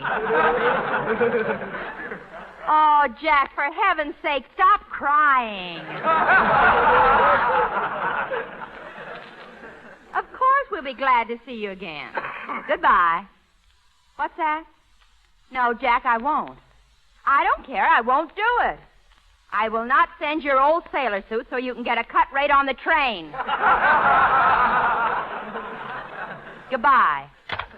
Oh, hello, Don. Phil. Hello, Mary. Hiya, Mary. Phil, I'm ashamed of you. What's the idea of giving yourself a shampoo here at the counter? That ain't no shampoo. It's lemon pie. I just walked in and pulled the gag, and that Radcliffe let me have it. Let you have it? Yeah, and I only said, I ain't hungry, but give me a donut. I want to practice blowing smoke rings through the hole. I love it, love it, love it. Radcliffe! Now cut that out! Here's my handkerchief again, Phil. Oh, by the way, Mary, what did Jack have to say? Oh, he feels fine now. He'll be back on the program next week. Well, I'll be glad to see the old boy, but I'm sure going to miss Orson. You know, him and me was getting to be cultural buddies. What do you mean? What do you mean, Phil? Cultural buddies? Well, one night we go to an opera, and he explains The Barber of Seville to me. And then the next night we go to a burlesque show, and I wise him up on Betty rolling that ball of fire. What? Well, we got sort of a lend-lease on brains agreement, kind of. Oh, comb the pie out of your hair. Hello, Dennis. Hello, Miss Livingston. You know what, Dennis? Jack will be back on the show next week. Jack who? Jack and the Beanstalk. Who? Jack and the Beanstalk. That'll be a novelty, if nothing else. Oh, quiet. Well, look who's coming in. It's Miss Harrington, Orson's secretary. Oh, hello, Miss Harrington. Hello, Mr. Wilson. Good afternoon, everybody. Hiya, Muscles. Oh, young man, would you please take an order? Yes, ma'am. Mr. Wells will be here shortly for a malted milk with an egg in it. And the egg must be absolutely fresh. Yes, ma'am. Oh, Radcliffe. Yes, Gilroy. One fresh egg. One fresh egg coming up. Get busy, Gwendolyn. Give out.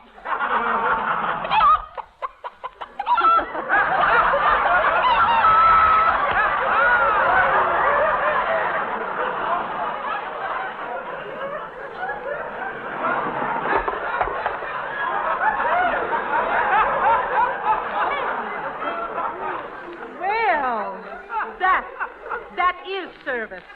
My, what a beautiful egg. Attention, everybody. Mr. Wells is approaching.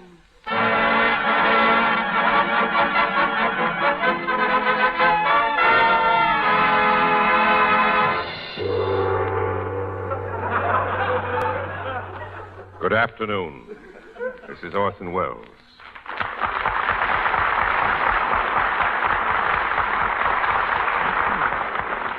Well, Mary, what do you hear from Jack? Have you talked to him lately? Yeah, I just had him on the phone. Jack's feeling fine now and says he's back on the show next week. Well. Looks like you'll have to hit the road, Bub. Dennis. Naturally, now that Jack feels better, he should resume his rightful position. As for myself, I shall fold my tent like an Arab and silently steal away. When you put it that way, Orson, I could sob. Thank you, Phil. Thank you. Oh, Miss Harrington, did you order me a malted milk with an egg in it? Yes, Mr. Wells. And are you sure the egg was absolutely fresh? Yes. I was here for the unveiling. Excellent. Oh, Orson, I'm afraid you won't have time for that malted milk. We're due on the air in just a couple of minutes. Very well. I shall have it delivered to me, oh boy. Yes, Mr. Wells? I want this malted milk delivered to Studio B as soon as possible. We'll bring it right over, Mr. Wells. Hey, wait a minute, Gil. We ain't no carrier pigeons. Get back under that counter. Yes, Mr. Wells. That's not an egg, Gwendolyn. That's his head. That's his head. Gwendolyn, control yourself. Hurry up, Orson. We'll be late for the show. Follow me, everybody. Last one in the studio is an old tomato.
That was Taking a Chance on Love, as who doesn't?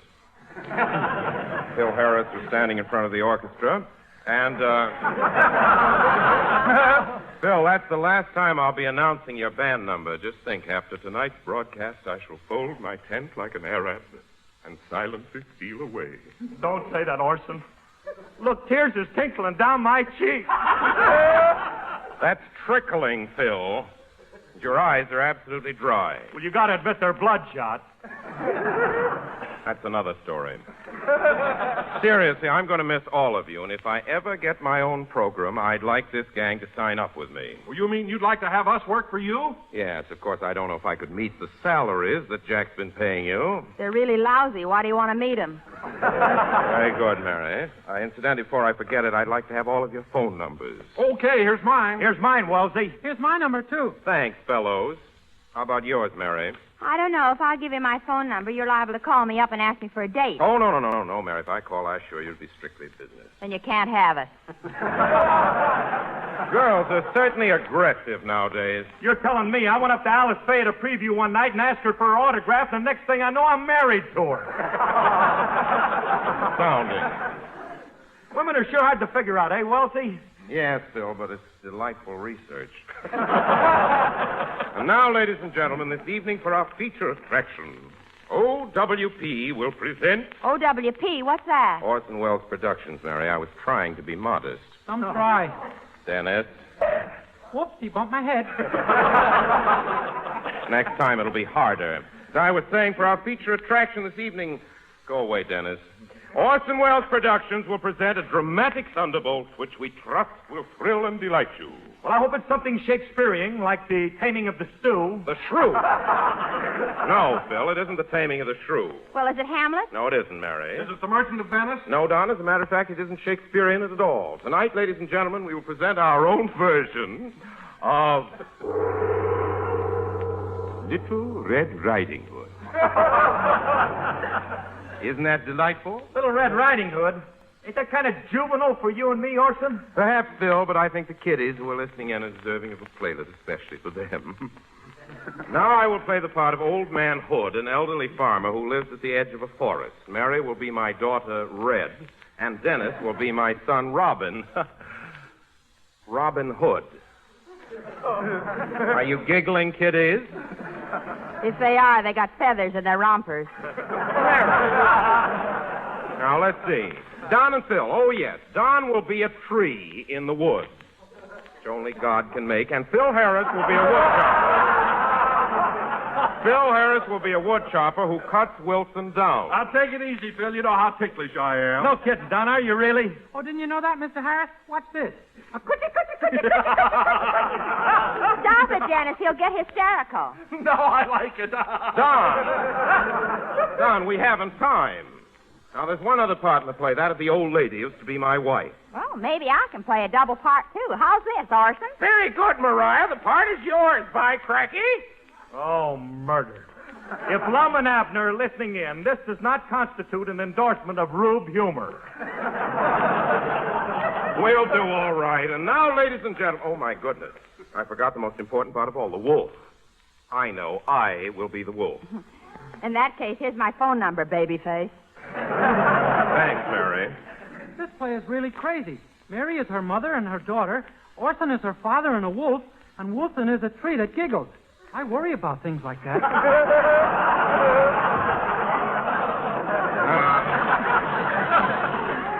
Dennis, there's no need for you to tax your mind. What are you going to sing tonight? A song. A song. That's fine. And what's the name? Dennis Day. The name of the song! I'm going to sing As Time Goes By, and I dedicate it to a little girl who stole my wristwatch. Well, that's a short story. Go ahead, Dennis. Make it a Lulu. Second, I'll take it. Hello?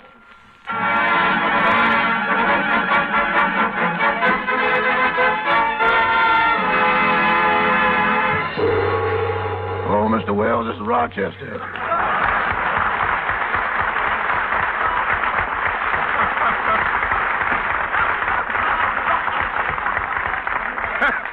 Hello, Rochester. What do you want?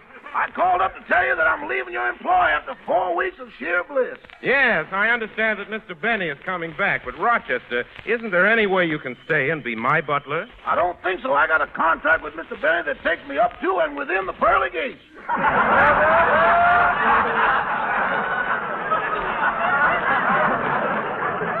Well, there must be some loophole in the contract. Has your lawyer read it? Yeah, he just shook his head and said Lincoln wouldn't like this. Well, I'm sorry you're leaving, Rochester. You've been a splendid butler and very trustworthy. You know, when you came to work for me, there was a brand new bottle of bourbon in my liquor cabinet, and the cork hasn't been out of that bottle. That's the toughest cork I ever broke a tooth on. Well, in spite of that, Rochester, I'm certainly sorry that you're leaving me. Goodbye. Goodbye. Oh, Mr. Wells. What is it, Rochester? Just think, tonight I shall fold my tent like an Arab and silently steal away. That's my material. Yes, I know. I'm tired of that tent. I'm going to get myself a room. So long, Mr. Wells. Goodbye, Rochester. And now, ladies and gentlemen, before Dennis sings his song, I have a message of importance for all of you. Tomorrow, your B ration stamps, that is the red in Ration Book 2. You have a whole row of them to use this week in 8, 5, 2, and 1-point values, totaling 16 points in all for each person. Spend your ration stamps wisely and supplement them as much as you can with the plentiful, nourishing, unrationed foods. That was very good, Don. You should hear what I could have done with it. Go ahead and sing, Dennis.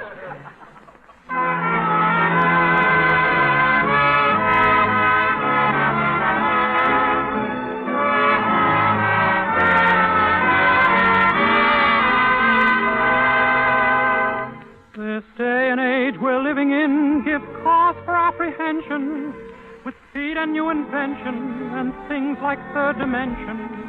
Yet we get a trifle weary with Mr. Einstein's theory. So we must get down to earth, at times relax, relieve the tension. No matter what the progress, or what may yet be proved, the simple facts of life are such, they cannot be removed. You must remember this. A kiss is still a kiss. A sigh is just a sigh. A fundamental thing to fly as time goes by.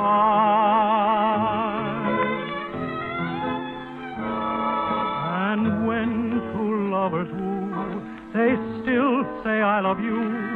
On that you can rely. No matter what the future brings as time goes by. Moonlight and love songs never out of date. Hearts full of passion, jealousy and hate. Woman needs man, and man must have his mate. That no one can deny. It's still the same old story, a fight for love and glory, a case of do or die. The world will always welcome lovers as time goes by.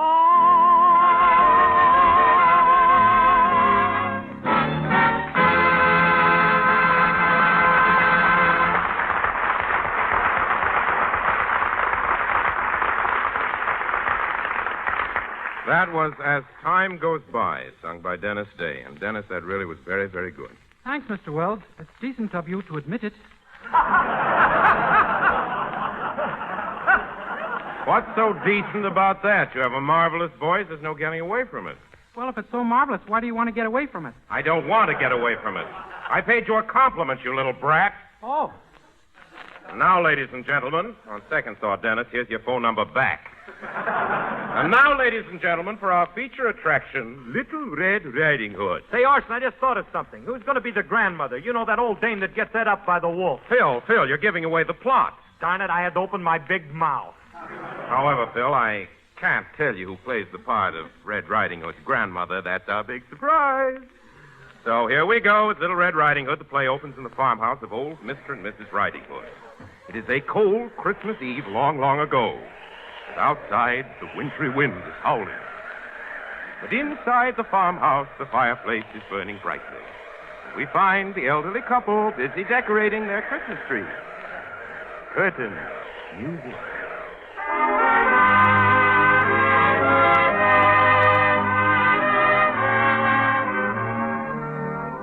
Well, Ma, that Christmas tree sure is a beauty. Yeah, it sure is pretty. They're all lit up. Where's my jug? I'm getting lit up myself tonight. Ain't that a Lulu?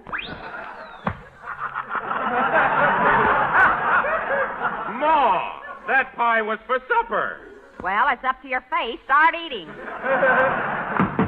Come in. Hello, Pa. Hello, Ma. Hello, son. Are you through with your chores, son? Yep. Did you milk the cow? Sure did. I creamed her, too.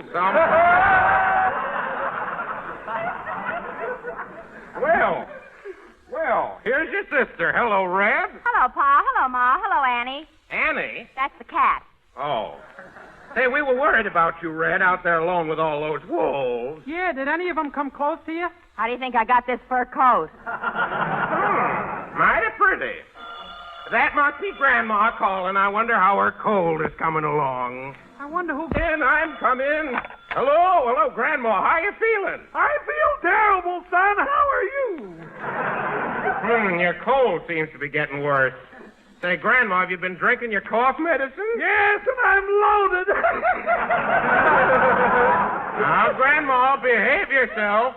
I want you to get in bed right away. Okay, I'll jump in the next time it comes around. You'd better. Now, I'll send Red over with some hot soup for you. Good. Have her bring some cigars, too. All right. Goodbye, Grandma. Goodbye, son. Now, Red, take this hot soup over to your grandma's and be careful going through the woods, Red. Okay. So long, Pa. So long, Ma. Goodbye, Annie, Joe, and Pete. Joe and Pete? Annie just had kittens. And right in my hat. Look out for the wolves, Red. Okay. So long, everybody.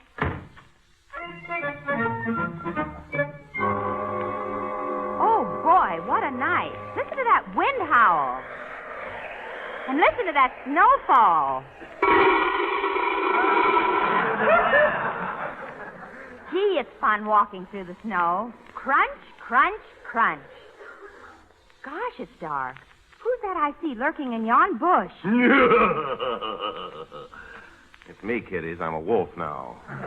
Oh! Hello, little girl. Hello, are you a wolf? Here's my button, Hollywood Lodge number 23. Where are you going, my little chickadee? I'm going to my grandma's with this basket. It's got soup and crackers in it. Attention, kiddies. Little Red Riding Hood's basket also contains a package of toasty brown sweet as a nut grape nuts flakes. Well, a talking tree. Grape nuts flakes are a breakfast treat your whole family's going to enjoy. So remember, children, when you're taking a basket of food to your grandma's house, include a big 12-ounce economy-sized package of America's fastest-growing flake cereal. What are you howling for, Orson? I just sat on my wolf pen. Now to get back to Little Red Riding Hood. Hey, Red, where are you? She ran away. Ha, ha. Curses! Spoiled again, snarl, snarl. I know what I'll do. I'll beat Little Red Riding Hood back to her grandmother's house. And when I get there, I'll eat her up. Are you shivering, shavers?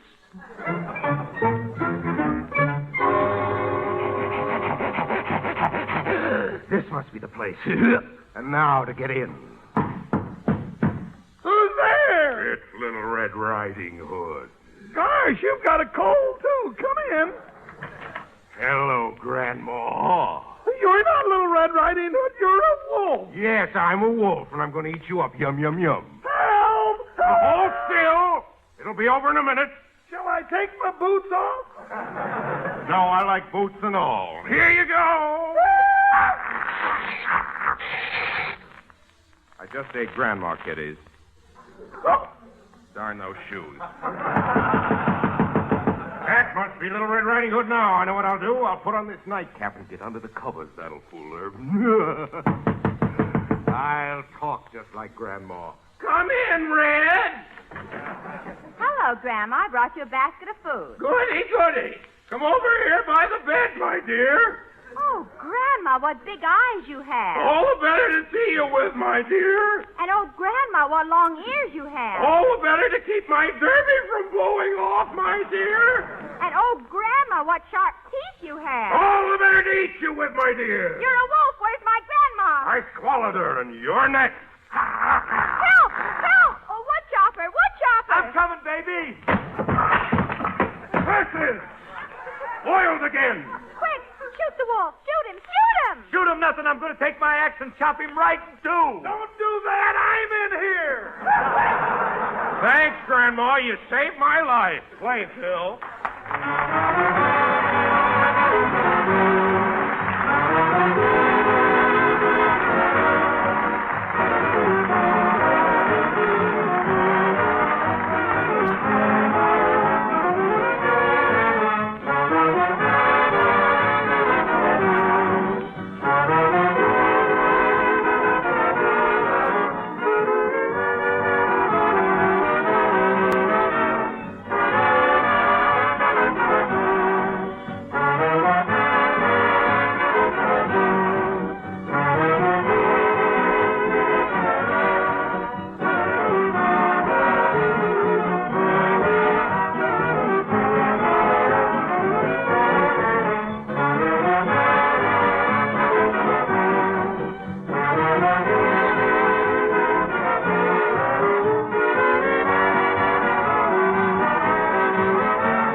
patriotism on the food front begins with breakfast and never skips a single meal. So why not do as our government urges? Why not start every day with the whole grain cereals that are plentiful, nutritious, and ration stampless? Now for a rousing and right kind of breakfast, just try heaping bowls of crisp, toasty brown Grape Nuts Flakes. Grape Nuts Flakes are a whole grain cereal, the kind that bring you the wonderful nutritive magic of natural whole wheat. And every appetizing dish of Grape Nuts Flakes and milk supplies many of the food essentials of scarce foods, including meat. Essentials such as proteins, iron, phosphorus, calcium, plus those two important B vitamins, niacin and B1. So you'll have fewer problems getting the proper food values into the rest of the day's ration menus if you serve Grape Nuts Flakes, not only at breakfast, but as a dish for light lunches, suppers, or bedtime snacks. Eat plenty of whole grain cereals, friends. Remember, they can help to make up for many of today's food scarcities. And delicious, thrifty Grape Nuts Flakes is one of your very best bets.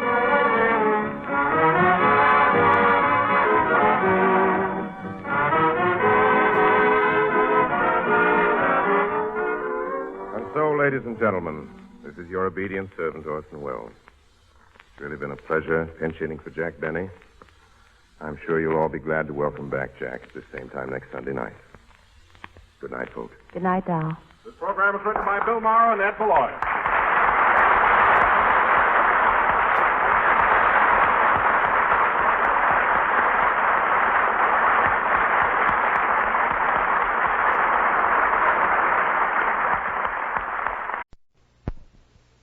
The Mutual Broadcasting System, in cooperation with Family Theater Incorporated, presents Little Boy Blue, starring Jeannie Crane and Patrick McGeehan.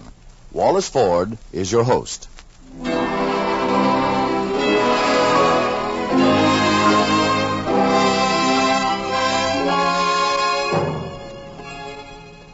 More things are wrought by prayer than this world dreams of.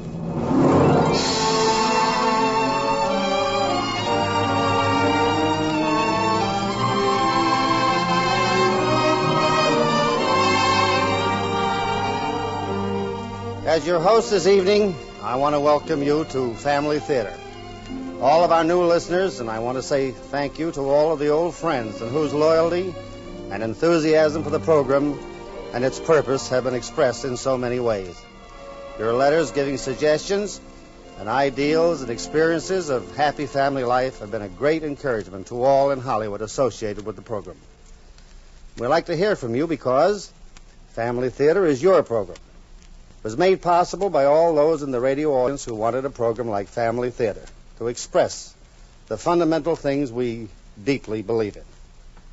It was made possible by the executives and the performers and the technical people in pictures and radio who believe, as you do, that a nation of happy homes is the most wonderful, the most important thing for our nation and for every nation. Yes, we want to keep our families, your family and my family, together and happy. And we sincerely believe that family prayer, prayers asking God for his help and prayers acknowledging that help, will keep our families in close understanding and harmony. You'll find this true. Family prayer is the key to the kind of home you want to have. Family prayer is the key to a happy home.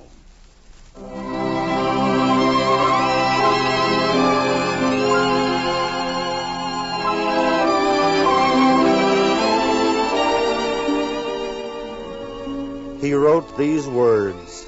God, in his providence, obscures the goal beyond this veil of sorrow, and smiles at men in pity when they seek to penetrate the morrow. With faith that all is for the best, let's bear what burdens are presented, that we shall say, let come what may, we die as we have lived, contented. St. Joseph, Missouri, in the 70s.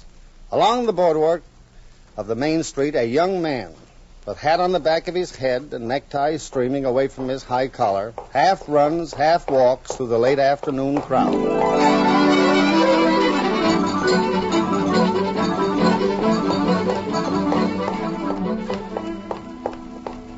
Excuse me. Excuse me, please. Well, really? Oh, excuse me. Gene Field, when did you get back? No time to talk now, Josh. Hey, Gene, wait up a minute. Excuse me, please. Yes? Well, Mr. Field, I thought you were in Europe. I was. Yeah, I was in Europe. Tell me something. Has your father left yet? Well, I think he was just going out the side door. Out the side door, huh? Thanks, I'll try to catch him. Of all the confounded... Oh, I'm very sorry, sir. Oh, Mr. Comstock. Field, I might have known. Let me help you up, sir. There. I was hurrying to see you. I just got back from Europe. And did you knock people down like that all the way? Oh, yes. Oh, no, sir. No, sir. Sir, I've talked to Julie. I assumed. And I've got to talk to you, Mr. Comstock. We want to get married. So you informed me 2 years ago. And what was my answer? Well, you said we'd have to wait 2 years till Julie was 20. Correct. What else did I say? You said I should be established in business. Well? Well, I've decided that the most important business I have to attend to is marrying Julie. Indeed. Young man, don't you realize Julie is still a girl? Oh, she'll outgrow that, sir. I'd be a fool to give my consent. Well? Are you implying that I am a fool? Oh, no, sir, no. Well, as a matter of fact, I am. Always have been where Julie's concerned. Field, if you make that girl unhappy, I'll take it out of your hide.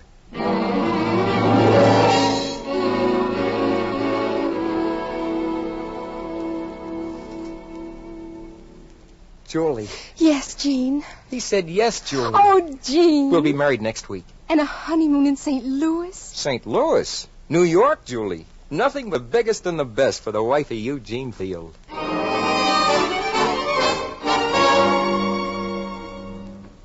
That's the new elevated railroad, Julie. Just one of the sights in New York. You mean it runs way up there above the street? That's right. Oh, it's fabulous, Gene. Unbelievably so. You're beautiful, Mrs. Field. Unbelievably so.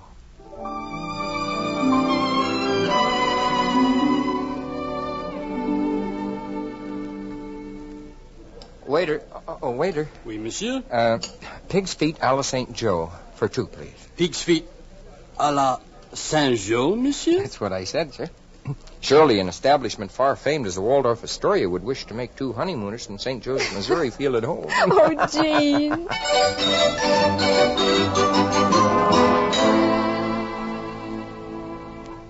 And tonight, Julie, we see Frou-Frou. Frou-Frou. A musical comedy at the Fifth Avenue Theater. Oh, I didn't think there could be another theater in New York. Well, I guess this is the last. You happy, Julie? I'm with you, Gene.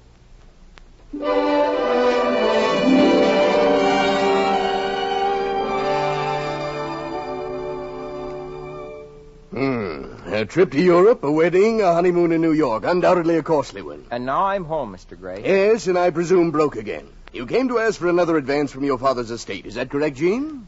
Well, I came primarily to see you, Mr. Gray, but, well, I won't deny that some money would be welcome. Eugene, I think it's about time you and I had a serious talk. The estate your father left in my trust is not endless, you know. Oh, I know. Now, mind you, I'm not accusing you of squandering. I consider the trip to Europe a reasonable part of your education. Your marriage, and I suppose even an expensive honeymoon in New York, can be justified. But you've got to settle down. Well, Yes, I suppose you're right, sir. You've got to think of a career. And I consider it my duty to force you to think of a career. Therefore? Therefore, no money. No money. I deserve that, sir. You're absolutely right. And I'm resolved right now to launch on a career on the variety stage. Now, see here, you're not going to talk about going on the stage again. Oh, but I am. I forbid it. But you said I had to have a career. My friends consider me entertaining. Gene Field, you can't do this. A cheap entertainer. Think of the family name. Oh, I have, sir. I wouldn't think of using my own name, of course. Well, at least you show that much sense. So I've decided to use your name. Melville L. Gray, banjo and specialty art. Gene Field, you wouldn't dare. You wouldn't have the audacity to... Yes, sir? Oh, this is another one of your preposterous jokes. Needing money is no joke, I assure you. Very well. Very well, you'll get your money again. But I tell you, this is the last time. Positively the last time. Mr. Gray, you're one of the most understanding men I've ever known. Someday I'm going to name one of my children after you. Oh, you get out of here. Take this check and get out before I change my mind. Thank you, Mr. Gray. Thank you again. And Julie would want me to thank you. Oh, by the way, I forgot to tell you. What now? I'm editor of the St. Joseph Gazette. You're what? I've got a job as editor of the St. Joseph Gazette. I start tomorrow. You mean to tell me all this time you've had a job, you deliberately... Gene feels you're impossible. Thanks for the check, Mr. Gray. Thanks indeed. If it weren't your own money, it would be robbery. I tell you, if that wife of yours survives even a year of married life with you, I'll be amazed. Gene, your first pay envelope. Uh-huh. Open it up. Not even a dime out for a haircut. But the envelope, it's made out to me. Oh, that's just an error, I guess. Oh, thank you for a nice error, Gene. A valentine. Why, a poem. Oh, Gene. In all these months we've been married, you've thought of me as just a newspaper man. You didn't know I was going to win fame and fortune as a poet, did you? Oh, it's a beautiful poem, Gene. Of course. It was written for a beautiful woman.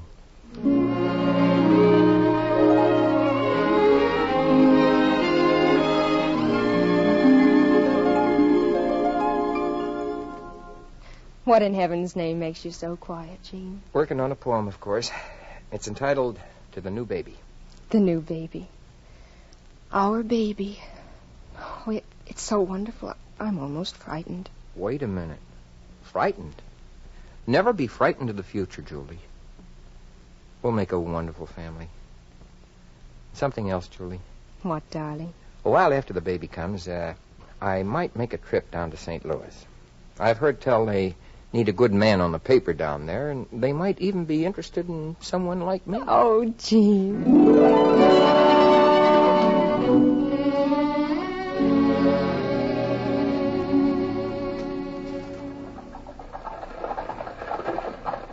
Well, here you are, Gene. Thanks for the lift from the station. I can't wait to tell Julie the good news. Oh, don't blame you. Getting a good job in a big town like St. Louis? Well, see you later. Thanks. Give my regards to the family. Julie! Julie, I'm back. Julie, Hello, Gene. Well, Mr. Gray. Mr. Comstock. Gene, this is Dr. Mason. Doctor?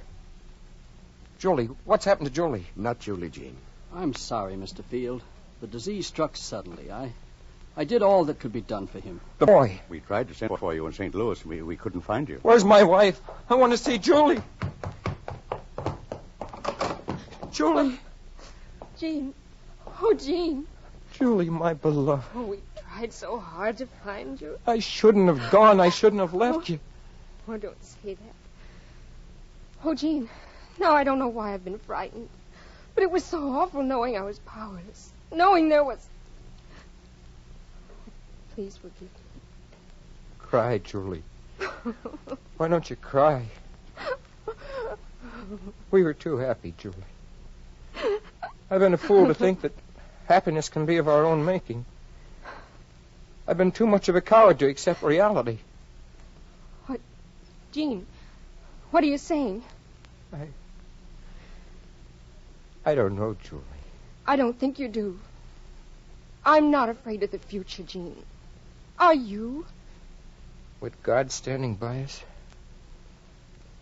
I'm not afraid of the future, Julie.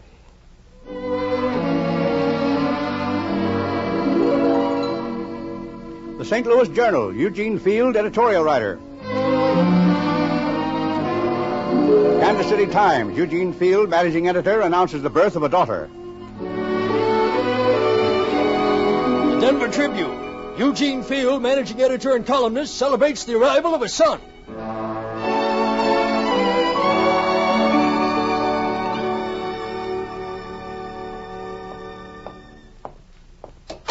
Eugene Field? Oh, hello, Julie. What's the matter? Eugene Field, I want an explanation of this. Oh, I notice you called me Eugene. What have I done now? We came out here to Manitou for a restful weekend. Is that right? That's right. To get a few days' vacation from the children. Uh-huh. And for the meeting of the Denver Press Club. Then would you please explain this poster? That. Well, it's self-explanatory, isn't it? Tonight, Monster Benefit Show. Manitou Hotel main dining room. Come one, come all. Admission 50 cents. Isn't that clear enough? Ah, it's all too clear. Putting posters all over town announcing a show when you know very well there isn't any show is bad enough. But to suggest you might charge admission. But how else can you raise money if you don't charge admission? It's for a worthy charity. Oh, yes. What charity? Well, the children need new shoes, and they could use some new toys. Oh, Gene, you wouldn't have the nerve to do a thing like that. Why, people might really come. Of course. But there isn't any show where they can't just sit there. Julie, darling, I'm surprised at you. They won't just sit there. If the people of Manitou will provide an audience, heaven will provide the entertainment. Oh, Gene, please. I'm serious. So am I, precious. And by the way, here's your free pass to the show. I'll probably be busy at the box office tonight taking in the money.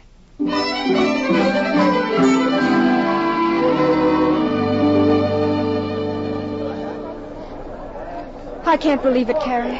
He's really done it. Yes, and quite a turnout, too. Looks like the whole town's here. Oh, what's he going to do, Carrie? Taking money from these miners. Well, they might not like it. Yes, I know. Oh, hello, Evans. Evening, Carrie. Hello, Mrs. Field. Evans, is there... Have any entertainers? No, Mrs. Field. No entertainers. There's nobody backstage at all. Well, I hope Gene hasn't carried this joke too far. The crowd's getting a little impatient. Wait a minute. There he is, getting up on the platform now. Say, he's going to the piano. Oh, no. He's not going to try to play himself. But he is. Oh, this is awful. This is simply awful.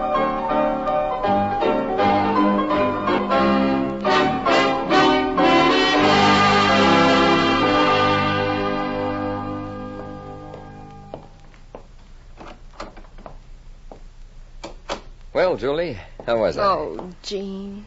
Oh, I couldn't have been that bad. It was a miracle they liked you. Getting up there and entertaining for 2 hours, all by yourself. Was it really 2 hours? It was. Oh, but that's not what I want to talk about. Uh-huh. Gene, please listen to me, because I mean it. I insist that you return every cent of that money. After working that hard? Oh, really? No, Gene, please listen to me. I'm not laughing. I don't think this was a funny joke. You really mean that, don't you? I do. Well, I guess you're right. I don't exactly know how I'll get in touch with all those people again, but excuse me, dear, at the door. Oh, come in, Mrs. Orsatti. Mr. Field, I can't... Mr. Field, that was the most wonderful thing anyone has ever done for me. Oh, Mrs. Orsatti, my wife, Julie. Mrs. Orsatti, what... You see, Mrs. Orsatti's husband was killed in the mines the other day. She has several children. Of course, if you insist on sending money... No, Gene. There's a little more than $200 in this envelope, Mrs. Orsatti. A gift from the people of Manitou. Oh, thank you, thank you. I don't know how The people of Manitou don't expect any thanks, Mrs. Orsatti. Now you go along to those kids of yours, huh? You have an angel for a husband, Mrs. Field. Thank you. An angel. Gene Field, you're a devil. But she needed the money, Julie. I had to. And you let me think you were going to use that money for... All I said was that the children needed shoes, and they do. I told you the money was for a worthy charity. You didn't really doubt me, did you? Oh, of course I doubted you. You don't know how many times I've doubted you. Really? But I won't anymore. I can promise you that. I'll never waste another second of my time doubting you again.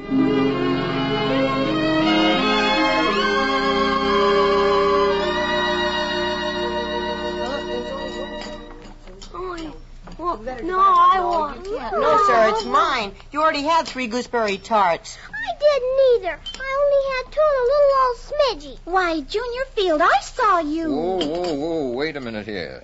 Mother, I was under the impression there were knives out in the kitchen. Well, there were last time I looked. Uh-huh. Then it seems to me this last tart could be cut in 4 pieces. That is, unless you all want me to eat it. Oh, I thought so. Melville, suppose you go get the knife. Yeah, and I get to cut it. You don't either. I'm the oldest. Wait a minute. Mel? Huh? Say, that's a beauty of a shiner. Come closer. Let me look. Oh, it don't hurt. Doesn't. All right, doesn't. Say, did you see this, Mother? Yes, I saw it. Don't tell me you got in a fight, Mel. Nope, Freddie just left his old rag dog on the stairs again. I only fell from the first landing. Yes, and Freddie's always doing that, too, Father. I think you should speak to him. Maybe I should. Remind me to speak to you, Freddie. Uh-huh. How would you fix my soldier? He's busted. He's broken, Freddie. Uh-huh, and he's busted, too. Hey, when are we going to get the knife and cut this tart? I'm awful hungry.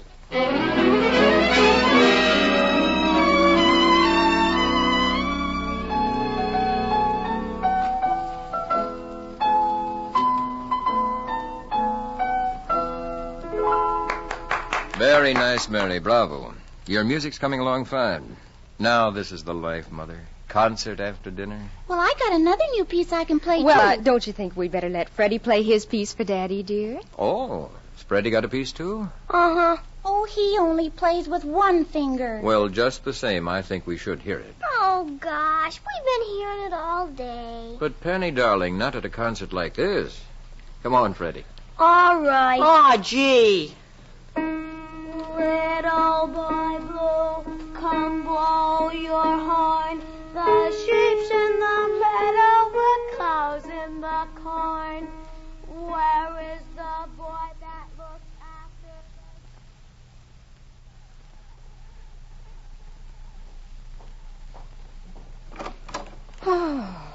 Oh. Now he's all in bed, Julie? At last. Tired? A little. You working? Well, I've got pen and paper out. No idea yet, though. Slayson Thompson wants me to do a poem for the first issue of his new magazine, The American. Oh. Well, that's nice. I won't bother you then. Oh, no, wait, Julie. Don't go just yet. What? I just want to say that's a wonderful family of yours. Ours, Gene. Grave Alice and Laughing Allegra. Edith with the golden hair. What's that? Children's Hour, Longfellow. About his family, I guess. But it might be about ours. How do you mean? I was noticing tonight. Grave Freddie, Laughing Mel, and Penny with an appetite like a mule. Oh, to say nothing of our 11-year-old grown-up Mary. Oh, it's strange, isn't it? How they're each different, one from the other. Like snowflakes. They all look the same until you get them under a microscope. Gene. Yes, dear? I wonder what the other one would have been like. Yes, Julie. I've often wondered about him, too. He would have been 14 and 3 months now. Almost a young man. On the football team, probably. Having his first sweetheart. And different from all the rest. Yes. Well, this isn't getting your work done. I suppose not. I'll go then. Please don't stay up too late. Good night, dear. Night, Blue Eyes.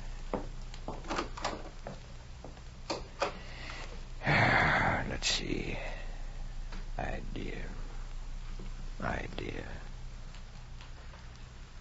Eyes. Night, Blue Eyes. A new idea. Gene, I wonder what the other one would have been like. Toy soldier's busted. Broken. Busted, too. A poem about... Almost a young man. Having his first sweetheart. Freddie just left his old rag dog on the stairs again. Little boy blue, come blow your horn. Little boy blue.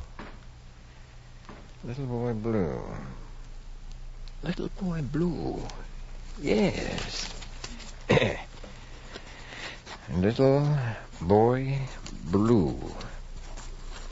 The little toy dog is covered with dust, but sturdy and staunch he stands.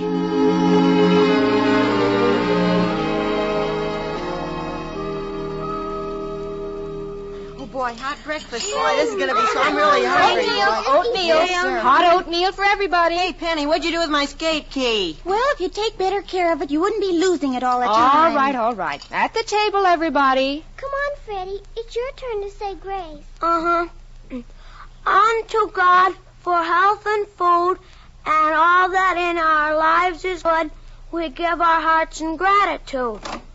Well, all the happy faces here. Hello, Morning, Blue Eyes. You'd better have a poem for us after working all night. Oh, I have, Julie, I have. Oh, have you, Daddy? Will you say it for us? Now, quiet, everybody. Daddy's got a poem. Now, Yeah, everybody quiet. All right. And, Julie, I want you especially to listen. I think you'll know what it means. Well, has it got a name, Daddy? Uh-huh. I call it Little Boy Blue. And here it is. The little toy dog is covered with dust, but sturdy and staunch he stands.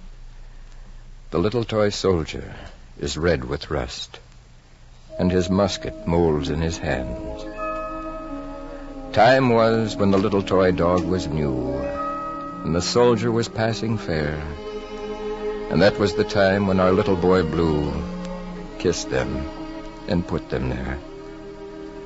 Now don't you go till I come, he said, and don't you make any noise. So, toddling off to his trundled bed, he dreamt of the pretty toys. And as he was dreaming, an angel song awakened our little boy Blue. Oh, the years are many, the years are long, but the little toy friends are true. Aye, faithful to little boy Blue they stand, each in the same old place, awaiting the touch of a little hand, the smile of a little face. And they wonder, as waiting the long years through, in the dust of that little chair, what has become of our little boy Blue since he kissed them and put them there. Oh, gee. Well, Julie, what do you think? I love you, Gene Field.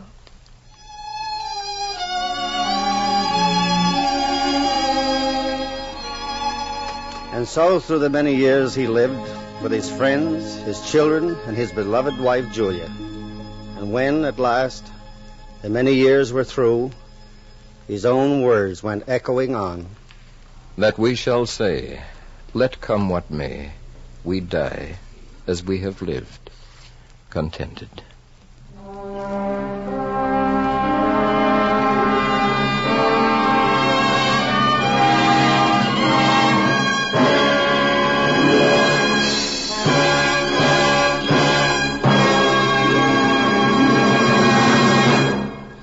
You know, while I was listening to tonight's program, I got to thinking of the past and the way our parents and grandparents lived a generation or two ago. Today you hear people worrying about the age in which we live. They say it's complicated and confusing. You read in the newspapers about juvenile and parental delinquency, broken homes and neglected children, and you get to worrying about your own family. You don't want anything like that to happen in your home. Well, it's good to remember there are millions of us who feel the same way about our homes as you do. It's encouraging to remember that in every day and age, the same fundamental things are true. There are the same hopes and joys, the same disappointments. It's always true that good people make good homes. No matter how complicated and confusing life may be, it's equally true that prayer, family prayer, will bring happiness and peace. Yes, and strength and courage to you and to your family. God's wonderful help can be had for the asking. So pray together as a family, tonight and every night, because a family that prays together stays together.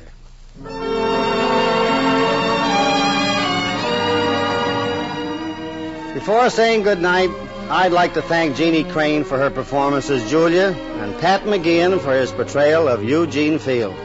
Special word of thanks also to Everett Tomlinson for writing tonight's play and to Max Terr for his music. Mel Williamson directed and John Ryder produced the program. Others who appeared in our play tonight were Ruth Peterson, Ralph Moody, Alan Harris, Frank Nelson, Joel Davis, Don Bender, Bill Blackburn, and Robert Ellis. Next week, our Family Theater star will be MacDonald Carey in A Point of Law. Your host will be Cesar Romero.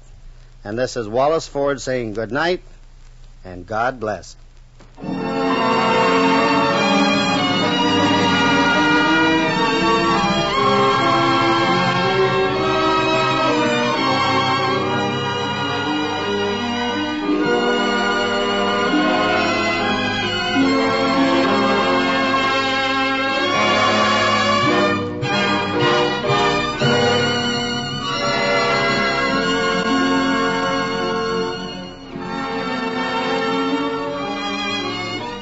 This series of the Family Theater broadcast is made possible by the thousands of you who felt the need for this kind of program, by the Mutual Broadcasting System, which has responded to this need, and by the actors and technicians in the motion picture and radio industries.